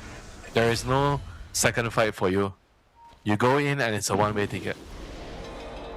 I mean, that's why people really liked the shard when it first came out, right? Yeah, but like then you the whole have crystal mana problem. clone. So you need to build a mana item first. Okay, you get the shard and then you need like some Aether Lens or like something, you know, so a null. I think the lens is very nice on this hero, but it's just so greedy, you know, it takes so long to farm the items up. Tatsa getting found here. Tears the Veil's not going to save him against the mass magic damage from Save, and in comes the Sunstrike, knocks down Satsa, and they weren't able to finish off the Jakiro. Yeah, that was just someone dying to Kiyota in Kiyotaka fashion, you know, like he just snipes you from a mile away. Both mid laners making a good case for action around the map. So far, it's Chira Jr. on the top of the net worth. That's what we like to see. if you are hoping that Yandex are able to push this to a game number 3. This is the type of game that you want Shira Jr. to have. He is the carry from the mid lane. Whereas for Kiyotaka, he's just that guy that you do not want to put too many eggs on his basket, you know, because he will just die randomly anytime. Yeah, but he always creates so much chaos on the map. I think he is very hard to account for as an opponent. You play against Kiyotaka, you never know what's gonna happen. Let it go! Right. Whereas the hero, no one's dying. Yeah, nothing happened there. They dropped the rock onto 3. That's pretty nice, but the Lotus all preventing any further chase. Stampede as well. Shira Jr. actually got a TP in. Very ballsy. Will eat a tornado, but here's Watson. Chase down onto Kiyotaka, deafening blast, but the Sprout. It's The so Crystal clean. Maiden just dying to the casual random damage, the Vessel, the shard from the Nature's Prophet. I guess one random right click and then she just dies, you know. Yeah. Blink and you miss it. It's a 4K gold lead now for Team Yandex, looking a lot more solid, looking a lot more active in this game number 2 against Bet Boom. Not sure whether Bet Boom were really expecting this. I feel like you have to be somewhat prepared that they're gonna run at you when you see Monkey King, Nature's Prophet, and Axe, but don't seem to have a solution for it right now. Going Desolator as his first item, this is the most run at you build I think you can ever see. Sure. Deso into the BKB, so he's saying, I want to fight and I want to win. Yeah, it also enables him to get Roshan, right? Get objectives, get towers. Yeah. But it doesn't really allow the Monkey King to farm quickly. This is like one of the slower items to farm with. If you get Desolator and you are hitting jungle creeps, that is what we call no bueno. On the flip side, look at Kiritich, who's had a bit of a rougher start, 0, 2, and 1. Still doing decently in terms of the farm and has the Battle Fury, so a bit more time to have the Blink Dagger as well as the BKB available to try and start making moves on the map. Save, ooh, that Tumblr's toy. I feel like if Shira Jr. committed that TP in, that might have been a very dead Jakiro, but not knowing who from Bet Boom was around the area. As nice wards though, look at the map, Bet Boom, their vision, it's just netting the entire river transit area of Yandex. So anywhere you're jumping onto trees or trying to make a move with the Warlock, it's all going to be spotted from your tier 1 side. Yeah, and look at the Yandex wards, you know, they are more focused on the side lanes, you know, you can see very, very different warding setup, you know, because one team wants to play around the midsection, the other team wants to play around the side lanes. Radiant's middle tower has been denied. Rock back up in 15 seconds. Gotta imagine Yandex will be looking for an opportunity to drop it on some fools and get themselves a kill. Kiyotaka looking at that Aghanim Scepter now for the upgraded Tornado. Woo, woo, woo, woo, woo. I'm surprised he doesn't have the shot. I think the shot is like, you must have the shot. The shot is so imbalanced. It's so crazy. It's kind of like the Storm's Aghanims. In a way, like budget Aghanims of Storm. Black hole type of spell. You suck everyone in and it makes it so easy for you to land your combo. I think the Aghanims is like, it's kind of nice to push out crit waves. I feel like this whole game has been a journey of you slowly accepting that maybe the mind of Tornara's Aghanims build is what players want these days. Because I've been seeing it a lot more. I think you go for this vessel mainly for the shot. I think the shot is just the big difference maker. Sure. I mean the tornado upgrade it's okay, you know. I think in general it people might have been really liking it for wave clearing because you drop a tornado it's really down good inside. for wave clearing and farming and everything. Nice setup in the mid lane. Ice Path there safe, trying to do his best to bail out Kiyotaka and will be successful in doing so. The damage over time was not enough this time round. Then Voka walks back out.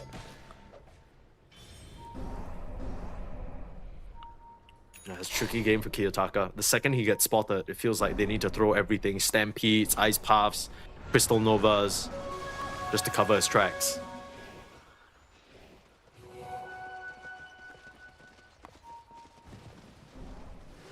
It seems like Tormentor is going to belong to Yandex here. Boom. They're not in position, they're going for the trade. They're waiting for Roche to walk down. Did you know this, right? When Roshan moves home, and if you want to make the Roshan go faster, you should let the Roshan grab you. Do you actually know? Oh, Have you seen that video from Ryan? So if you want to get the Roshan to get across the map faster, you should let the Roshan grab one of you. I know what you mean. Although then you're taking quite a bit of damage and it's a little monkus if the enemy team comes over. Speaking of the enemy team, they didn't go for the Tormentor. I like this They're move. not going for the Tormentor. Notice jumping in. All he finds is the center for now. Katomi there with the frostbite. Kiyotaka, where is he on the screen? He's been found by Chira Jr. And a huge boundless strike gets the kill onto Katomi as well. Really smart move here from Yandex, knowing that Bet Boom would have tried for the trade. They're going for the Roche themselves instead, and Bet Boom, without their Invoker and without the CM, they don't feel comfortable contesting. They're going for the Tormentor now. That is such a move, right? I think both teams just made. Oh my god, they just found Chira Jr. is TPing to tank everything. He has the barrier keeping him alive. He's still alive. He's tanking. I don't know how much longer he's gonna survive, but he'll get the kill on the Ursa, forcing the Stampede out, and with that Athos and the Battle Hunger, save will go down as well. What a turnaround for Chira Jr. from game 1 to now. His Nature's Prophet is fantastic. That is some outplay right there on the team level. Like, such a good move. That was brilliant. Genius move by Yandex, you know. Pretending to go towards the Tormentor and then smoking towards the Roshan because they realize the enemy can't fight them there and they want to look for a trade. This is the type of Dota you want to see Yandex play. This is the type of gameplay, maybe not exactly this fast-paced play style, but the type of performances from Chira Jr. that brought them to that LAN Grand Finals to begin with. Playing with a lot more spirit there. Whatever Acel told them in that 15-minute break, they definitely found themselves a bit better. Might not be the Yandex that we know and love, but if this brings us to a game number 3, I'm not complaining. Yeah, you better not, Mike. You better not complain. My bad. I know you're the biggest fan. Oh my god, game 3! This is the game where both teams are going to give it their all. It's going to be an exciting game, and then both teams just play safely. Everybody taking no risk. That's true. You know the typical third game where everyone is so scared. Can you blame me for being... I mean, at this point, I feel like I shouldn't be so naive. But I always think that when you have two teams and it goes to a game 3, it's going to be a banger. Like, I'm hyping myself up for like a really sick game where they pull out all the stops. Right now, they're looking at Noticed. Athos being reflected by the Lotus, but it holds the Centaur in place. You've jumped in now onto Watson. Macropire doing a decent amount of damage, but it's way too low level to really threaten anybody. Give the last hit to Watson so he can get the Jingu and perhaps get the chase going. Heroes already evacuated though, down to the low ground. Noticed still potentially has a chase. Oh, here comes the TP save. They're just playing around with him, pump faking with the teleportation. Used to bail him out for now. Kiyotaka might try and look for an angle, but a call onto the backline. Noticed is right there. Nice tornado onto 3 to hold them back, and now Noticed he's in a compromising position without any mana. Trying to finish him off with the Spirit Vessel. Sunstrike, he's gonna get eaten up from the skies. A little bit too deep this time round from the axe, but still, they continue to pile the kills up on the side of Yandex. Oh, Kiritich, he's caught. He has no BKB yet. That was a solo kill by Chira Jr. So it's night and day, game 1 and game 2. How did you even get that done? Was it just the Orchid? Yeah, just the Orchid. Top lane, triple stop from the center. Mira keeping the game alive. Oh, finally the Crystal Maiden did something. Watson gonna turn around and pop the BKB, turn around with the Boundless Strike. Can he lifesteal up enough? Flapping away onto Kiyotaka, but he has the TP out.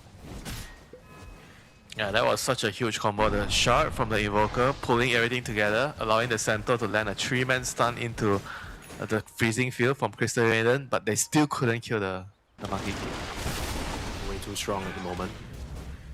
Good recognition there from Bet Boom, seeing Chira Jr. go to the bot lane. I feel like sometimes you might get too caught up that your carry dies, but it's in moments like these you need to be razor sharp and make a move.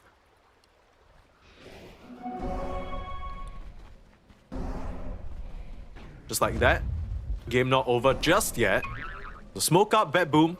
Still have the Stampede available. Still have the Macropire. Looking for an opportunity here, hoping that with the respawns that come, Yandex might be disjointed and not ready for this onslaught of 5 heroes that will crash right into Saksa. No slot's gonna Get revealed, pierce the veil. Way too much magic damage. They'll find one. But that will alert the rest of Yandex to this aggressive attempt here.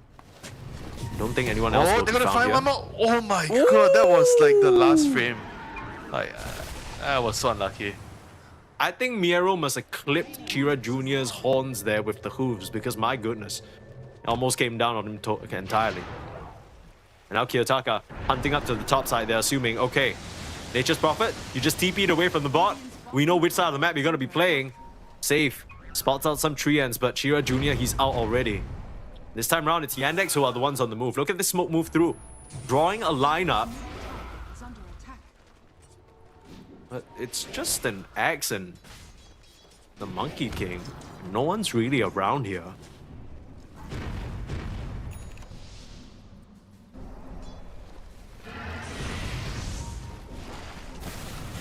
Looks like save will be caught though. Nice little mischief play. That should alert the save to the fact that there is vision in the area spotting him out, but doesn't really matter because it looks like this tier 2 will be forfeit if they choose to stick around for it, but just kind of chasing Bet Boom around the map almost like Yandex. Daksa, he's found a target. It's Kataomi, the hero that very famously cannot run. Gonna try and Crystal Clone down to the low ground. Unfortunately, it's not long enough. Sorry, Kataomi. No need to be sorry. It's one of those Crystal Maiden games. Yeah, certified Crystal Maiden moment right there. Okay, well, Yandex, they don't have the Roche as an objective for now. They're just kind of sweeping the map non-stop. Is there at any point a chance for Bet Boom to maybe try and come together? What exactly are we waiting for here on Bet Boom? I think more items, mainly. I think the axe on the Centaur, but Centaur also kind of needs a dagger though. I think they can't really initiate very well because if Centaur... Oh, so Centaur already has dagger. Sorry, yeah, he has dagger. He's just building the axe, but they need the axe to kind of save from the call. And yeah, I mean in the previous fight we saw like if you can land like some 2-3 hero stun, then you have enough damage from Evoker and the support strategy Jakiro and the CM to blow heroes up. Item-wise, I think just the axe right now, that's the biggest timing. The Ursa already has BKB, so I don't think there's any other very big item timings that he can have. I mean, he can get his Basher and whatnot, but it still wouldn't, I think, change the complexion of the fight too much. Sure. On the bright side, Bet Boom have been able to keep this 8k gold lead relatively intact, right? Sure, it's slipping up and down a little bit, but it's not expanding very far out of control. Yeah, stopping the bleeding, which is the first step you need to do in this sort of game, you know. You need to control certain areas of the map, make sure you can still farm, don't feed too many kills, and just wait for your opportunity. Wait for the mistakes to happen. I mean, if they can get just one kill on Chira Jr., I think they'll be able to slowly find their way back, right? Because against Nature's Prophet, like this hero is oftentimes farming alone. You need to have the right vision to see him and kill him. Well, they got a good start. There's a ward spotting out exactly where he is in the south side of the map right now along that river stretch. Yeah, but they are very, very far away, so not sure how can they get here. I mean, maybe if he stays around for another minute. Ward's being placed down. Melody will be the one to show himself. Kiritich, do you really want to jump this target? Feels a bit like a bait. Don't see the high ground ward though. Melodich taking quite a bit of damage. Uh-oh, Axe in trouble. Axe blown up. Watson starting to beat into Kiyotaka. Pulled back in with the harpoon. He has nowhere to run. Can't even make it to the cart. Kiyotaka is dead, and now they're on to their next targets. The CM, there is no hope for you there. Ice Path now onto Saksa. Able to pop the Pierce the Veil. I believe it's already run out, so Saksa will get clawed down. Chira Jr. trying to chase out on to save. Got a brief lingering bit of vision from that Curse of the Old Growth and TPing right on top of his face with a Sprout. Chira Jr. still maintaining his position as the monster in this game. Just have to try and dodge away from him. Speaking of, Kiritich tag teaming up with Miero now to maybe try and hunt down Watson. Jumping forward and rage available. Watson in a little bit of trouble. No BKB has to bound herself to safety. In comes Chira Jr. This is not the man you want to fight, and he has turned up, ready to battle. The Jingu stacks are gonna help Watson get the better. No! Miero ends up getting the kill before going down, but Chira Jr. with a huge wrath of nature, taking down both Kiritich and Miero to boot. I mean, Watson knows his job in this game. He is here to enable the Nature's Prophet, you know. I think it was really nice for him to just go in to just trade himself for another extra kill for the MP there. Another catch. Chira Jr. is just on the hunt once more, you know. This guy is level 24. He's 15 and 1. Jesus. Hey, you could not ask for a better performance compared to the previous game. Now on to Saksa. He's chasing Kiyotaka. Being so annoying, and in comes Nature's Prophet. 16 and 1 now. And he's about to hit level 25. Minute 31, minute 31, you know. It's crazy.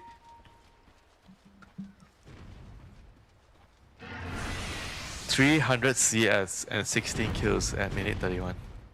Would you look at that?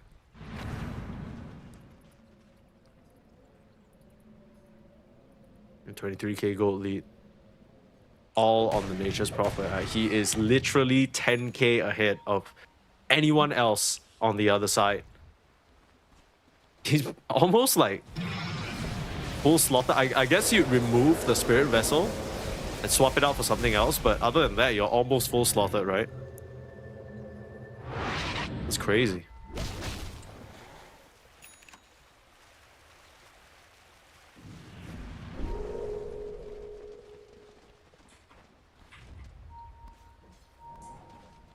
In last game, it was Kiritich doing everything on his own. Hang on. AD rune. Nice little tornado. Someone's got to grab it. Huge call though onto the back line. Kiyotaka's just there.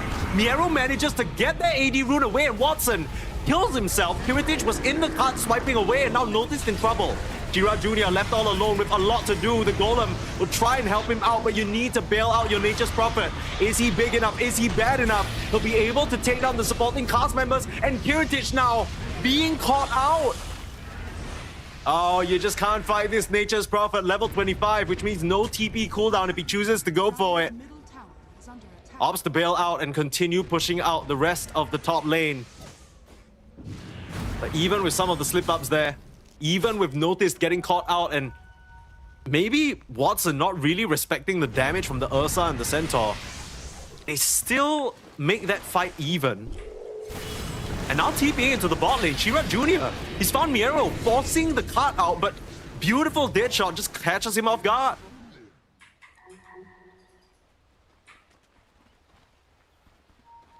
This Nature's Prophet is like just beyond out of control right now. I don't know if they have the tools to kill him in the team fights. Like, he's just so far ahead, 3k HP. He's not even an easy target to go on, you know. You're gonna have to execute your team fight so well. On the team backbone side here. Somehow you need to use the Centaur card to drag the Ursa in and fight the Nature's Prophet.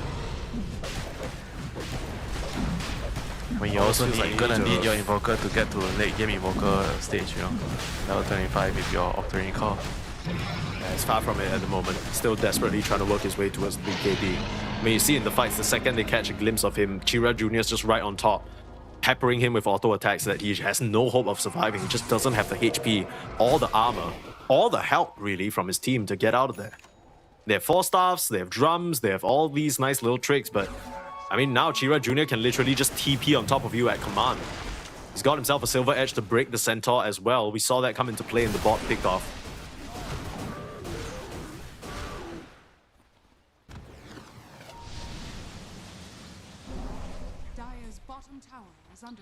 Eyes on Chira Jr.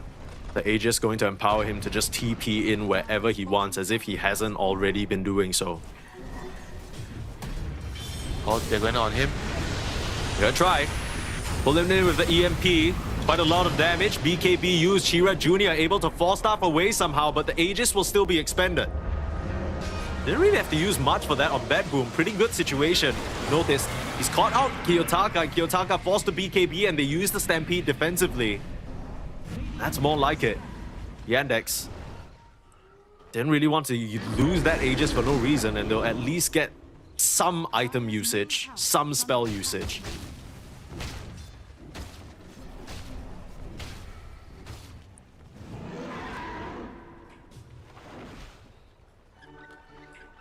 I mean, Bad Boom definitely need to buy a lot more time than this. I mean, there's going to be a stage where the Ursa can actually handle the Nature's Prophet. Like once you get your... once you have Abyssal, you can actually find him and kill him. And you're also going to need your level 25. I think 5 to 10 minutes. If he's somehow able to buy some time, they can somehow split the map a little bit. 5 minutes of farm. I think the Ursa can definitely get into the game.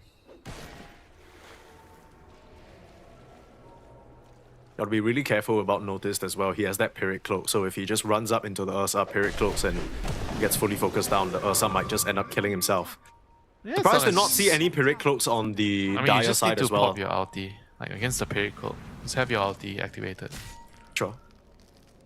And It's hopefully kind of the part of the game where you're really sad that you have a CM as your support. Yeah, you want your CM to buy a Vlad's for you, so you don't die to the Pyrrhic Cloak.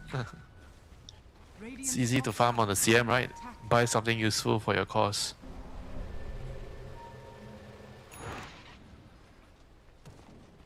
I will say, I think Yandex are going to have some trouble going high ground.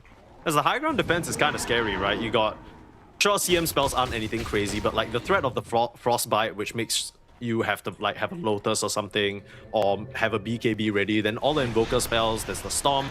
Even if you commit into the base, there's the threat of the save with the Stampede or the card. It's going to be pretty difficult for Yandex to break up into the tier 3s. Right now, they haven't even taken the tier 2 mid. They're just kind of busy roaming the map, hoping that Bat Boom overextend, but I think Bat Boom, they're very aware about the situation they're in this game. Just sticking very closely to each other into their towers.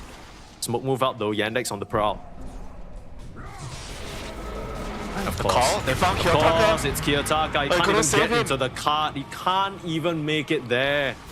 He had an invitation and everything. Miero was welcoming him in, had the door open. Your seat right here, sir. He did not want it. Yeah, having flashbacks, you know, at TI when he couldn't save Pure on the Axe. Dire's middle tower has fallen. Well, that's going to make high ground a lot easier if the Invoker's not a factor. Now, he does have buyback. You don't really want to use it all random right here. Roshan banner's down as well, so your wave clear tactics ain't going to work. You need to get in there, click down the banner. The Ursa's looking on the left side for an opportunity. Notice doesn't see him for now. Shakiro's there as well. They could go for a pretty nice backstab, but honestly, who are they looking for at the moment? What's the ideal target? I guess if he can get on top of Maladich before his golem drops, that's one would be thing. a very good first hero to kill. Starting to feel a bit cold-feet though. They haven't seen any enemy heroes on Bat Boom for a while and they will retreat. I mean, Warlock's gonna have level 20. Another rock when you die, and he has the Aghanims ready, so he has 2 rocks right now.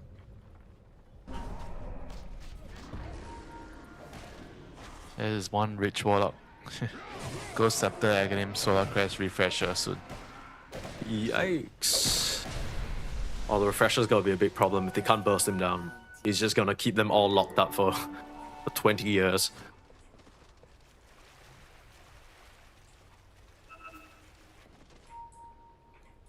And nothing really moving here. I mean, again, like I said, Yandex, they aren't really able to force. I think actually if they go up to the high ground now or they try to, they're just gonna end up feeding, but they're tired of waiting.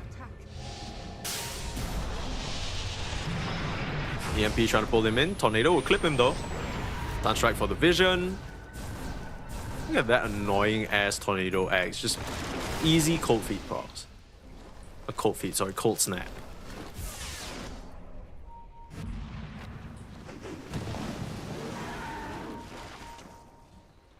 And like you said, you see them having trouble going up high ground right against all this Invoker spam. They don't have a pipe. What do you even do in situations like this? Do you really just kind of wait outside? Hang on. Here's the Veil. Sunstrike coming in. Kiritich, he's found a target. Miero in with the jump, but the huge golem coming through. Holding Kiritich in place, but he's into the cart. He's safe for now. Miero bailing his buddy out as Ursa tries to do the damage. Notice goes down, but so does Kiritich, as no one has addressed Chira Jr. And he's looking for more here. Saksa still survival on the sidelines. Look at Chira Jr. on the high ground. He's hitting a building right now. He's stuck in a bit of a weird spot, Katomi. Here's the pike. taking the initial damage. The pike down back to the low ground. Sunstrike on top of him. He is going to go down. Has a buyback available. The Kiritich buyback ends up sealing the deal. Now Watson left alone and having to fight. He doesn't have the Jingu stacks for this battle, and Kiritich will kill him off. The ice pop just a bit too short. But somehow Bet Boom hold. That was a 3,000 gold reward, you know, for taking out Nature's Prophet.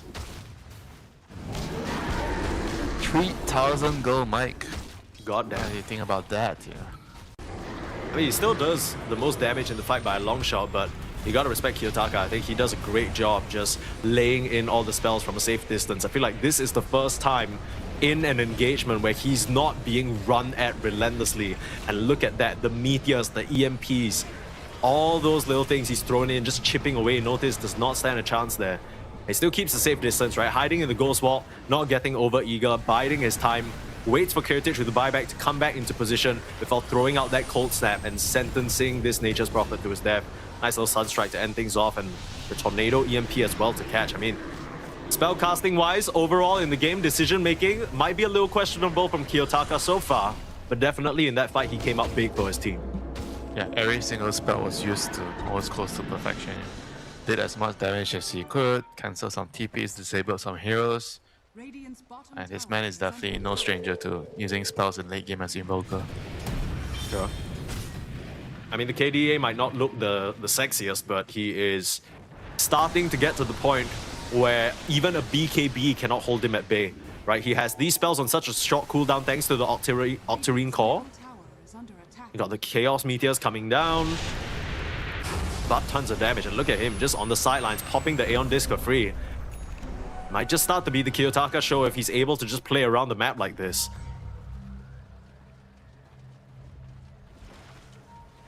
I almost feel like you maybe need like a Wind Waker or something on the axe.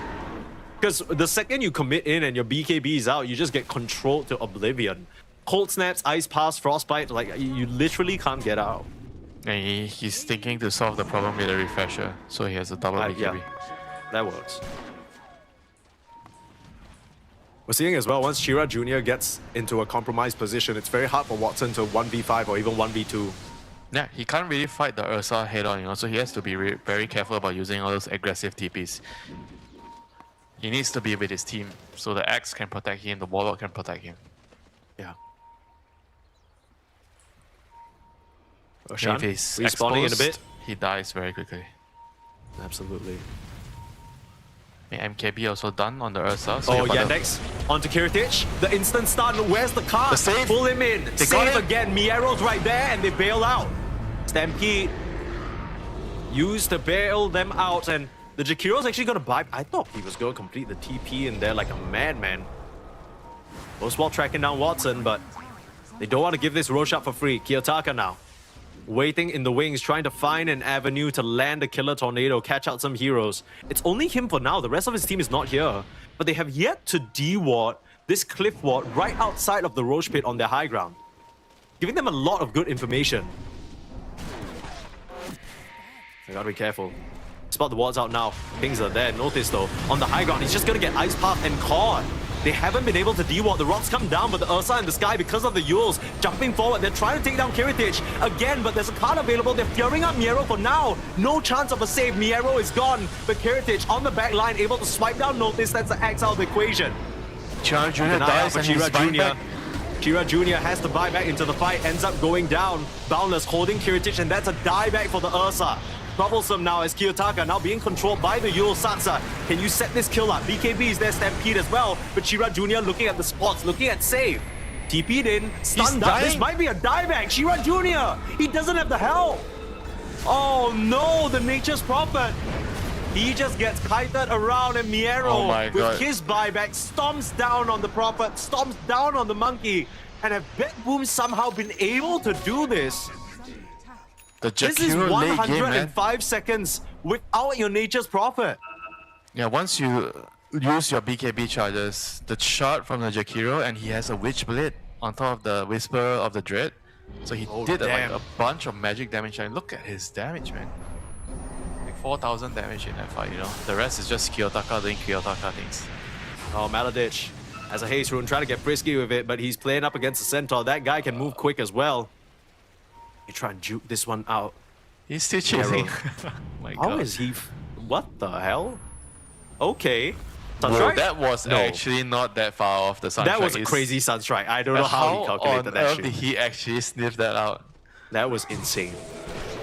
I think when he saw the Centaur place a ward on the high ground, That was and a then glimpse, right? That was a glimpse. Yeah, immediately he realized, oh, if he's not up there, then he must have walked the other way, you know. I will see a replay of that fight. Very, very awkward. Melody drops a rock onto an Ursa that's Yule's up. And even though they managed to focus down Miero, you can see on the south side that Kiritich just easily kills off Notice. And Shira Jr. TPing in gets obliterated by the save damage. Like you mentioned, the Jakiro built for scale. We didn't even look at his item build. But he is pumping out a lot of damage along with Kiyotaka. You blink forward on Saksa. He has Look a at Shira Jr. charisma now. He has a... I mean, look at here. He's going to kill the Nature's Prophet right here. Like, just Oh like that. my Macro goodness. Fire, Ice Puff. He doesn't even have Aghanims, you know. Yeah. And meanwhile... That's all the Twin Terror. Meanwhile... Huge fight Another happening, back to Macro-Fire. life. Boundless Strike onto 2. The card to save Kiyotaka for now, and you're looking for Katomi, but even the CM is able to escape.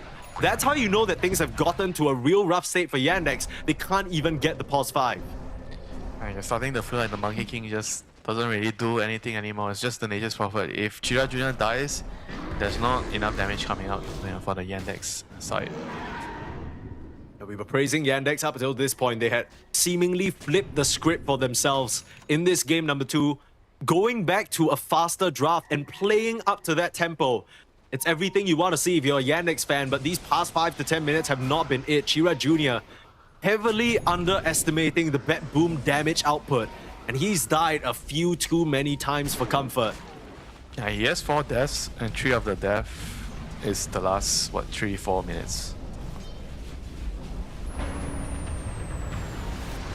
I mean, they somehow need to just find a clean initiation from the axe, follow up with the rock, and the Nature's Prophet needs to be, you know, fighting around that, you know. He can't be exposed in a team fight in the middle. Like, they need to be very, very tightly together so they can protect the Nature's Prophet.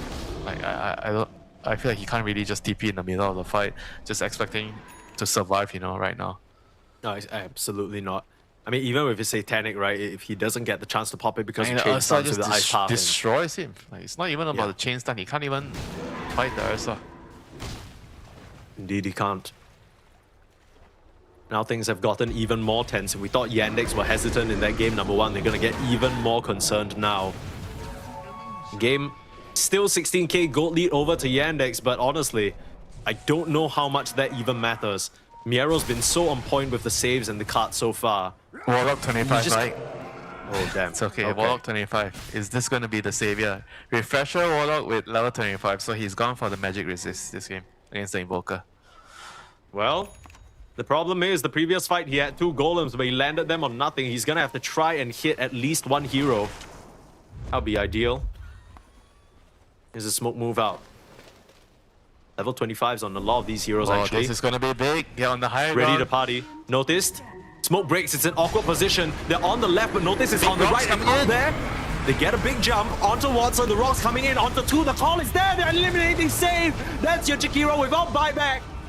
You gotta come back through with Kiyotaka, but the Sprout, it's very awkward. It's cutting off the fight. They can't keep chasing Bat Boom because of their own Sprouts. And now they're Chira TPing Jr. in on Chira Jr. We've seen this movie before, but this time round he has a BKB. Kiyotaka coming in with the Tornado, holding Notice in place, and the Meteor coming through, but it doesn't reach. Now Kiyotaka in some trouble. Has the BKB himself. It's Saksa who decides to blink up to the front lines. The Golems, they're proving to be too big of a problem, scouting out everything, allowing Notice to jump in for the call, finding Kiyotaka, and Miero couldn't come in with the save. The Golems proving to be the difference maker here. They are just charging forward. A wall that you can't pass through, and another dunk. Notice will find himself a double. And as quickly as Bet Boom might have carved themselves an opportunity to take this game back into their hands, it slips out of their fingers. A game 3 looming on the horizon, and only Katomi and Kiritich to potentially stop it. Yeah, the Golems just being absolutely a total destruction in the team fights, right? Double drop into the Invoker's face and the Crystal Maiden, just eliminating the Invoker right away, forcing Kiyotaka to buy back. And this is just probably going to be the beginning of the end right here for Bad Boom. I think this is going to be a hole that is too deep for them to climb out. 2 sets of racks down. Like probably the Mega is going to be next. Yeah. You also got to give commendations to both Noticed as well as Saksa, right? They understand that the Nature's Prophet can't be the one TPing in and setting things up by himself. So you even see Saksa on the Muerta of all heroes blinking in just to try and set up these dead shots or the Yules to keep the fight going and keep the chase on. It's because of that they've been able to claim themselves Mega Creeps. The question is whether Yandex want to force the issue and put this game to an end. Bit of an awkward call there. They will get Katomi, but the trade-out is there for Notice. But Kiritich, even with the Enrage taking so much damage, the last few auto-attacks, the Harpoon, pulling him in, he still survives. Get back to the fountain. There's a Wukong's command ring right in front of them and safe. He just can't escape. Just die in the fountain. Ethereal now, that is brutal. GG is called, and Bet Boom, they will lose Game 2, bringing us to a Game 3 in this deciding series for which one of these teams makes it to top 8 at DreamLeague Season 27. Yeah, the smile at the end there says it all, right? Watson, he knew that they were really close to maybe making things a little bit too complicated for themselves, Just glad that they finally able to pull through towards the end. This is a very good sequence of, I think, especially the team fighting from the Warlock and the Axe, just enabling their team, They needed that fight so badly, after losing 2-3 fights in a row, and the Nature's Prophet dying back, I mean, well played towards the end for Yandex. They were able to close out the game, force the Game 3, and I must say, after everything they've been through, they definitely deserve to have a deciding game here in this series against Bad Boom. Yeah. We were giving them a lot of justified flack for some of the mistakes that Chira Jr. made in that short window of time, but then again, you got to remember, for the other 25-35 minutes of the game, he was playing borderline perfect, right? Look at this play from him, just jumping in, balls to the walls, opening up opportunities for his team non-stop. It was because of his plays that they managed to get this far in the first place. And this fight was so difficult because there's this ward on the high ground that they just never get around to de-warding. That's the kill Kiyotaka. Miero, I mean, props to him as well. Some of the saves coming out from the Centaur really turned these fights around for Bet Boom. At the end of the day, just way too found on Chira Jr. when he's allowed to stand there and hit, along with the Warlock Golems like you mentioned, Winter. That was the real difference maker. Yeah, hopefully in Game 3 we get something similar, a more competitive early game, and then we get to see a lot more team fights, like this game. I think Bet Boom, they kind of have to figure out the draft. I don't know what was the main objective of like the CM plus Invoker this game. Kind of didn't really work out so well for them in the position for Jakiro. But overall, I think in the third game, they need to cook up something that makes a lot more sense together. And hopefully we get an exciting Game 3 coming up. Sure, yeah. And as much as I'm sure a lot of people are pointing at Kiyotaka and saying like, oh wow, what the hell was that performance? Like he just ends up dying. I don't think if you're pointing at him, it's more like the whole draft in together. Exactly. Right? How you're making everything work together. It's not just like one piece and here and there. It's just the ideas that they are mixing together. Because oftentimes you have people looking at the game at a specific angle, seeing, okay, this hero is good in this game because of so and so reason, But then at the same time, you have to kind of blend everything together so it's balanced out, right? This game, I kind of feel like it's a little bit out of tune with the support duo. I think with the cores, right, you have Invoker, Centaur, and Ursa. I think that's quite okay. That's quite balanced with the way Kiyotaka is playing with the with the Tornado facet as well. I think it's just like the mainly lacking in terms of in the early game, right? The CM got bullied so much. I mean, the reason why Chira Jr. was so big this game, because they were just able to murder the CM Ursa lane again and again, right? They just TP in, the Muerta and Axe will set up for a kill, and the Nature's Prophet got so many kills out of just TPing to the off lane, And that was the reason why I felt the game was so difficult for Bad Boom. Absolutely. I mean, the problems just continue to compound, especially when you have that huge start on the Nature's Prophet. But we are going to a Game 3 after a short break between both these teams. Stay tuned to find out who is going to take this series.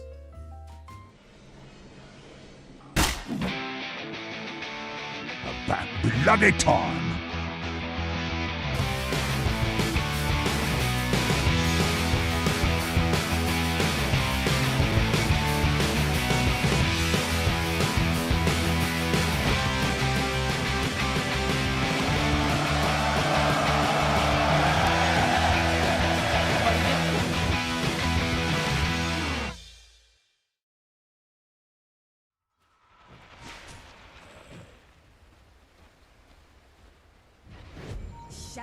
take us.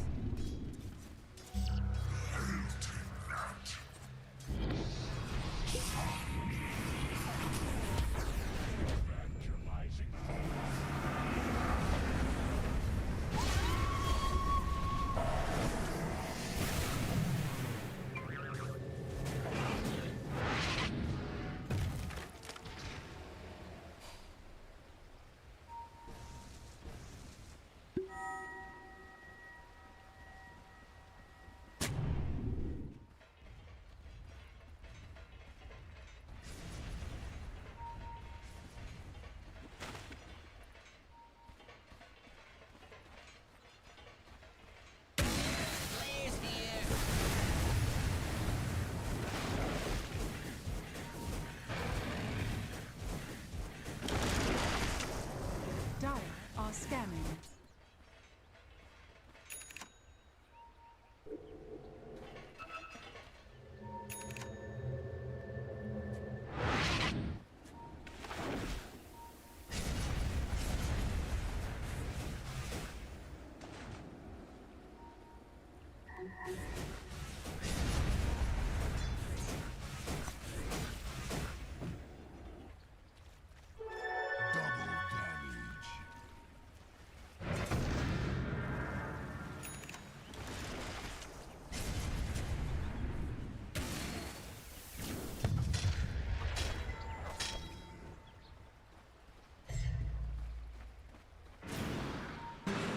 Dire's main tower is under attack.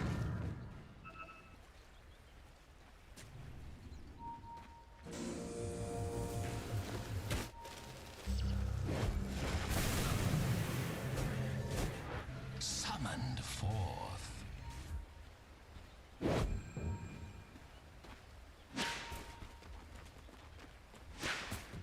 Really? You just did that?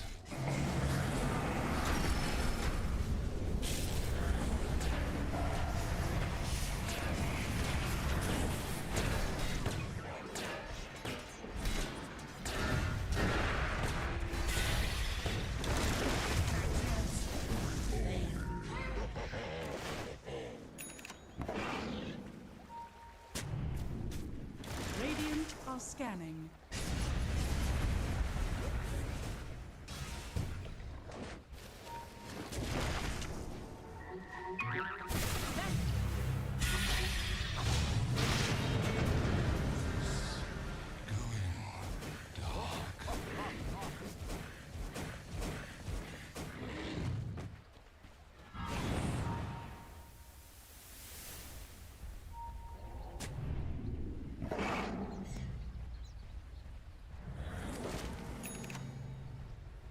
Господи, допоможи. Господи, допоможи.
Radiant's top tower is under attack.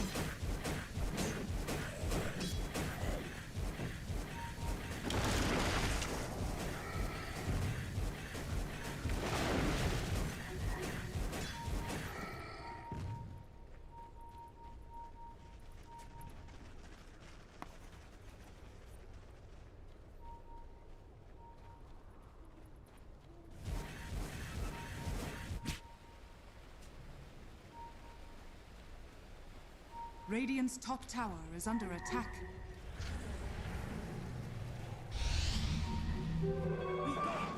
Unseen.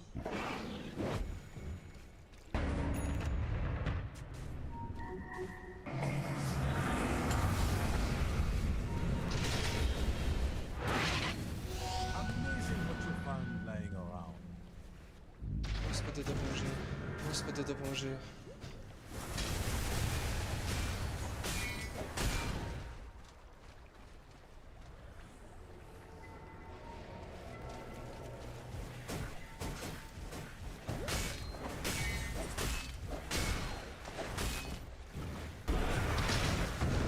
Radiant's bottom tower is under attack.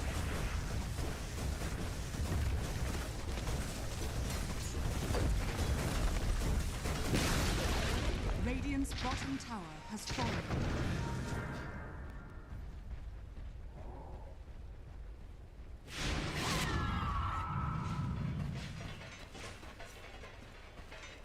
Radiant's middle tower is under attack. Radiant's middle tower has fallen.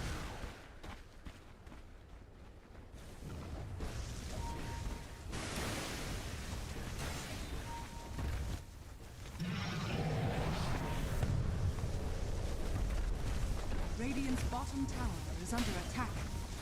Dire's top tower is under Radiant's middle tower has fallen.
One last spot here for the top 8 teams in Dream League Season 27, and it's between Yandex and BetBoom. Both of them want it desperately, but who wants it more, Winter? That's a question that we'll have to answer as we get into this game number 3.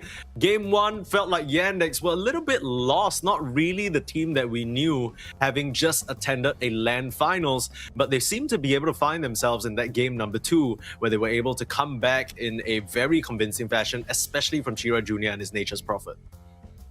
Yeah, in terms of the team fighting, also I think Melodic noticed they did a really good job, and I can start to see the idea of maybe why Watson was going for the Desolator that game. He felt like he just needed to play for Chira Jr., accelerate the pacing of the game and allow them to take objectives. And I really like the fact that the way they went to the Tormentor and then realized the enemy is not doing it, they went to Rosh and then they immediately stopped going to the Tormentor and just headed over to contest the Roshan and wipe them there, you know.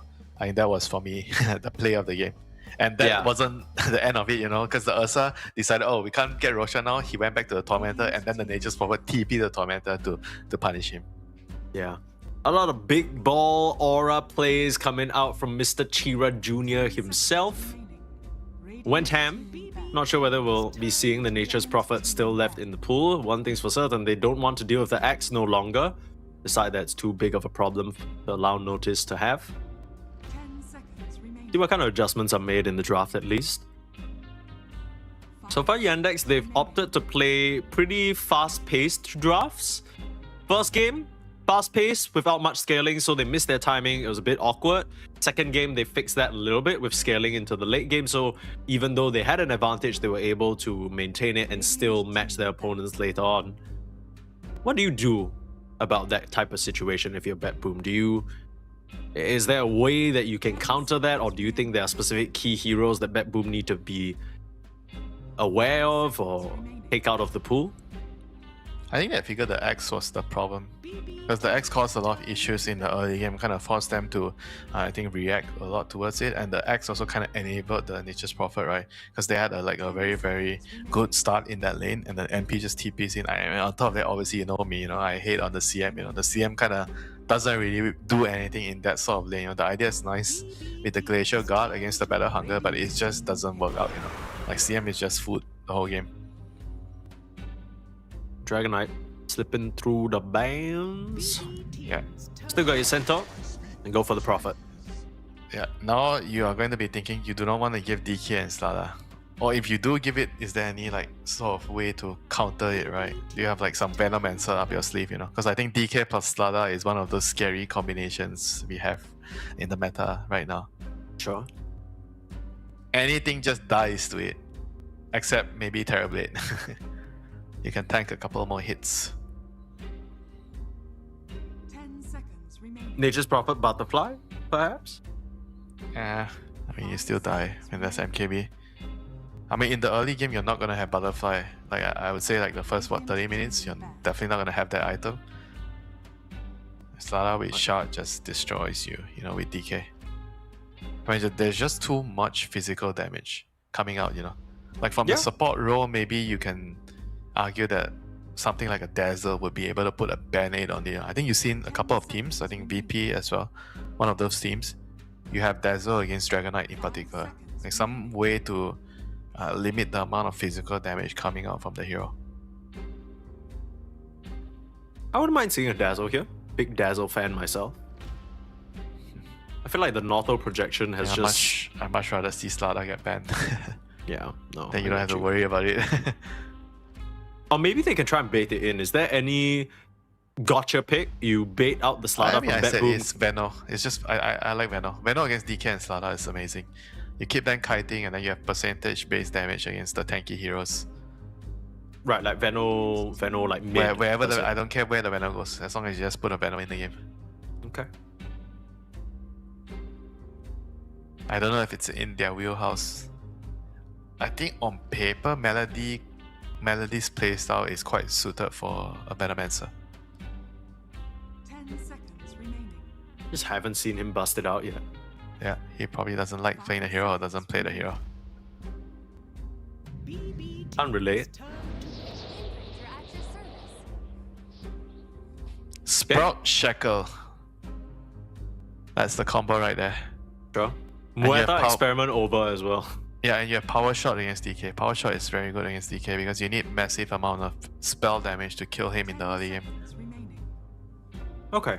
But so you're talking more of the kill shot, the execute, right? Yeah. Or just even independent of that? I don't think they'll play carry Ranger on Yandex. I don't think so. Who knows? Maybe Watson's got a few tricks. Speaking of tricks though, Ringmaster for the save. I wonder what the idea is here. Why is it picked here? Just for the Shackle shot? It can't be. Also, this is not a Kataomi hero at all. This is it's safe. It's like exclusively a save hero, right? Yeah, so he's gonna play this hero. I mean, it's a bit strange because maybe you want some sort of save with now that the Shadow Demon's out, your next best thing is the Ringmaster. Now you have the Warlock as well for the team fight secure. So the Dragonite, if he goes into the safe lane, will have a pretty stable time and environment.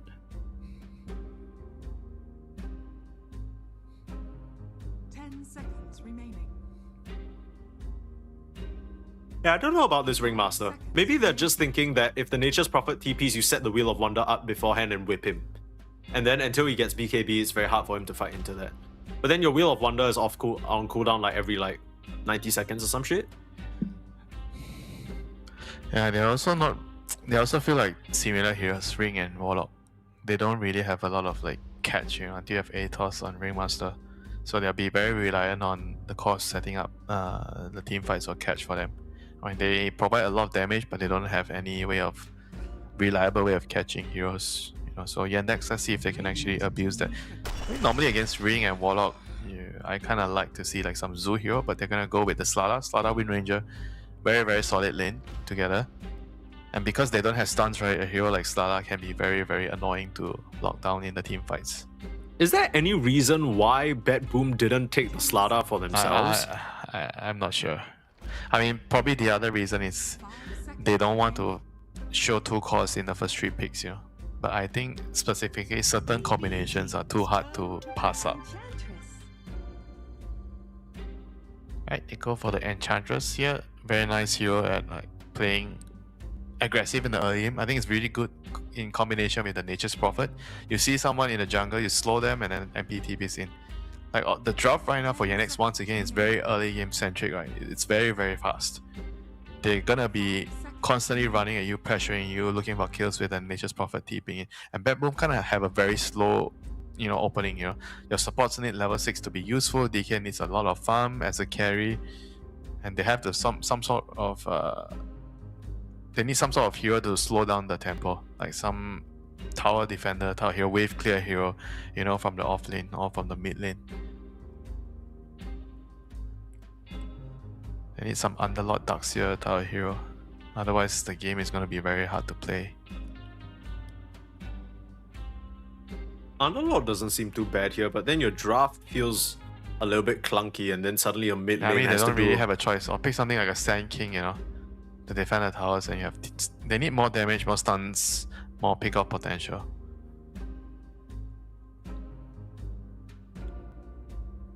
Sounds like a lot of things to ask for from your next 2 picks. Yeah, I mean, if you have 2 supports like Ring and Warlock, this is what it does to your draft. You're gonna need a lot more of other things from the other picks. I mean, this is actually a really good pick here. It counters the Nature's Prophet and the Enchantress.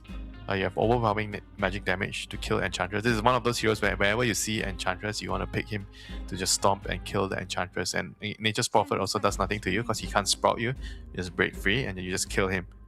I think this is actually a very, very good pick here to kind of tie the draft together. Yeah, you put all your eggs in the Nature's Prophet basket and they will crush all over them, trample them to be precise. Probably more keen to see a Primal go mid this game. Is it Kiyotaka hero? Not sure. Feels like a Miero hero here. That's what I was thinking. But because they pick it on 18, I feel like it's his hero. He has a lot of priority in his team. He has the most priority so far. I've seen in the first 2 games. He always gets the important pick. So I would imagine he is going to be playing the Primal Beast here. I mean, it's a super good Primal Beast game, I think the offlaner kind of just needs to be a useful hero. Or an aura hero. Like buy some auras to keep people alive. And there's still Centaur, there's Underlord.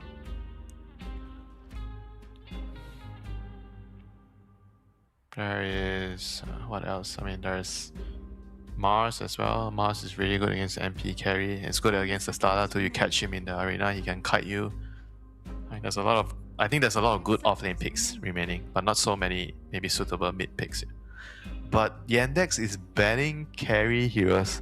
So they think that it's an offlane primal and a mid DK. It is whatever it is for Primal Beast, it is for sure not Kiyotaka. Because quick check on his professional history and even his pub history. He's never played this hero, right? Nope, not his type of hero. Yeah.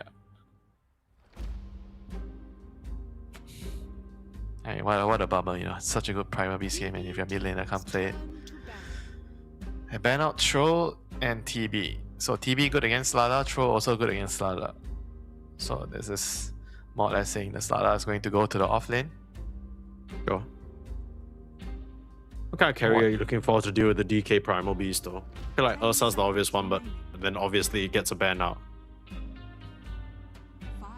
I mean, Cass is good. I like Cass. Cass with Slada is crazy. I see it. Physical damage gets amped up. The damage over time. Percentage based damage as well. Good against the tanky heroes.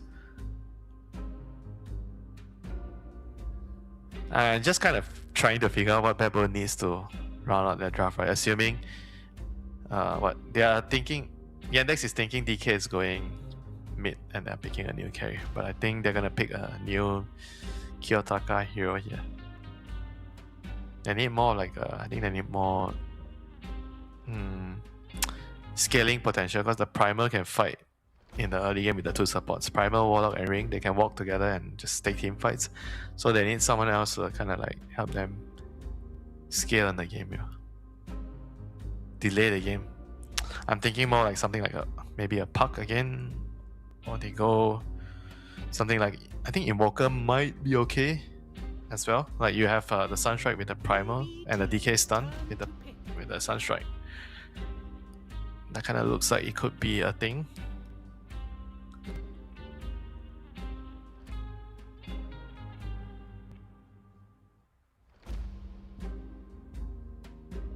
And the Monkey King ban is crazy. Wait, I think you're all wrong. Wait, oh, you're all right. So they picked Juggernaut. So it's what? DK mid. Kiyotaka's playing DK. Yeah, that's fine.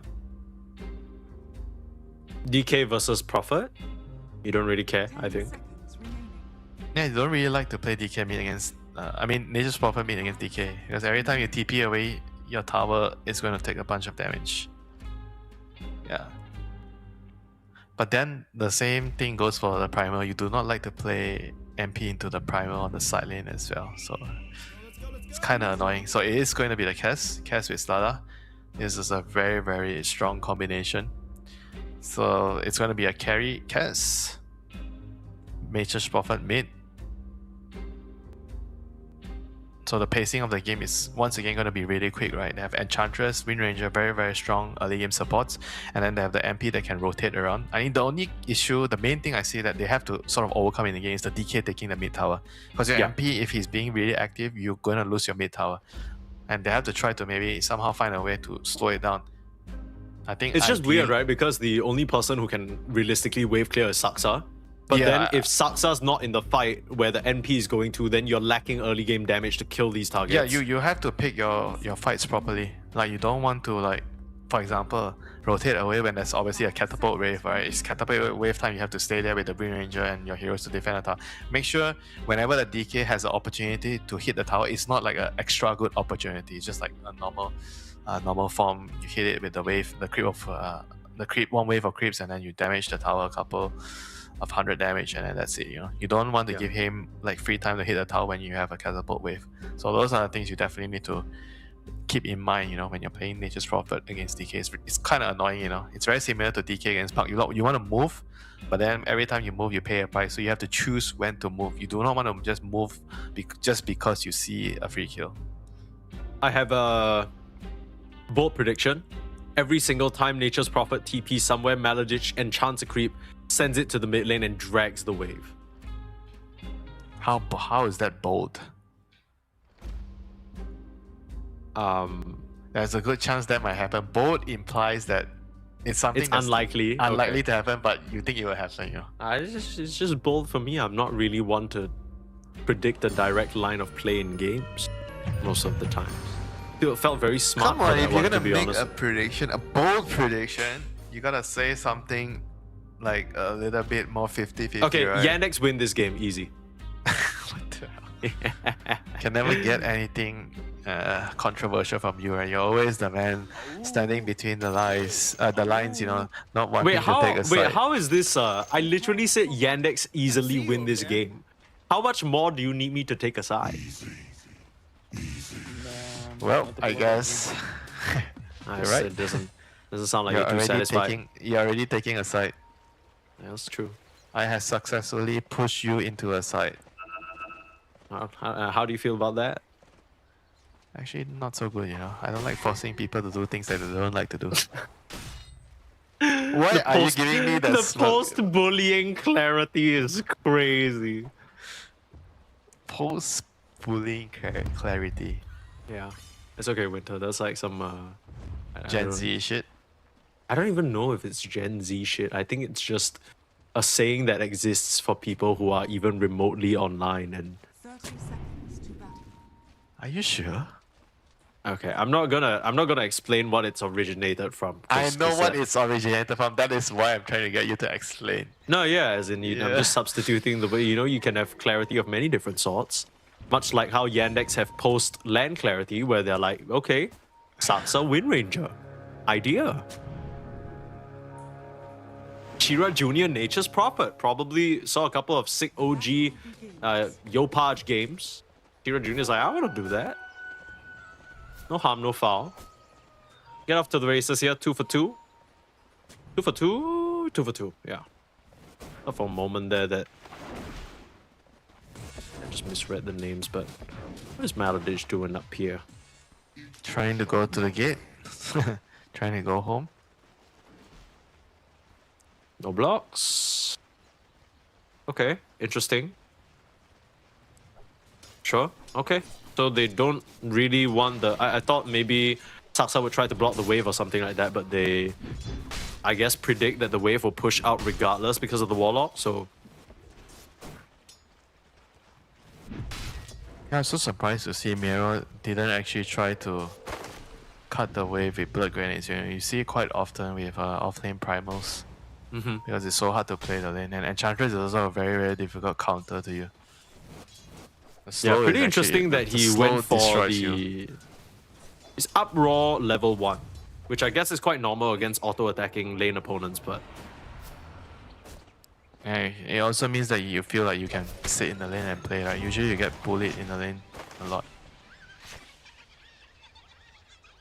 And this hero is just not the best laner. He's really strong when he gets his levels, when he gets to his item timings, The Dagger, Aghanims, Refresher, BKB, then you have your talents. His talents are all very, very strong at 20 and 25.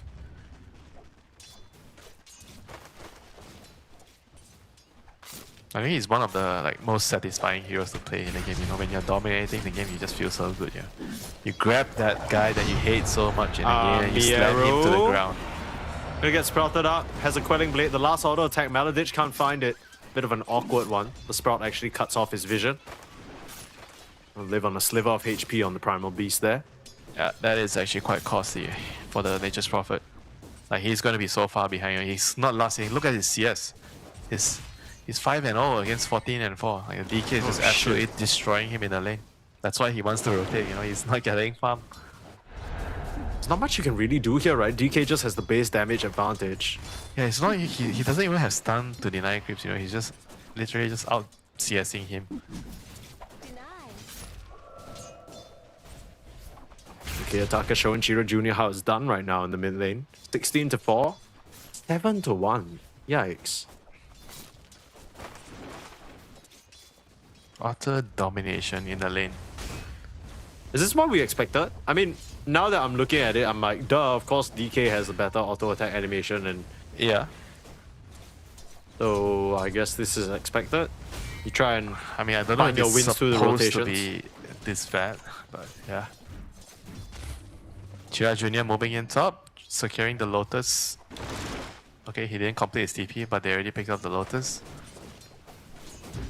This is the most annoying part playing against Nature's Prophet on the side lane. You see the TP in, and then you have to back off, and then he just cancels the TP. Yeah. I think the TP should not be you shouldn't be able to cancel TP like this. Wait, what the hell are you talking about? Are you out of your mind? That's the whole point of what makes Nature's Prophet strong. Yeah, but you can't just let him change his mind all the time, If he TPs, Why he not? TPs, The world is his oyster. Yeah, but that's why it's so annoying. Yeah, that's fair. You need to make the guy make up his mind, He can't just, I'll just TP and see how it goes. Oh, it doesn't look good, cancel it. No repercussions. I wonder how much the tempo of the game for Yandex gets affected by how much Chira Jr. can get done. Because last game, that wasn't even a question. He was everywhere, right? Like you mentioned, he came to the top side, continuously got kills on Kataomi CM. Honestly, chain farmed them a little bit. And because of that, he was able to get a lot of early net worth. They used the spin on Kiritich. Might have been a mistake there, Kiritich. They did. Achira Jr., speak of the devil, will come up here to the top side and claim first blood for himself. They do take a lot of damage from the Fatal Bonds though. That was a huge blunder. He was trying to use the spin to do some harass damage, but against Nature's Prophet, there's no way you can do that. You can't afford to do that. Yeah, I mean, sometimes players, you know, they are not satisfied having free farm, you know, they want to push the enemy offlaner out.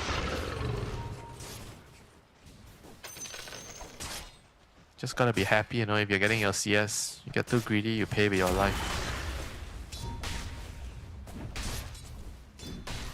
So Kiritich in trouble again, he's gonna get bashed. That's the spin. And has the TP's healing ward down. MPS TP again. Chira Jr. he's definitely looking. Just need a sprout. I mean Kiritich is just... Yeah, he's just overplaying his hand too much, you know, forcing things too much, and now it's gonna cost him his support. Like he just needs to take a chill pill, relax, and just hit creeps, you know. Yarrow in some trouble in the bot lane. Here comes Melody with the slow of the blood grenade and the centaur. Things are just definitely looking really rough, you know, on the side lanes for Bad Boom. But Kiyotaka is the saving grace, right? He's totally dominating his lane. Look at the tower. The tower's at half health already. And Chira Jr.'s made quite a few rotations up to the top lane already. Every time he leaves, the DK just lays into town. I mean, he should be able to claim the tower with the second form at this rate. The first form already did so much damage to the tower. Regen rune? Who needs the regen rune? Nobody.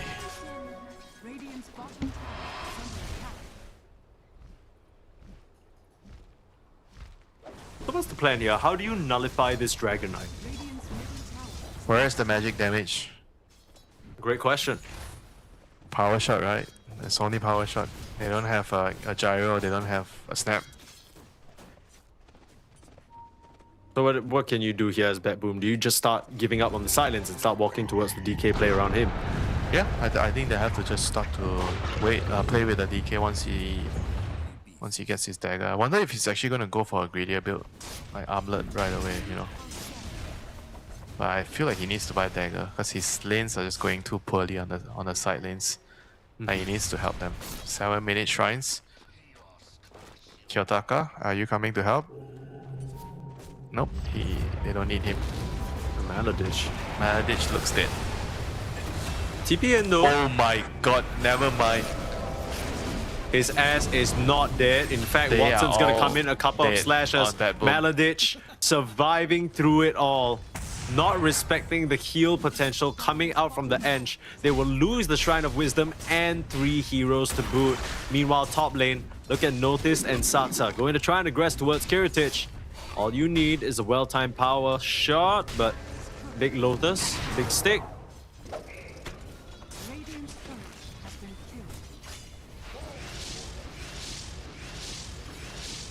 He's going to be able to outrun him in the river. Okay, yeah, he's fine.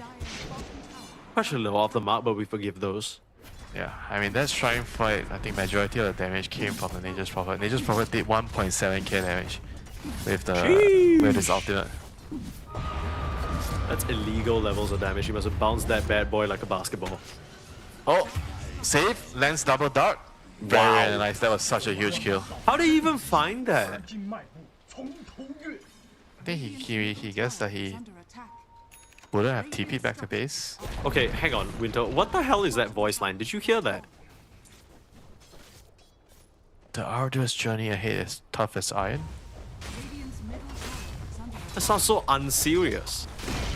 A killer voice line over there. I've never heard that anyone use that actually. Yeah, meanwhile the tower goes down, right? Yeah, I'm sure you don't care about that. DK is building a dagger, he's going to get a dagger DK soon. things, who cares? Come on. Alright, sure. Alright. Just trying to keep things updated, you know? You always say I don't care about the game. I have never... in fact, I think my criticism is that you care only about the game, Winter. No, you're wrong. Like, I care about you. Oh. You know, we really got to stop doing this whole proclamation of love in the middle of a task situation. It's happened twice now, which is a bit strange. Alright, so As I hate you. as the corporate employees like to say, we can take it offline. You heard that one, Winter? Now I do. Okay, well, man hasn't worked in an office for a while, I guess. You gotta keep things in check, right? Yeah, that's true. And what's the plan here for Batboom? Because obviously the side lanes have not really gone according to plan. You're desperately trying to avoid more casualties lost to the Nature's Prophet, and so far it's okay, but you're losing your towers on the side lanes. You lost tier 1 bot. Maladich is now bringing the Warpine Raider up to the top lane. Notice should be able to finish this up very easily. What were you looking to do here if you're Batboom? You have to give your support level 6 because they lost out on the shrine, they can't get their level 6. And the main thing is they play around DK to look for pickoffs, right? On easy to kill heroes. He has his dagger now. Ideally, I think they need to try to play on the side lanes to find some pickoffs, you know. They have to play some wards. Right now, Batboom has 2 wards on the top side, one on the Ancients, one towards the Secret Shop. And this is going to give them some information on the top side to find pickoffs. Started TP in here. Want to get Kataomi. No charges on that Black He's trying Grimoire. to get his level 6 so hard. He wants it so bad. Maladich looking for an angle. This might be the first kill for him. It's a bit of a First bait. match. Maladich, Omni Slash, my goodness. In comes the charge. They do lose Kiritich. Saks are able to snipe him down, but Chira Jr., a much bigger kill, and now Noticed in jeopardy as well. Fatal Bonds onto the whole creep wave. Notice dropping very low, but Saksa finds himself a double somehow. The Wind Ranger coming out big, turns around, 2-man power shot, tries for the shackle, but way too much damage over time. 4 members of Yandex going down. Batboom, they finally get themselves a good trade with the level 6 of save. That was so worth it, you know, they needed that so much. Now Warlock's going to have his level 6. That was the blink reveal by Kiyotaka on the DK, just paying off dividends right away. Very, very nicely done by Save as well, like you mentioned. The wheel placed in a very, very nice spot, just winning the team fight. That's a level 6 impact you hope to see.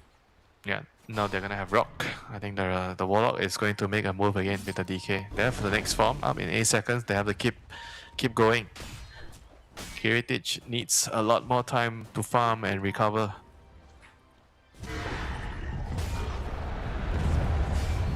Stun up.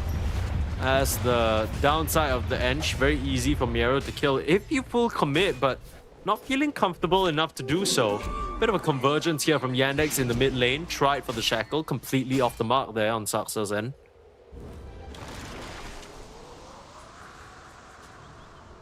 Yeah, Notice is just gonna go back to farm his dagger. I think the side of Yandex right now, they have to kind of like respect the team fight potential of the double ultimates from the Ringmaster and the Warlock, and kind of, I think, play more for the map and look for pickoffs that way, you know. You have MP, you need to try to split them up and then pick them off, you know. 5v5 team fights, probably not their thing right now. Oh, Chira Jr., he's got to get caught. Instant blink up. Kiyotaka wants some revenge for the previous game. The Pulverize as well. Whip on top. Make light work of the Prophet. Batboom is starting to turn these things around here in this early to mid game. I mean, Watson's ready to fight, right? He's gonna get his Desolator. Yeah, he's gonna be ready right now. I think he's the missing puzzle so far for Yandex. He hasn't been joining any of the fights yet. Kiyotaka gonna try and pressure up the bot lane tower. Only Saksa showing though. This is an interesting decision. He came through the gate. They smell some sort of funk. They don't want to further push the issue. Also because there's no DK Dragon form, so no harm.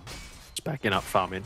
Yeah, good discipline shown by Kiyotaka to back off there. Batboom just realizing that there's no need to risk anything. They've already created some sort of space for the Juggernaut to farm, and they just calmly retreat. Just wait for the next form. And DK is also going for a very, very aggressive build, right? He's going for the Orchid right away. So he's going to be quite easy to kill, you know, without armlet or BKB. Dire are scanning. Quick blink out from Kiyotaka. Yeah. Dodge away from that gank. I don't really know if the Orchid is really that needed, you know. I guess he's thinking that he needs to silence the Wind Ranger or the Enchantress to kill them, so they can't use their defensive spells. It's pretty interesting. I mean, it makes his solo kill potential much higher. I guess Yeah, that's but you're the one thing. also easy to kill, you know. It's like a double-edged sword. Oh, Katami. Let's see him. At the bash prime, Noticed will get that kill. Make it look easy. Not the worst kill. At least he got the tower, and he kind of made them rotate 2 cores down. And Yandex trying to make the move worthwhile by getting the Roshan as well. Yeah, 80 rune on Watson, why not? You have the Slaughter. Desolator, Slaughter. This is easy, but just in time before Roshan moves to the other side. Winter, you scared me a little bit. You said Desolator Slaughter.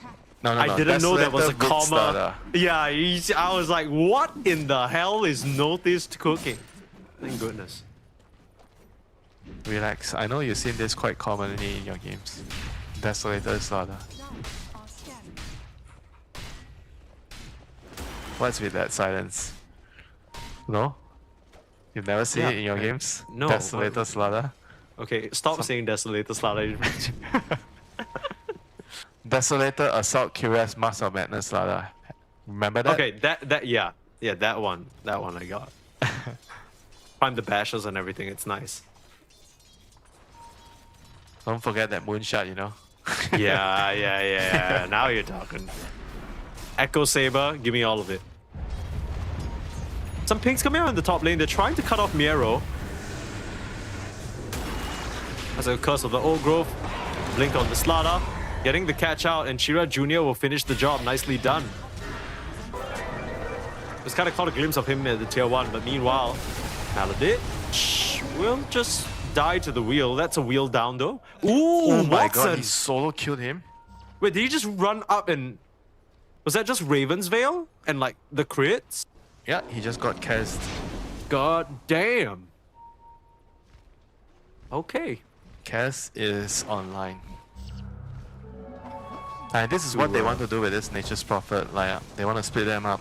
You don't want to don't want to let the Warlock plus the Ringmaster get their spells off in like a head-on team fight, right?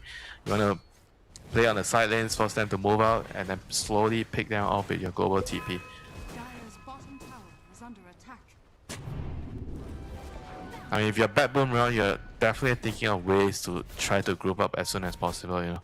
Like, you have to figure out who to allocate to push out the side lane safely, and then get the heroes together on one location so that you can team fight 5 versus 5, you know. That's what you want right now on Backbone.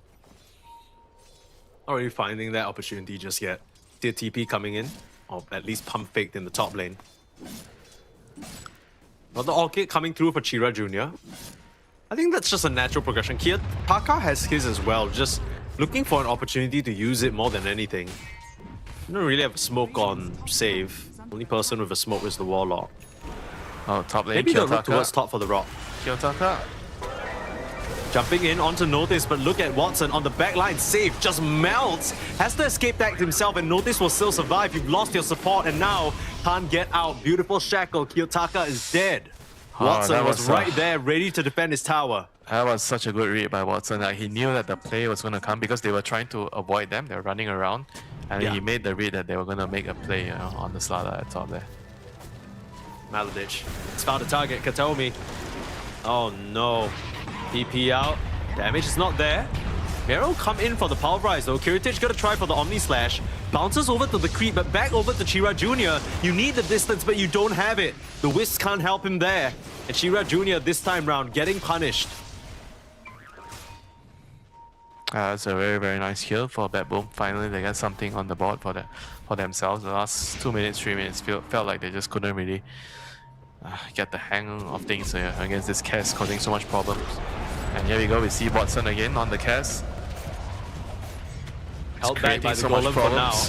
He is. Notice gonna come through as well. Big combination play. The physical damage just pouring out as Maladich, slowing up Miero, jumping in, and the silence can't keep him at bay. Watson is wicked sick. Does 1 minute on the Aegis and intends to use it to the fullest. He is just dancing around the outskirts of this tier 2, daring the side of Bet Boom to walk up and fight him. Kiritich. They smell him. They smell him, Mike. Bot lane. Ken comes out. They found Kiritich. Does they have a TP available, but do they have the physical? Absolutely. Kiritich, 1 or 2 more auto attacks left. They found the jug. And the power shot flips onto Kiyotaka. He can't blink away. In comes Watson, feared away by the whip for now, but chasing forward, ready with the stun. The escape deck will help the Dragon Knight momentarily, but it's nowhere near enough as the side of Yandex are just pouring, overflowing like a river, washing Bet Boom away out of their chances of this top 8. At least at this initial stage, an 8k gold lead at the 20-minute mark. These team fights, they're barely any resistance coming out from Bet Boom at the moment. Yeah, the lineup just is not very good when they're split up like this, you know. Like Yandex, they did a really good job forcing them to split up. I mean, this is like the initial jump there in the beginning. And Watson still having the Aegis, playing really aggressive, just allowing his team to just use their spells off from afar to set up for the kill, right? And immediately after this, the Slada is like running towards bottom. They know Kiritich is alone trying to farm in the bottom area, and they were able to find him as well, you know. Yeah. Some might say the Slada noticed the jug in the bot lane there. Now he's noticing another dead body in front of him. Katomi gets picked off. The Slada is all over the map right now. 20 minutes in, straight into the Tormentor. You can grab that Wisdom Shrine while you're at it. I think Bet Boom, they have to thank their lucky stars that Yandex decided to show a little bit of mercy. Didn't come for their Wisdom Shrine at 21. Now you get the Gale Force for free on Saksa. That's ideal.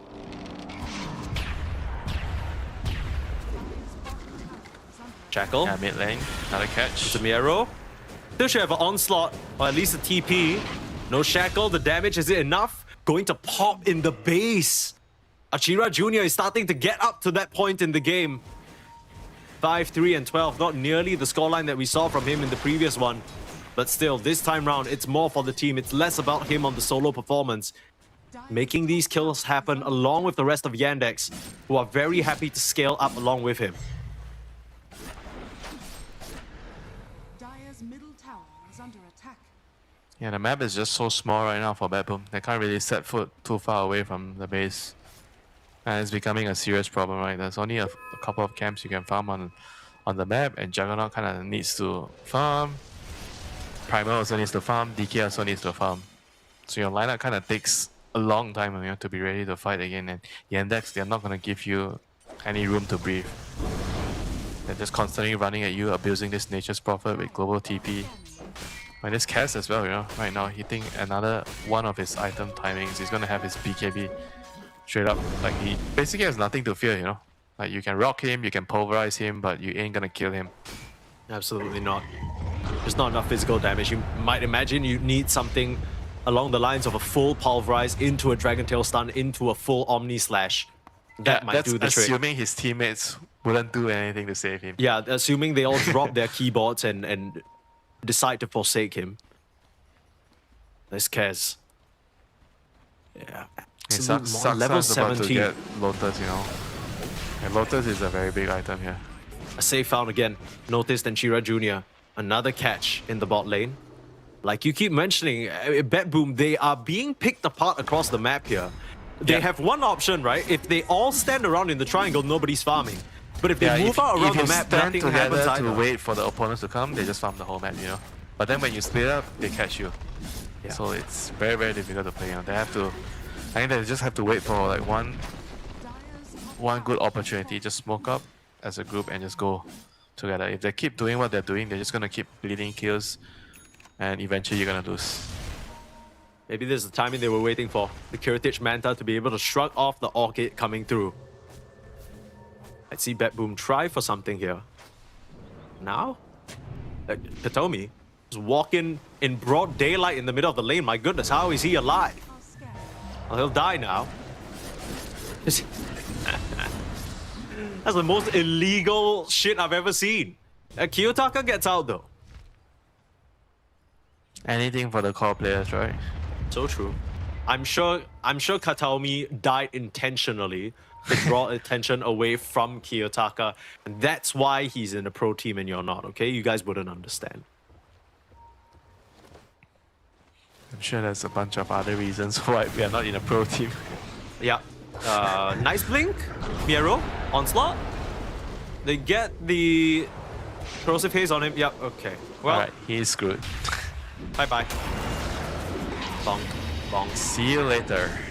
A Jackal is... oh yeah, I guess they have more than enough. Oh, excuse me. I guess they have more than enough damage. I was worried for a moment that after they shackle, he like just TPs out or some shit, but no. Yeah, this Slada plus Nature's Prophet combination is so deadly. Slada being so fast around the map, and Nature's Prophet can connect to you anytime. Uh-oh, Kiyotaka, the triangle doesn't belong to you any longer. I'm not sure whether you saw the notice. That's unfortunate. We'll just have to evict you then. Watson slices him up and slays the dragon.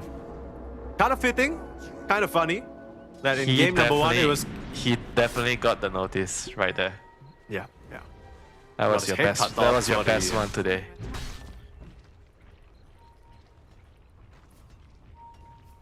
Oh, I didn't even... Oh, okay. I get what you're saying. That was the one. Don't act like you don't know what you're trying to do. No, I sincerely... Because Noticed wasn't even involved in that play. Yes, he was, bro. He was there. It didn't feel like it. I was just all focused on... you didn't notice him. Alright. Enough of this. Enough of this. You were the one who again? baited me in, you know? You started it. Oh, Katomi. Bye! Ooh, ouch. And that's a solid... you can see the frustration. Look at Katomi on the player cam. It's one of those rough ones. It's one of those rough ones, Winter. When you're playing Warlock and you can't do anything. Yeah. How he wishes he was just like Melody in that game number 2. Refresher Aghonim's double golem, level 25 to turn the game around. Instead, here he is, walking into the lane, placing a ward and promptly dying. 20k gold lead at this point, and it really, really sucks because I don't think this game is over yet. Obviously, it's not physically over, but it just feels like one of those games where as Bad Boom, you are praying purely for a Yandex mistake. It has to be a blunder so big that allows you to come back into this game, because if you're just playing it regularly, you can't win any of these fights. You're not going to outfarm them. All you can do is sit in your base, sit by your team, twiddle your thumbs and hope for the best. And when a game like this is what decides your hopes of top 8 at DreamLeague, it does not feel good. Now Kiritich, he's gonna be quick on the spin and get out of trouble for now. Let a stun come out. They found Maladich in the mid lane. Whip away. Still very, very tanky though, but will end up going down. Come through with the crush, noticed. Big Wrath of Nature bouncing through. Not a lot of damage, but spots out all of them. Now Katomi looking for an opportunity to drop the rock, but silent start. That's awkward. Now just slash the part, just never getting the chance, the chaotic offering. Saksa quick with the Lotus, denying Miero, and they won't even find the Wind Ranger. That is just cruel. It was close. It was very close to trading his life for the Wind Ranger. Sure. Any trade is a good trade right now for Bad Boom. I guess they get Maladich. What a commitment here onto Kiyotaka. Save still available for save. Coming straight back out. Wheel of Wonder tries his best, but Watson, he's too dangerous. The bad boy on Kez, right up in your face, and no way you can really run. This is the... I don't know what you do. I really don't, because even when the Primal Beast respawns, you got 35 seconds before the Dragon Knight's on. You get at least one lane of Rex, especially if the banner plays down now.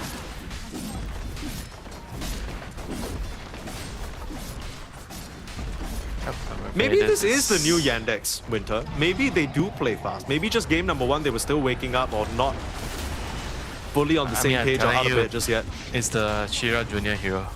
If they can figure out what hero to pick for him, I think it's going to allow this sort of playstyle to happen. But he needs something that can scale, you know. I think they really shouldn't give him heroes that just need to rotate a lot and can't really farm. He I just think as a whole, even apart from Chira Jr., giving them heroes that can scale seemed to be the play for the Yandex. Jumping in, Kiyotaka again trying to start the fight, but just gets melted. Was that a DK? Didn't really feel like it. Hero's gonna pop his BKB, get the first life of the Kaz, but he's gonna come back with a vengeance. Omni Slash out, fully tanked up by Maladich, that's fine. Now Watson can get to work, Echo Slash, Raptor Dance, they are just gone. Heritage running for the kills, but caught out in the trees, nowhere to run.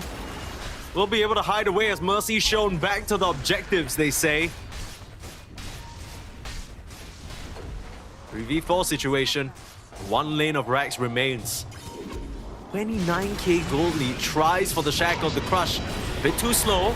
Oh, you're never gonna get that pulverize off, not with the Lotus Sword, but at least it's a nice Wheel of Wonder. That's gonna distract Watson for a bit while Chira Jr. absolutely mops up the Primal Beast. Yeah, he's just looking really, really big right now for Bad Boom. They have one more fight in the tank. They need to somehow find a miracle initiation on the Primal Beast. I mean, as you can see there, they can definitely kill the Kaz if they can grab him with the pulverize. They really TP. My goodness. Shira Jr. is so annoying with these pump fake TPs. Yeah, are you on board with me not allowing the TP to be cancelled now? If you TP, you have to TP. I still think Shira Jr. played well this game, and he should be rewarded. I told you at the start, I made a speculation, Winter. I said this will be an easy Yandex victory. Here we are. 32k gold lead. And you mean you made a prediction, okay? Yeah.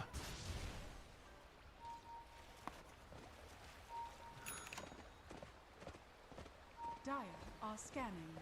It's just kind of sad because even when you BKB in, I mean, we saw Kiyotaka, he's just getting shredded. It's absurd how much physical damage is coming out. We already saw a Kaz like late game without the factor of the Slada, and now you put the Slada on top along with a Nature's Prophet that was already machine gunning in game number 2. I really like the way this draft was constructed. We were a bit worried about the early game prospects for Team Yandex, but managed to stabilize. What feels like the final hurrah now. 4 members smoked up, ready to try and take a fight that reaching towards the high ground, but Sasa already evacuates. I mean, maybe you can find Watson on the wave if he shows. Actually pops the Raven's Veil. I'm not sure whether they saw that, but it's a Raven's Veil defensively. Something must have tipped them off because they decided to just back the hell up. Okay, no one's defending the base. That's true. I spot them momentarily, trying to get a cancel. God.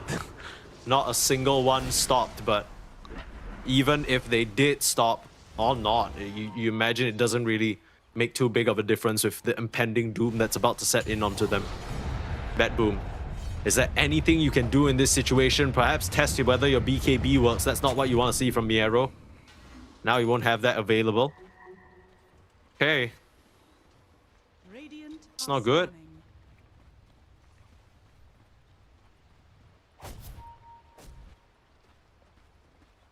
A little bit unfortunate. Kind of hoping or thinking that Bad Boom would be able to scrounge up a little bit more of something, but they've just been run over completely.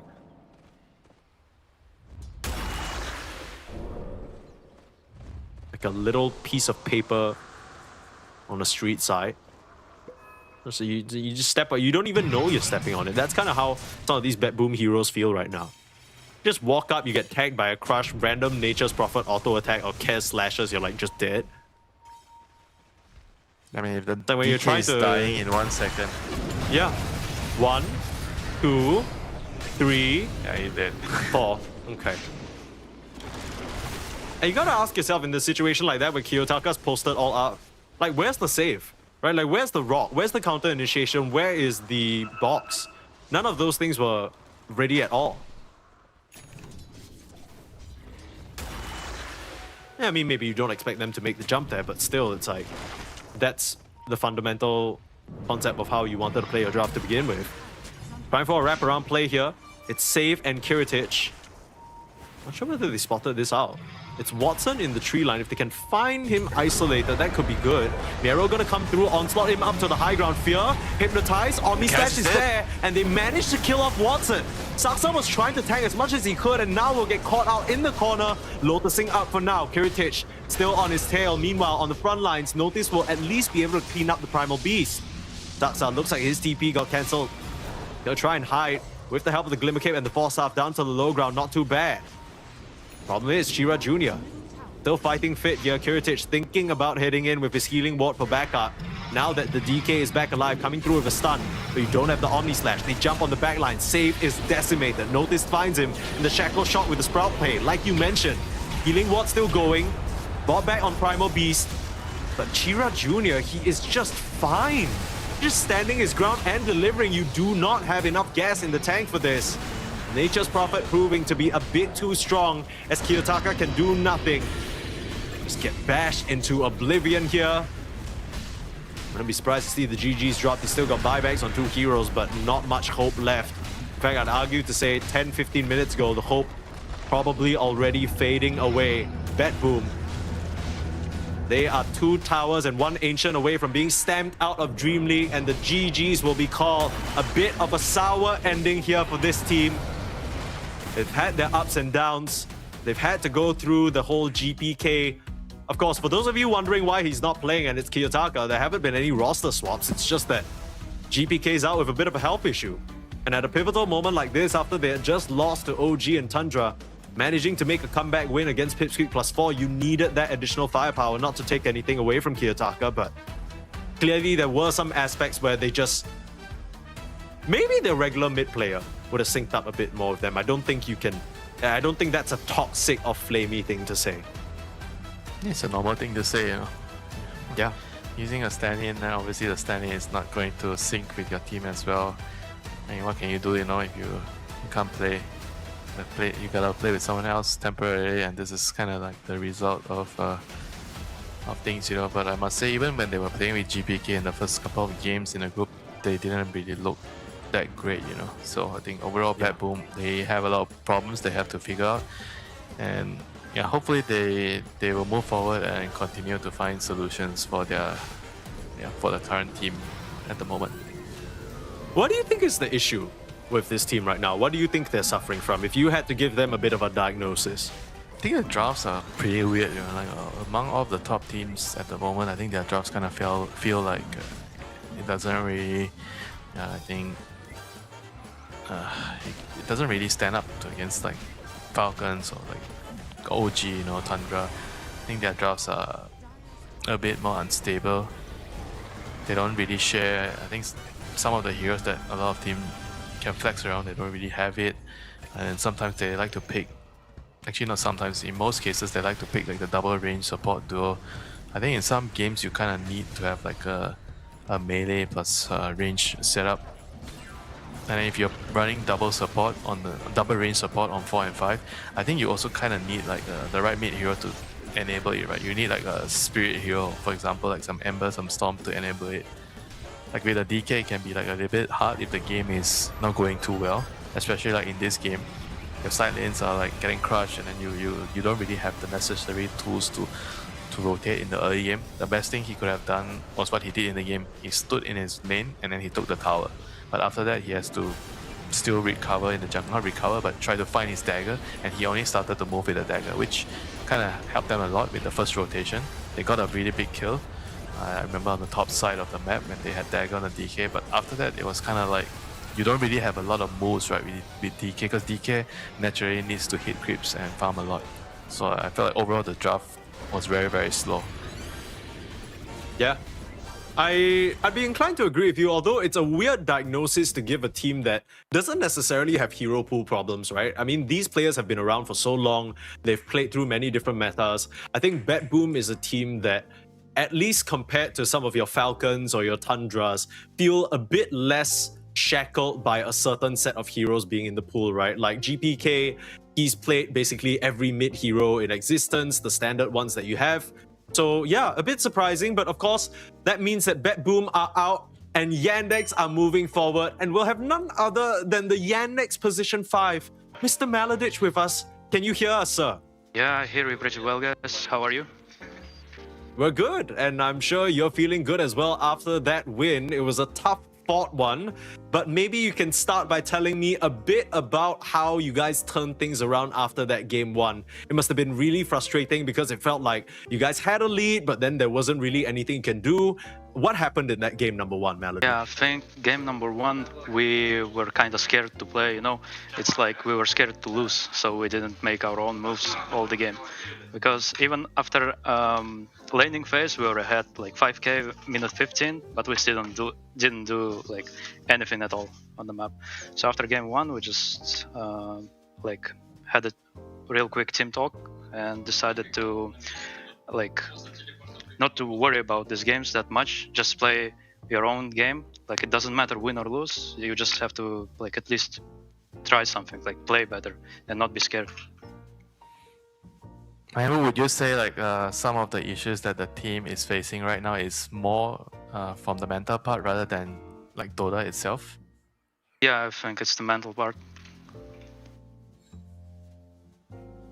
I mean, is it fair to say also like mostly like the mental problems come from like the players with least amount of experience on the team, and the players that have more experience kind of have to guide them through the game a little bit more?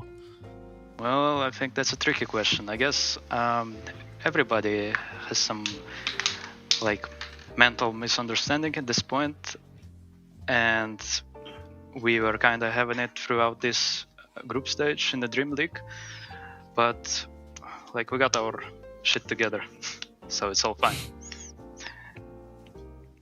Hell yeah, good to know. That's good to hear. That's of course with this win, you're going to move on to the top 8.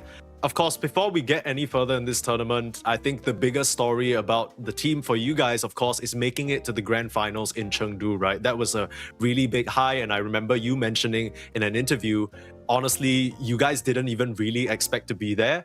From that point of making it to a grand finals ahead of your expectations to now maybe struggling a little bit in the group stage, what has that experience been like? Like how have you guys like adjusted? Did you expect to make it to top 8? Were there any doubts after Chengdu? How's the team feeling as a whole?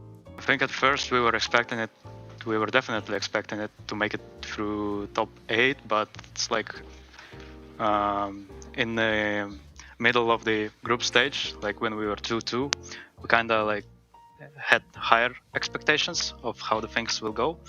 That's, I think, what made us play a little bit like worse than we usually do, because we had high expectations. So we kind of lowered our expectations and just decided to play, you know, like, how to say it? Freely, without pressure? Exactly, freely, without pressure. And I think the difference between the last tournament that we participated, the last one, and with this one is there's more teams in the DreamLeague, and there's like a lot of tier 1 teams who are competing in DreamLeague. Yeah, a lot more competition for you to deal with in the later days, but thank you so much for joining us, Melody. We'll let you have a good rest, much deserved, and once again, congratulations. Yeah, thank you guys for inviting. Goodbye.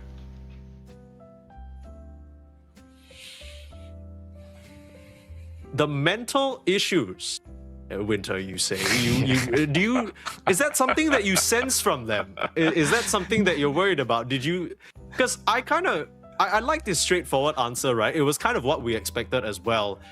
Okay. He didn't throw anyone under the bus here. He didn't throw anyone under the bus. He's a good teammate. He's a plus 5, that's for sure. But I think it's very real, right? Because you come off of such a amazing finish at a LAN, and then you're thinking, okay, DreamLeague, you know, we've done these online tournaments before. This should be less pressure. This should be something that we can manage. And then suddenly you're 2-2 in the group stage. Everyone started to play a bit scared, right? So it's nice that they had that big turnaround moment. And yeah, of course, for us, speaking of turnaround moment though, Winter, we don't have a lot of time because we got our next series on our hands. It's going to be Liquid versus GamerLegion, and we know you guys don't want to miss that. So we're going to go for a short break to get everything prepared.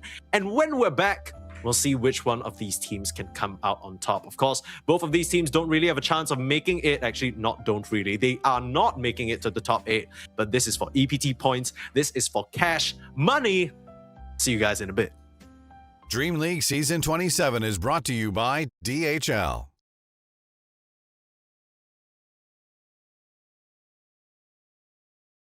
Former TI winners, Team Liquid, has had a pretty turbulent 2025. Every event seemingly being a coin flip, either first place or mediocrity. Following this, Hello guys, this is the Everywhere facility where we boot camp our beautiful agencies for our wins. Follow me. This is where we eat our lunch and dinner. Our peacocks for the week. A big TV for watching whatever we usually watch record. Yeah, this is the kitchen. This is the ping pong. We usually don't play here, but it's nice to have. Now we're 2 streaming pods for our TZ, quick file, whatever. This is one of the rooms we practice in. Here we play Dota, play some pubs, sometimes. Beautiful Tofu there, beautiful Ace, staff members, whatnot.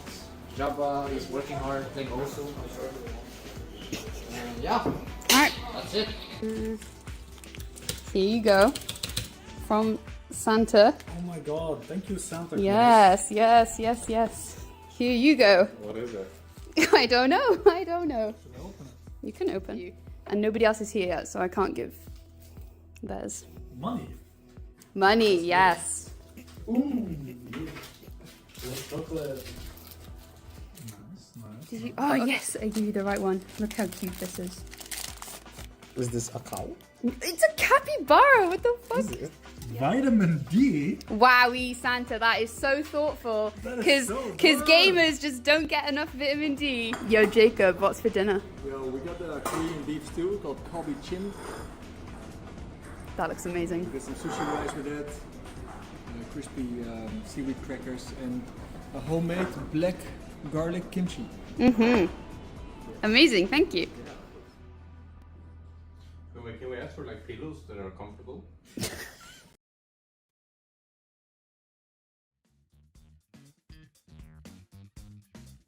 Aurora at number 9, I believe. Like, I didn't see them play for a while. I don't remember when their last official was. It's just based on their past results before. I'm not sure how they will perform now, especially with the new roster. They didn't have that many officials, so it's just based on previous results. Aurora, we ranked them number 9. I think in a good day they can beat anyone. They have good players. Some of them played with me in the past, Nightfall, Toronto Tokyo. They understand Dota on a very high level, but they just lack some Dota synergy or whatever, I don't know.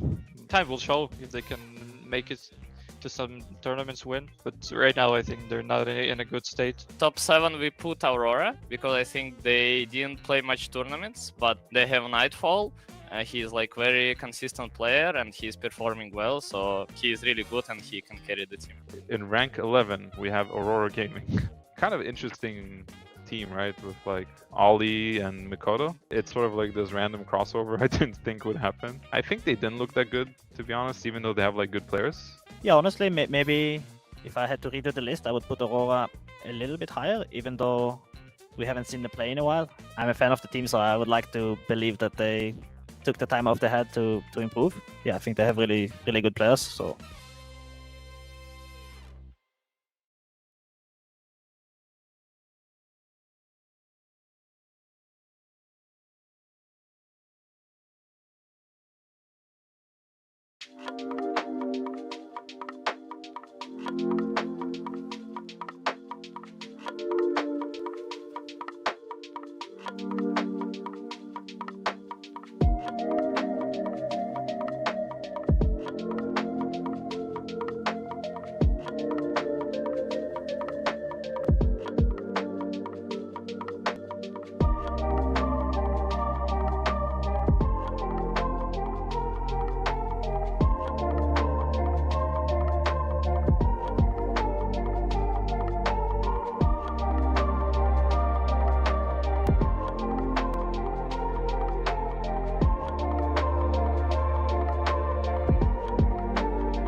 Last series of the day and one of the last series of DreamLeague Season 27's group stage as a whole. Of course, while the series before this between BetBoom and Yandex decided which one of those two teams were going to make it to the top 8, this one's a little bit different, right? This one is between two teams that currently have a score of 2-3.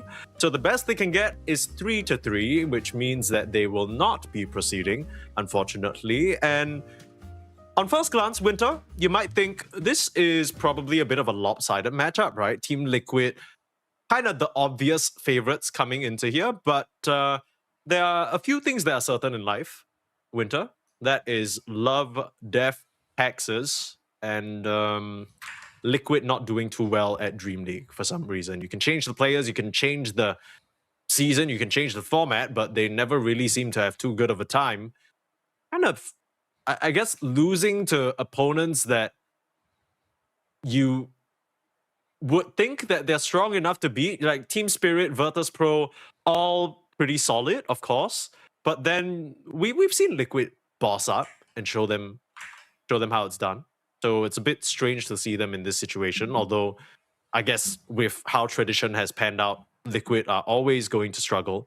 I mean, the series against Runa team, I think that was the one that kind of broke them, you know. I think that a little bit, yeah. That particular series kind of felt like they just somehow didn't really find their best Dota, and they kind of bombed out that series. You know, it was a competitive series. I think overall they lost 2-1 against Runa team, but in that series in particular, I noticed that they were playing a lot worse. You know, they're not really like a team. It was like they weren't really focused, or they weren't really motivated to play that series, you know. And they kind of made a lot of like very, very bad errors, people dying alone on the map, you know, a lot of like very bad deaths in the game, and just resulting in a loss, you know, in that series. Yeah, it's a shame because I think regardless of how well they do at DreamLeague, Liquid are always going to be the fan favorites, right? The guys on the team are absolutely loved. They have so many fans. The organization as a whole, Blitz, he's such a personality in the Dota 2 scene. You always want to see them do well. So it is unfortunate how they're starting out this season here. And I think while this aspect of DreamLeague doesn't matter to as many other orgs, the EPT points in particular, I think, are exceptionally important for Liquid as an organization, right? Because, touch wood, God forbid that Liquid don't make it to EWC for some reason on Dota. That's gonna be crazy. I don't know how that's gonna pan out, but we do have a video featuring Liquid. Let's see what it's all about. Former TI winners, Team Liquid. Former TI winners, turbulent 2025. Has had every event seemingly being a coin flip. Every event seemingly being a coin flip, either first place or mediocrity. Following this, changes to the roster were made, with 6-year Team Liquid veteran Insania retiring from competitive play and Saberlight leaving the team. Their replacements? Well, it's none other than Ace and Tofu. A couple of players Liquid has played countless matches and grand finals against. Like, I wouldn't say Ace and me have massively changed the structure of how things go. Still like in development or progress to some degree. There's still like change happening constantly. The roughest edges already have been soothed, and I think we've like made really good progress, but it's always just going up from here. It's too early to say whether or not this will end up being an upgrade for Team Liquid, but if their results so far are anything to go by, it has at the very least not been catastrophic, as they ended in 3rd place at PGL Wallachia. Will DreamLeague Season 27 be the event where Team Liquid managed to prove that they are still one of the best teams in the world?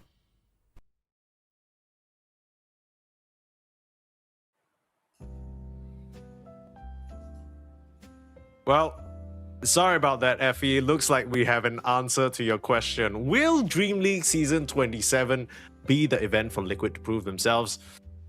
No, not yet. Not here, but maybe against GamerLegion they can show us a little bit more of something to believe in. But let's look at the player that we all believe in, that everyone believes in, everyone on Liquid believes in at all times. So unshakably believed in is Mr. Nisha from the mid lane.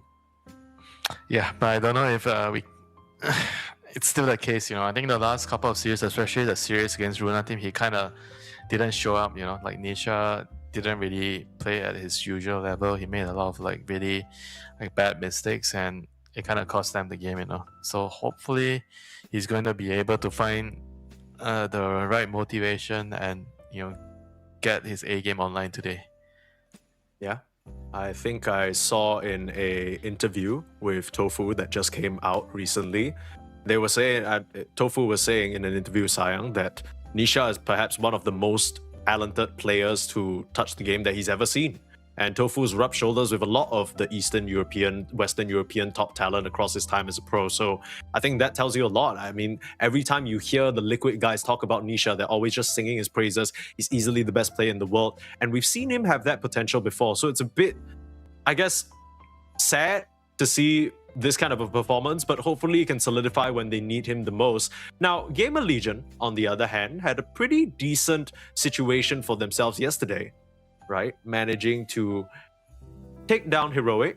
I think that was what I would consider as an upset. And yesterday, of course, they already had a quote-unquote unfair advantage because obviously their coach Mangusu used to work with Heroic, so he could give them some tips there.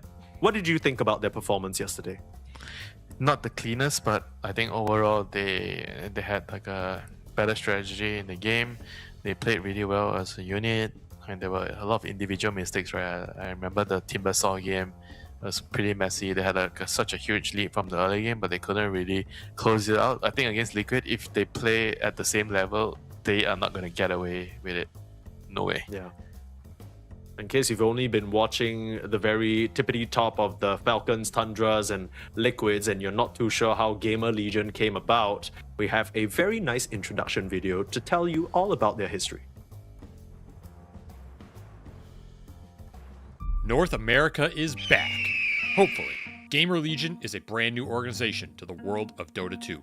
With hopes of rejuvenating the North American Dota scene, they picked up a roster that was formed earlier this year. Despite playing under several different names before GamerLegion, the players have remained the same throughout the entirety of the year. I mean, I would say at this point, we're a strong team, or we're going to become a strong team because we're really becoming pretty cohesive. We've been working together for a while now. A lot of teams have a lot of roster changes. They're constantly switching. We've been together, I think, over a year now. I don't know the exact time, but it's been a minute. So this team is the most American roster we've seen in a long time, with Yamson, RCY, Fade, and Speed representing the region, and Bignum being the seemingly mandatory EU ringer that all NA teams have to have. While they haven't yet hit it out of the park with their results this year, they did achieve a very respectable 9th place at the International.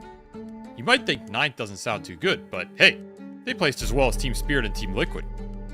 The team's last event before DreamLeague was PGL Wallachia Season 6, where they also placed 9th. You know, went 2-3, took a game off BetBoom, definitely could have made it to playoffs, and that's where we feel like we're at. You know, we could show up to a tournament and have a bad tournament, but we also feel like we could show up to a tournament and make top 4. Like, I do believe, you know, we're in contention with these top teams. Will GamerLegion be able to perform even better at DreamLeague Season 27, and in doing so, show people that you can't count out North American Dota?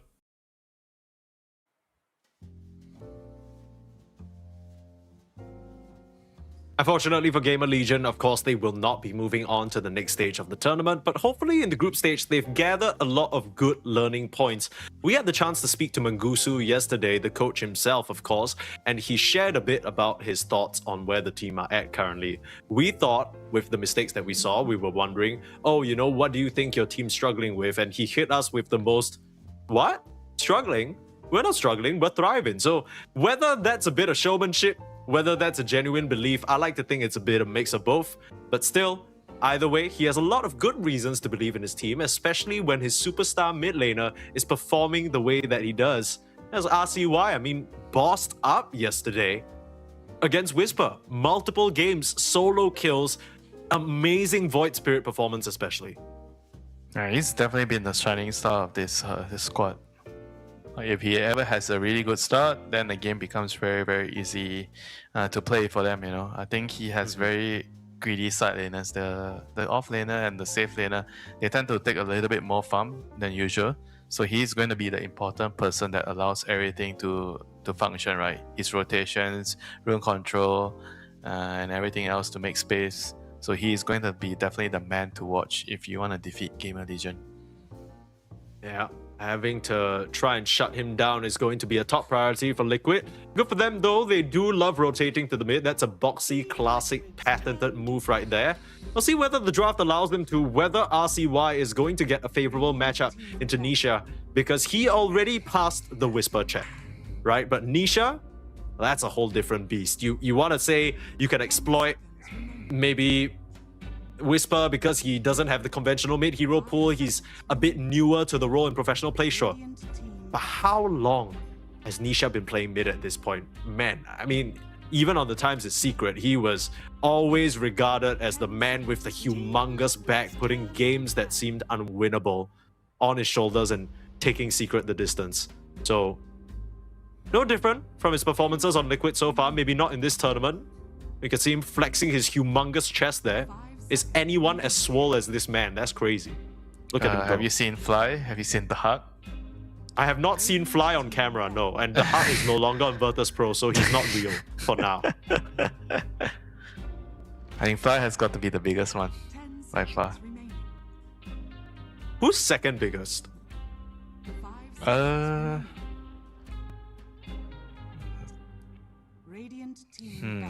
It's hard to say. That's a good question, right? Everyone knows. I know the biggest, but not the second biggest. Yeah. No, I mean, like, I don't doubt that Puppy's packing. I just don't know how much. I've only seen, you know, his relative size. I don't know how much of it is muscle. Will that get a machete thrown at me? I don't know. I'll tell you to stay away from trouble. Yeah. I'll stay focused on this draft. Bad Rider banned out, GamerLegion. Showed that they really liked this on both position 4 and position 5, especially on speed. I think he was able to really control the safe lane and bully out the opposing position 4. The Team Liquid, with the way the bans have shaken out, they'll be able to secure themselves the Timbersaw. Axe still in the pool, of course. Same for maybe the Slada, Gyref Mage. Centaur taken out. What else you got? What do you want to do? They're not really getting any trades here, apart from X. X is not exactly, I think, the best into Timber. Lord, no. Okay, what are they gonna do here? I mean, that's Gyro. Gyro? That's Slada. Slada. You're talking about how the Pugna is a pretty solid, stable pick, right? Maybe something GamerLegion want to look to for their 5. Yeah, that's why I like the Gyro opening as a response against Timber, because Gyro really works well with the Pugna. With Slada, it can be like a double-edged sword. Like if you're having a really good game on Slada, you can definitely pose a threat to Timber, but if you're having like a so-so game and a Timber is balling out of control, then the Slada just disappears when you see Timber. Yeah, Timber becomes a Michelin grade sashimi chef. Gets in there. Gets in there, dices the little fishy boy up into fine pieces and says, "Itadakimasu." Whatever it means, I'm sure it tastes good. You don't know what that means? No, I don't speak Japanese. But I do know why you slice the fish meat into thin slices so that it melts in your mouth. God, okay. Yeah, okay. Well, itadakimasu is like the basically what you say before you eat. Say grace. You're saying grace. Sure, it's something. Sure, why not? Whatever. What I don't even wanna. Okay, what else do we have left in the pool? I was wondering if you pick that Slada up first. I didn't think you were gonna get the Gyro in second phase, and true enough, Team Liquid take out both the TA and both the Gyro. Just solid heroes into the Timber and lane. Yeah, they ban out Ursa, TA, and Gyro. Those are I think the best ones. Those are the Timbersaw terrorizers. There is still maybe a Weaver or Monkey King that could actually give him trouble in the first couple of levels. The thing with like the Weaver is like once you get, I think the second point reactive, the lane is actually going to be okay for Timber. With Monkey King, I am not so sure. How's Kez? Kez into Timber. I mean, Kez has an absurd amount of physical damage, right? Yeah, you got reactive armor, but it still feels like, especially early on, Kez can probably go blow for blow with the Timber. And the other suggestions that I have, you probably wouldn't like. Something like a Luna. Luna used to be a Timber counter, but you haven't seen his hero in God knows how long, you know. Oh, we forgot about the Shadow Demon. Silly us. And now you need the Shadow Demon counters. Heroes to find him in the team fight. It's a pretty good Lotus game for Timber. So I imagine he's gonna get a Lotus first this game. 5 seconds remaining. Like with Timber, you kind of want supports that can set up kills for you, like stuns. You're definitely gonna need stuns. 2 stuns in one. Perhaps one of the most kill setup piece supports that exist in Dota 2. Yeah, and he's also one of the best position force at enabling the offlane and mid, right? He's very, very good at rotating between the offlane and mid. And even to the safe lane in some cases. Very stable, doesn't really have a lot of like bad matchups. In general, you can pull, you're useful. You have a stun that goes through BKB. I mean, this is also something that Tofu really likes, the Snapfire on position 5. Like raining down damage in the team fights. Like it also gives you the option of having like a rotation with the double supports. I think one of the benefits where, you know, I always mention that, oh, you want balance between the 2 support. One range, one melee, one you have stun, one doesn't have stun, but one has team fight. The main thing that you can have in the game is you can rotate with the 2 supports. Like Tusk and Snapfire, when you're moving together, you can actually kill a lot of very tanky You heroes. can do anything, right? Yeah. Like you got more than enough damage, you got more than enough catch, you got catch escape, plus damage. disengage. That is the main thing. You need catch and damage to set up for kills, or to at least create some sort of diversion to force enemies to react to you. And that's the Weaver. Weaver, Slada, and now they have to figure out what is the partner for Weaver, right, in the lane against Timbersaw. I guess they're picking the Weaver because the Swarm is really nice into these heroes, I guess. It's also the And lane then- that you cannot let Timbersaw ball out of control. You have to somehow subdue him in the lane. Like Timber having a good start, I think you just lose the game.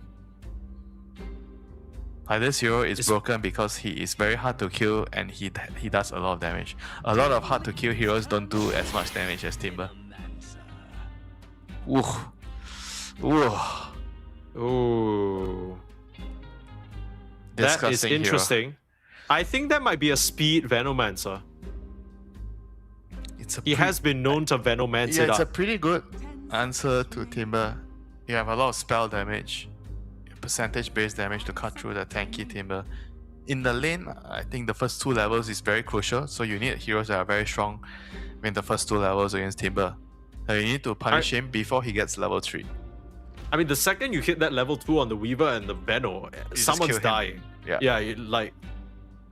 You put the Swarm out, if that's what you choose to go for, it's such absurd amount of damage, and the Timber has to either stand there, hit the beetle, or just try I and mean, run, the but then Tusk take... is going to pull the waves, you know. They definitely don't want to play the first couple of waves as Timber and Tusk.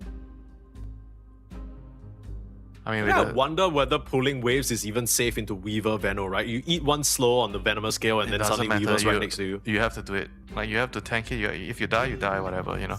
I think there's also a potential play that you can get Snowball at level 1 when you're pulling to dodge the gear. Right.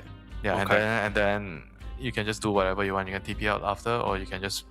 The main thing you need to do is you have to distract them, make them go on you so the Timber gets the lane. Yeah.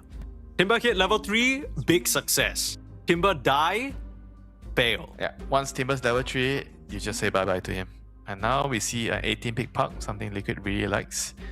The support duo, Shadow Demon and Venomancer, there's nothing you can do against the Puck. So now you have the question that you need to ask yourself, do you put your Slada mid, you know, and pick an off-lane counter against Puck, or you pick another mid hero that can counter Puck? And Liquid seems to think they have to just remove the Void Spirit first. So the mid counters are kind of like, it's mostly like heroes that can beat him in the lane with physical damage, or you build into Orchid, right? Otherwise, you have to be considering offlane heroes like NS, you know, like Silence. Are we not NS. thinking of we're thinking of Slada mid, right? Yeah, I'm thinking Slada mid. Slada is really good into Puck in the lane. Yeah. Same reason why Pango is good against Puck in the lane. Your spells are physical damage, and you do a lot of physical damage, and then you can like just push him, push her out of the lane. Mm-hmm. Well, Winter, I only know 2 Night Stalker pickers in the entirety of the Pro Dota scene, Saberlight? and one of them is on your screen right now.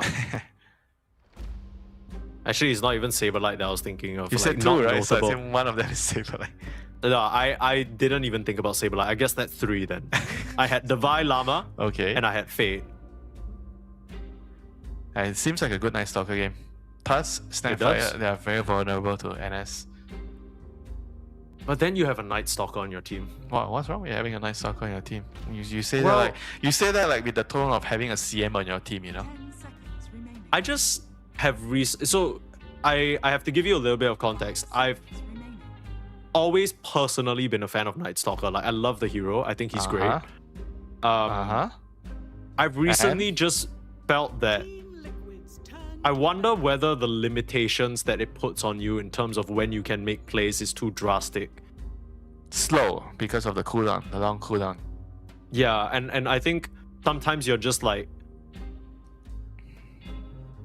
I don't think it's a very simple thing to line up the day and night cycle along with your cooldown. Like, sometimes if you need to pop the ult, you just need to pop the ult, right? So you can't... But if you're not considering picking NS in this sort of game, then when are you ever gonna pick the hero? You know? Maybe you just pick something else, I don't know.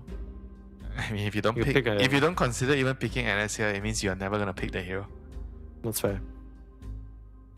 I'm fine with that though. I'm fine if they don't pick NS. I'm fine if they pick something a bit more tame. Monkey King will be the hero for Monsieur Mickey, a favorite of his. Very Signatures fast on game. all of Team Liquid. This is scary, scary stuff. Maybe the Ace Timbersaw, not something that we've seen very often, but other than that, Tofu Snapfire, Boxy Tusk, Nisha Park, and Monkey King for Mickey. I mean, they literally won TI off of this 18 Park with Nisha. I mean, the reason you don't see a lot of Ace Timber is because nobody gives away Timber. That's true. GamerLegion do, apparently. They gave it away to, or at least Heroic gave it to them. Then they're sort of doing a pay it forward type thing, you know? We got Timber once, so we'll let you have it once. Let's see how it goes. Let's see if the NS comes out, Mike. I know you're not excited. No, if I see a NS, I'll be pleased because I think this is one of the only players who knows how to make it work convincingly. But it is going to be a Beastmaster instead. Yeah, this is actually much Beast better. mid, maybe? Oh no, Beast off lane. A Beast Weaver plus Sada Tricore, and you combine that with a Venomancer, it can be very, very strong. You have very, very good objective taking heroes, the Tormentor, the Roshan. You have a Helm of Dominator. You can play the map to allow the starter, because the starter and Weaver, they want to keep running at you, right? Maybe together with the Shadow Demon. And the Venom and Beastmaster kind of provides a lot of like shadow push, or you don't really need to be in the lane to push out waves. So it's gonna put a lot of pressure on the opponents to kind of respond to the waves, and then the starter and Weaver will just pick heroes off, right? So I think both teams have very, very different directions with the Draft Liquid. It's like kind of trying to snowball right off the lanes, with the Tusk and the Snapfire just running at you, and then the Monkey King gating towards the Timbers lane. This is what we're gonna see most likely in the early game. If that move actually happens and it works, this is gonna put Liquid in a good position. And GamerLegion, they have to kind of wait for the Helm. I think the Helm on the Beastmaster is their timing, and they're gonna have to try to withstand the early pressure from Liquid and try to hit a mid game timing with the Beastmaster, Weaver, Desolator, and with the starter. That's when their lineup starts to shine, So you think even in the 10 to 15 minute mark when GamerLegion get their first 2 items, they're not ready yet? It's just a bit of a later. Once they get the Helm, they'll be ready. Like, you have the Helm on the Beast, and then Venomancer with levels with your ultimate, then you can definitely like go for a fight or 2. And start out with the Dagger, obviously another timing, But in the early stages, I think the Monkey King rotations plus the Tusk with Snapfire with ultimate, they are going to be really strong.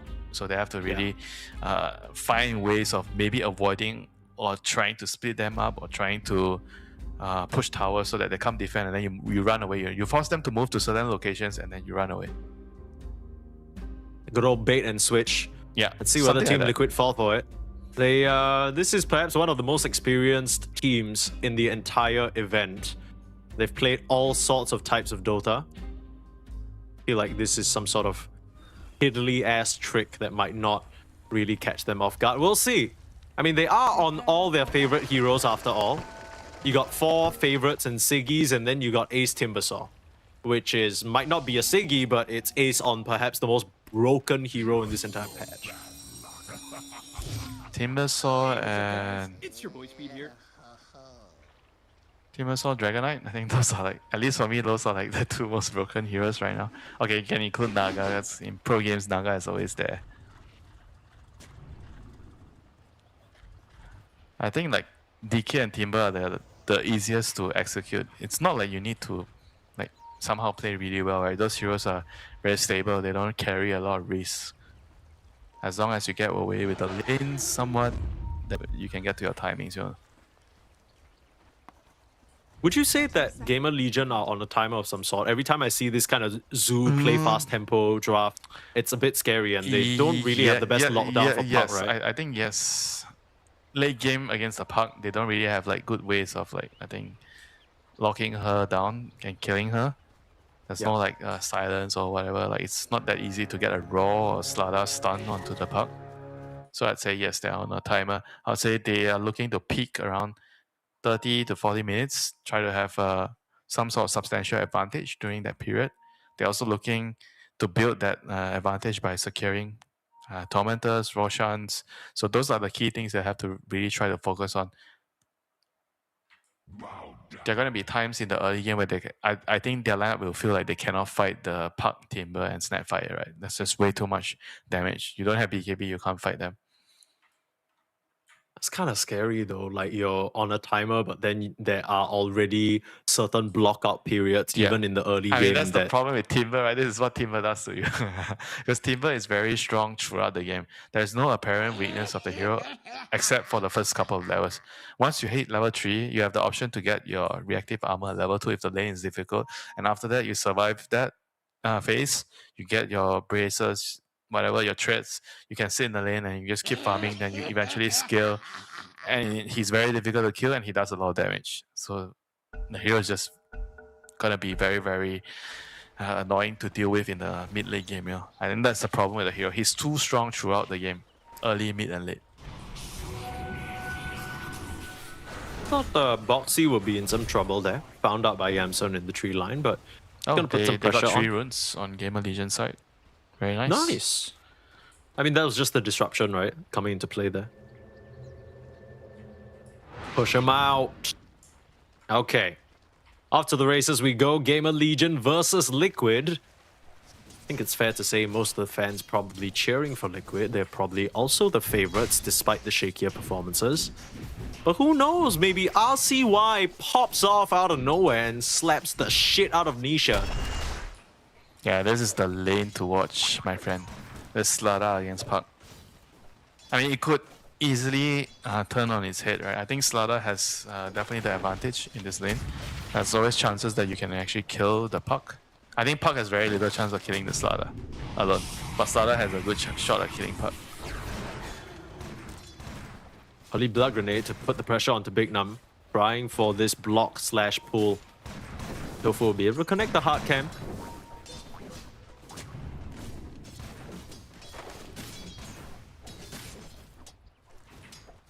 Okay, not too bad.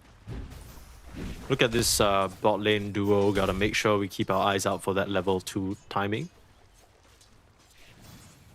I know most of the times of Venomancer, you go for the Q level 1 just to try and threaten the kill, but I think Speed understands until they get the level 2, there's no real pressure to be put out. Better overall to get the sting. It's a bit like Jakiro, right?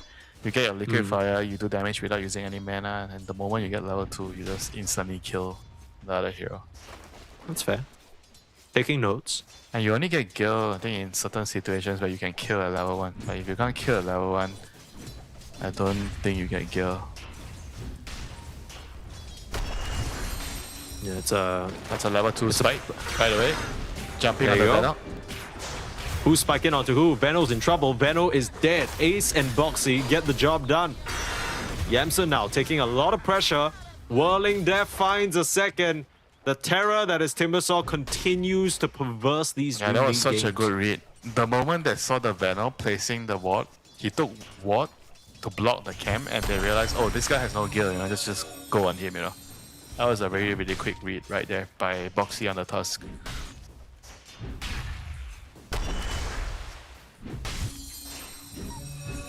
Boxy's always been really good at these type of clutch situations. Snap decision needing to be made. one that turns the tide of the whole early game, he's right there with you. Yeah, you gotta have that killer instinct, you know. Not something easy to learn, you know. I feel like this sort of things is either you have it or you don't have it. Yeah, you either got that dog in you or you don't, and I think Boxy's had that dog in him for ages now. Big Num, kill. Onto Tofu, need one last auto attack, seriously? The attack speed's slow, brother. Tofu showing up, catches him around the tree line. Surprise! When you get hit by a shotgun, point blank, you don't move. Nope. You know, can't You need say a I moment to ever go. have that Ow! experience on the receiving end of that. I'm glad, Winter. I'm glad you have not had that experience. It sounds miserable. A Tofu glancing over to the mid lane here. Not sure what that was about. Was he stacking? No. I think he was just trying to see where the Shadow Demon went because he lost sight of the Shadow Demon and he was trying to figure out where he went. And he also I see it now. He placed the sentry to block. Yeah, he also placed the sentry there at the same time. I think Big Num is going to realize that it's blocked like instantly, right? Yeah, the second he goes back to there and he's like, oh shit, okay. Meanwhile, mid lane RCY is doing really well. 23 and 5 against 16 and 0 on Nisha. So this is what I expect of this matchup. Slada having a better time.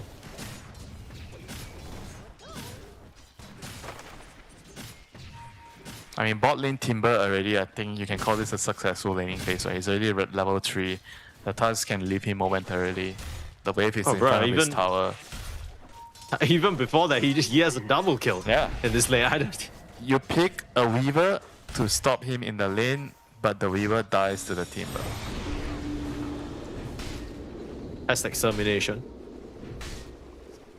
All the filthy little animals on GamerLegion between the Beastmaster Zoo, the fish in the middle, the snake in the bot, and the little beetle.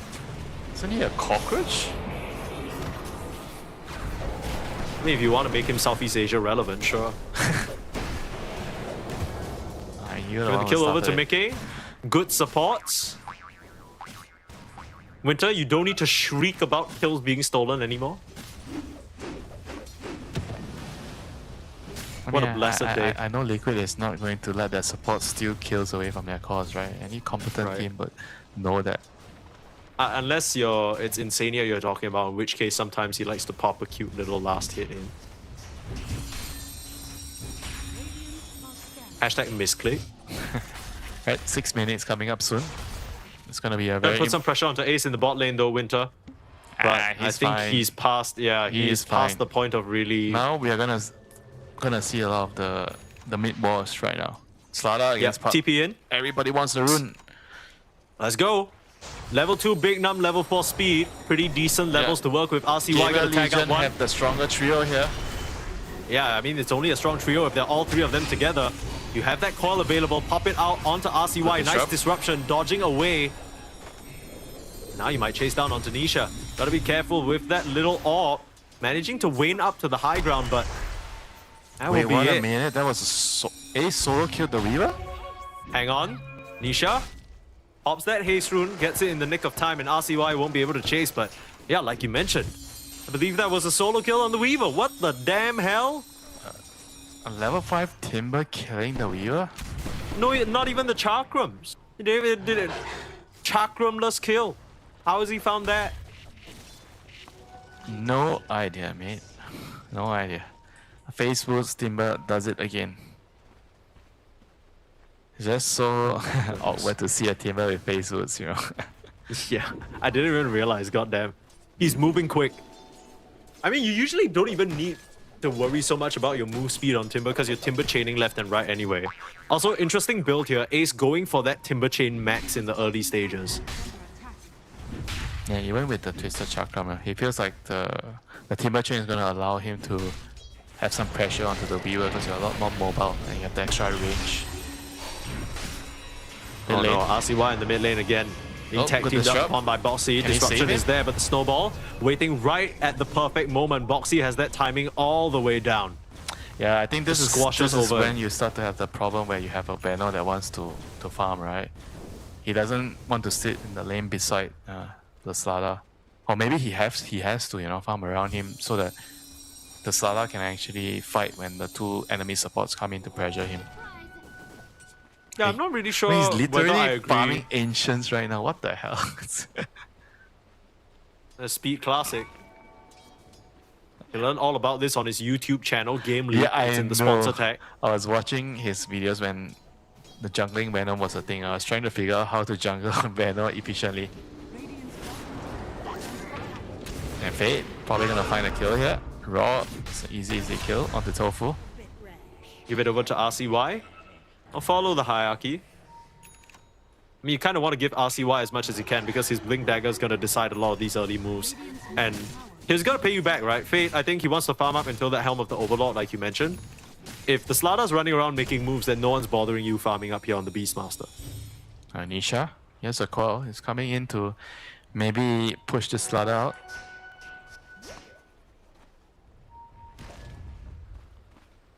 Yeah, but the liquid lineup is going to blow up very, very soon. I think once you have a rune and you have some kill potential on the lanes, you can see the Monkey King starting to be active, you know. I think he's going to be looking for opportunity to gate and try to kill the Weaver.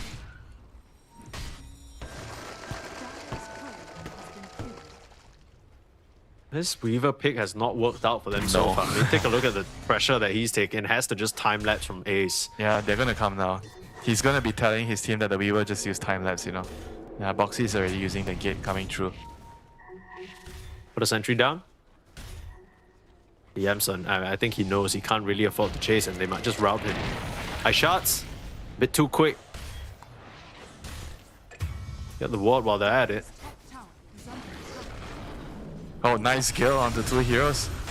Holy crap, that was a very, very nice spell casting by Venomancer. Was that 3v2? I mean, it was. We start off by getting the kill onto Big Num there. Or 2v2 initially, and then the Venom came in. That was a good exchange for them. RCA would definitely be really, really happy. Stagger is going to come very soon, you know. After those 1 or 2 kills that Liquid managed to get on the Slada, now ramping back up to the speed that he wants to be at. I kind of feel like they have to be playing away from the Slada, or they have to be on the side lanes trying to kick the Beastmaster. I don't know about going on the SD or Slada when they are standing in the mid lane. Because like I said, the trio, if they're all together, they are stronger on the GamerLegion side. Nice play there from Mickey. Just getting to the furthest possible tree and evacuating. He knows that. About ready. They're gonna go on the side lanes here, looking for an opening. It's a bit of a bait. The roll comes through, but Ace, he's just TP'd in. Mickey now setting up the Wukong's command, finding no one though. It's Fade who's in trouble. He does find the kill onto Tofu, but will likely go down to the last hits from Nisha there. Siwa is getting a tower in the meantime. He's gonna secure the tower. And that was a very good read. It doesn't go denied. That was a very good read. He noticed that the fight was like turning bad, and then he doesn't want to go in, but at least he goes back to finish the tower before leaving. Didn't get the last hit, but at least he didn't get denied. And on the net worth that Liquid are beating out in the core department, it's kind of being made up by the fact that Speed is just kind of farming up a storm on this Venomancer. I mean, not if he dies. Now we get aggressed upon. Oh, that is an awkward ice shot. A rare miss there from Boxy.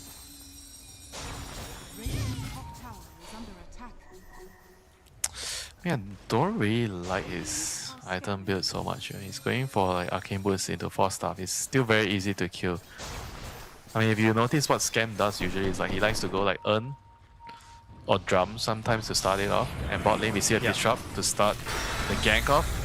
I mean, Timber's a very, very hard kill. It's not that easy to bring down. Onto Yamson. Ace is going to be able to Timber Chain back out to safety. All thanks to Boxy with the save play there. And also the fact that the Phase Boots, right? That extra armor probably saving him there. And also the Spark of Courage, right? Giving him an extra 5 armor when he's low. Oh, true. I think with your normal build, you might have died there on the table. That's true. I mean, all you really have in terms of armor is like a Soul Ring, right? But yeah. I mean, all these players, they play Dota so much that they know that one single itemization change would benefit them in specific situations, right? I think especially against a starter and Weaver, the Phase Boot definitely has a lot of value.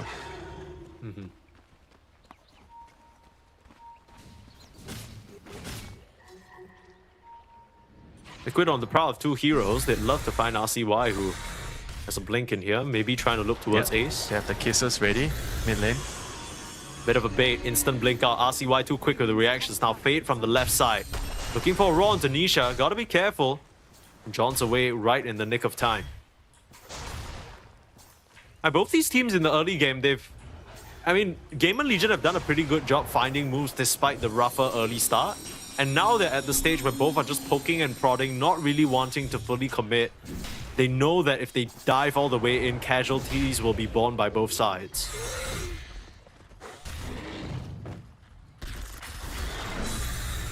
They're also about to hit their overlord timing on the Beastmaster. I think once you get that, you try to pressure the mid tower. Sure. He's about 500 gold away, but he's still deciding that he wants to move over right away, right? He thinks that if he continues farming, being passive doesn't really help his team, somebody's gonna die. He's trying to play with the Slada, which has dagger now, trying to enable him. It makes a lot of sense, right? Whoever gets crushed, even the Puck, if you can follow up with a Raw, they're basically dead for sure. Yeah, tower goes down. That's the helm of the Overlord for the Beastmaster. It's gonna have it in 200 gold. Keep an eye out for the next play here, GamerLegion. They want to start things going.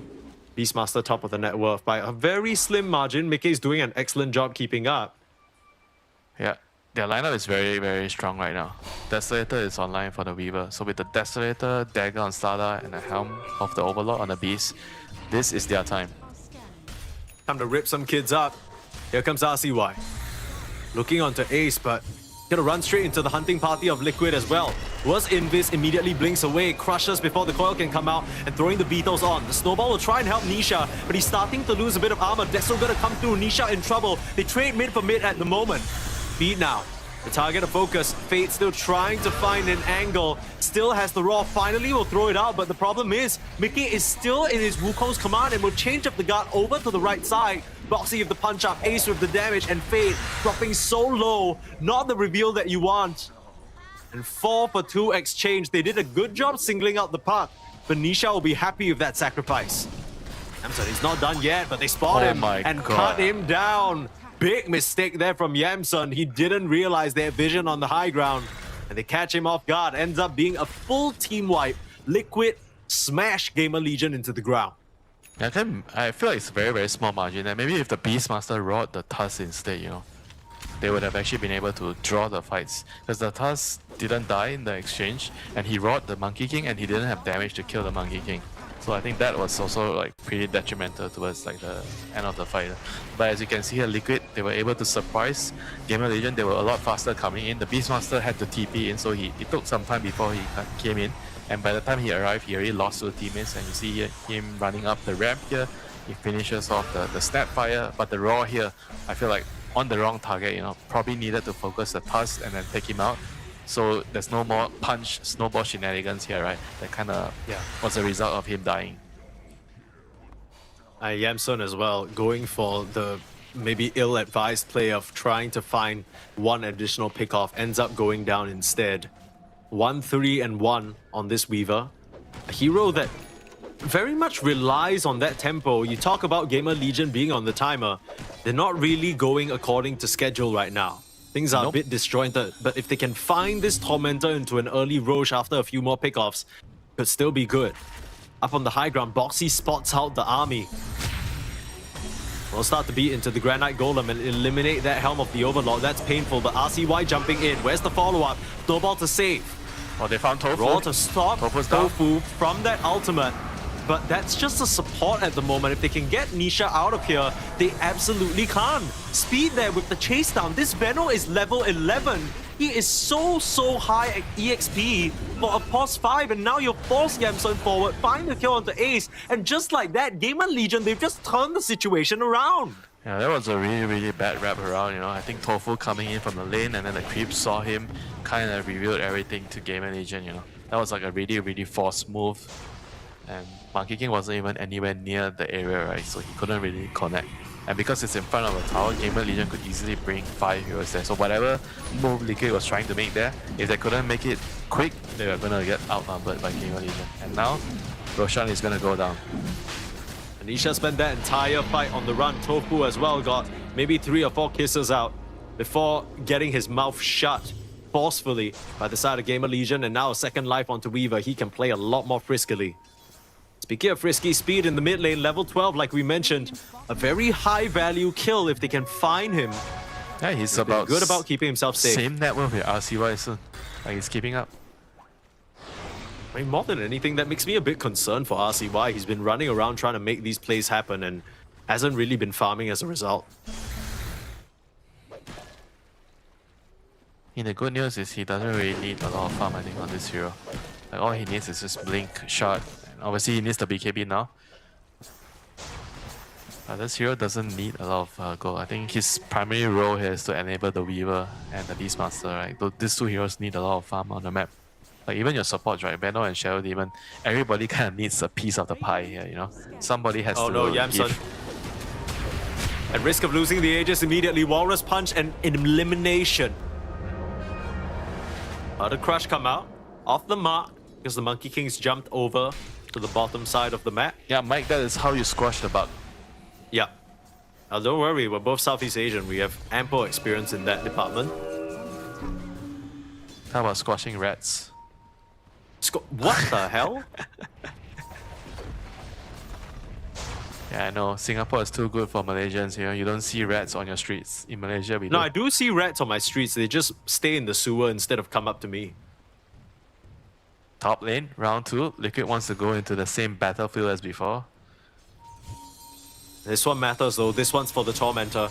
The next objective in the game. They might have lost the Aegis first life, sorry. But if they can wipe out GamerLegion here, they'll be able to claim that big objective for themselves. And the shard, whether it's for the Tusk or whether it's for the Snap, that could be huge. Yeah, they're going to be able to get the high ground here on GamerLegion. This is going to be a huge advantage. Boxy breaks the smoke. Oh, they don't land the stun? They don't. High shot holding kisses. RCY in place. Now Nisha in with the commitment. Disruption keeping him safe for now, but the Wukong's command already laid out. RCY does not stand a chance there. A very easy meltdown of the Slardar. Now Yamsun, he's still trying to find an opening. No more Wukong's command. 4v5, without your blink stun, can you really try and pressure this? I mean, there's no kisses. I think that's the main source of damage coming out from Liquid at the moment. It's the kisses and the timber spells. Like, they can definitely just hang around to find an opening here on the Weaver. Yamsun's got to be really careful not to walk into a sentry all willy-nilly. That's how he's died the past few times. You can tell he's being extra careful. Yeah, Fade is about to finish his blink. This is going to be a crucial item here for him. The longer you stay around this area, the more time Speed has to set up, and it's going to be difficult to penetrate the location. Liquid, they've decided to give it up. They're happy with that initial kill onto RCY. Let the Tormentor go over the way of GamerLegion, but despite a bit of a rougher early start, like we mentioned, GamerLegion making good to pull themselves back into things despite a few slip-ups along the way. Oh, the shot on the Venomancer. Yeah, this is a pretty nice shot for him. And the Lotus on the Timber is going to be kind of countered, you know, with the shot on the Veno, in a way. Sure. Just got to be very careful about how you use it. Mickey on the high ground, cut down the trees. Ooh! He's too quick. And now he spotted them all out. Sure, the smoke didn't break, but he knows exactly where they are, and Liquid can position accordingly. Boxy on the high ground. Snowball back to the safety of the Ancient Creeps. Very nicely done. Not the target they want to commit for, that's for sure.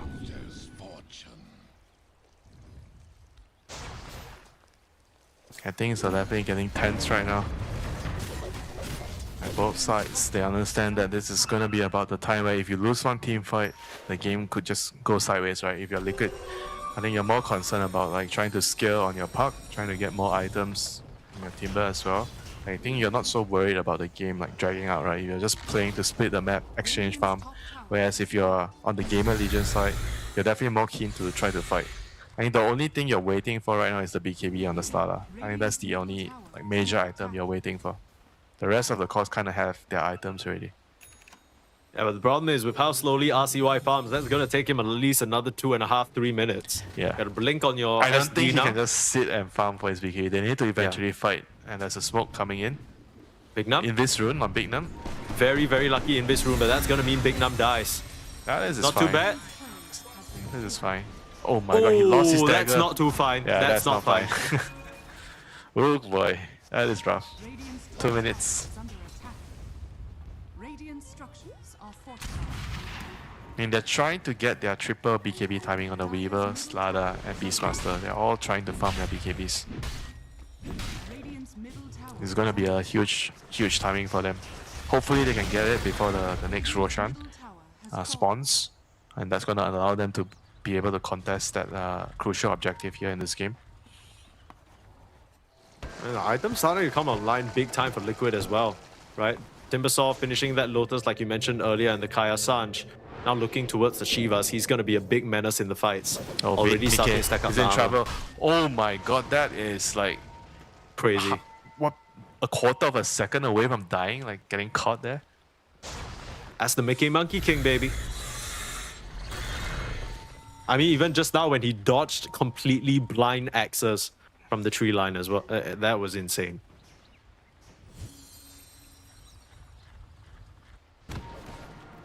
It's the 3 cores from Liquid against the 4 cores of GamerLegion right now. And the Veno has officially surpassed the Slada in farm. Yikes.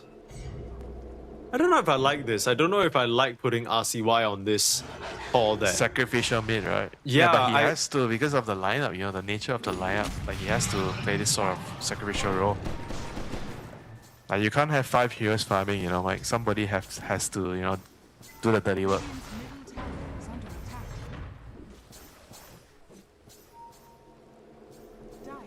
And Liquid trying to box GamerLegion in, and GamerLegion suspects heroes are coming in, they're trying to escape. Oh my god. Alright.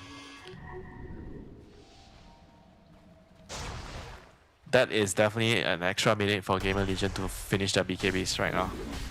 It's just so weird, Winter, because when we started this game, we were talking about how GamerLegion want to be the ones charging forward, pushing the issue. They have a certain tempo to hit, they have a schedule to follow. And then it feels like in the last 10 minutes, we're just talking about how GamerLegion are not ready, GamerLegion are not ready. Honestly, even when they hit the BKBs, are they going to be completely ready? Is it going to be a convincing teamfight win? I don't know. I think so. Like once you have BKB, you just run in.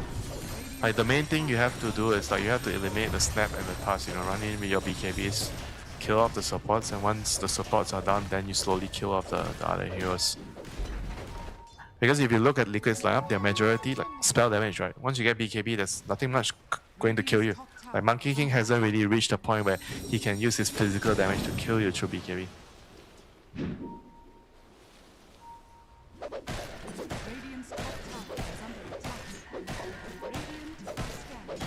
And GamerLegion, they're coming in hot in the top lane. They do not want to give away the tower, but the tower is already dead. Make it... Oh my god, he just almost got the Monkey King again, you know, just barely missing the stun there. So Liquid just playing the map much better than GamerLegion, right? Trying to eke out small little advantages here and there. They're trying to set up onto the Weaver. Can they lock him down? He's been caught again. Beautiful. Perfect. Again and again, the Beetle gets squashed. You know, they had insect infestation problems in Sweden, but Boxy's handling it real nice. He's the pest exterminator. Now I know, I'm gonna take notes. Next time I see a cockroach in my house, I'm giving it one big punch. Really wind up the fist, you know what I'm saying? Put the whole back into it. Yeah, you have to get ready for that splatter, you know? Oh. I hate that.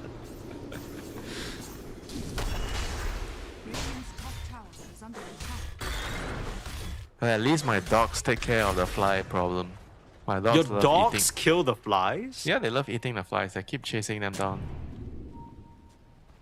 Are your dogs like jumping in the sky and like smacking them out of the air type thing? Yeah. Shit. Bro, they love eating the flies. I think the flies must taste good. Well, there's only one way to find out, Winter. You gotta try it for yourself. Get up in there. You got the height advantage. You could easily smack one down and grab one. You know, I have one of those, you know, badminton rackets with electric. Yeah, yeah. The classic Southeast Asian pest exterminator. I think you could get one. I mean, if you use I have the 3 at home, you know, for every different room I'm in. Wow. You can't even be bothered to bring it to the other room. Hold that thought though. Ace on the front line. It's not really the target you want to go for. You'd love to bounce onto Nisha. Yeah, the puck is like the fly right now. The Slada wants to crush it. Yeah. He's got a big stick. Onto Ace, jump forward. Where's the follow-up? Raw is there. Tofu trying to come in for a Cookie. Solar Crest, Cookie. The kill is there. Snowball, not enough. They'll end up going down. Now the supports are in jeopardy.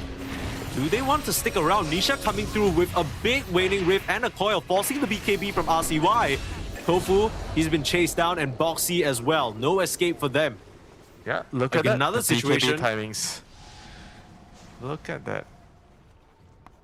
Back into the Roche pit. Pog. Yeah, I wonder why he actually brought the Snapfire in the snowball. That was very strange. You know? You see that? Like he just casually picked Tofu. It kind of felt like Tofu was full health, you know, and he was trying to run away. He didn't want to be in the snow. The real secret is whenever you have meat, it's good to have a little bit of soy protein with it. So he was submitting himself. He got walrus meat, and then you got a side of tofu. You know, healthy, balanced meal. Yeah, where's the fiber, Mike?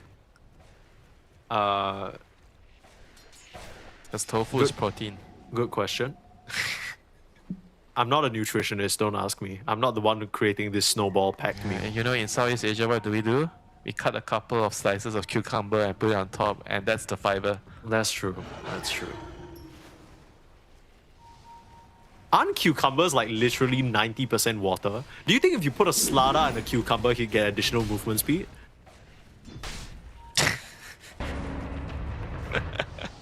Mike, you've outdone yourself. Have I? Like that one, okay. Now it's getting into the wee hours of the night here, fellas, so please forgive us.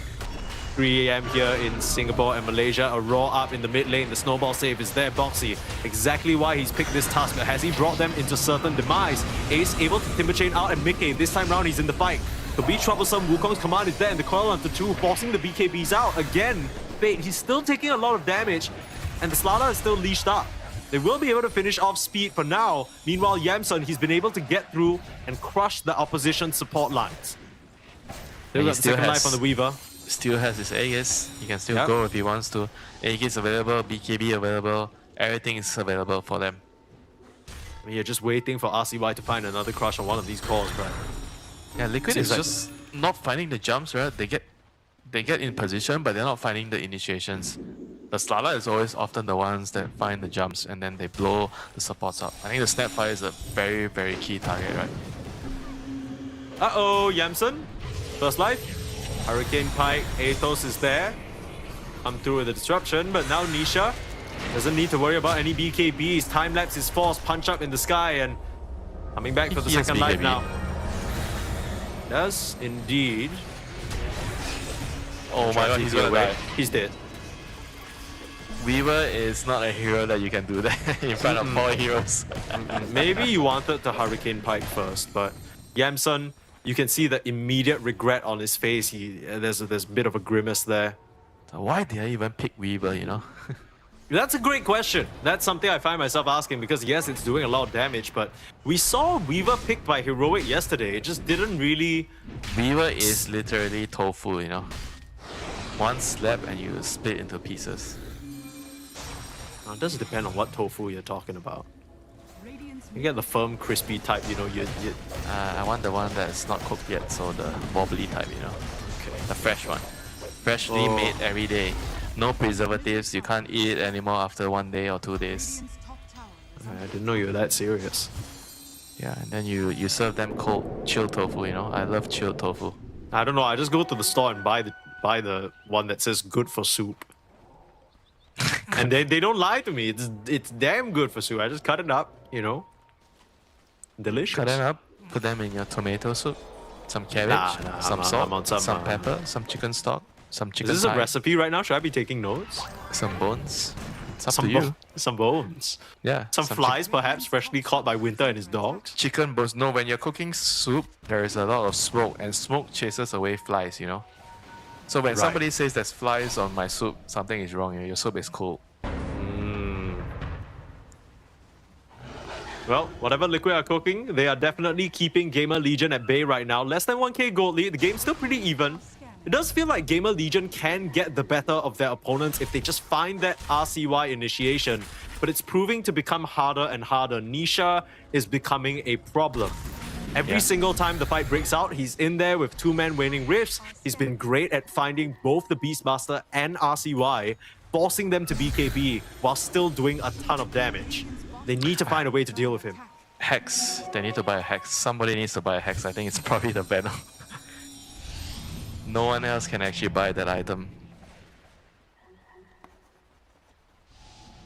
I mean, you mentioned the team fights are getting harder, but it's also going to come down to who gets the jump, right? Like if Slada gets the jump, or the Puck or the Tusk gets the jump.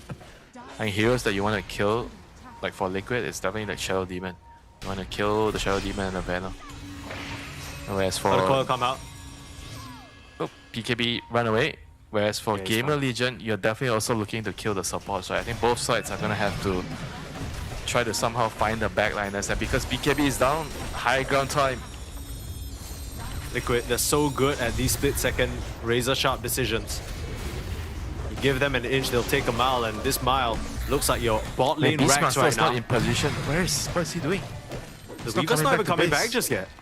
Hey, your Rax is going down, brothers. Oh, why? Wait, hang on a minute. Go, you're asking me, I'm asking you.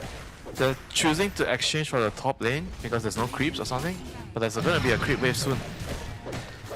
I don't know whether they've calculated this correctly, but they're losing a lane of Rax for absolutely free right now. Wait, what are they waiting for? I don't understand. I'm not sure.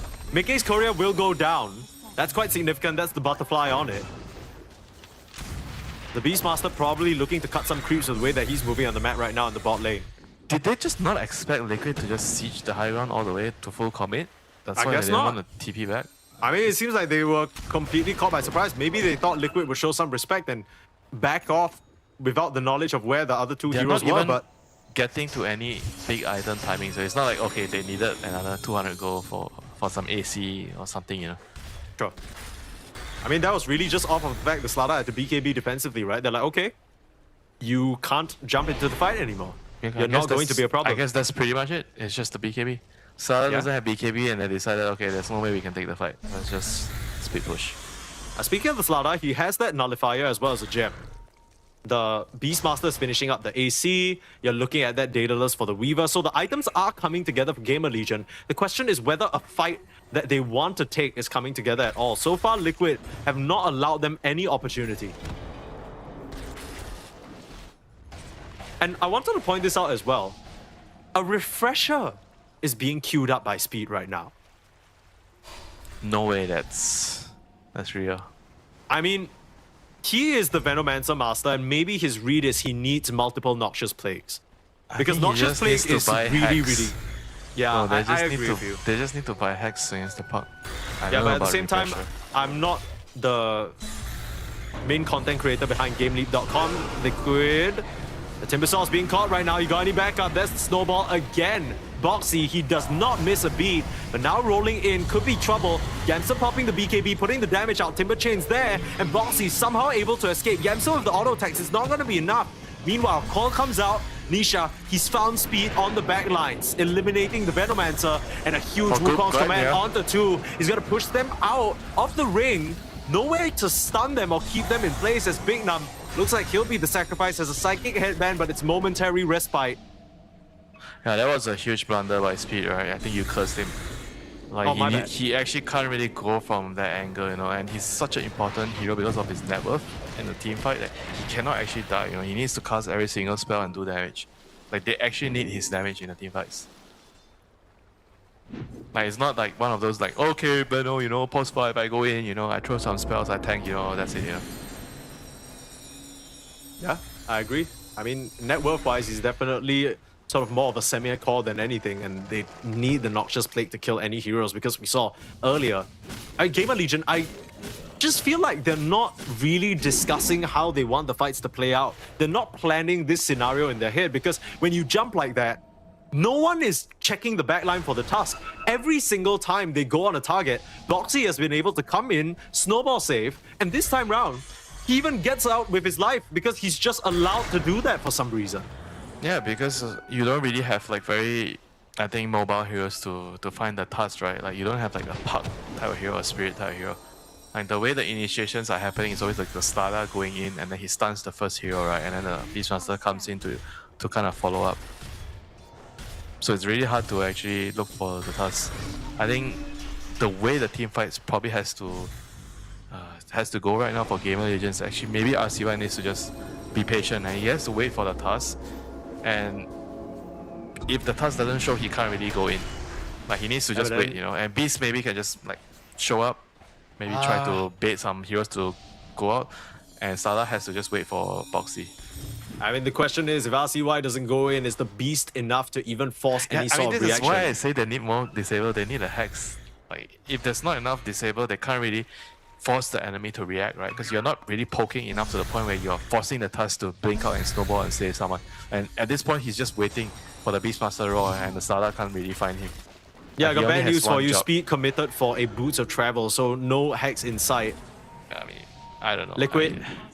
They're spotting out their opposition here. Mickey with the scout. Boundless strike in onto RCY. That's the disruption, but the Wuko's command, easy for him to just spring out.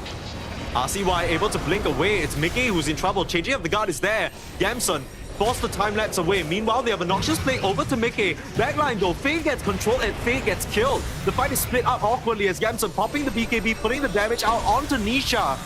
But Yamson, he's trying his best as the Weaver, but he just can't cut through any of these heroes. They're gonna come through now onto Ace, but easy Timber Chains out. Liquid, they're dancing back and forth in this fight with the cookies, with the snowballs, and with the boundless strikes. And there's nothing that GamerLegion can do to lock them down. And you're starting to see like their heroes like kind of tapering off, right? It's not enough damage. Weaver has already reached a point where he's at his maximum potential. And heroes are just not dying, you know. And you have a lot of net worth on this banner, which doesn't really, I think, mean a lot, you know, with the lens and the travels. 2 dead items functionally. I mean, he managed to get a really nice Noxious Plague onto Mickey, but the problem is no one is there to finish the job. Everyone just gets out. The Boundlesses, the Orbs, the easy snowballs, Timber Chains, every single one of these cores has a way to disengage unless you're sticking onto them with Slarda. And like we said, without the RCY BKB, it's basically impossible for him to stick onto them. The Roche is going to come down to the bot pit now. Liquid sizing it up. But the scannings come through. Beastmaster's back up in 3. GamerLegion, they know they have to contest this. They can't afford to give over a 3-second life. But look at how fast it's going. It's all or nothing right now. Ace walks up, he knows he can't die. He's trying to block them off. Very awkward. The corrosive haze reflected onto the Slarda, so they have full vision of RCY at the moment as Mickey is still scouting on the tree line. Surely, you need to have some sort of way of spotting him out. He's giving his team so much information. Gets back to the safety of the pit area. Maybe cut him down with the Beastmaster, you know, if he comes near again. And they don't even know where he is. Swarm Beetles coming through. Ace up to the high ground. Mortimer's Kisses as well. Yamson, all his auto attacks just being dodged out by a very easy boxy Yules. And Mickey will grab the Refresher, grab the Aegis, and they're immediately smoking up. They want to fight. RCY's jumped in, but that is a fatal mistake. RCY, he'll be saved by the destruction, but Big Enough will be the sacrifice, and an easy Timber Chain finishes him off as well. Just not really sure whether this is what GamerLegion want, and the coil will cancel the TP of speed. The Venomancer might have a whole lot of money, but he's doing a whole lot of nothing right now. Yamson caught out. Nice little Hurricane Pike. Has the BKB. Tries to at least kill Boxy. Will find that, but will go down as a result. And GamerLegion feels like they are all out of options here in this game number 1. Yeah, this is really, really close to be over. They have a couple of buybacks remaining, but I don't see how they can actually, you know, kill the Ace Timber. You know, the Timber is just literally unkillable right now. He has so much armor that the majority of the damage from the Weaver and Slarda, even the Beastmaster, just doesn't really cut it right. Anisha's just been dancing around them non-stop. We haven't really talked about his items, but Aghanim's and Crystallis now, along with the Giant's Maul. The buyback's coming through now for GamerLegion. One last lane of racks for them. Liquid looking towards the top side. They have no reason to slow down in the back line. Fade tries to find Tofu, tries to TP out, but he knows he can't do that. Fade.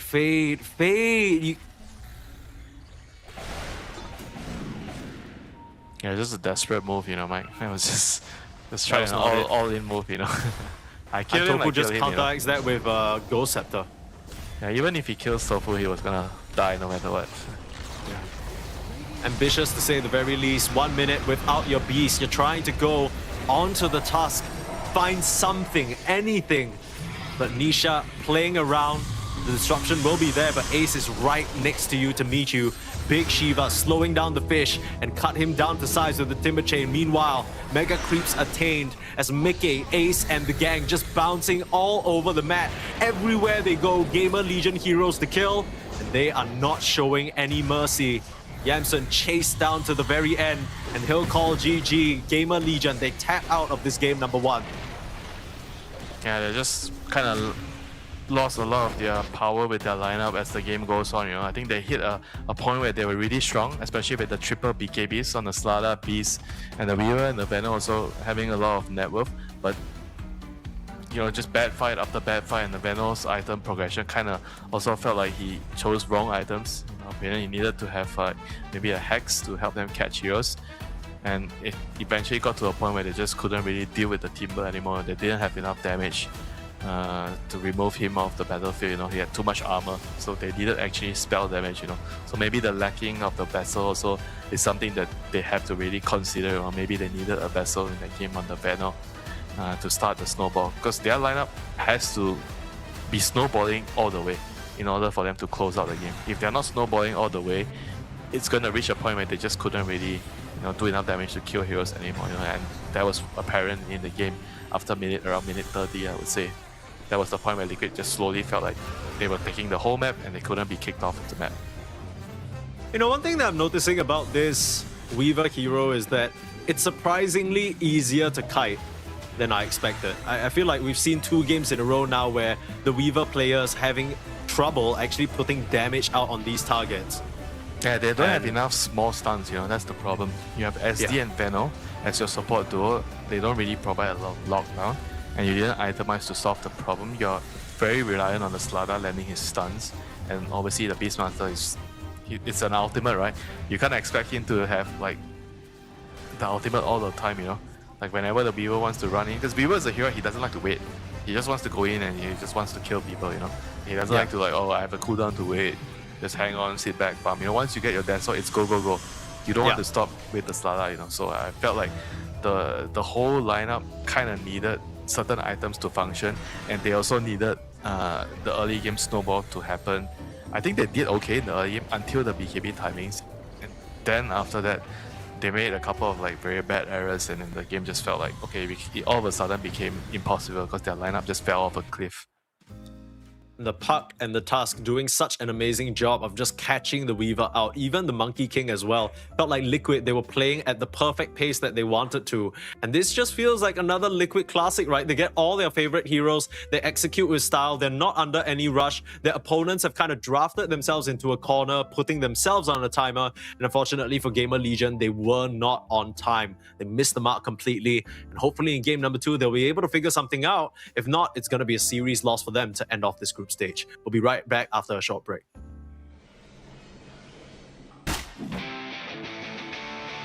About bloody time.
Just 21 and 10, huh? Yeah. So I didn't even look at the galvanized stacks by the end of the game, but it was probably something in the 40s. Yeah. Which I don't know. When you get above even 20 on Storm, you feel really strong. You're like, oh, I had so much mana, but getting to that 40 range just it doesn't feel fair. no, absolutely not at all. So I might as well. I don't know, I was gonna say might as well get a break, but you don't want to break. And honestly, not only do you not want it because you want to keep playing Dota and a tournament as a whole, prize money on the line and everything. We've already spoken how important the standings are getting invited to the next DreamLeague and EPT. They're really the big things. It's a very chaotic season. They won that Peach of Valakia tournament, and then they were coming back like a couple of days later and playing in another event.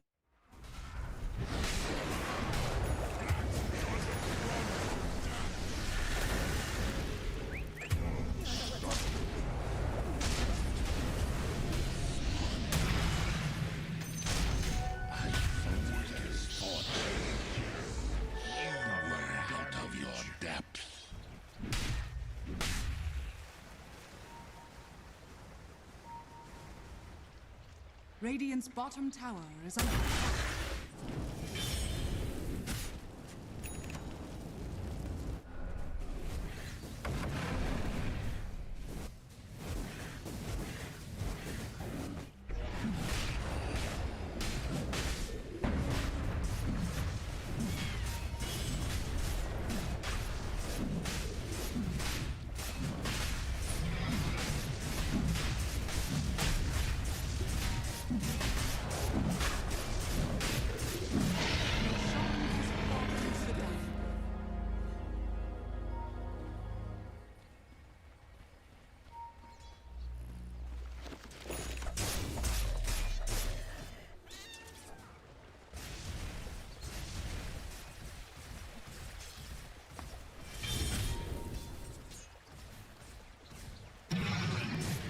Radiant's bottom tower is under attack.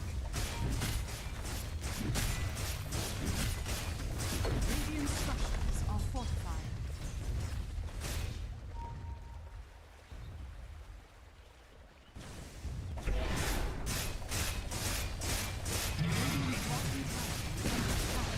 Radiant's bottom tower has fallen. Dire's top tower is under attack. Radiant's bottom tower is under attack.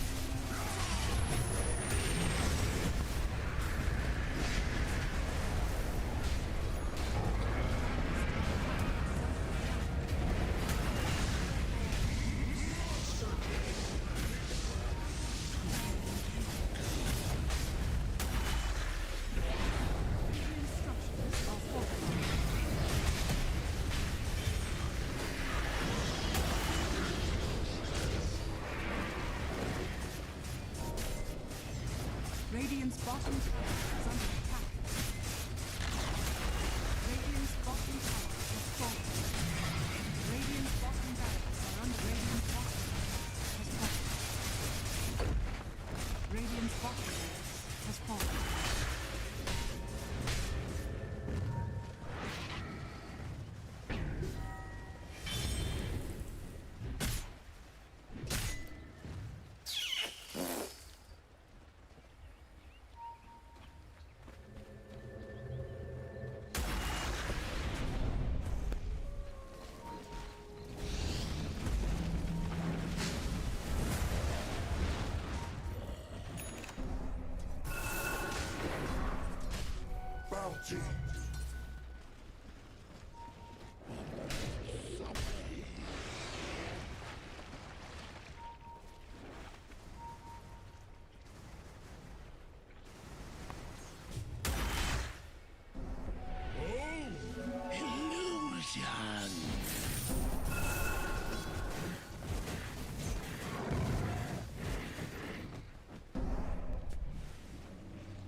Radiant's courier has been killed.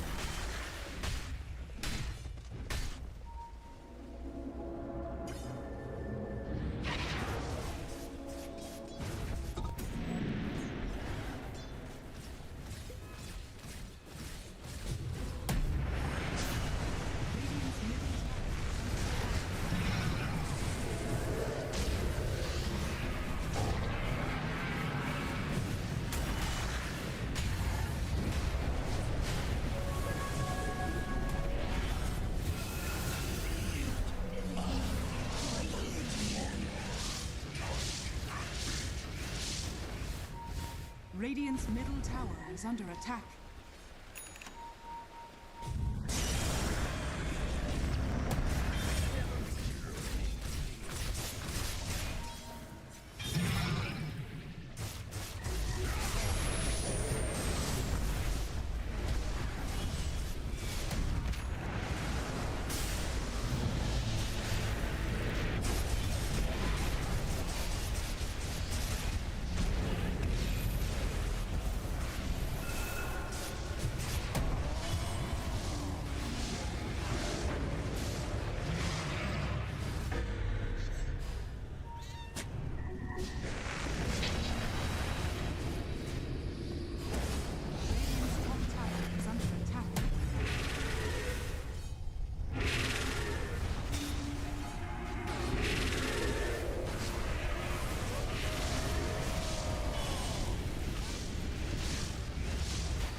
Radiant's middle tower is under attack.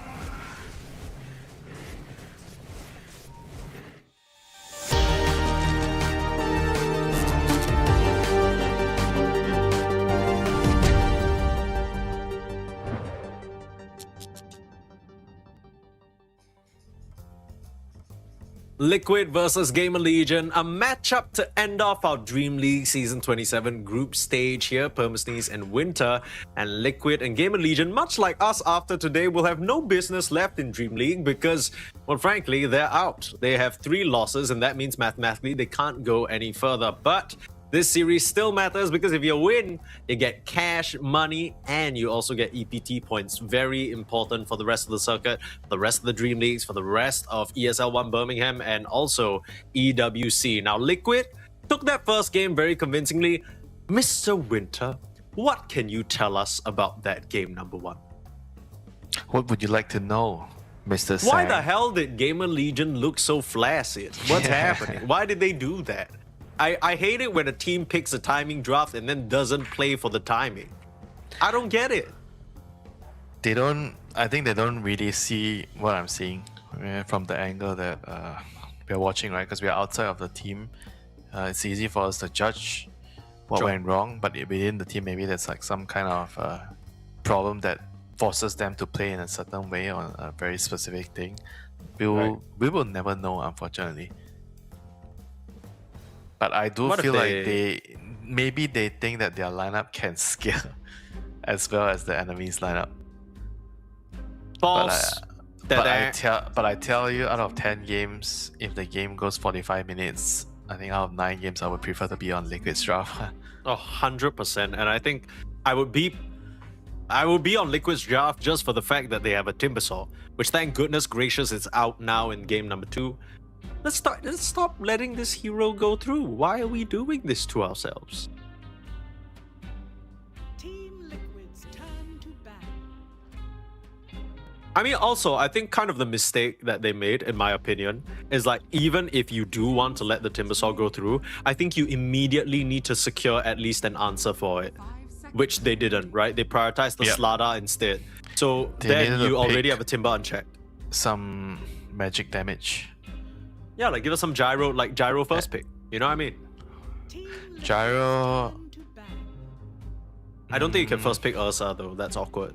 I think you can though. That's specifically for the Timber. I've seen it. Okay. This is the one game, I don't remember which one. I was going through the draft order. Somebody actually picked it as a response to Timber. Sheesh. I mean, Timber is just really difficult to deal with, like, period. You need a lane that kills him, and then you need the right heroes that have the right itemization to kill him. You need physical, you need magical, so many things you need. And then you also need somebody to buy a vessel. That's why I was kind of leaning towards the Veno buying the vessel that game. Yeah, actually, I noticed that you mentioned the Veno vessel. which I feel like is a very normal item pickup for that hero. But the way that Speed plays is so farm. Yeah, especially against Timber. I was a bit confused because the way that Speed was playing that hero was very farm focused, which kind of reminds me of that old Veno with the Plague Ward stacking and then the jungling a little bit. Yeah, I didn't really like the way he played the game. He kind of also, I think, sacrificed a little bit of the Slada's timing in the early game, if you remember correctly. This is one period where they brought their supports to mid, and the Veno was just killing Ancients, and they couldn't do anything. They lost their Slada. Now, those are like those are little things where I felt like they just didn't really understood how strong they were at that point. I think they just needed to stick together. There's like literally no way the Puck, Tusk, and Snipefire would win a 3 versus 3 against Slada with Venomancer and what's the other hero? Shadow Demon. Shadow Demon, yeah. At that point of time, they were just gonna win every rune trade, every single flipping fight that was gonna happen. Yeah, because Slada is just way too strong, right? And you're fighting in the river, like that's his territory. It's not gonna happen. Exactly, he lives there. And why doesn't a hero like Chen get bonuses when he's in the forest, right? He's a jungle hero. Well, then you have to ask yourself what constitutes as a forest, and then suddenly you're laying down all these territories and borders, and then it becomes... What happened to Treant Protector, What happened? I mean, I like Treant Protector. I like the concept of like the trees, because you don't even need to be in a forest as long as there's a tree somewhere. So realistically speaking, you could Acorn Shot plant a tree or Iron Branch plant a tree, and suddenly Treant Protector is home again. Yeah, Monkey King should be able to stand on Treant Protector, right? Okay, we're not doing this. Marcy, to open up our draft. Marcy making it through the bans. Axe as well, though. Tusk as well. Okay, well, not anymore. Shadow Demon still available. Yeah, what do you want when you see a Mars? Because I feel like that just makes... Liquid is going to pick Shadow Demon right away if it's open. Yeah. Like, no questions asked, I think. Marcy gets countered by Shadow Demon heavily. No reason for GamerLegion to leave it in the pool then, right? I mean, you would think that, but they're also probably considering whether they have to ban the Snapfire, because those two are really, really good with Mars, Snap, and Shadow Demon. You can only pick one though. Yeah, Liquid's going to pick first, so they ban the Shadow Demon.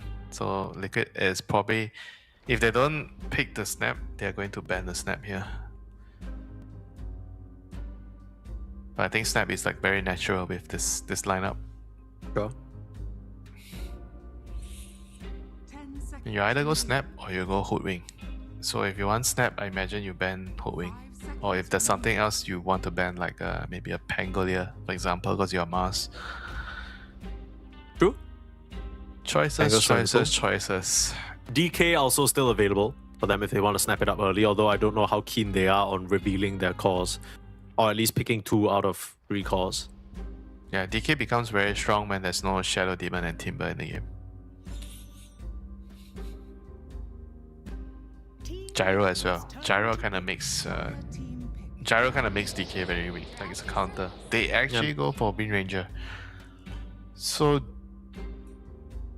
I think this, compared to the Hoodwink and the Snapfire, this provides a much I think stronger lane.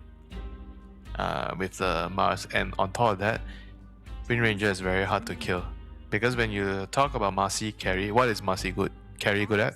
Killing off supports. Like if you have no way of running away from her or dodging her attacks, you're gonna die.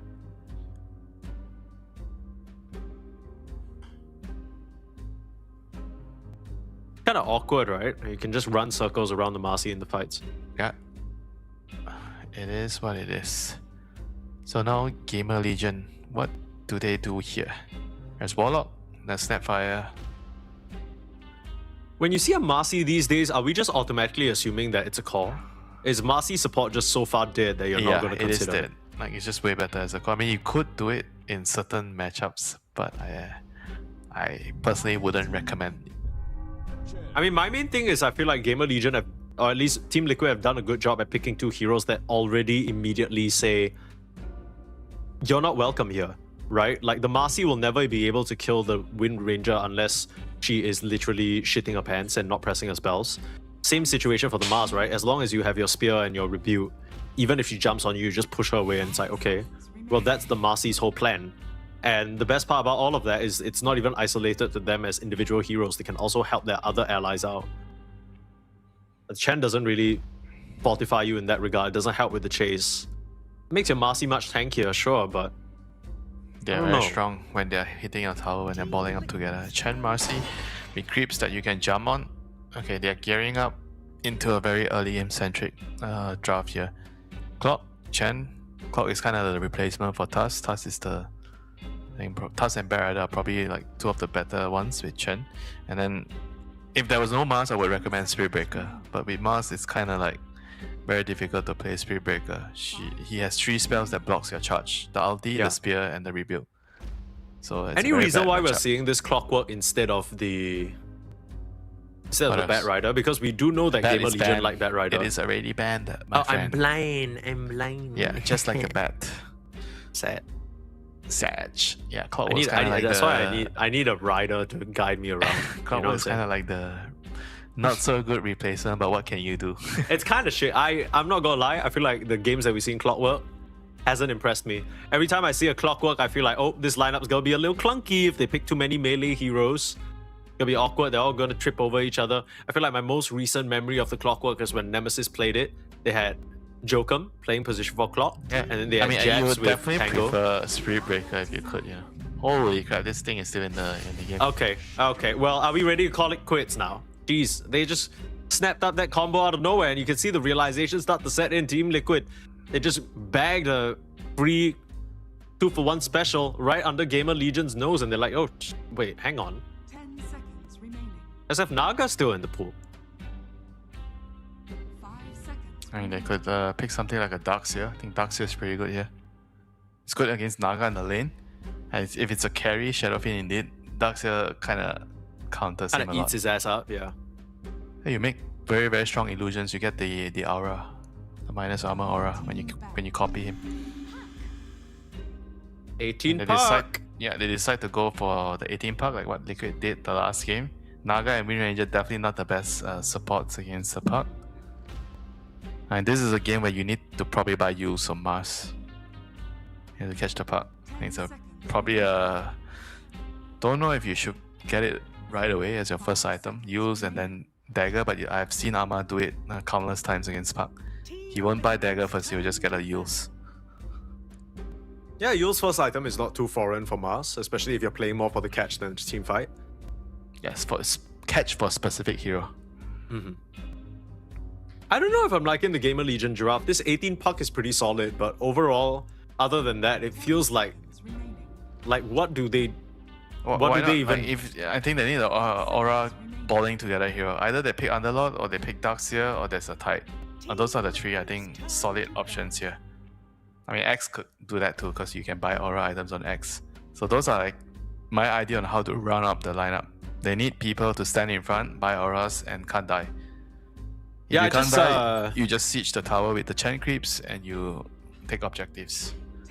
I think I just dislike Clock Chen. And what can you do? Bro, they already pick it, so you have to figure out how to round the draft, right? Yeah, I'm just, well, that's a GamerLegion problem, not a me problem. I can sit here and tell you how I hate it all day. Mangusu in the drafting scene has to figure that shit out. Production has told me you have 1 strike. If you keep doing that, you have a 2nd strike. Keep doing what? Tell you that I hate the draft? Yeah. Okay, my bad. Sorry, production. You're only given 2 strikes a day. Have you not gotten the memo? Well, good thing this is our last day then. I mean, with the Naga Shadow Fiend, I guess there's no chance that we see the Shadow Fiend being pivoted to the mid lane to go against the I mean, it's possible. It's possible. Never say Still, never. right? Like, you can... But then what else would you want to pair with the Naga, you think? You want a range carry, then you already have an SF. To round up the draft, I think... Yeah, range hero. Can you do... Is Terrorblade shit versus Chen? It's pretty bad, right? I mean, it's good against Chen. You have high armor. You don't care about the physical damage. It's more about the pacing of the game. Like, can you actually hold the game off? I personally don't really mind like something like a Weaver if they want to put SF mid. So They could also do Dragon Knight. Yeah, they could. They could. So it's an offlane Marcy with Cass. I mean, it's still like the same same kind of lineup overall. But Marcy is like a little bit more greedy. I think with the Tide, Underlord, Darkseer, Tower Hero, I think the whole draft is way faster. With Marcy, it gives you more scaling, but the auras doesn't come as strong in the early game because you're gonna build Helm and then you're gonna build your BKB and your carry items. You're not gonna build any more aura items for your team. Because if you look at Liquid's lineup, a pipe could be good, you know, and so maybe Chen has to buy everything. You have to buy the mech, you have to buy the pipe. So what does Liquid do here to round things up here? What does Nisha want? Does he want the SF or he wants to pick something to counter the Puck in the mid lane? Because right now they don't have good answers against Puck, so they need a Puck counter. Void Spirit is in the pool if he wants to go down that route. But like you said, DK is also still in the pool, so I think it's going to be a mid DK here against Puck. Okay, classic combination, classic sort of counter pick there. And Should I also be pretty feel like easy. you don't want to fall into the trap where against Puck you want to buy Orchid. I think DK's build kind of feel like you need to just buy and play like a carry. You buy Armlet and Dagger. You don't buy Orchid on Dragon Knight Okay, mid. hold up. Counterpoint. Isn't Alright. this like a sick ass Orchid game though? Like if you silence RCY, Yemson, the Clockwork, even Fade, like they literally do nothing. Yeah, but you're also vulnerable. You're very easy to kill if you go Blink Orchid. There's a period in the game where you just die in one stun. Sure, but then Naga Siren Song. And Counterpoint you also again. farm a lot slower with Orchid plus Dagger compared to Dagger and Armlet. Okay, I'll give you that one. I like the Armlet a lot more. It makes the game a lot more stable. You're kind of like still a front line. Because with the Orchid, you're not exactly a front line for a long time. That's fair. I mean, I can see what you're saying. We'll see what Nisha prefers here as we get into the game very shortly. If Do you buy think... Orchid, you need to make sure you get kills on Puck. Like if you don't get any kills, like 1 or 2 kills on the Puck, then it feels really bad. It's a little bit Jova, yeah. Do you think that GamerLegion have a draft that can take us to a game number 3? Yeah, it's possible. It is How definitely possible? possible, but I think out of 100%, I would give them a good old 30% chance. That's not very high, Winter. At least there's a chance. Is this based off of the team matchups or is this based off the draft? Based off draft plus team matchup. But I think mostly draft. I don't like to be biased. Oh, this team is way better, so no matter what's the draft, it is Joel for the opponents. Doesn't it kind of feel like GamerLegion's draft is a little bit more complicated? Like, I know what you mean by They have a like smaller balling up and room whatnot, of but mistake. They're very narrow room of mistake, you know, because yeah, you that's have kind of this what I mean. Chen, Cass, Marcy, Snowbally lineup. You cannot afford to mess up in the early game. I think their draft can definitely like snowball and get towers, get map control, and then you can take Roshan and everything. And then late game you have the Puck to kind of get you through, I want to say. But I don't know if it's gonna be enough, you know. Puck and Cass against like what Liquid have, Shadowfiend, Dragon Knight, and Mars, you know. I think if I look at the Liquid lineup, I think at if you're thinking about past 30 minutes, I don't think you want to be on the GamerLegion lineup. You want to be in the Liquid lineup most of the time. So I would say the important timings are the first 15-20 minutes. The first Roshan, the Tormentor. Can they actually use the Chen to snowball and claim all those objectives, right? If they can, I can see them finding a way to pressure, and you kind of take away the map and you force the DK, the Shadowfiend to be farming in like a very, very small corner on the map, right? If you can do that, sure, I can see them eventually choking Liquid out of the map and winning the game and forcing a game 3. But if the first 20 minutes, it doesn't really go according to their plan, and then you get into the mid game, Naga is split position with illusions, Shadowfiend DK just clears the wave, and then what do? You know, you're just gonna go into like a 30-40 minute game where you're just gonna get outskilled by those heroes and you can't do anything. I guess on the bright side, both teams have pretty good scaling going into the later stage of the game, right? So I feel like you got Yeah, but Puck, Liquid Cass. has, I think, I want to say way better scaling going into Really? the game.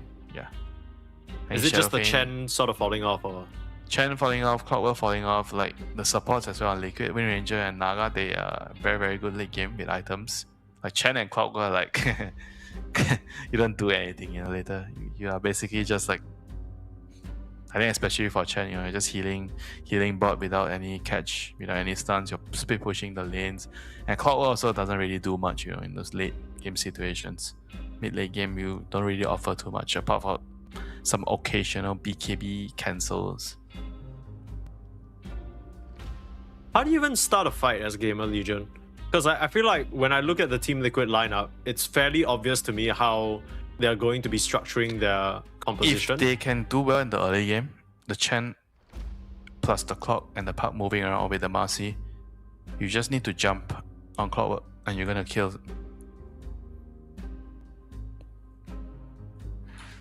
Yeah. So in case you're wondering why me and Winter are yapping over some player cams, there is current situation with Speed's PC, so he is making sure he can get back into the game. Yeah, I'm sending him new parts right now as we speak. Wow, Winter. Didn't know you were generous like that. I'm secretly a Speed fanboy. I've been going through his YouTube videos. I've been secretly following his tips, you know, gaining MMR. Can you give me your best Speed impression? Why do you have to do this to me? Just why? Are you gonna do it? No, I can't. I do not have that North American accent. Nope, Someone's I'm not gonna fall for it. Okay, coward. That's fine. You call yourself a Speed fanboy, can't even do the signature line. You literally has it as a voice line in the game. You could literally... It's your boy Speed! There you go! I thought that was pretty good. Oh, it was terrible. Are you going to... have you ever considered a career in content creation? I've considered a career in comedy. Because my career is an absolute comedy itself. Nice. Class. Okay, wow, great one. Crazy. How many times have we seen that joke we used? That's better. That was the first time. Ladies and gentlemen, Winter Dota. You'll have him all night. And by all night, I mean for the rest of this game if it ends here. Because my goodness. I think this series might come to a very swift end if GamerLegion aren't able to shape up. Hopefully, things are better now for Speed. He's back in the game. We'll be hopping in there very shortly. And the festivities will begin. Team Liquid obviously want to win this series for the EPT points. I think it's very important, especially for that organization. Don't forget the bragging rights, you know. Sure, and I think also just morale, right? Like I have successfully taken a game from TI Champ Liquid, you know. I gotta say that. Oh, you meant for GamerLegion. Okay, yeah, well. Why do you sound so dejected when you say, oh well, sure, you know, they can... No, I think GamerLegion are better than that. You know what I mean? I don't think they're that weak of a team where if they take a game off Liquid, they'll be like, wow, we can be proud of ourselves, right? Because if you notice the way that they talk about themselves, like how Mangusu speaks about the team, how Speed was talking about their confidence, they clearly believe they have what it takes to beat these guys, actually, not just take a game. It's just, you know, when you say that, I like to believe that there's a solid reason why the players feel that way and why Speed has that sentiment. It just is unfortunate that it's not really translating into their gameplay at the moment. Yeah, I don't think they're that far off the better teams. They have a certain amount of fundamental problems in the game. I think especially macro play, like itemization, how they are connecting to each other. When you're playing against the best teams, you need to be able to, you know, play it on a certain level. So they have to like use all these games and learn wherever they can and improve quickly. You know, I think time is of the essence. Time is of the essence, meaning that GamerLegion, you feel like they're not quite there yet. They need maybe you need to improve quickly, you know, because Dota is a game where it punishes you a lot for all those small little mistakes.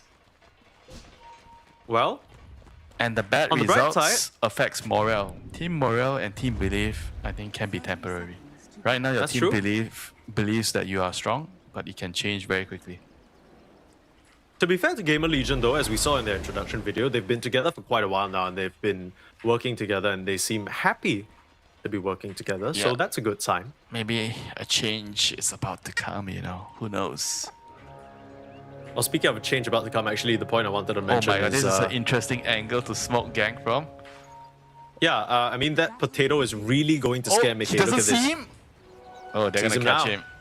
Gonna catch him. Clockwork. Clockwork! Got him in the cogs. Mickey gonna stay calm. Trying to auto-attack a cog, but the pull back into the second cog. It's very nice. First blood for Big Num. That was a very interesting angle. I am stealing that smoke right now. I think this only works if you're Clockwork, though. I mean, why not any other hero like Tusk? If you come from the bottom and just snowball the guy or shard block the guy, why not?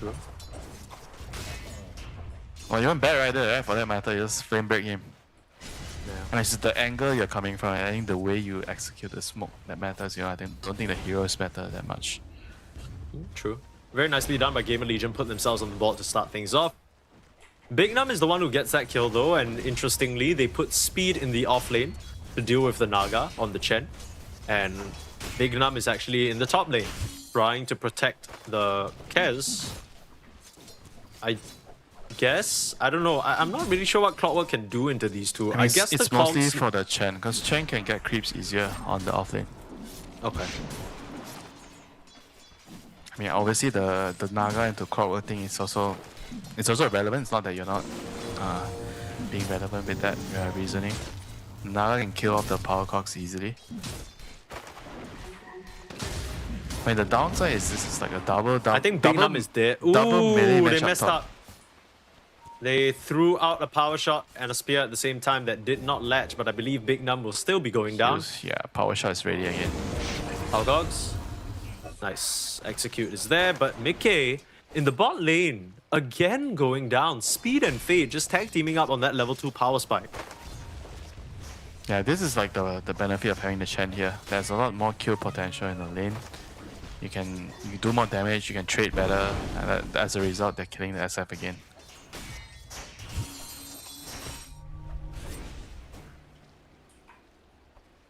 I mean, there's no nuke. He didn't skill the nuke. It's net and mirror image. And meanwhile, Yamsum kills Boxy at top. Yeah. Nicely done. Every time we look somewhere, someone immediately dies on the other side of the screen. There's non-stop action in these lanes. My goodness. How does this even happen? Very Boxy just got volatile caught by lanes. the cogs, I guess. Yeah, I mean, if you have heroes that do a lot of damage, they have a lot of stuns, you're gonna see kills in the lane. And obviously you have a SF in a game, you know, SF is always the recipient of that. True. I don't know what it is about him though. I see him in the game, I feel very compelled to gank his ass. Pull back. Mickey taking so much damage just from the bodyguard. My goodness, Fate. He's just getting destroyed in this lane, you know. They are playing this lane really well, snowballing from the first blood, from the get-go, and just making sure Mickey does not have a game at all, you know. TP is still on cooldown for 10 seconds. And there's a huge wave coming into the tower here. Okay, maybe not that huge, but yeah. I mean, he has his boots on the SF, so things might get a little bit better here right now. Well, doesn't really seem like it'll matter if they still land that rebound though. As soon as you get the rebound into dispose, it feels like it's a death sentence. Yeah, and you have Wind Ranger as a pause 4, right? It's not exactly a position for that can kind of just come to your lane and help you. Compared to like a Tusk, you know, or a Bad Rider. Mid lane. Bit of a bloody battle for CS here. Nisha not getting as much of an advantage over RCY as I expected, to be honest.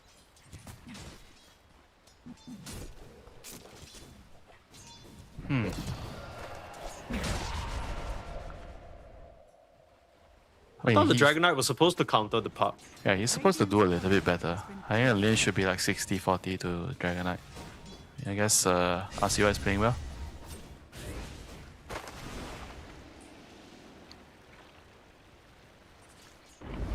RCY really impressed us in his series yesterday against Heroic.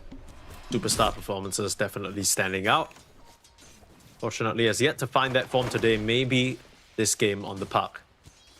Let's show us something special here. prove a little bit that GamerLegion are not here just to fill out the regional invites or whatnot. They are a force to be reckoned with.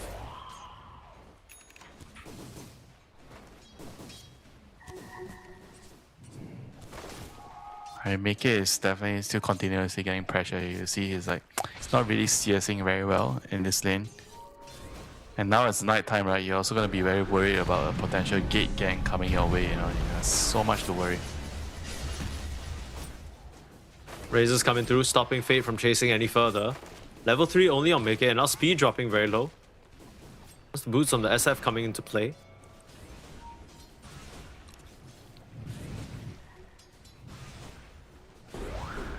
Things are definitely going to heat up right now. Nighttime, and the Power Rune's going to come up. Dragon Knight's going to hit level 6. The game is going to start to come alive here. It's starting to reach the point of the SF where you have enough HP. I mean, he's so scared. Look at that. doesn't- He's scanning the. He's already scanning the portal. He Yeah, it's knows- because Fate is running at him like a madman. Might just fortify the wave Yeah, here. he's TPs are in forced. trouble. He's gonna die here. He is in trouble, in fact. But being reeled in, that's awkward. Fate should still have the damage. Speed goes down first. They've overcommitted. Big Num's in. The raise can't come through. Mickey will go down, but they get Fate first. Yeah, Now that's Big actually Num. huge. 2 kills for Liquid. Maybe a third even. Slow. Yeah. I mean, it's That's Naga and Wind Ranger salvaging the game for Team Liquid. Very nice yeah. rotation. Also a bit weird, right? The way that was... Yeah, it felt like they went a little bit too soon, yeah, because the clockwork hasn't really arrived. Yeah, just wait for him. He needed another 5 seconds. Yeah, those small little details, you know. Because the Crit Yeah, Work got a was little also bit under ahead the of himself. tower. They didn't want to let the Shadowfiend get the last hit on the tower as well, which is kind of also understandable.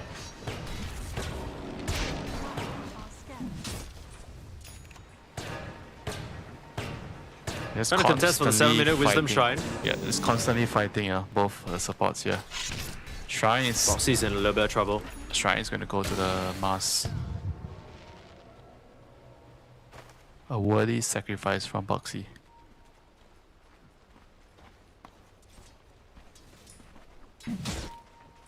Because the Yeah, song's going to be a bit delayed. I mean, right now they're just going to play like a very, very slow game because your DK is also going armlet. So all 3 cores on the lanes are just going to be sitting and farming, and you're playing more of the reactionary game with Ace, right? Once he gets level 6, he's going to be the one ready to TP to react towards the ganks that GamerLegion is going to make on the other lanes. So is it fair to say that Liquid, they're not going to be looking particularly for Yeah, any... they're going to be mostly reacting and just defending their territories, like what the supports are doing right now. Just holding, making sure that the towers are defended as long as possible. Your cores are just jungling and making sure that they have safe places to farm. Circling on Tofu. Yeah, Feeling a little he's hungry doing a between good job. Fade and Big Num. He's buying time. The rebound off the mark there. Indeed buying time. Pulled back in by the cogs. Borrowed though. Trying to find the punches. Last hit needed. Phase boots will get Fade the kill. Speed and the gang showing up in full force in this bot lane here. Probably wanting to pressure the tier 1 tower and grab that. Of course, Fade is going to unlock a whole new dimension of his power as soon as he hits that level 6 and buys that Helm Dome.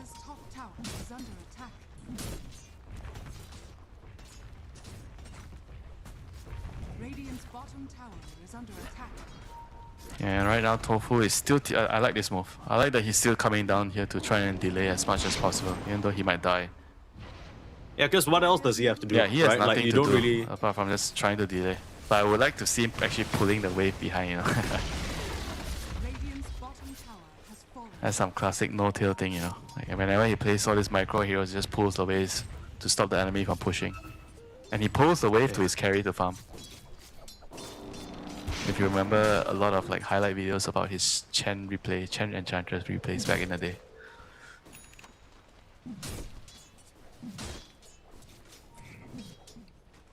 I mean, Liquid's still happily farming on all 3 cores at the moment. And they're a little bit behind of the Marcy. And Tofu is going to pay the price, you know, for TPing down here. Oh, wait Sit, a man. minute. It's level 6. Bit of a setup. Requiem. Requiem's ready. Arena's Arena's here as ready. well. Ace is about to set it all up. The walls come up, and GamerLegion Perfect. goes down. Beautiful stuff. You talked about Liquid responding. Can't ask for a better response than that. Yeah, that was a very, very good coordinated play there. They came prepared with the Mars and the SF. Like, they were moving over towards the Naga like preemptively, knowing that the Naga was able to do that, you know.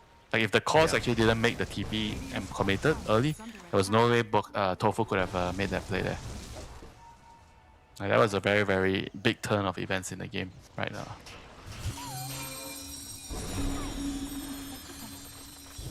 Good usage of the first arena, and now GamerLegion trying to abuse that. No arena, so they're trying to play aggressive. Nice spear though. He's gonna create the distance. Still with Fist of Fury coming out. Ace in the cogs, but not under any threat. Meanwhile, they're slashing up Tofu. Still fine. The damage coming out from the Kaz is not nearly as explosive at the start. They're looking for Mickey. That'll be a much bigger kill. And Mickey finding himself in the line of fire, turning towards RCY now. Sure, they've lost SF, but they are trying to get revenge. From an angle. Perfect. Into the stun. Power shot. Wow, lined up to perfection. Liquid. They get 3. That is really big, killing RCY. I mean, I also really, really like the SF TP down to fight, you know. Like, Mickey just made that move, knowing that even though he had to put himself in danger to make that play, it was actually well worth it. Like, he's not the only carry in the team, you know, that's the DK. As long as they're trading lives to defend a tower, prolonging a game, that is good enough. And Arena is coming off cooldown in 2 seconds. Yamsam just barely escaping the range of that. Whenever you hear the Liquid guys talk about their teammates, it's Mickey especially who always gets noted as one of a kind, right? Just the type of carry player with so much raw talent. Bro, he is tanking damage with SF, you know. That tells you a lot about that tells you everything you need to know. SF players will never tank ganks for you. Well, Ace is about to tank this one. Fortunately, too much of an onslaught between Yamsun and the rest. RCY finding Nisha, like you said. The coil is there. Do they have any further slow? Nice the blocks. body blocks. A punt in front of a Dragon Knight. You've never seen that one before. Hold him in place, and Nisha nowhere to run. Not so 2 much of a seconds. life trade. No He song still yet. finds Big Num. No song, like you said, for another 2 seconds. Tofu would have loved to sing them all a little lullaby, but unfortunately, he has to say bye to his own carries. That wasn't too bad in the end, but in GamerLegion, you'll be happy to take the trade there, killing the DK and killing the Mars. 2 cores down. GamerLegion doing a good job putting the kills on the board. It's just that it's not really materializing into any sort of a gold it's not advantage. fast enough, the pacing of the game. They need to somehow take towers. Like the Marcia and Chen with the clockwork. Ideally, you want to have all the outer towers down already by minute 15, you know. They have 2 more minutes before they do that. They are smoking up with the puck. Looking for Ace again.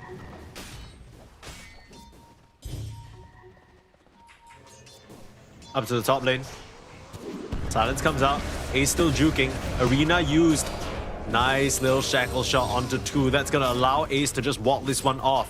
Not even needing to go for a trade here. Yamsun. Finally, the coil will come out from RCY, holding the Mars in place. And there's your first kill. Mickey TPing in along with Nisha, though. They really want to punish Yamsun, but it's an easy grappling hold out.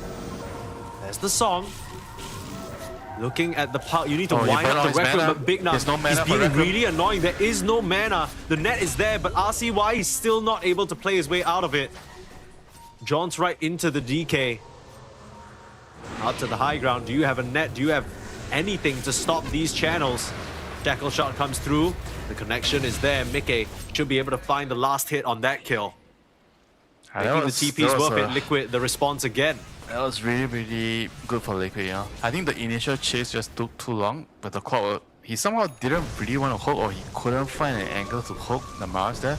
And it gave time for Tofu and the rest to TP in to help Ace, you know, survive there. So I think that was like a little bit of too much of a hesitation from the GamerLegion side, you know. They should have just tried to hook and just try to burst him when he was in the middle of the lane. Yeah, I can see what you mean. Although I will say that Big Num those cogs burns came out big. If RCY somehow managed to survive off but that, that that was would have been an also insane play. because the gang kind of already got messed up, right? Then he had to do that. Onto Tofu. Punch down the Naga Siren. Don't think Tofu's too fussed about that. No song, so no objective really being threatened at the moment. The Wisdom Shrine wasn't in jeopardy. GamerLegion, though, they're still on the prowl around the map. Again, same situation. Feels like we're watching the same short film over and over. Some of these Liquid heroes being picked off, but nothing too bad. Every time they get a core, Liquid TP and force and get some sort of lick back. Hookshot here, though. This might be a good trade for them finally. Ace being popped up by the Croaker, pushed away by the Wild Wing. Is that what you wanted? That is awkward to say the least, and now with the Requiem pushing the entirety of GamerLegion away. Yep, kill the creeps. And that is really bad for GamerLegion. Once again, you know, like the pacing of the game is just not fast enough. I think now that they might have an opening to get Rosh. There's no song, there's no Requiem. They have to do something right now. Get a tower into Rosh. I mean, you say there's no song, but 30 seconds until that's back up, and I feel like the risk of losing the Rosh and a team fight to Liquid at this point, is that really one thing you want to give away? Sounds a bit too scary for me.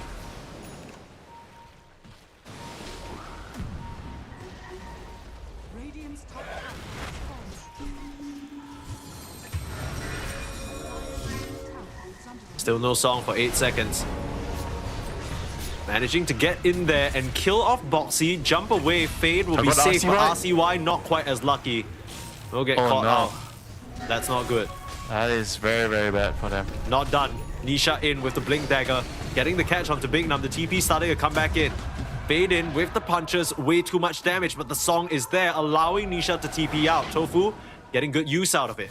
Had to be careful there. The talent toss, if it had a Shoto side proc mark, would have stunned up the DK. Still looking for more Fade with the move speed. Spotting out Tofu. Looks like it's going to be fish for dessert. One last slice in Yamsun. Fitting that the Bird's the one to claim the kill. Is that enough to go into the Roche pit, you think? Doesn't seem like they're feeling too good about it. Low mana on Yamsun. I guess the ultimate use of Marcy. You're good to chill. Yeah, they need to bring a lot of heroes as well. They don't have like very good heroes to kill Roshan. You need the Chen, the power, everything. Everyone needs to be there if they want to hit Rosh. And they have to really try to force. Oh dear. At the Roshan. Gets in trouble. Oh, you tried to be a little bit cute with it. Oh, they missed the Miss power on shot. the power shot. Holy shit. Very rare missed execution there from Boxy. I feel like he would have just been able to shackle the Yamsun Kez to the trees, like just by clicking shackle shot on him, but he chooses to go for the cute play onto the creeps instead, and the angle doesn't quite line up. They miss what's supposed to be, honestly, a really free kill.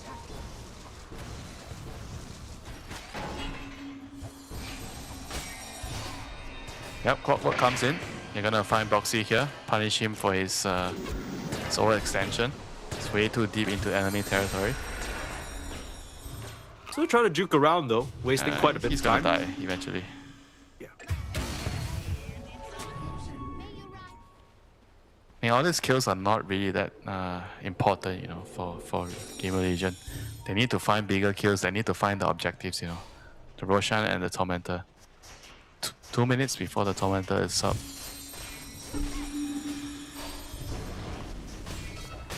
How are they doing on the farm though, GamerLegion? Quick check. It's okay. I mean, they're gonna have BKB soon on Marcy. Your Solar Crest almost up for the Chen as well, and then he's gonna go into the pipe. So he's honestly building quite a fair degree of aura items completed already. He has the drums, gonna have the Solar Crest. Pretty decent timing overall. Yeah, the next couple of minutes are going to be very crucial for them. Once they get all the aura items up, you know. The solar, the drums, and they have to really push forward with those items. They can't just sit back and wait anymore. I mean, you look at this SF and the DK, they are just becoming so fat. Yeah, in that sense, even though I understand RCY's next item, he's queued up Lincolns, you just don't want to be caught by the DK stun or the shackle shot. But I just don't know whether GamerLegion are approaching this game with the right idea. It feels like they need to make something happen now, but They once again seem to be fine, just maybe we chill and maybe we farm, but Liquid are already outscaling you. Nisha's right there, killing speed off with ease.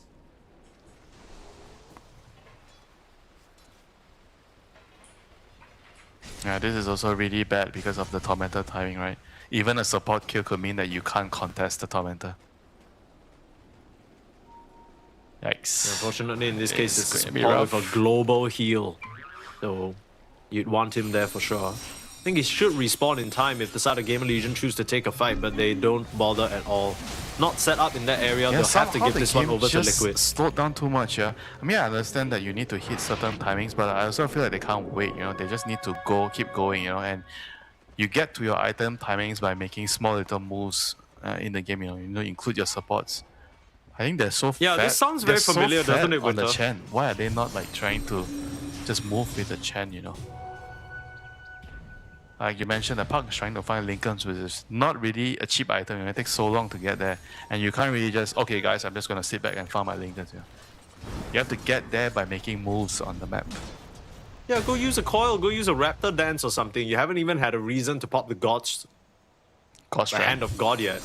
No, sorry, almost God's. I almost said God's Strength, but it's not spent in this game. 21 minute wisdom. No real contest here from Liquid and GamerLegion. They just aren't really doing anything right now. The BKB complete for Fate. Maybe that's the timing that they were waiting for.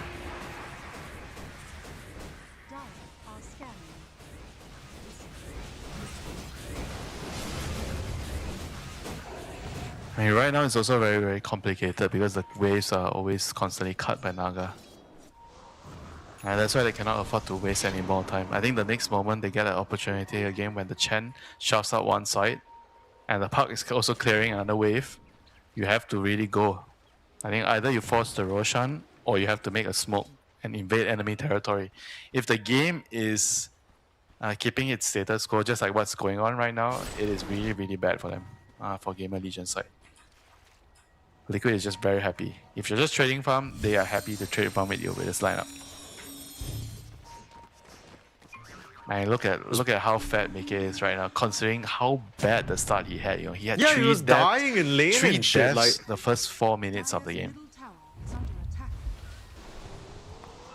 now Liquid. Finally, they'll be out on the prowl. So Nisha did end up going back for that Orchid. Just maybe thought it was a bit too value for him to skip after finishing that Armlet and the Blink. So semi-core, semi-carry build. I like that. Heading up towards the top lane. There's no one there though. GamerLegion, they're doing a smoke move of their own off of the back of Yamsun's completed Aghanim Scepter. Both teams just completely misreading the other's location. They're making a smoke move all the way into the Radiant jungle, but unfortunately the Radiant are in the dire jungle at the moment. Yeah, they have to just hit Rosh, I think. They can't wait. You get in there. There you go. Where is Tofu? Is this something that Tofu is the Liquid key should hero. be... I think they can give it up. They don't really need to contest. I like the decision from Big Num here. Even though it's an illusion, you just kind of put the calls in, don't give them any information. Can't make any sort of a jump. Yamsun will get the second life. Now you can assess whether you want to go for a fight or not. DK with a stun, finds speed. RCY forced to... Ooh. Ace. A bit of a strange one. Yeah, he needed to... I think he needed to just start with the user. I think he wanted to use, but there's a completed Lincolns. It's actually Puck, yeah. He had Lincolns. So the reason why he Arena there, because you can't spear to the Roshan, what is it called, the wall. So you need to use Arena to spear him. So that was right.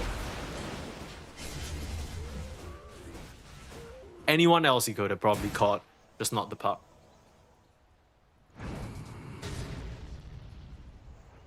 Okay. So ages now for GamerLegion. The question then becomes, does that make them feel strong enough to start pushing the issue towards some of these tier 2s? It's also because the you lanes. talked about... It's the lanes, Mike. I think they feel like they are strong. It's just about trying to find the right time. You shove out the lanes with the Chan creeps, and you also have to send one hero mid. Like I delay the Puck. And then you make a smoke, you know. It's going to take time. Now they are finding a move here. They push out the top side. They leave a Helm creep behind. They're going towards bottom here. They might find a big angle here on the SF. SF has no BKB. Uh-oh, Mickey. Biggest target of all, showing on the wave. Where's his backup? RCY, ready to blink in at a moment's notice. Silence up onto the backline. Stopping the storm from coming out. They've killed Tofu. BKB pop from Fate. They're looking for a target. Hook shot straight through. Beautiful from Big Nam, getting the catch onto Mickey. This is exactly what GamerLegion needed. And they find the Shadow Fiend delivered on a silver platter. RCY again called upon to make a difference, and he delivers, silencing both Ace and Tofu and eliminating the possibility of that save. Yeah, that was the move they've waited such a long time to have. Just finding the right opening, killing the core heroes, and now they're gonna have an opportunity to at least, I guess, take a tower. They're actually going for more kills here. Boxy in trouble. It's gonna take out from the damage over time. Last little miss there, not gonna matter. RCY with the poison from the Witchblade gets it done. And finally, in this game, a semblance of a gold lead, 2k for GamerLegion. Sure, the SF is still top of the net world, but you can see how easy he is to kill if focused down. Very, very nice hook shot there from Big Nam. That was the killer move. Yeah, Tofu needs to get his dagger ASAP. Maybe gonna try for a move onto Fate. Ace off the mark with the spear. Could have tried with a Yules, but wanted to make it snappy. We'll find nothing instead for his troubles. Spear empty. Just like that, huge swing of tempo, huge swing of momentum for GamerLegion. 2 minutes left on the Aegis. Do they still want to try and head out on the map, or are they happy with what they found already? And BKB's coming up for Nisha. That's gonna make things a bit more complex. And they have to just keep finding kills, you know. I don't think they should be contented. Oh, we got a couple of kills, you know, we can sit back and pump. Absolutely. They have to keep the pressure up. Keep looking for kills. The DK is BKB now. This is like a huge thing. Huge timing now. The DK feels like he can actually come to the fights and stand in front. Radiant are scanning. Even then, could be pretty scary. Fate completing the Revenant's Brooch. Not really an item we they're gonna see find him. Can he so react? often anymore. BKB immediately, Fate's too quick. But that's a very, very high BKB charge just being used defensively. Not ideal. Yep. It's a low cooldown though. It's an Arcane Rune BKB. Oh, that's true. Didn't see the Arcane Rune on that bad boy. Yeah, Yamsum is meanwhile gonna finish his BKB. Yes, this should be the item that he needs.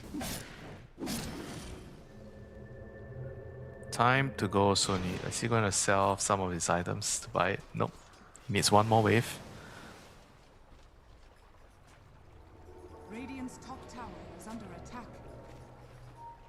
Some pretty nice vision set up for the side of GamerLegion off of those big fight wins. One deep ward in the triangle and one deep ward in the Radiant jungle. Spotting out most of Liquid's movements.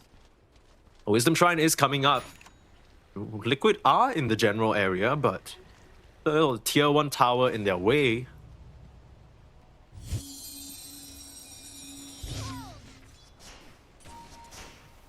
I think they're setting up bottom for someone to show up, right? Alright.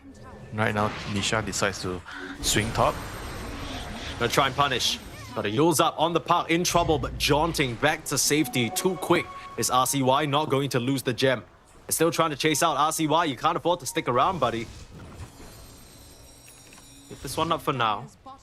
RCY, he is playing with fire, man. He's just dancing around the triangle like this. Knows that with the Just reminds me of all the Filipino pucks we have in SCA, so yeah. It's beautiful to watch. Just it's beautiful to watch until he gets makes you caught. think you can kill him, but then just escapes. Oh, Fate, this time round. No BKB just yet, not fast enough with the response. Nisha had the high ground. It will get caught out. RCY knows there's no stun, so we'll play around with the DK a little bit before jumping away. We can see how fast that can happen. Liquid. Instant they see a hero, just bam, straight on. Yeah, they're getting a slight momentum shift right now. They have dagger on the Naga. They have ways to protect the SF in the fights, and also the deadly combo, right? Song into the Requiem. And they also have the Arena into Requiem, right? Both very, very deadly combos in a team fight if they can actually land their spells effectively.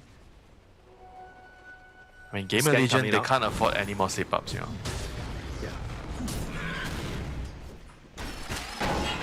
Another hook shot on Big Nam. no BKB on Ace. They have the follow-up. The Puck's still trying to close in. Nice little Gale Force, bailing him out for now. Boxy's here to buffer out the ranks. Oh, they're gonna initiate. Oh, the song! They catch him. RCY. He's dead. You got the timing? Gotta find it perfectly. Gems out. This is such a difficult game for RCY.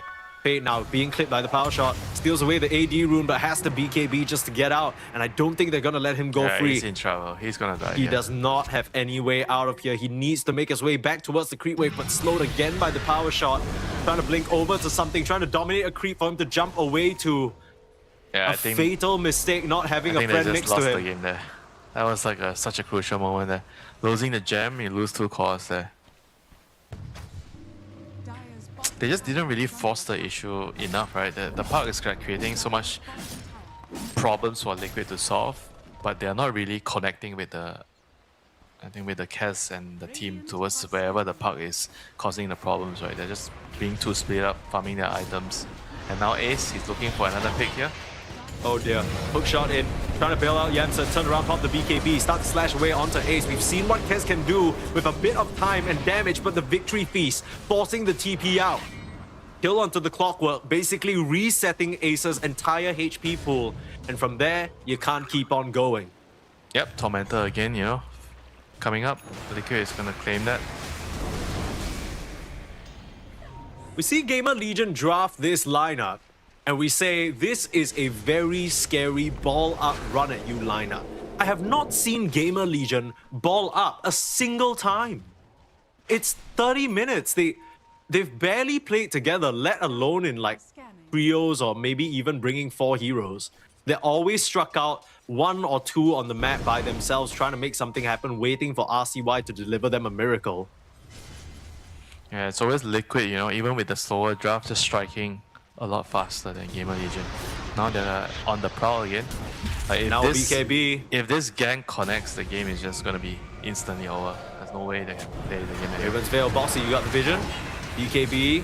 No, Yeah, not I mean, available. it's- Stun is there. Nisha will find Yamson. You got to buy back on the Kez, but that is so painful to use.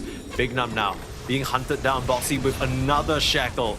Easy setups there for Mickey to claim.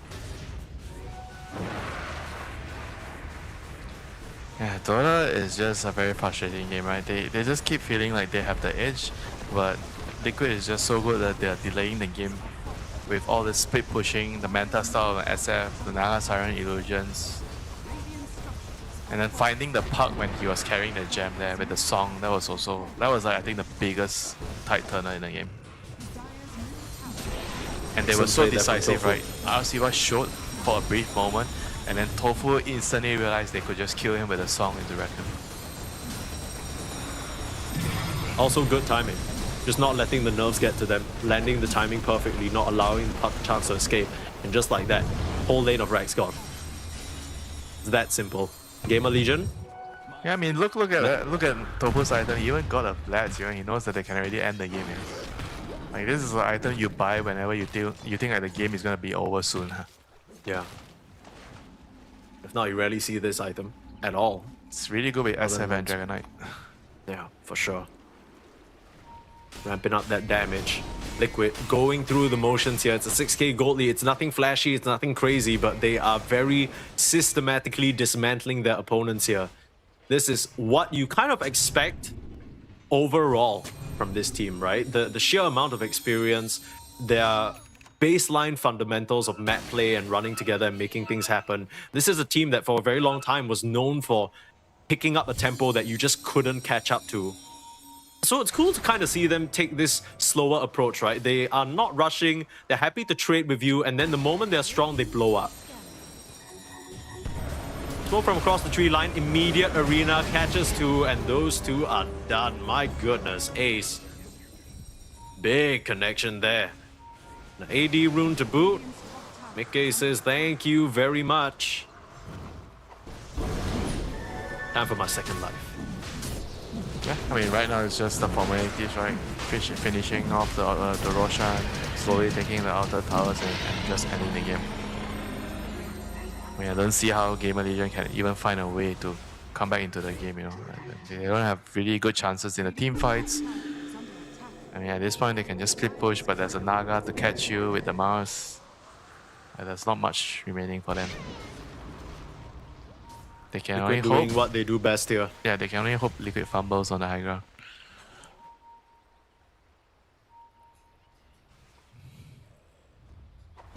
In a position like this, where they've been time and time again, no external factors really fraying their focus here. Alright, this is the last fight, Mike. Smoking in. GamerLegion. It does feel that way. This is the last stand. Ace on the front lines, blinks over to the left side. That's awkward. See a God's Rebuke. Big Num looking for a target. Will just decide on Ace. Trying to burst him down, but the BKB's out. Too much physical. Yamsun rips him up to shreds. RCY now looking for Nisha on the backlines. Call onto 2, wanting to force a BKB, but they can just break it with ease. Yamsun can't connect him just yet. 4v5. Fate trying to put the hands out onto Mickey. Mickey now turning around. Hurricane Pike facing off. The first life is gone. Fate has found him. Not too bad. You still have the song available, but the Rockets, they're being so annoying. Big Num with that Aghanim Scepter slowing all of Liquid down. Tofu's still thinking about it, but GamerLegion, I think they understand they've used up most of their initial salvo. They can't come back for Mickey's second life. Yeah, it was a good attempt there, good angle. Caught Ace by surprise. He went out and cleared the mid wave and pays a huge price for it. And they also took away the A-gaze from Mickey. So the higher ground is going to get a little bit more complicated than it needs to, you know, for Liquid. Now they're going to be considering whether they should just siege or they're going to wait. Or they could just kill RCY, proc the Aeon Disc, force him back. That's basically 3,000 gold of your inventory down the drain for the next 1.5 minutes. They might song. Okay, they're songing. Straight in. Found 2. Where's the follow-up? Oh, they're just Tofu's TPing gonna out? think twice about it, but the hook's there. Tofu in big trouble. Requiem to try and bail him out. He's taking a lot of damage, but the Solar Crest actually gets him out. Rockets raining in now. Tofu in a little bit of trouble. Big Num can just keep blasting. Yeah, that was definitely not the play there. I think he wanted to go in, but his teammates kind of didn't want to go in. Yeah. This is kind of the antithesis to what we saw earlier, right? You were talking about how Tofu, Mickey, so decisive. The second they see the pop, song in, jump, and the Requiem, no hesitation. This time round, a momentary glance away. You weren't fully ready for Tofu to make that move. Yeah, They it gotta could thank also their lucky mean stars that he was able to the get out SF there. doesn't want to go there. You know? I think there was some risk involved in that move. Maybe Oh, for sure. Mickey felt like without a clear vision, without BKB, he just doesn't want to go in there. I mean, it's understandable. I can respect that. X now complete for the Mars. Ace will have another tool up his arsenal to control some of these GamerLegion heroes. How are we looking for the rest of the calls on GamerLegion though? Yamsun should have something flying out to him very shortly. He's been past the smoke. Okay, yeah, Falcon Blade back in. So, Daedalus complete for this man. Look at the Satanic. Oh, 40 seconds till song. They might find a good timing here without the song being ready. Trying to catch the Naga on the back line. Rocket's gonna come through. If Liquid are paying attention, they will get an idea of where GamerLegion might be approaching from. It's all the way a big wraparound. Do GamerLegion know where Liquid are situated? No one's showing on the wave, so now it's just an SF illusion. Starting to get an idea. The lines are drawn. RCY slightly off the mark, and now 15 seconds, the song will be ready. Liquid might show on the high ground. Right behind them, Fate. Smoke's gonna break. Into Ace, the immediate blinks away, the stun is there. Yamsun, someone get him out! Someone get him out! That's done. I mean, you don't have Yamsun, you don't have the damage. That has got to be it. A very anticlimactic end. GamerLegion travel the whole world to find themselves right back in the hands of Mickey. Yamsun caught out by a shackle, strung up like a roast chicken on Thanksgiving.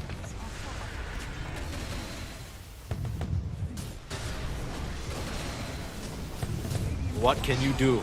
GamerLegion, all the rockets in the world, you gotta try. Put in a coil, barely scratches Boxy. That's your arsenal, that's your hope, and GG is called GamerLegion. They'll be completely smushed out of this best of 2 series with methodical plays from Liquid. No rush at all. No haste. No fuss. It's just we hit our timings, we pick our heroes. You can't do anything about it. That's the Team Liquid special. Smiles on the boys' faces. You love to see it. Yeah, GamerLegion side, they just needed to be more, quicker on the pacing of the game, right? They needed to be more decisive on when they need to attack, Felt like they just kind of sat back and farm a little bit too much, waited a lot about their item timings. Because there are certain item timings I felt like they just didn't need to go, Just with levels and with certain basic items, they were able to actually win the team fights, So I think GamerLegion, they need to kind of fix the small little, holes in their execution when they are drafting very, very fast-paced lineups like this, especially with a Chen lineup. I think Chen lineups can be very unforgiving. You gain the advantage with a hero, and you need to kind of make the right moves to keep the ball rolling, and if you don't, and you can all of a sudden just feel like, okay, we just lack a lot of damage and control and we are falling off a cliff with our lineup. I think that's exactly what happened, somewhere in the mid game, after they just didn't really get a big enough lead. I think the biggest lead they had the whole game was like maybe 4 to 5k. I don't think they had anything bigger than that. That doesn't really mean anything, right? Because your heroes, they're supposed to be hitting their power spikes.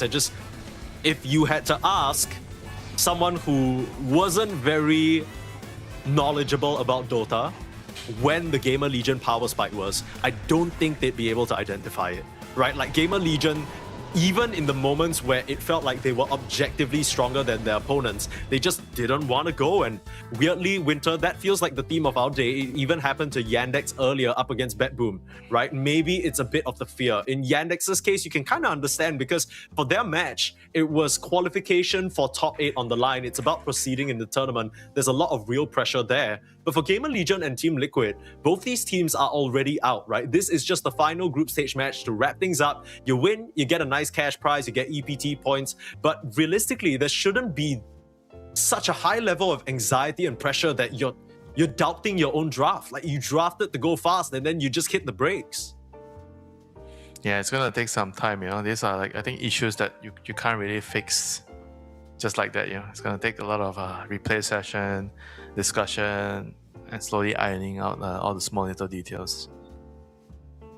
Yeah, and a lot more work for them to do before the next few tournaments come up later in the year. Of course, DreamLeague Season 27 being the final tournament of 2026 across the Tier 1 level at least. But GamerLegion, unfortunately, that means this will be their final hurrah. They didn't really get the chance to face off against many of the better teams as well in their run here. I think for them, the closest shave that they had was Mouse as well as Paravision. And I guess if you want to count Liquid in that match as well. But I think a lot for them to learn, and hopefully Mangusu can shape them up for the next few tournaments. But of course, big congratulations to Team Liquid. If you had to point out one thing that you noticed, because I didn't really get the chance to watch a lot of Liquid so far, what do you think stood out to you about their gameplay? In this group stage, I think they kind of didn't really feel like they synced as a team as much as before. I think they looked like they didn't scream a lot. They were kind of rusty here and there. They made a lot of errors for Liquid standard. Yeah, just not at their best, at this event. Okay. And thankfully for us, we'll very shortly get the chance to find out from Liquid themselves what they thought of this event and whether they believe this whole Liquid DreamLeague curse is real. Because at this point, they're pretty consistent across the rest of the year, right? When it matters, they show up a lot of the times, they satisfy their fans. But then every time it comes around to DreamLeague, it's just like, guys, what are we doing? I mean, even Insania in the studio was saying, like, I guess it's a curse that we can't escape. You would think that maybe changing the players, Ace and Tofu, maybe you have a new stroke of luck, but turns out not the case. I mean, have you ever encountered something like that? Like just one tournament that seems to be your nemesis or your I guess kryptonite? I think it's probably something to do with the format as well, right? And the way you're playing from home. I think Liquid is really good at playing at actual LAN events, right? I think that's also something that you need to really look at. Some players maybe when they're playing online, it feels more casual, so they don't play as well. So let's take a quick look at how today has wrapped up. Of course, started out with Team Tidebound versus Aurora. Similarly, two teams that were not really going to make it any further. But Team Tidebound able to take the 2-1 win against Aurora. I think that series overall was pretty exciting to watch if you just enjoy Dota, so be sure to catch that one. And then for us, we started our day, at least me and Winter, with BetBoom versus Yandex. Now, BetBoom took a pretty convincing game number 1, but then Yandex very quickly answered right back. You know, we heard from Melody as well during the interview. Some nerves very quickly got swept aside, and they're going to secure themselves the playoffs spot. And our game that we just watched, Team Liquid versus GamerLegion, where Team Liquid, I think, very mechanically and methodically dispatched their opponents. Aurora Gaming has been struggling quite a bit. I guess I'm not too surprised that they did end up losing to Tidebound, who also haven't been looking the best. Yeah, they're not really gelling very well. I think the Eastern Europe plus SCA combination kind of feels like there are certain aspects that maybe it's very difficult to incorporate the players' mindset together. I mean, maybe time will tell whether I'm wrong, but what I'm seeing right now is there's like a very, very clear difference in what the SCA players want to do in the game and what the Eastern European players want to do, right? They're not really clicking as a unit, and their moves are not exactly, I think, connecting very well. I see a lot of their games, they're just kind of like, after the laning phase, they break even. When the macro map movement starts, you know, they're not really playing the map as efficient. I feel like a lot of moves were really made with too many heroes, you know. At least from the games I've seen, they're moving too many heroes across the map, so they're not farming efficiently, and they're always like getting very bad trades because of that. Yeah. And now we'll have a look at the standings. They've been on your screen for a little bit, so I'm sure you've had some time to soak it all in. Of course, only the top 8 teams move on at DreamLeague Season 27 for a chance to claim the overall prize. But I think biggest surprise for everybody, OG Esports being the overall first seed coming out.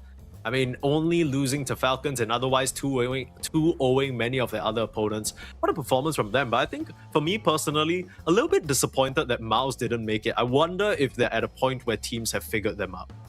Yeah, I mean, this is what happens, right? When you do really well, you have a target on your back. People are really looking at games and trying to figure out how to stop you, you know? Why are you winning? What heroes do we need to ban against you? Well, maybe we can ask a professional about those questions, as we have none other than Mr. Boxy joining us. Hello, Boxy. Can you hear us? Hello, I hear you.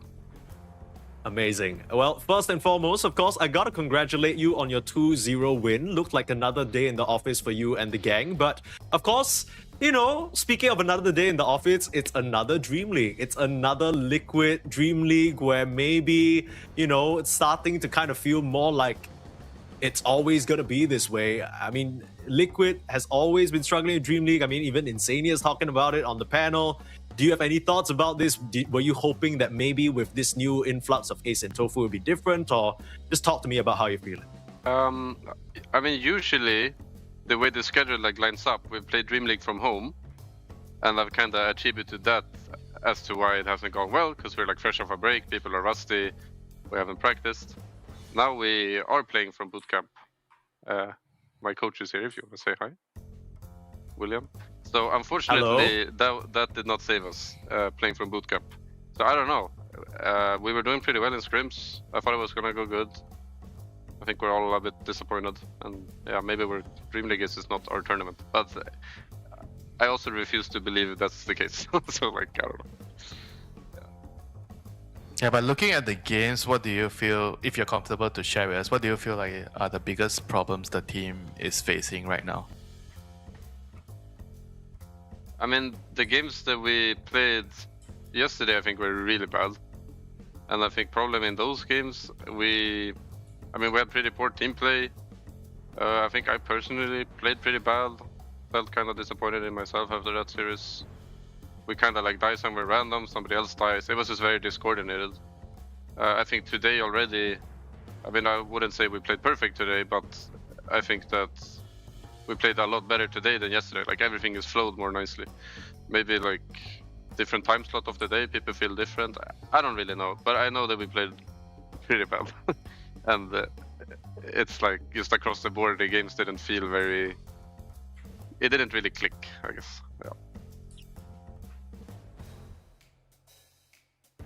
So listening to some of the interviews that your teammates and your coach have done in the past, they always call you the big brain of the team. If you don't know this aspect about Dota, it's gonna be hard for anyone else to figure out. We very likely, I want to say, hopefully have a big patch ahead of us. That's what everyone is praying for. What are you hoping for most to be changed? What are you looking out for? What would make you really excited to jump into the next season? I mean, to be honest, I think balance is in a pretty good spot, and I think a lot of heroes are viable. Obviously, some are a bit undertuned, but for me, it's mostly the map and the way resources work. I feel like right now the game is played that people like always want to scale. There's a lot of creep camps. Obviously, sometimes games end quick, but it's usually like even if you're leading, it can be a bit hard to close out games and like shut people down. And I think if they would just reduce the amount of creep camps on the map a little bit, and maybe like for the off lane, instead of having like hard and medium, maybe you have like small and medium, or like something like this, like a little less gold just on creeps. But people just run around as 5 and then they farm, and even if they're 5-manning, you don't lose that much farm because there's like so much farm on the map. And I miss sometimes when like, holy shit, we're out of camps, like we gotta do something. Or when you would like sentry enemy camps, and that's still good, but like you would sentry them and they're like, oh, they can't farm now, I feel like now there's too many camps. Yeah, you heard it here first, folks. Boxy is hoping that all of us continue to be poor moving forward, so we struggle a bit more and appreciate what we have. I can completely relate to that. It can't be given farm to everybody all around, but yeah, I mean, we totally hear you. I think the fans as well, you have so many of them always supporting you guys, always supporting Liquid.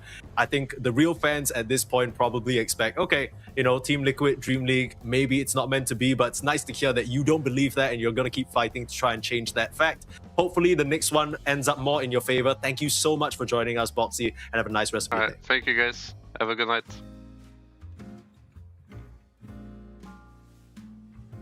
I think it's always nice to hear the player's perspective on all our little hypotheses. It's not just us as talent or not just us as a community, but I think generally there's so much kind of fantasizing almost because we're not on the inside, right? So we can only always assume, oh, this team seems like they're having issues. Oh, DreamLeague, it hasn't really worked out. Yeah, speculation. All we do is speculate. And then sometimes you go up to the players themselves and they're like, I literally have no idea what you're talking about. Like, this is bullshit, right? Which is just hilarious, like over-analyzing as usual. But yeah, I mean, it's kind of weird. I guess it makes sense that the previous results weren't really that great because they're playing from home, they're feeling a bit more lax, like what you said, Winter. But now on paper at a boot camp, the scrims are going well. It should all line up. So I can understand why Boxy's a little bit disappointed. Yeah, I mean, sometimes, like you mentioned, the scheduling, right? Like what time you play the game can also be like a real factor. So there's a lot of other reasons why you play badly in such an environment, so it's really hard to tell. Hopefully they are able to sort that out and bring better performances in DreamLeague. Absolutely. I mean, we know this is a team that can bring that level of gameplay, so hopefully at the next one, DreamLeague Season 28. But speaking of the next one, that does wrap up the group stage, not just for us, but as a whole. I believe, let me just quickly check. I think Heroic versus 1win is still going on. But other than that, all the other streams have wrapped up for today. And that wraps up our first time Swiss group stage for DreamLeague, which I honestly enjoyed quite a lot. It's also the first group stage for me. So very exciting stuff. Had a great time casting with you, Winter. Thank you so much for joining us. And until next time, see you guys.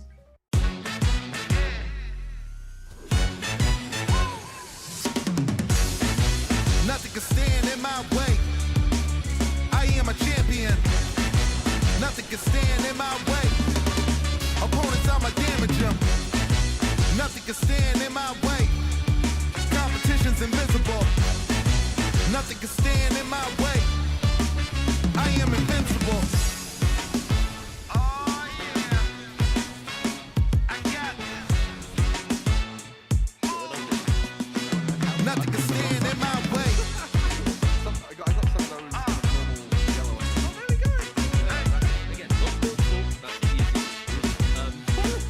I am a champion. in my way. I am a champion. Nothing can stand in my way. Opponents, I'ma damage them.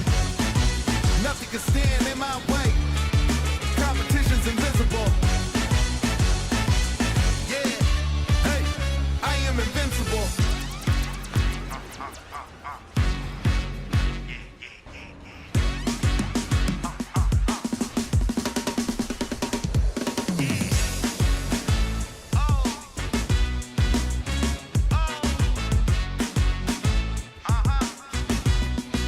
Nothing can stand in my way.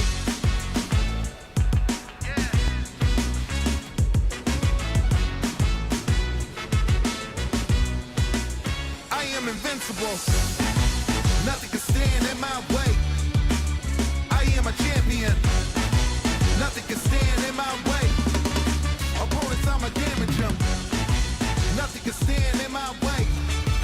Competition's invisible. Yeah.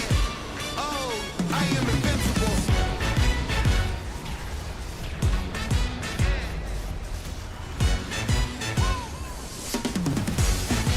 Nothing can stand in my way. I am a champion. Nothing can stand in my way. Opponents, I'ma damage them. Nothing can stand in my way. Competition's invisible. Nothing can stand in my way. I am invincible. Oh yeah. I got ya. Nothing can stand in my way.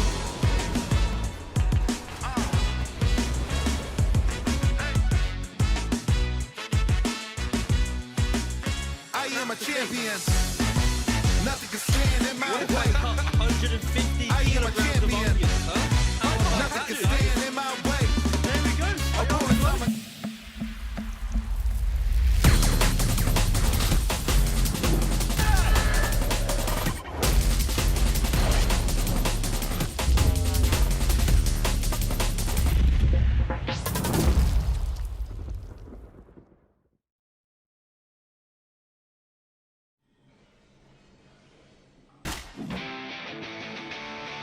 About bloody time.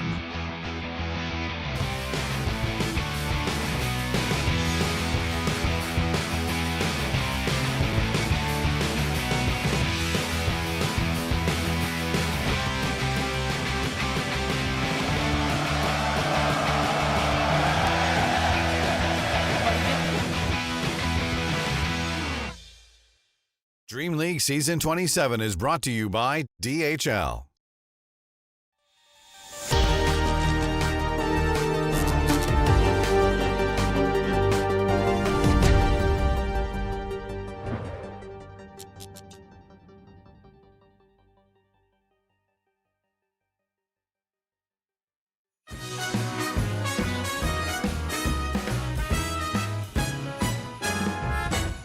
The holiday's here to greet you, and it's coming around to meet you.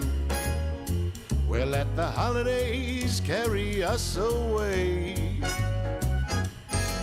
Yeah, it'll carry us away. So, what do you say?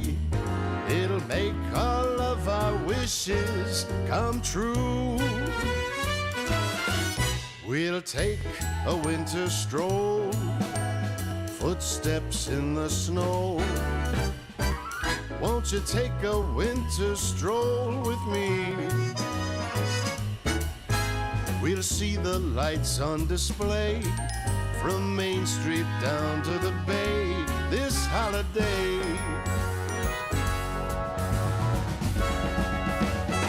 Hey!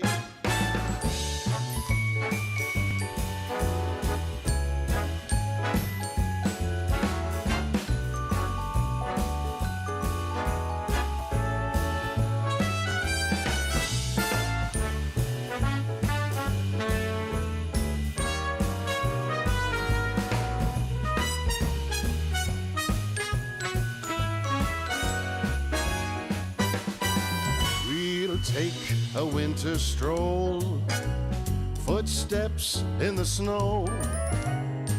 We'll let the holidays carry us away. We'll see the lights on display. Everything starts today. So we'll let the holidays, yeah, let the holidays carry us away.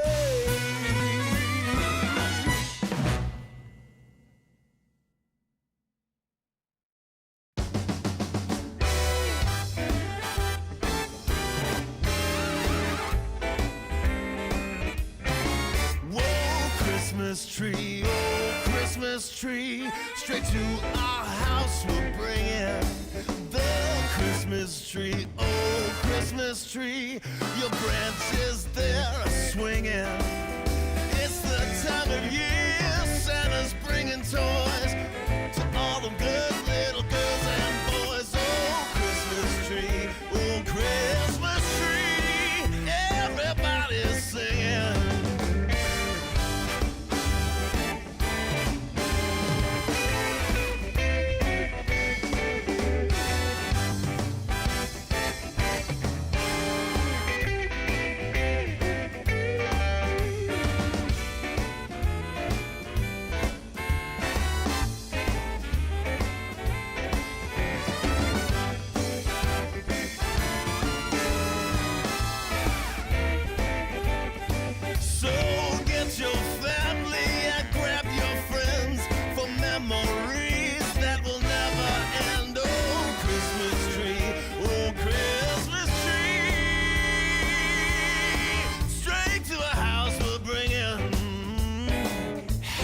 Don't you love snuggling about that Christmas fire with that Christmas tree, just you and me, maybe a little mistletoe.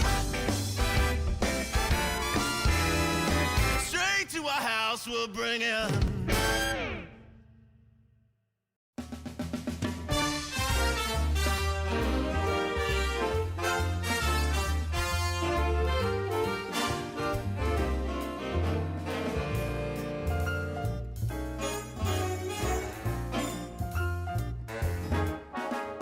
I like my eggs over easy. She likes her scrambled on rye. So we strike a deal with our morning meal, but we kind of see eye to eye. She loves a Malibu cocktail. I go for whiskey and dry. There's no common ground when the drinks come round, yet we kind of see eye to eye. We're so magnetic, we'll pose apart and yet we're the same. Don't know who said it, but it's a stone cold fact. Opposites attract. She favors Paris in springtime, I'm more New York in July. So for holidays we go separate ways, still we kinda see eye to eye. Yes sir.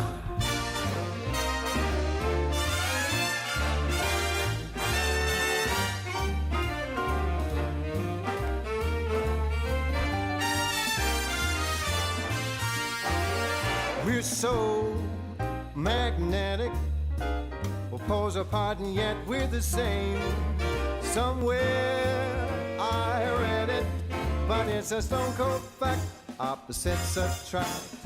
I like Vivaldi and Mozart. Cole Porter songs make her cry. So we just divide on the music side, yet we kind of see eye to eye.